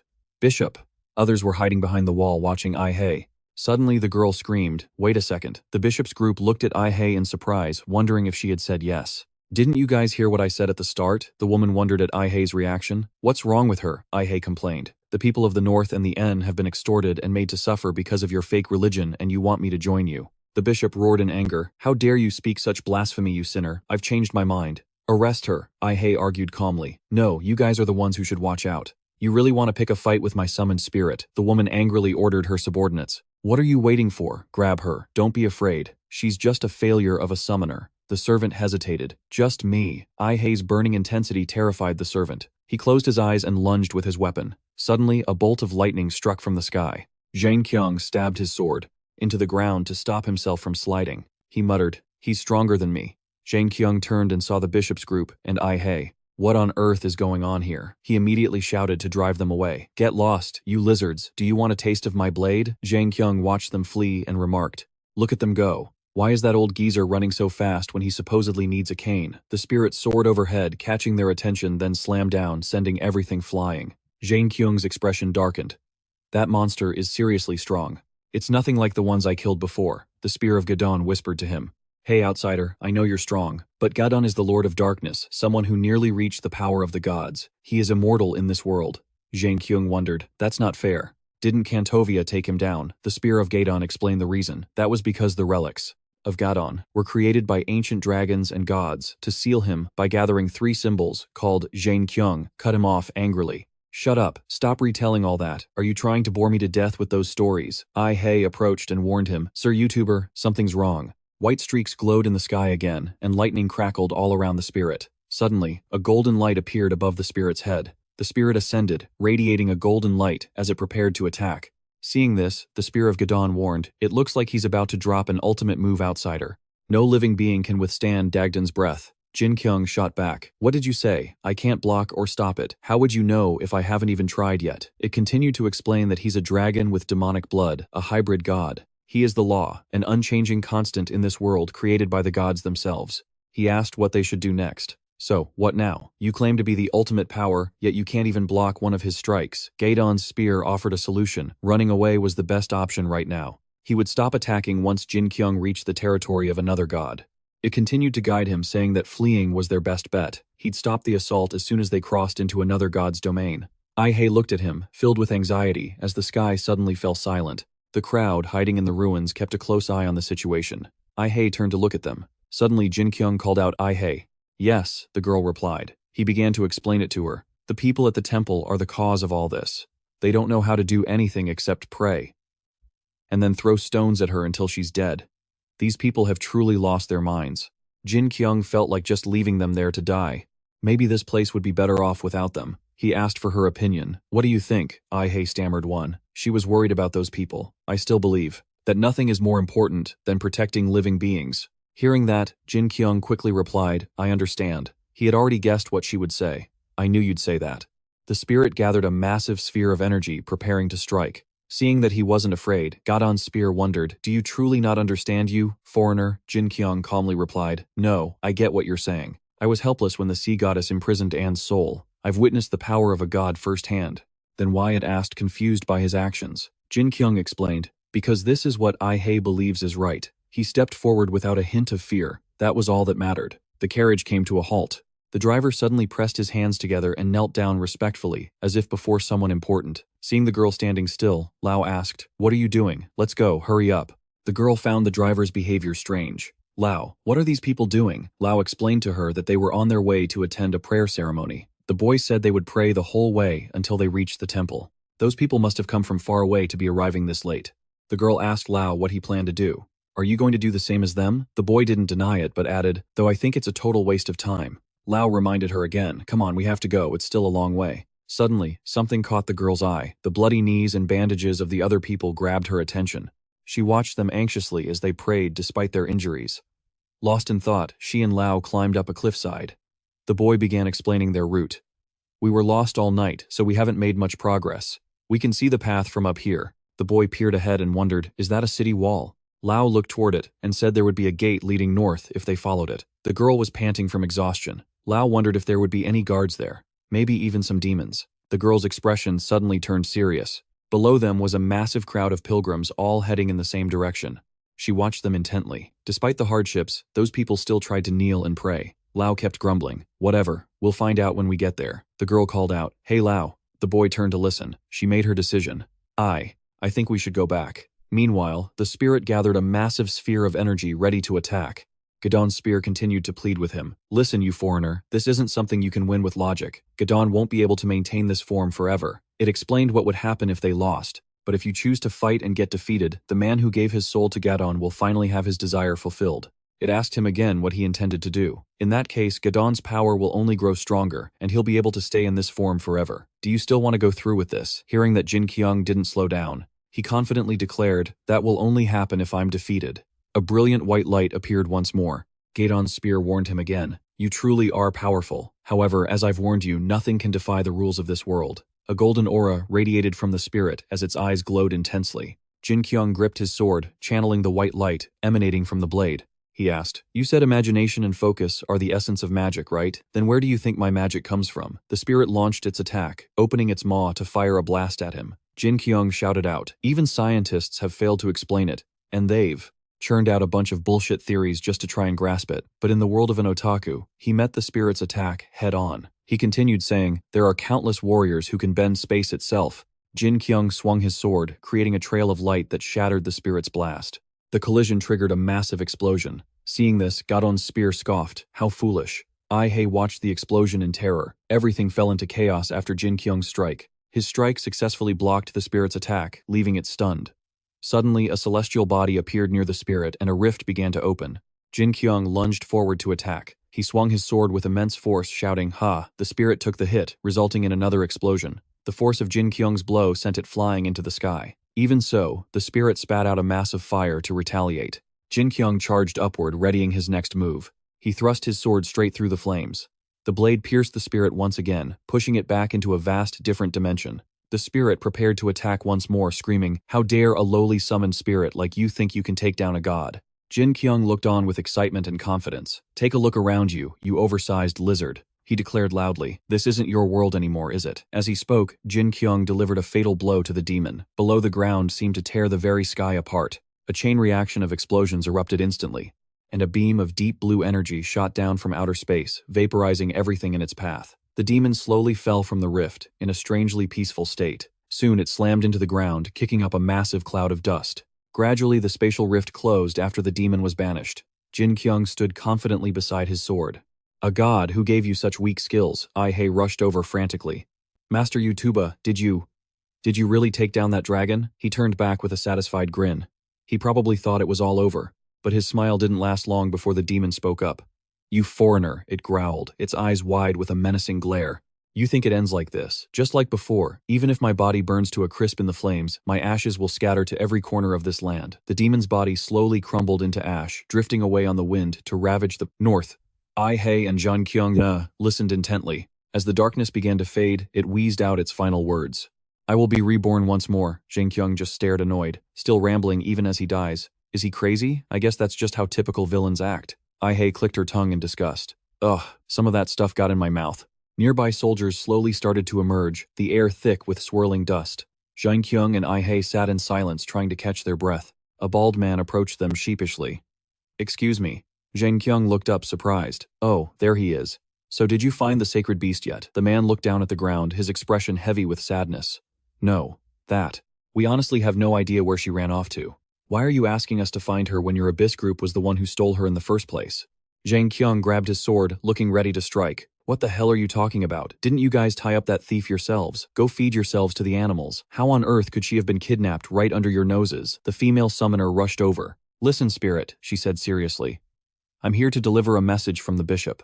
That man is telling the truth. The sacred beast vanished when Basil broke into the temple, and it seems she's on the run with a child.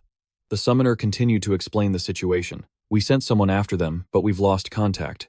She hesitated for a long moment before finishing. You should probably just give up and leave this land. Jin-Kyung didn't hold back and snapped immediately. Is your brain full of crap? Did you forget who just saved this temple and everyone in it? The least you could do is help find the sacred beast and show a little gratitude. The summoner lowered her head, swallowing her anger at his tone. Jin-Kyung didn't back down, tilting his chin up defiantly.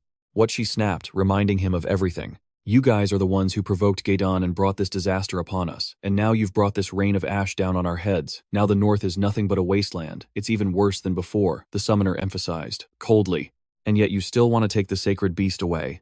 That's basically asking us all to just die. So tell me who has a right to be angry here. Jin-Kyung gritted his teeth. What a load of bull. Ai-hei quickly turned around. As the dust cleared, more people began to emerge. Their eyes were bloodshot with rage. I'll admit you're strong, she said, while the others glared at the two of them, and there's nothing we can do to stop you. The summoner stared them down, her voice firm. But mark my words. You people are devils. She continued her tirade, declaring right to Jin-Kyung's face that they were worse than Gaedon or the demons beyond the wall. After finishing, she slumped her head toward the ground. Just, please leave this place. I'm begging you, she whispered sadly. The townspeople started whispering among themselves. Are those the ones from the Abyss thieves? They're the reason the North is in this state. Even though their homes were in ruins and they were suffering, they didn't stop criticizing. Life here is a living hell. And it'll only get worse, without the sun. The disaster is spreading faster. Those demons will be the death of us all, the residents lamented. Though I suppose that's better than being torn apart by monsters. The monsters won't reach the square anytime soon. Jin-Kyung heard everything but couldn't do a thing about it. Those bastards. He turned to look at his summoner. Jin-Kyung watched the girl with worry. Ai-hei was still standing there, frozen and motionless. Suddenly, a memory flashed in his mind, a dark room and a computer screen. Jin-Kyung immediately grabbed her hand. Ai-hei, he called out. Let's go. You don't need to stand here and listen to this garbage. They're just a bunch of fools who don't know how to handle their own problems. Only losers blame everyone else. Jin-Kyung kept pushing. Don't listen to a word they say. Forget them. Let's just get out of here. Ai-hei turned to him coldly and said, Mr. Jin-Kyung. She looked up at him with innocent eyes. Even if Enerly has become the sacred beast, she shouldn't be used like this. Ai-hei's eyes were more determined than ever. The most important thing right now is to give Annie a chance to do what she truly wants. Jin-Kyung was speechless. He just stood there, staring at her. She used to be such a crybaby, but now, suddenly, everyone's attention was pulled in another direction. Hey, look over there, the summoner jumped to her feet. It can't be. A brilliant golden light erupted before everyone's eyes. Both Ihei and Jin-Kyung watched as a girl with white hair and beautiful long wings descended to the ground. Everyone immediately bowed their heads. The great lord, our venerable lord.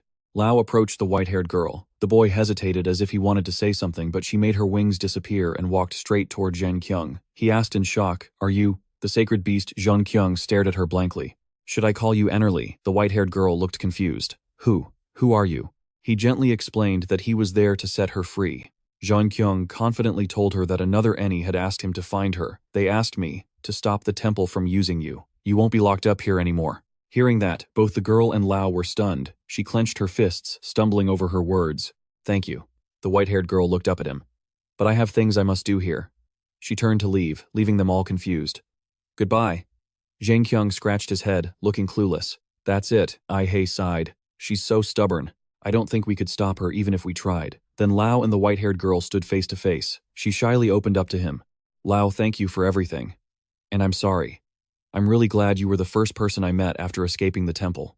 The boy stayed silent, looking down. The girl could only offer a forced, awkward smile. "So, goodbye." She turned and walked away without looking back. Lao stood there in silence, remembering everything. He had tried to convince her so many times along the way, but it never worked. She had said she'd go with him if they met again, but she knew she didn't know when she'd ever be able to leave that temple. Above all, everyone here would be in danger if the prayers went unanswered. Lao lowered his head, his heart heavy with frustration. But why did she have to choose this? The sky began to roar with thunder, sending dust and smoke swirling through the air. Benny, sitting nearby, spoke up. That was Enerly's final goodbye. He spoke up, sounding surprised. "So, that's it. I've always been curious about that. People usually say that when they feel like they've missed out on something." Jin-Kyung say, "I've never met Enerly. I didn't really get what it meant." The blonde man crossed his arms dismissively. "Maybe it's because we live in a different dimension," he remarked nonchalantly. "As for Enerly, we thought if we went there we'd find them sooner. But in reality, we'd all fade away before we ever got the chance to meet them." Benny stood there, completely stunned. "Wait, do you mean she's dead?" Blondie continued. "I Enelli never say goodbye unless I truly believe I'll never see someone again." Benny just couldn't accept it. Isn't that a bit of a weird way to put it? When he heard that, the man's face went blank, leaving Benny feeling awkward and unsure of what to say. "Forget it, I'm just talking nonsense." Right then, Jin-Kyung suddenly walked in. "Oh, Benny, you're not in your rabbit form anymore." Benny turned around the moment he heard the voice. "Lord Jin-Kyung, you're back." Blondie immediately stood up to greet him. "So you actually took down Gadon. To think the ancient will chose you. There truly are no words to describe someone as wise as you." Jin-Kyung looked annoyed, raising his sword. "Not really. This cheap piece of junk actually had the nerve to look down on me." Ihei could only offer a sheepish smile. "Are you talking about this magic sword? You'd better watch your attitude." The blonde foreigner ignored the comment and asked, "So what about the sacred beast?" Meanwhile, Lao sat slumped against the wall, looking completely lost. The young boy hung his head in silence. Suddenly, the archer appeared out of nowhere and reminded him, "I told you, I'm going to make sure you suffer the most painful death imaginable." He raised his blade high, striking down with cold, lethal precision, but the archer's blade only slammed into the wall. "Well, look at that. Your eyes have actually sharpened up, kid." Lao didn't flinch. He stared back at the man with a fierce, unwavering glare. The archer stood up and let out a soft chuckle. "I'll let you off the hook for now, seeing as the sacred beast has returned." He immediately made a proposal. "But you can come back and return this knife to me whenever you're ready." Lao kept glaring at him until the archer finally walked away. "I'll be waiting for you at the top of the temple." Lao's father came running out right after. "Lao, where have you been all night? Do you have any idea how hard I've been looking for you?" The boy looked up, startled. "Father." The man rushed over, checking his son for injuries. He quickly helped Lao up. "Let's go home. Too much has happened at this prayer ceremony. I don't feel safe staying here any longer."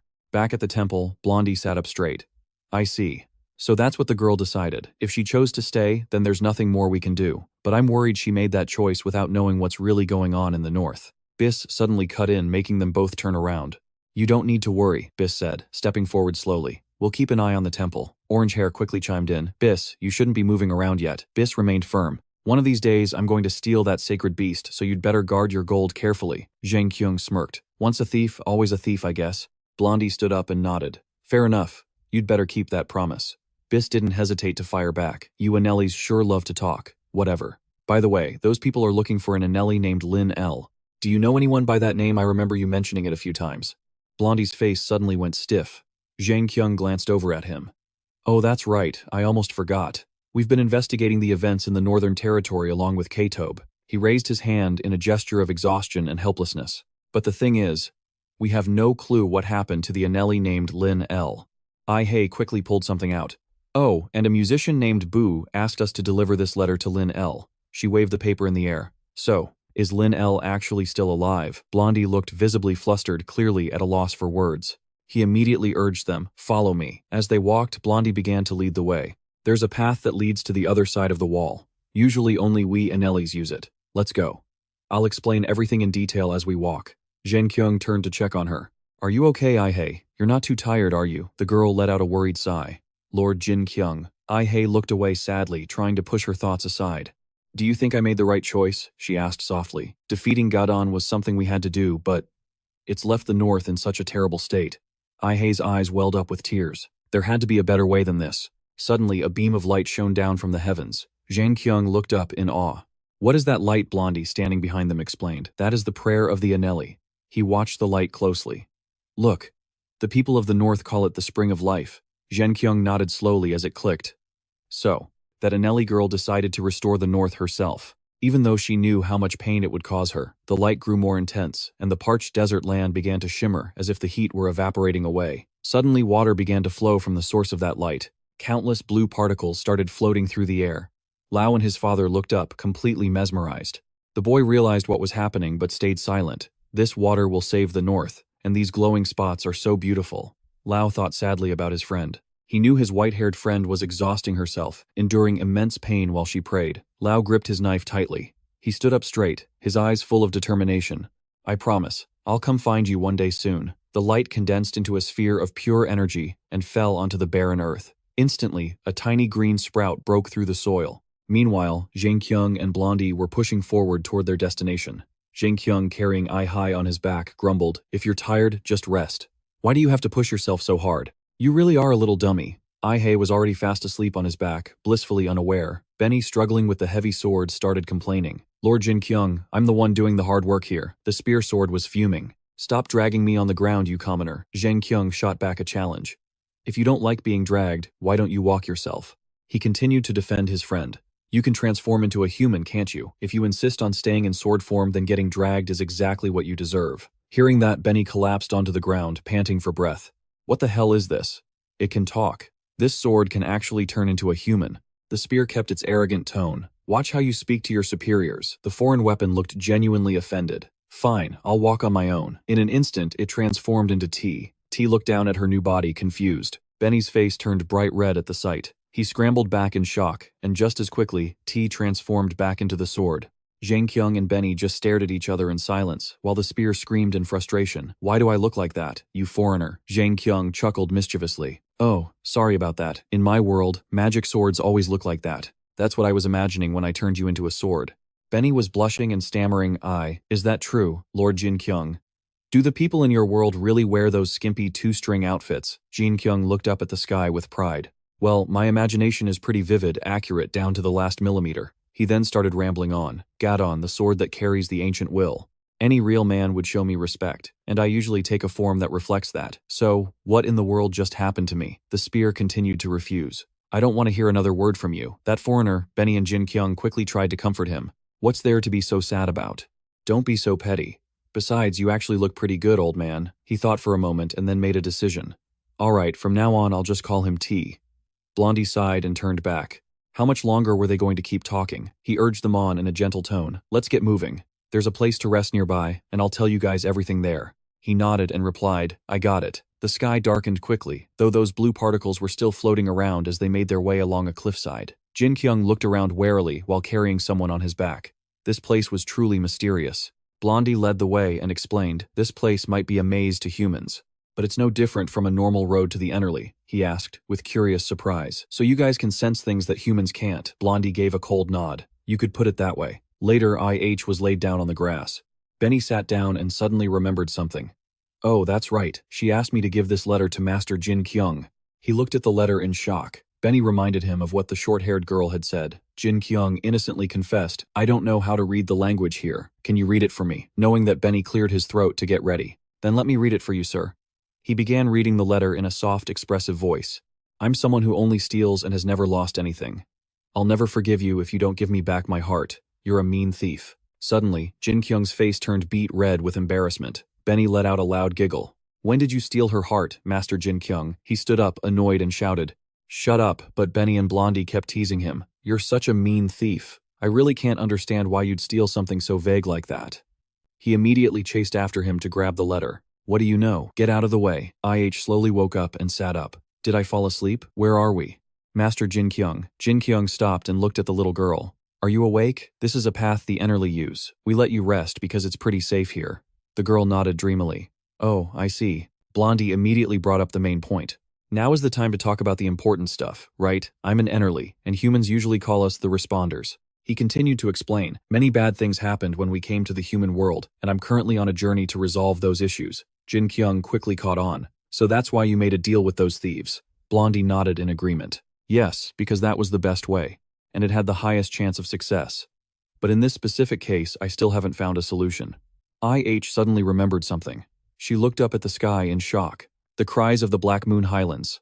Jin-Kyung asked, confused. Cries? Who's crying? And where are the Black Moon Highlands? Benny pleaded quickly. Can I cover my ears if you're going to tell scary stories? Blondie ignored him and continued the story. The Black Moon Highlands is a place outside the wall currently occupied by monsters. That highland area is used to house dimensional gates for many different species. He spoke each word clearly and solemnly. Humans don't go there anymore, but we, Enerly. We often go there to return to our own dimension. But at some point we started hearing someone's sorrowful cries. IH suddenly broke into a cold sweat. Does it sound like a person crying? Blondie turned to look at her coldly. No, it's much more emotional than that, and only an Enerly can hear it.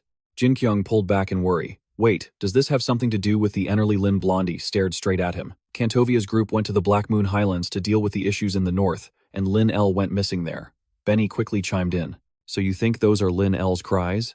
He gave a slight nod. Possibly. What concerns me are the things that happened even before that. Blondie sadly recalled that after Cantovia returned to the northern castle, he told Gadonria and Buson to go to Gotha. His eyes dropped to the ground. They began to split up. It's possible they received some important message from the king. After that day, Jin-Kyung vaguely picked up the rest of the story. They turned into demons. Buson became mute and was hiding out at the port in Jaya City. Panic welled up in Blondie as he looked up. You know about all that. Jin-Kyung didn't answer, but continued the story. Cantovia and his men were attacked by the Alchemist Society. They were used as experiments to be turned into monsters using Seikon. Only Cantovia remains in the north, but he was probably attacked by them too. IH cut in again. There's no one left to help Lin L. If those really are her cries, someone has to help her. Blondie spoke with a heavy heart, leaving his sentence unfinished. Some people did come to help, but most. His next words left IH too sad to speak.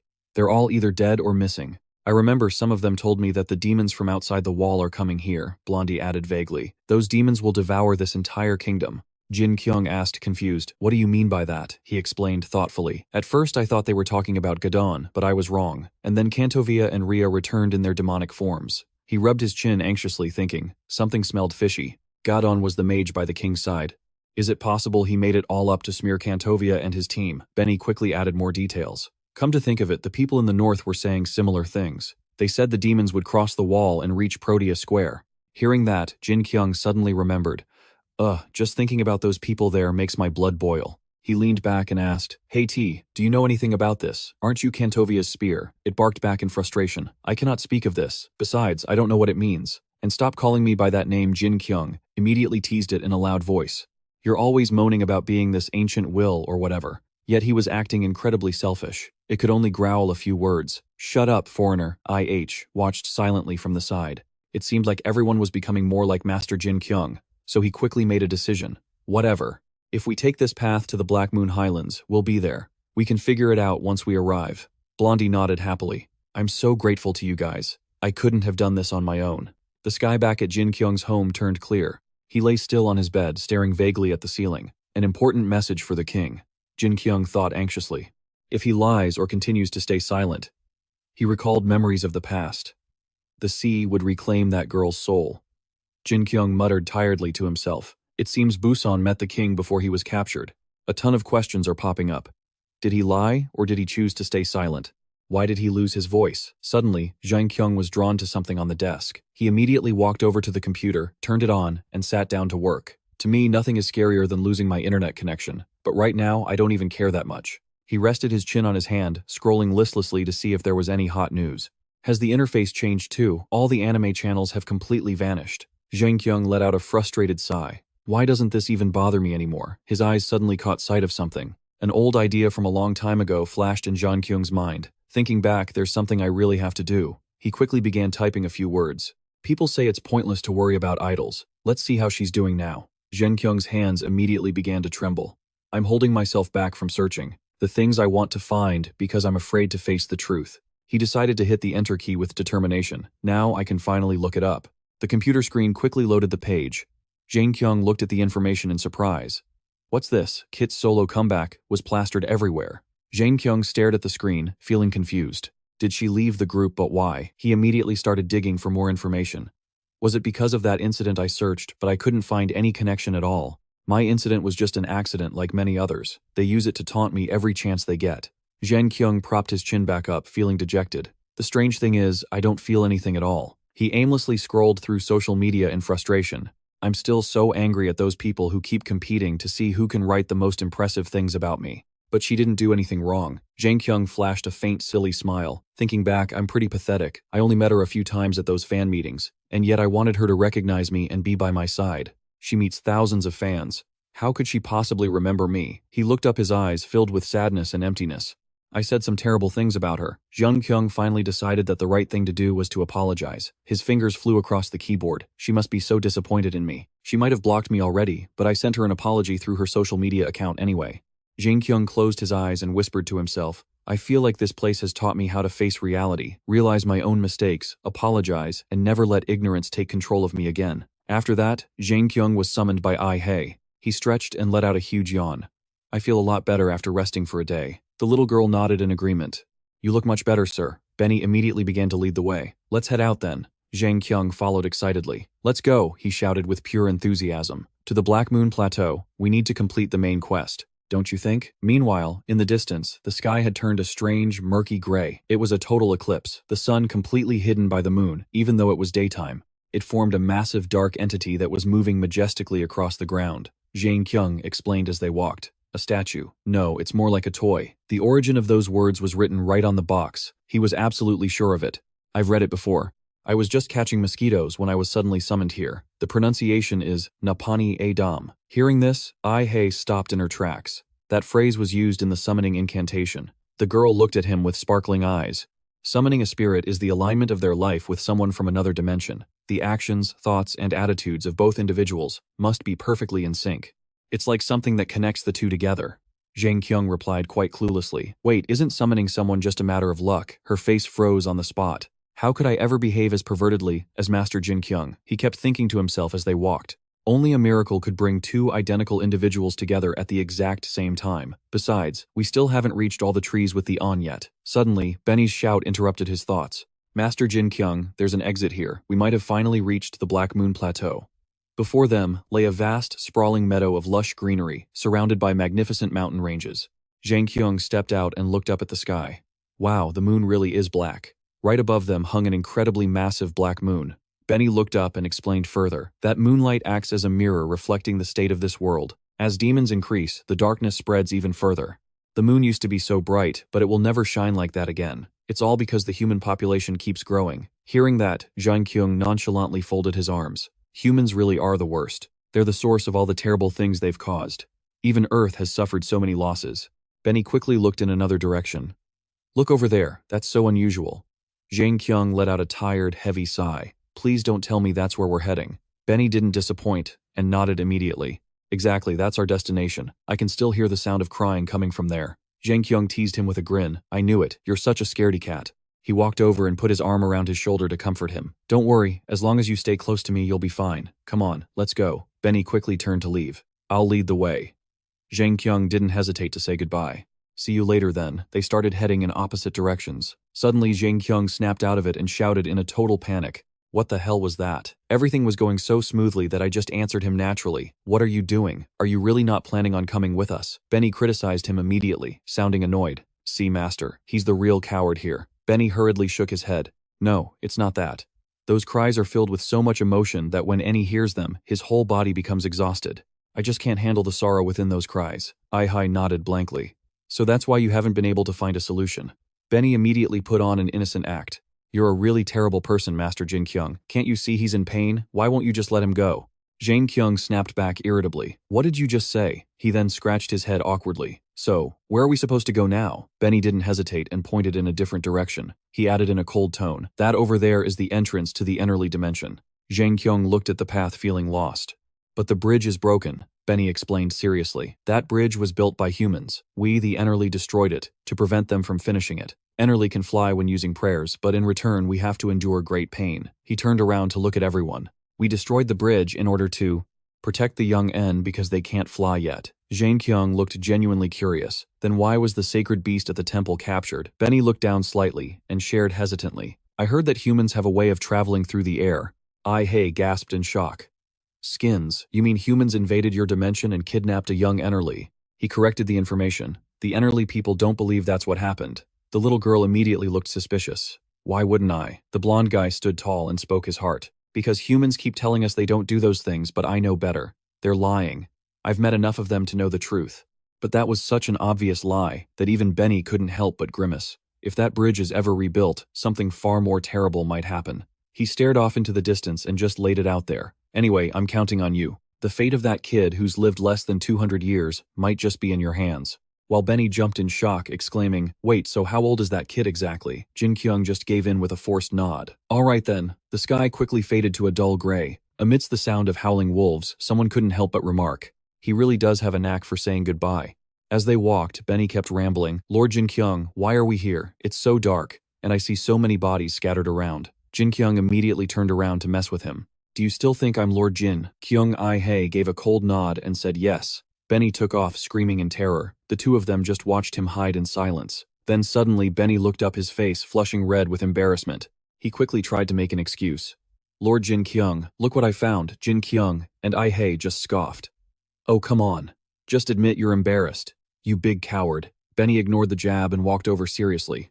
Actually look at what's in this skeleton's hand. Miss Ai-Hei, doesn't this look like the royal decree the king gave us? The young girl took a closer look. You're right. It looks exactly like the king's order to investigate the north. Jin-Kyung's eyes scanned the surrounding area. That person was killed by an arrow. This wasn't an accident. It was a targeted assassination. He glanced around nervously, checking every shadow. Suddenly, something up in a tree caught Jin-Kyung's eye. What's that? He lunged forward, jumping straight up to the branch. Lord Jin-Kyung. Jin-Kyung calmly examined the corpse. I think this is the person who fired those arrows. He's still carrying a bow. As the sky began to brighten, Jin-Kyung and Ai-Hei pressed on with their journey. It says here to kill the messengers sent by the king. Hearing this, he looked up and asked, is that what it says? The girl calmly explained. And this note, it looks just like the stationery used by organizations back in the kingdom of God. Jin-Kyung shrugged and kept walking. It's probably those nobles in God again. You could guess that with your eyes closed, right? Ai-Hei hesitated as if she wanted to say more. Yes, but after walking for a while, even he felt something was off. This is strange. To get here, they would have had to pass through the final checkpoint in the north. That place is crawling with monsters. So why aren't there any monster tracks here? Ai-Hei immediately pointed out the obvious issue. It's just humans. Killing each other. Her words made Jin-Kyung look over. How tragic, he remarked slowly. You're right. Even if humans were the only species left on Earth, they would still slaughter one another just to have more than the next person. Suddenly, an explosion erupted right in front of the three of them. It's so hot. Benny shielded his eyes and warned her, Miss Ai-Hei, I think our journey ends right here. I have no desire to end up as a piece of grilled meat. Jin-Kyung didn't flinch. He turned to ask for an update. Is this the place Anelli was talking about? What on earth is going on here? It quickly reported in a serious tone. I can sense a massive amount of magic concentrated inside. The atmosphere here is completely unstable. It's likely because of this. Benny looked like he was ready to start a fight. How can you stay so calm in this blistering heat? You're acting like it's nothing. What are you, some kind of magic sword? Feeling slighted, Tae turned to her for comfort. Summoner, why are all your companions so incredibly rude? The girl could only hang her head in shame. I'm sorry. Jin-Kyung suddenly shouted with confidence and charged ahead. All we need is this foreigner's power. He wound up and threw it forward with all his might. I'll take care of this junk. As soon as he finished, the sword went flying straight into the sky. The three of them just stood there stunned. Before long, they reached a desolate, barren wasteland. In the middle of that wasteland stood a girl imprisoned and bound by pitch-black wings. Ai-Hei gasped in horror. That's Lin El. She rushed toward her. Lord Jin-Kyung, hurry. Jin-Kyung quickly followed. I'm right behind you. Above the girl, a strange black liquid was dripping down onto her drop by drop. Ai-Hei was so terrified she couldn't even find the words. This is just... Lin El was now completely ensnared by those dark, slimy wings. She lifted her vacant face and struggled to speak. Who are you? Ai-hei didn't hesitate and took a few steps forward. You're Lin. Lin L quickly cut her off. Don't come any closer. Startled, the girl immediately jumped back. She continued in a faint, raspy voice, the prayer ritual. It will be interrupted. Lin L struggled to communicate. Those people over there, they said. Fine. Who are all of you? Jin-Kyung stood tall and announced, the king ordered us to investigate the disturbances here in the north. You don't need to be on guard against us. Lin L weakly tried to defend herself. I'm not like the other ends. I know when people are lying. Suddenly her face contorted in pain. And someone is supporting you from the shadows. As soon as she finished, one of her wings exploded with a massive blast. Both Ai-hei and Jin-Kyung were frozen in sheer terror. Black droplets continued to rain down from that spot onto Lin L's head. She just let them flow over her body, not uttering a single word of complaint. Jin-Kyung shouted in fear, listen, now is not the time to be talking about that. Benny hurriedly shoved something into his friend's hand. Miss Ai-hei, here's the letter. Ai-hei immediately grabbed the letter and shouted, Elder Boo asked us to deliver this to you. At the mention of that name, Lin L's head snapped up. Ai-hei quickly tried to convince her further. Is this enough to make you trust us? Now please tell us what happened to the north. What are you doing here, and how do we fix all of this? The young girl made a gentle request. Just tell us everything you know. Lin L remained silent for a long moment before finally speaking. Please, would you read it to me? I'll make my decision after I hear what's inside. So Ai-hei carefully opened the letter. She began to read each line slowly and softly. To Lin L. You were one of the N's in our group, and you were always the one who could tell when someone was lying. Everyone tried to stop you, but perhaps you already knew the fate of the Ennery even before it happened to you. Jin-Kyung listened intently. I could have sung the songs you loved most, but I never realized my own heart was such a coward. Ai-hei's face looked haunted and sorrowful as she read on. You are sacrificing your own life just to seal off the demon dimension. And yet I didn't have the courage to tell the king that the only way to restore the mana was to destroy the kingdom. Hearing this, Jin-Kyung was hit with a sudden realization. Destroying the kingdom would be considered an act of treason, the work of a devil. Ai-hei finished the final lines of the letter. I'm afraid that if I speak the truth, death will come for me as well. I will wait by the river of the sea goddess. I'll wait until the day I finally earn your forgiveness for your friend Busan from the ducal house has betrayed your trust. As the letter ended, a terrifying silence filled the air. Lin L kept her head down, unable to say a word. Ai-hei stood there awkward and stuttering, unable to form a coherent sentence. Lin L quickly cut her off. You all came here with the answer already in your hands. She questioned them sharply on the spot. Tell me, do any of you actually have the guts to speak the truth? After that, the three of them sat in silence on a large rock. Jin-Kyung looked down gloomily, their minds drifting back to Li Li's words. This place is known as the Devil's Spine, a path connecting the monster realm to Earth. She explained, with a stern tone that streams of demonic energy are leaking out from this very spot. Because of that, mana is essential to suppress that evil energy. But ever since humans sealed off the mana source and stopped the flow, the guardian gods protecting this place have lost their power. Lin L let out a helpless sigh. It's only a matter of time now. Before my body stops drawing mana from Ennerly's dimension, the best way to handle this situation is, she spoke sadly, as if she couldn't bear to say it, we must destroy the god Gotha Palace. There is a massive amount of mana stored inside it. Benny wasn't buying it and argued back. Why would the king kill the very people who were just following his orders? That doesn't make sense, right? It's completely absurd. It's not like we're trying to destroy the kingdom or anything. Our job is simply to be the messengers and explain things the right way. Ai-hei straightened her back and explained seriously, the palace is the symbol of the kingdom. Even if the king pardons us, the counts and nobles will still see us as demons. As traitors. Benny clicked his tongue in frustration. Then what the hell are we supposed to do? Jin-Kyung turned and made a suggestion. I could go there in secret and destroy it. The young girl leaned forward and asked, but what about the people living in the palace? He immediately shook his head. I totally forgot about them. Tae, standing nearby, spoke up to remind them, destroying a Seikon isn't that simple. In foreign lands, mana is a massive energy source blessed by the creators. And if that mana is condensed inside a massive Seikon like that, it will be incredibly hard to destroy, no matter how powerful you are. Jin-Kyung turned to him, annoyed, and snapped. Are you looking down on me again, old man? Did you forget how I wiped the floor with that lizard? Tae let out a heavy sigh and turned away. Jin-Kyung say, you brought it up, I'll tell you why. He continued, explaining whether anyone was listening or not. You managed to defeat Gadon only because you dragged him into another dimension. In that space, Gadon wasn't a supreme being. But that applies to you too. Jin-Kyung stood there stunned. In this world, if a summoned soul takes damage beyond the point of healing, they are sent back to their own world. T gave an example. If an accident happens while the soul is returning, it could lead to an irreversible end. Ai-hei suddenly felt flustered, not knowing what to say. She stood up and walked over. Master Jin-Kyung. Her tone became much more serious. Let's just go. How can we possibly know what the king will be thinking then? People will always find a way to solve problems the way they want, she suggested bluntly. So let's just head back first and figure out our next move once we get there. Jin-Kyung didn't answer, but kept his head down. Suddenly, he launched himself high into the air. He gripped Tae tightly, settling into a fighting stance. Fine then. His eyes were burning with a murderous intent to win. Let's do this together, Kalunik screamed in a rage. What did you say? They're on their way back. The general bowed his head, stammering. Yes. Yes, sir. Kalunik looked disgusted. Then what the hell were the assassins and thieves doing? I thought they would have handled everything quietly in the north. The man looked miserable and didn't dare finish his sentence. Well, it was Abyss, the biggest thief gang up there. Meanwhile, over at Abyss, things were in a total uproar. A soldier rushed in, screaming, "You bastards, do you have any idea what you're doing?" He raised his voice, reminding them, "We are here on orders from the nobles of God." Abyss stepped out confidently to challenge him. "I'm guessing you have no clue what's actually going on." "Do you?" she said, serious and without a hint of hesitation.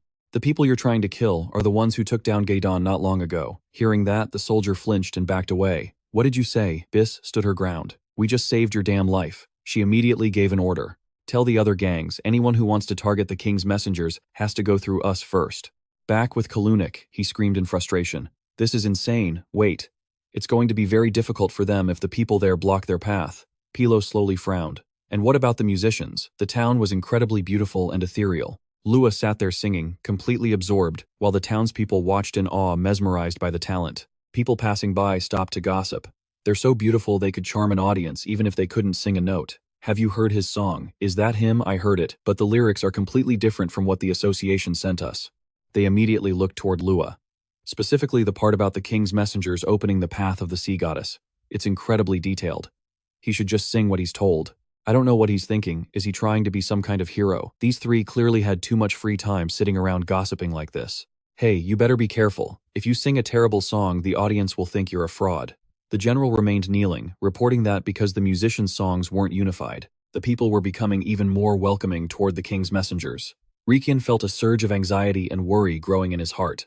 "Everything is falling apart, Rikian. Should we release an official statement or something like that?" Pello fell into deep thought.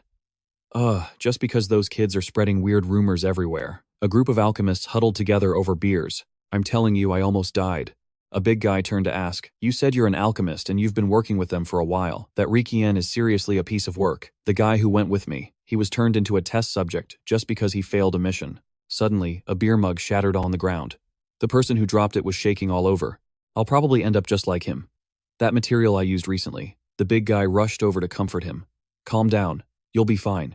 Just go find another job that suits you." Palo looked down gloomily. More and more alchemists were quitting, which was delaying their research. Rikian suddenly turned and shouted, "What about the mercenaries? Didn't I tell them to get their ranks up?" The general reported, with a heavy frown and a massive headache. "Sir, a group of mercenaries has announced they'll gouge out the eyes of anyone who dares to attack the king's messengers."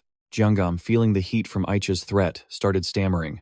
"All right, look, we just told them the contract is off. You know we don't lift a finger until we see the money, right?" She clicked her tongue in annoyance. "Oh really? What a shame. Well, the moment you guys take that money, give me a shout. I'll be coming to collect one of your eyes as a little souvenir." Aicha then turned to leave. "Let's move out." Jiangam immediately called after her. "Wow, that's a surprise. I thought you were the one always saying never to trust the king." Aicha gave him a look of pure outward contempt. "And yet here you are doing this. Has the king suddenly become trustworthy or something?" Aicha turned her head and let out a cold smirk. "It's not the king I trust. It's those rowdy little brats." With those words, she and her assistant walked away cold as ice. Kalunik slammed his hand on the table in a rage. "Enough," his face twisted in frustration. "I can't believe you people couldn't stop a group made up of an apprentice, summoner, and a guy who looks like a total drunkard. How am I supposed to achieve anything great with you?" Lot Pello and Rikian just stared at each other in silence, not saying a word. Kalunik barked out his orders. "Gather all the summoners immediately, including every single one currently serving in the military." He snarled with biting sarcasm. "I'll show those runts what real summoning looks like." Jin-Kyung stood at the front observing. "They said most of the king's messengers were dead or missing. So why hasn't anything happened to us since we got here?" He pointed vaguely in front of him, confused. "By the way, what on earth are those things?" Ai-hei looked around, completely puzzled. "Aren't they supposed to be trying to kill us quietly? This is like they're putting up a giant billboard telling the whole world they're coming for the messengers." The girl looked visibly shaken and terrified. "All of these things have been summoned here. I'm absolutely certain Count Kalunik is behind this." Benny was also starting to get cold feet. Those counts must be absolutely furious. Two of Isla's allies immediately started mocking them. Well, if it isn't the ghost, isn't that the girl who can't summon a single thing? How can an apprentice like her be a messenger for the king? Isla quickly spotted her rival, and the old hatred flared up in her eyes. Remembering the spirit from back then, Isla began chanting and waving her arms. In an instant, a spirit was summoned. Jin-Kyung didn't hesitate to draw his weapon. A summoning spell, huh? He charged forward, looking excited. Anyone here summon a 5-star spirit? I'm about to show you what real luck looks like. Jin-Kyung lunged at the demon without a second thought. In a world where you can't just pay to win, like in a game, his hands moved with precision as his blade sliced through the monsters. Wherever Jin-Kyung went, destruction followed. Demon heads fell like rain. He moved with brutal efficiency, hacking off limbs as he passed through the horde. He even took care of a stray arm with ease before swinging his spear for a glorious finishing blow. Isla ground her teeth in frustration, waving her hands as she made a loud declaration. The strongest summoner has to be me. Isla's face was twisted with pure spite as bolts of electricity began to fly. They triggered a chain of massive electrical explosions. The chaos quickly reached Jin-Kyung. He raised his spear, looking annoyed. You can shoot lightning too. Shut up, you damn Pikachu. He then redirected the energy back through Isla's own electricity. She and her teammates were forced to retreat. Both Ai-hei and Benny stood there, wide-eyed as they watched Isla's spirits burn into ash. Sparks of electricity shot straight into the sky. The general rushed over immediately. My lord. He bowed and spoke in a grave tone, giving news that left Kalunic stunned. The king's messengers. They've arrived. Now the three of them stood before the elevator, leading to the royal levels. The group quickly boarded the elevator. Before long, the palace of King Gotha came into view. Jin, Kyung, Ai-hei, and Benny stepped inside, completely dazed by the sight. Without hesitation, the three walked straight ahead to meet everyone. On both sides, officials and the king himself were waiting. Jin-Kyung looked up, his gaze drifting. If I don't tell the truth, the sea goddess will take Ai-hei's soul back. He glanced toward the villains. But if I do tell the truth, this entire kingdom might be destroyed. He was lost in a spiral of dark thoughts. Acha would surely be accused of treason or branded a demon, then dragged off to be executed immediately. Jin-Kyung thought gloomily, I might not be able to protect her forever. He shifted his gaze toward King Gotha, the king. Surely he helped us a little during this expedition. Now I just have to hope Ronian keeps his mouth shut. The king has nothing to do with those schemes. He was just trying to solidify his royal power. He held onto a small hope in his heart, wishing to return the mana to the mages, who were actually on the king's side. That way everything can be settled peacefully. Jin-Kyung stood tall and reported, Your Majesty, we have returned from the northern expedition as per your command. King Gotha stared at them in utter shock. So you actually made it back. No one has ever returned since they first set off for the north. To be honest, I thought this expedition would be nothing but a death sentence for you all. Hearing this, Jin-Kyung's face went blank with confusion. Kalanick let out a smug little chuckle. I understand how you feel, Your Majesty. You must have been so worried about them. But the summoner chosen for this trip is a remarkable talent that the association has had its eye on for a long time. He put on a show of unconditional trust. I knew for a fact they would return, Your Majesty. Hearing that, Jin-Kyung was completely floored. What kind of bull is this guy spitting? King Gotha turned his head. Ah, I see. It seems this expedition was a success, thanks to your hard work. Isn't that right? Benny and Ai-hei shook their heads in frustration. This was beyond ridiculous. The girl looked down at the floor exhausted. How was it so hard to just speak up?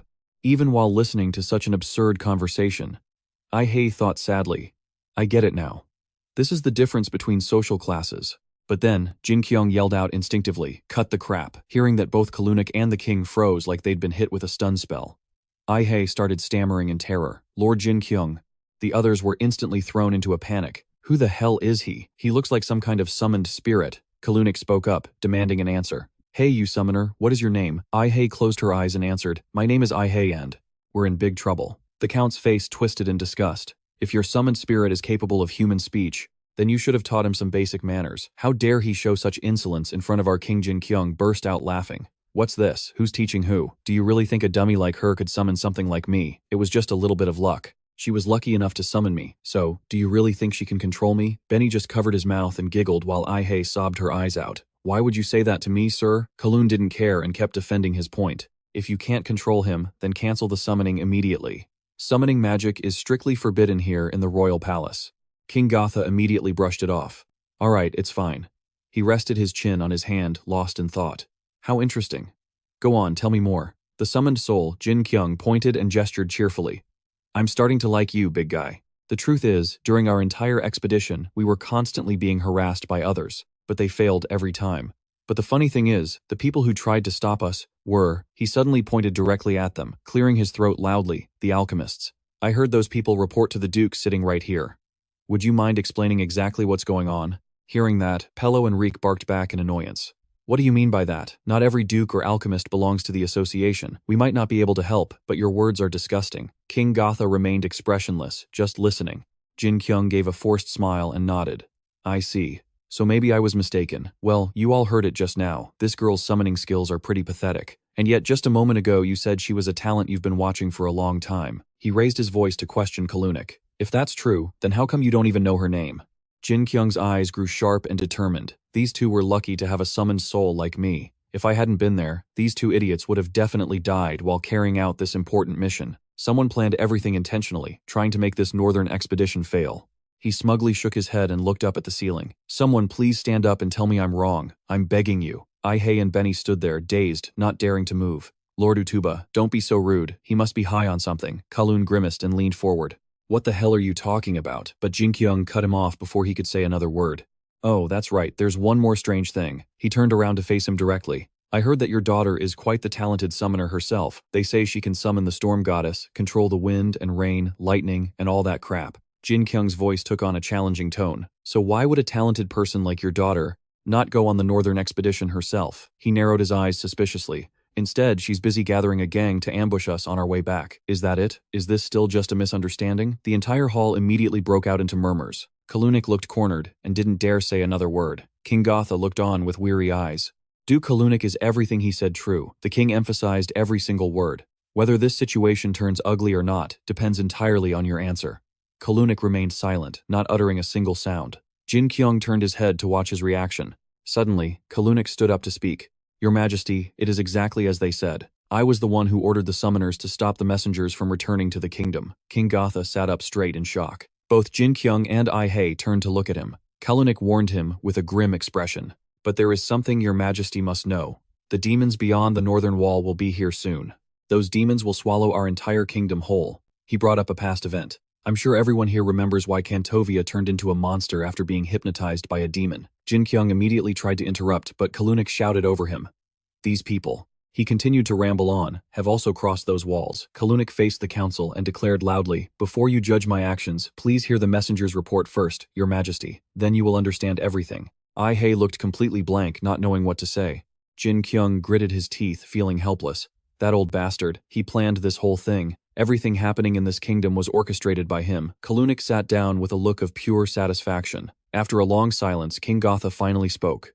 Very well. I will hear the messenger's report first. Ai-hei stammered, unable to find her words. Yes, your Majesty. The report. She looked down at the floor as Jin-Kyung watched her worriedly. Her mind was in more of a mess than ever before. Subconscious memories flooded back.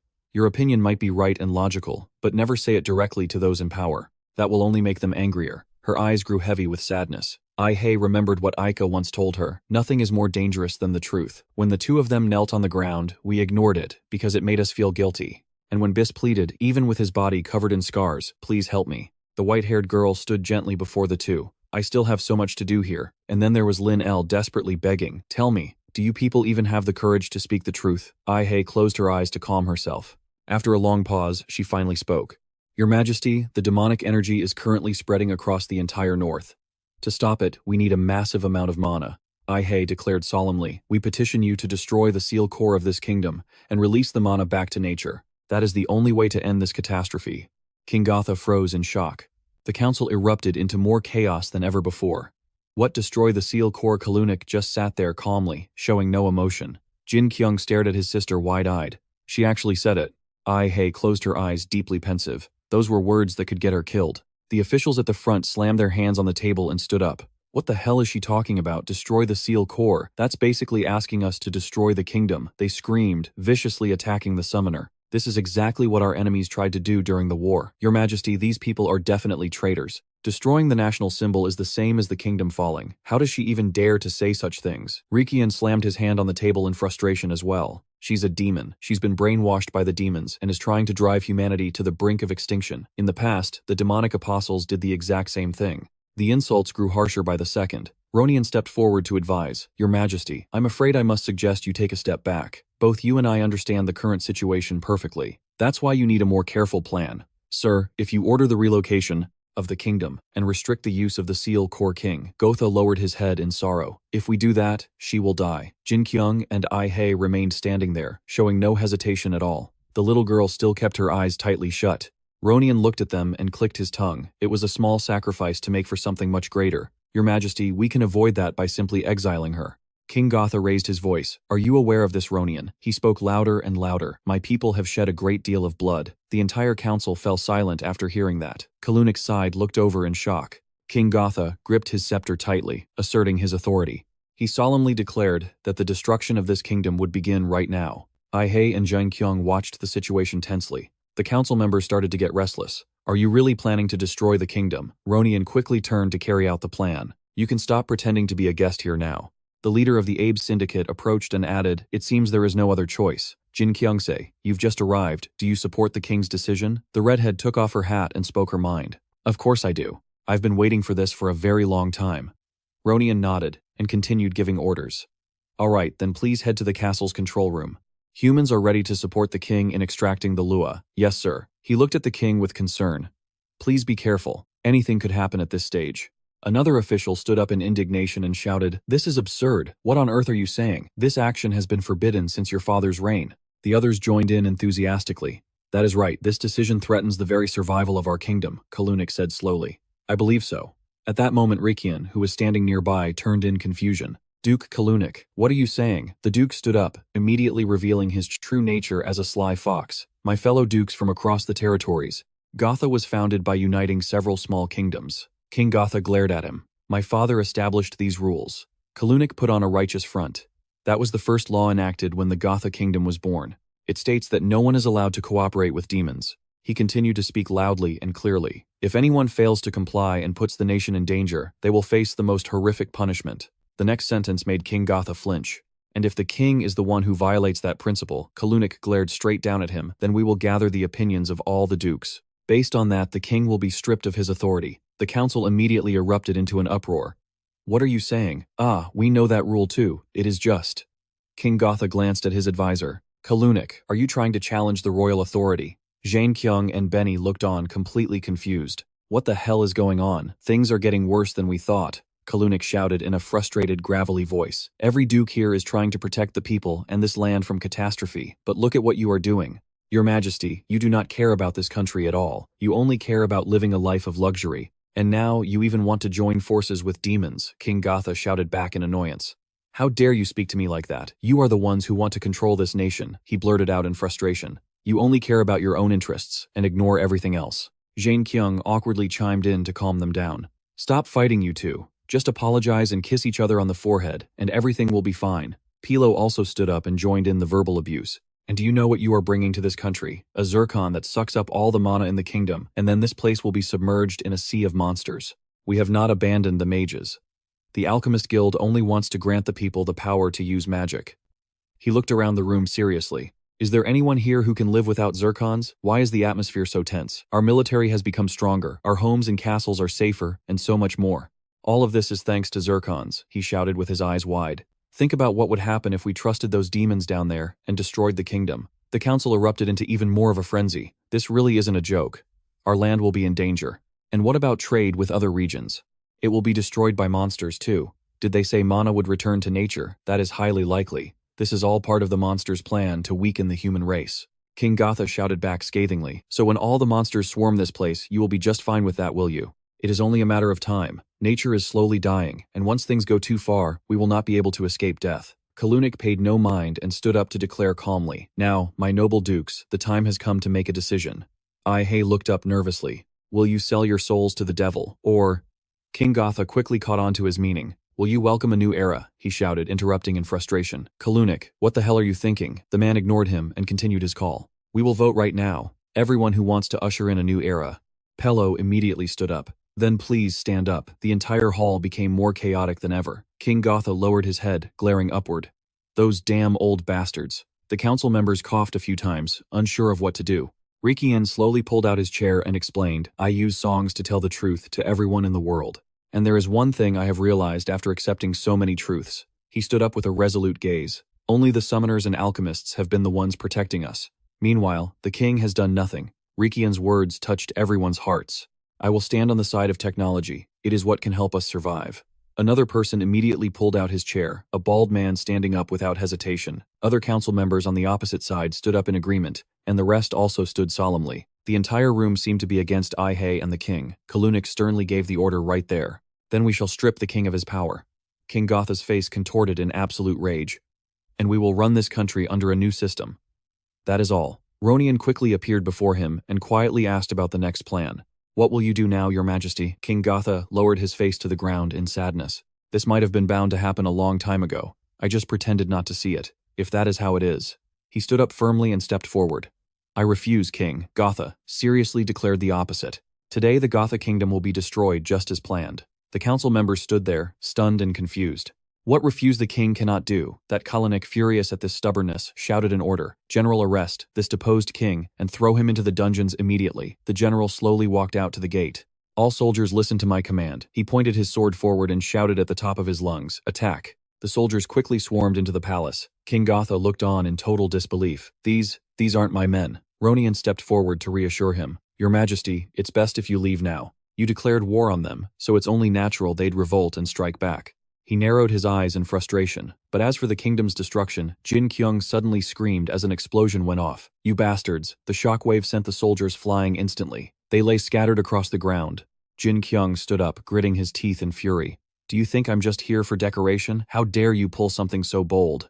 Just because I stayed quiet, you thought I wouldn't do anything, didn't you? Ronian's eyes widened as he looked down. A spirit. The building suddenly began to shake even more violently. Jin-Kyung was stunned, not knowing what was happening. Why is this place shaking so hard? The red-haired girl quickly activated flight mode, her fingers flying across the controls. The entire kingdom was suddenly enveloped in a blue light and shot straight up into the sky. The council members scrambled, shouting to one another, "Ready the ships, hurry, move it." Pilo quickly reminded them. The kingdom seems to be taking flight. We need to get out of here now. Kalunic refused with a grim look. No, there's still work I need to finish. He glared down at Jin-Kyung and quietly gave orders to his two allies. Duke, you're the one in control of the command center, right? The old man nodded. Yeah, I've been guarding it for a long time now. You don't need to worry about that place. He hesitated for a moment before adding, then you two should leave first. Duke Recon, go and persuade the musicians. We need a backup plan for the public's reaction. Understood, the two replied in unison before running off. Rescue ships were quickly launched to save whoever they could. Ronian shouted urgently, Your Majesty, the ship is ready, let's go. But before they could move, Jin-Kyung called out, Hey King. The king turned startled as the spirit stepped toward him blankly. About destroying this second thing. Can we just smash it right now? The red-haired girl rushed over to report. Your Majesty, the control room isn't equipped with a self-destruct for the second, what she continued urgently, and I found traces of those dukes there as well. King Gotha gritted his teeth. So those men knew the second would be destroyed. Kalunic suddenly spoke up from below. That's right. He stepped out, facing them directly, without hesitation. Your Majesty. King Gotha's face went pale. Kalunic raised his hand, summoning power. You kept pretending you didn't care about anything, but now, your true colors are finally showing. It was true. Kalunic triggered an explosion, shouting every word with pure venom. I didn't expect this at all. The kingdom shook even more violently. The towers above began to crumble. Jin-Kyung struggled to stay on his feet, bewildered. What did that old man just do? Ihei immediately pointed to the sky. Lord Jin-Kyung, look over there. Through the thick smoke, a spirit slowly began to take shape. Ihei yelled instinctively, a spirit. Jin-Kyung asked, puzzled, a spirit. Is that old guy a summoner too? The girl nodded blankly. Yes, I heard he's the head of the Summoners Association because he's a great summoner. Ihei looked up, her face full of worry. But I've never seen a spirit like this before. It might be a special high-level entity. Hearing that, Jin-Kyung smirked and drew his weapon. Special, huh? Sounds interesting. He stepped forward nonchalantly. I'll take care of this one. Jin-Kyung gave her a final instruction before the fight. So, you'd better get out of here. Ihei was torn, unable to leave him. But Jin-Kyung only grew more confident. Let's see which spirit is actually more special. From the torn clouds, a celestial creator-like being descended, its breath like a raging gale that made the sky roar and the ground tremble in terror. A deafening explosion ripped through space, and a deluge of rock and dust cascaded down like a waterfall. The group was forced to run for their lives through the collapsing scenery. Ihei was exhausted from the long run. From a distance, he shouted and pointed. Koma, hurry up, we're almost at the ship. Panic flashed in her teary eyes. She softly called out the name of the one her heart was terrified of losing. Lord Jin-Kyung. Amidst the swirling dust, Ihei stood still, watching his distant figure. She whispered to herself, he'll be okay. He has to be. Jin-Kyung gripped his weapon tight and thought, That outsider. I've traveled every corner of the Kaletion continent, even the kingdom of Gotha. In over 1,000 years there isn't a single creation I haven't met. But this thing, the creature he summoned is something mysterious, something I've never seen before. Through the smoke and debris he flashed a calm, humble smile and silently raised his sword like a solemn promise. He would protect everyone from the looming danger. What's wrong? Are you scared? No, that's not it. Jin-Kyung lunged at Kalunik without a shred of mercy. If you just attack the summoner, the summoned soul will vanish with him. He dropped like a bolt of lightning through the exploding light. He swung his sword directly at the man with absolute determination. But Kalunik calmly manifested an invisible barrier, solid enough to defy any assault. Jin-Kyung froze. Cold sweat rolled down his face as he realized his full power strike was completely useless against that strength. What the hell is this? The old man then summoned a terrifying surge of power.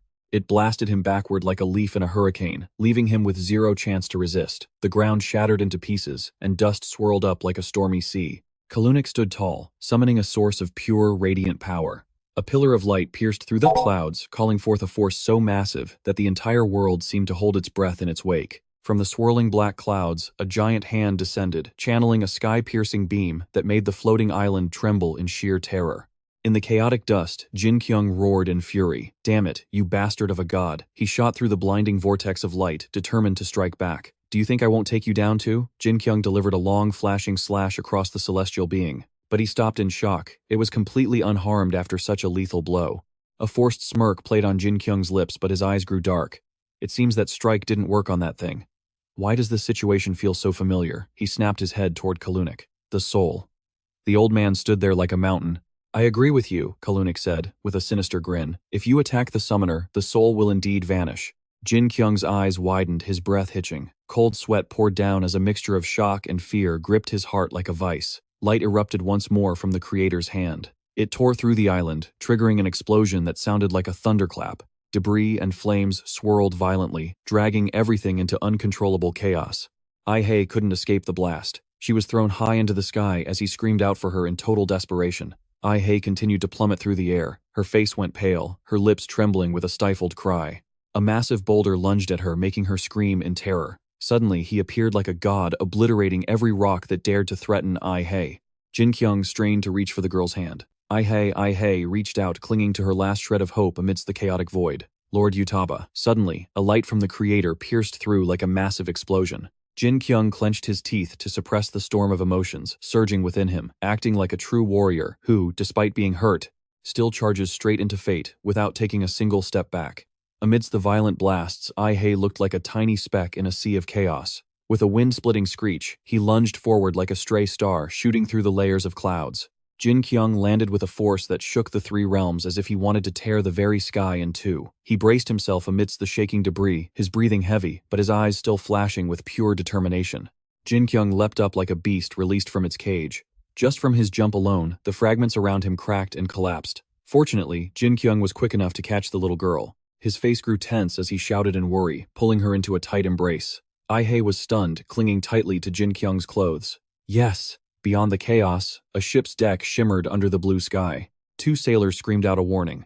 Your Majesty, that bastard Kalunik's summoned spirit is heading right for us. The ship sped off like a bunch of reckless street racers trying to escape the creator's reach. Faster, give it everything. We're already at maximum speed, but unfortunately, luck was not on their side today. It was still catching up. It was over. But then Jin-Kyung launched himself toward the ship like a meteor to save them. He swung his blade, lighting up the darkness and leaving everyone below in absolute awe. The creator seemed furious that its game of cat and mouse had failed. Jin-Kyung landed firmly on the deck with one foot. He gently set the girl down.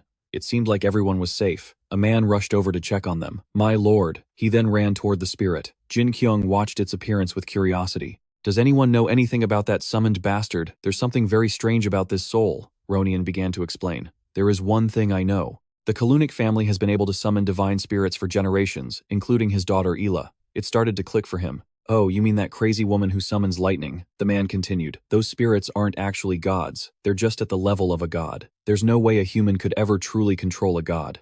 The sword in Jin-Kyung's hand spoke up, making everyone jump. That's only because you humans haven't seen it yet. That magic sword that was just summoned. That is exactly what a god is. There are a rare few who can actually awaken an ancient god. Jin-Kyung finally understood. I get it now. I knew my attacks weren't doing anything. It felt just like fighting a dragon. The little girl stood there completely dazed. What do you mean, my lord? The sword explained further. What you mean, Outlander, is that spirit is… Jin-Kyung finished the thought himself. That spirit is a supreme being. Just like Gaedion. Ai-hei broke into a cold sweat upon hearing the terrible news. A supreme being. He placed a hand on his neck, looking a bit uncertain. He has the potential to become the leader of the Summoners Council. To make sure he can never summon that thing again, I have to finish it right here. The man panicked. Can you actually do that? Jin-Kyung's spirit flared as he gripped his sword and turned away. I don't know. But the issue with the core is our top priority right now, isn't it? What do I need to do to destroy it? Every line on his face tightened as he suppressed the burning frustration in his chest. The control panel is lost, so our only option is to attack its core directly. That's easy to say, but technically, it's almost impossible. His face remained strangely calm. What happens if I hit the core? Ronian snapped at him. Then something disastrous will happen. If anyone is near the core when the mana explodes, no living creature will survive. The sword in Jin-Kyung's hand tried its best to stop him. The mage is right, Outlander. Mana is the source of nature and the power of the gods. For countless years, the mana stored in there has grown massive. I fear even a god wouldn't dare to do this. He stood there tall, his hair whipping in the wind, ignoring everyone's pleas. Ai-hei looked up her lips, trembling, unable to find the words. The girl tugged at Jin-Kyung's shirt. Lord Utaba, you aren't going to fight like you did back in the north, are you? It's really too dangerous. There has to be another way. His gaze turned piercingly cold and terrifyingly determined. Ai-hei, you saw it too. So many people have suffered because of those people. They've endured this for far too long. We are the only ones who can end this. Ai-hei's throat felt tight. You're right, it's just… From high above, the creator summoned a bolt of lightning that tore through the sky, striking down at the massive figure rising through the mist. It leaned back and roared its hands, reaching up to absorb the full force of the power. The point of impact exploded in a blinding light and a deafening crack. The girl's eyes grew red, glistening with tears. Fine. Let's stop talking about this and just do what we always do. Jin-Kyung let out a smirk. He took a heavy, firm step forward. Then Jin-Kyung launched himself like a black arrow through the wind, his eyes burning with fire and resolve. He let out a roar like a vow that he wouldn't let anyone else get hurt. Let's see just how amazing I really am. The creator rained down lightning strikes upon him. Jin-Kyung nimbly swung his sword to deflect them. The two powers collided, creating a breathtaking spectacle. He was blown back, but Jin-Kyung didn't give up. He gritted his teeth, ready to go again. His eyes turned pure white, with absolute focus. He raised his sword and struck down his body, standing tall against the sky like a bolt of lightning tearing through the clouds. His aura exploded, looking like a god of war descending upon the world. The creator struggled to withstand the massive power coming from Jin-Kyung. Finally, the moment came when it could no longer hold on, and the creator officially exploded. It let out a painful shriek that echoed through the air. Slowly, the creator began to dissolve into the clouds. It wasn't completely gone yet. It tried to regenerate its body to continue its mission. He showed no mercy, unleashing a barrage of slashes to shut the creator up for good. A beam of hope created by Jin-Kyung flashed across the universe. That sword strike literally tore through the galaxy. The divine radiance shattered like cosmic glass.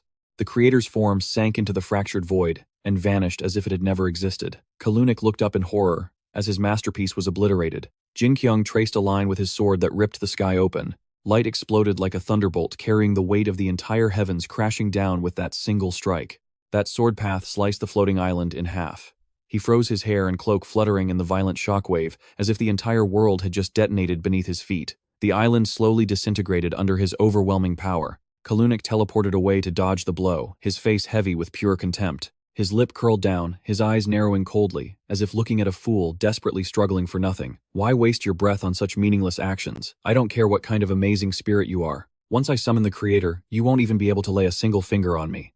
The island exploded like a fireworks show right in front of Clumsy. For every flash of Jin-Kyung's blade, there was a deafening blast with blue flames snaking through every corner of the ruins. He lunged through the air like a bolt of living lightning. Each strike of his sword created a violent boom that echoed across the heavens. The explosive power in his every move felt like it was tearing space itself apart. The old man's face went pale. Jin-Kyung's face was tight with tension, pouring every last drop of his strength into this one strike. All his hard work finally paid off. Jin-Kyung grabbed the Cercion, and it glowed brilliantly amidst the rain of dust. The old man stood there, his face completely blank with shock. He's going for the Cercion. Jin-Kyung leaned back, every muscle in his body coiled with power. His hair whipped in the wind as he built up momentum like an arrow, about to scream into the glowing sky ahead. He lunged forward, his voice booming with authority. This thing was just way too stubborn. Before Jin-Kyung could even react, the Cercion's passive ability kicked in. It went off with a bang that lit up the entire sky, leaving him frozen in shock. Kalunic hovered in the air with an arrogant smirk. He raised a finger, calling down divine power. He looked like someone standing at the very top of the world, bow down before the eyes of the creator.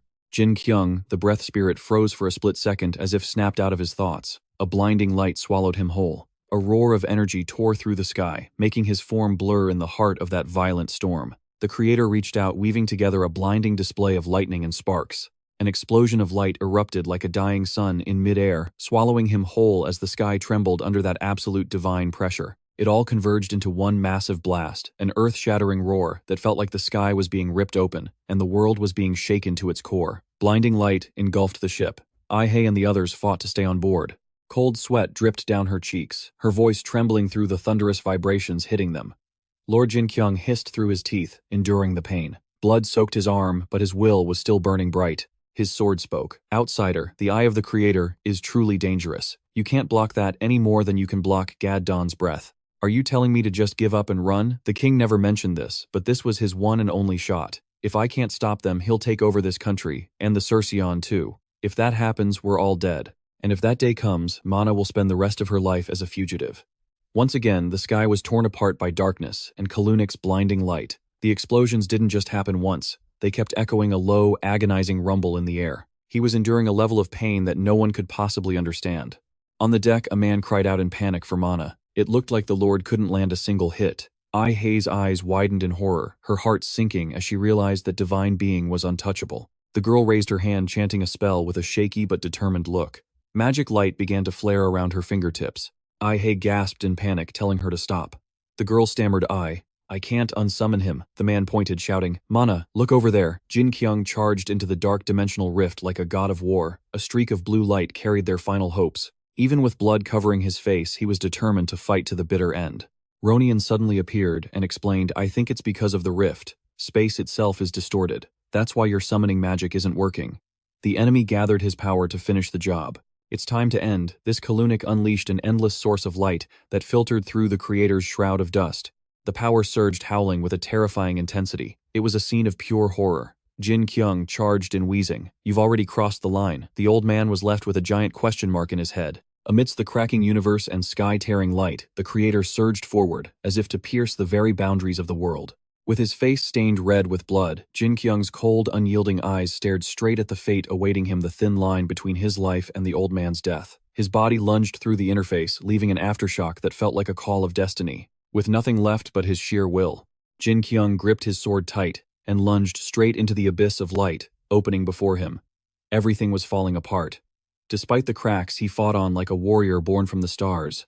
Kalunik's eyes filled with terror as he realized Jin-Kyung wouldn't break. Fire and light exploded like the wrath of heaven and earth, swallowing everything in a blinding rage. But he just kept charging into that scorching heat. Even though he was covered in blood, Jin-Kyung held his head high, his eyes glazed, but his will unshakable. With every last bit of his strength, he flew like an arrow of destiny toward the Cercion.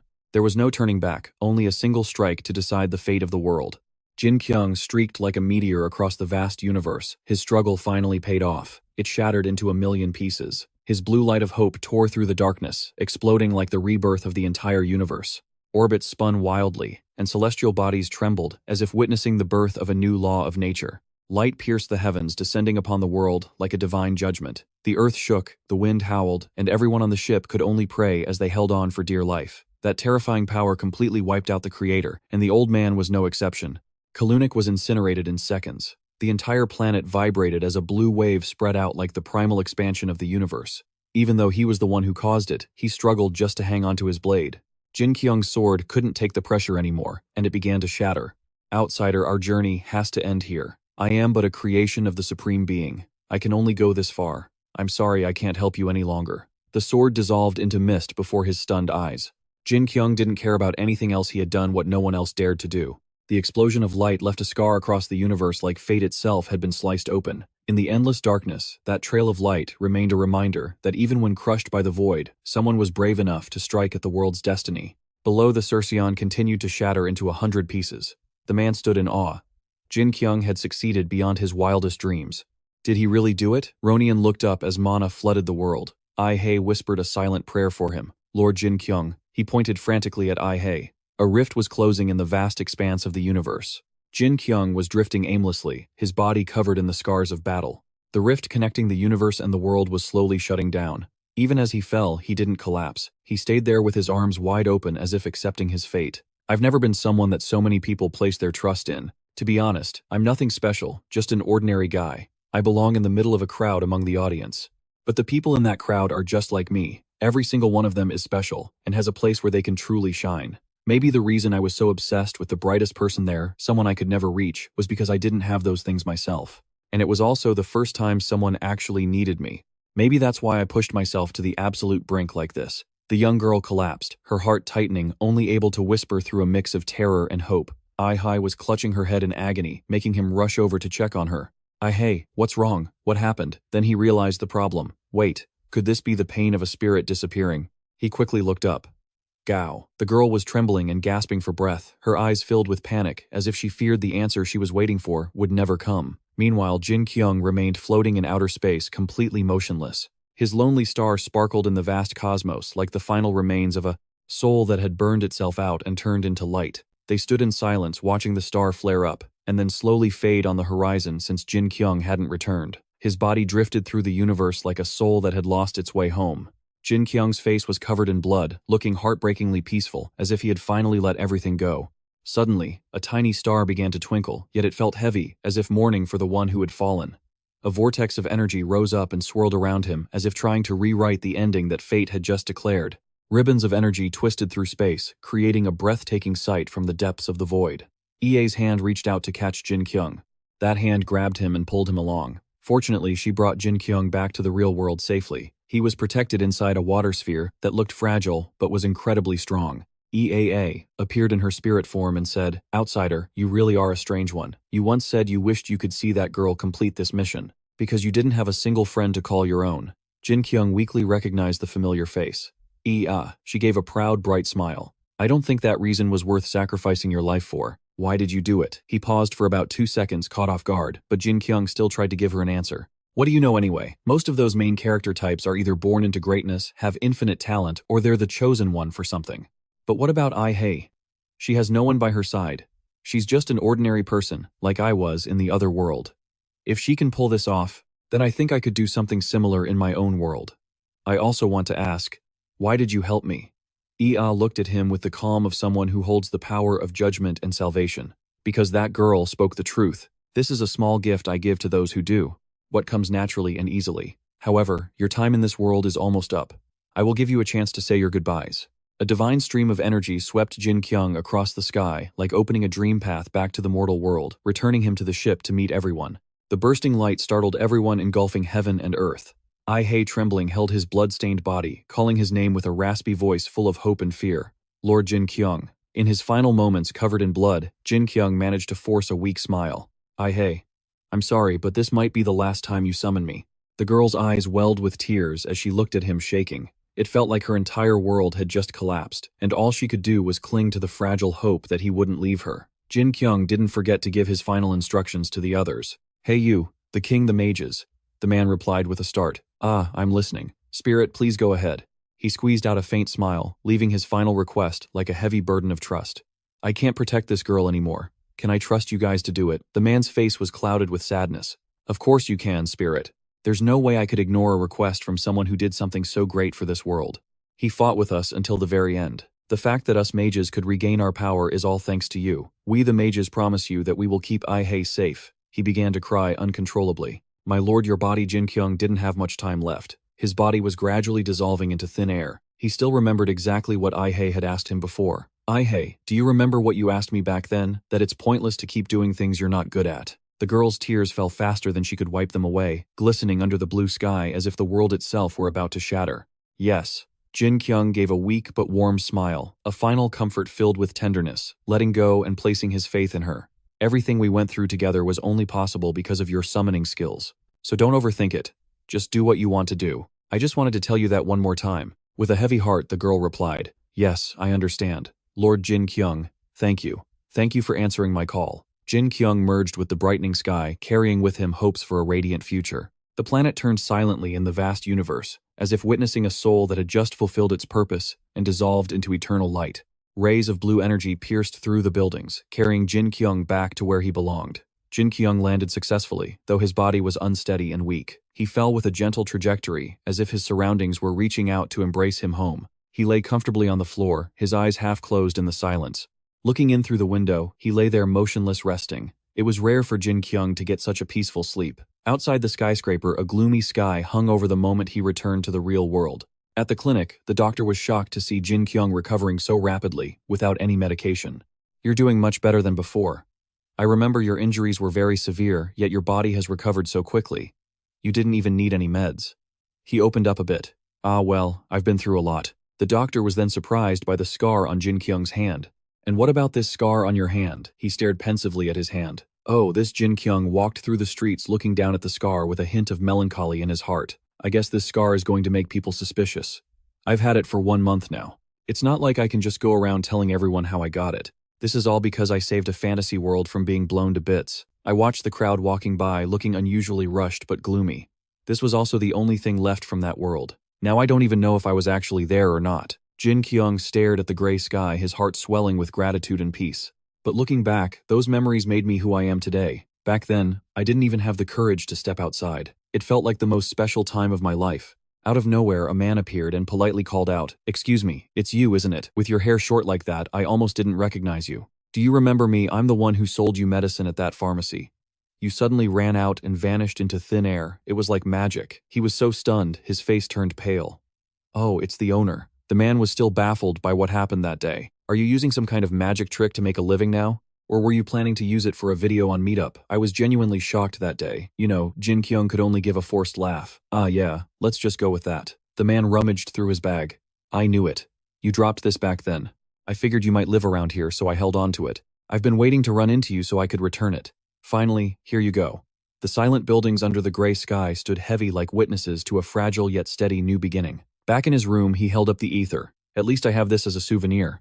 "What kind of stone is this? Maybe it's a rare red gemstone from my world." Jin-Kyung quickly grabbed it as the phone's vibration cut through the fragile silence. His eyes widened slightly, his gaze freezing in a moment of wary realization. A message was sent to Jin-Kyung, a video link from Rina. He sat up in a panic. A meetup link. Jin-Kyung rushed to open it. The MC began the interview. "It's so good to have Miss Key back with us, now that you've returned as a solo singer. Is it true you wanted to address the incident from your past?" She replied calmly. "Well, actually, I recently received an apology from him." The reporter was incredibly curious. "We remember how shaken you were that day. Why do you want to bring this up now?" He held his breath, waiting for her answer. Rina sat up straight, her eyes wide with sincerity and caution weighing every word. "It seems like he put a lot of thought into it. The apology I received from him was very sincere. I really wanted to mention this someday, and also explain why I changed my manager. He did use inappropriate language, but at the end of the day, he was just a fan, like anyone else. It was just that the hateful comments and insults kept coming. I was so scared because I was young and inexperienced. I just thought he was some kind of pervert. But later, I found out those posts were actually written by someone quite close to my manager." The reporter double-checked. "Are you sure about that, Key? This is a very sensitive topic." She handled it skillfully. "Well, he doesn't work there anymore. And I don't really want to mention his name." The reporter smiled with pride. "The older you get, the more gracefully you handle things." Rina declared clearly. "Anyway, I want to send a message to him.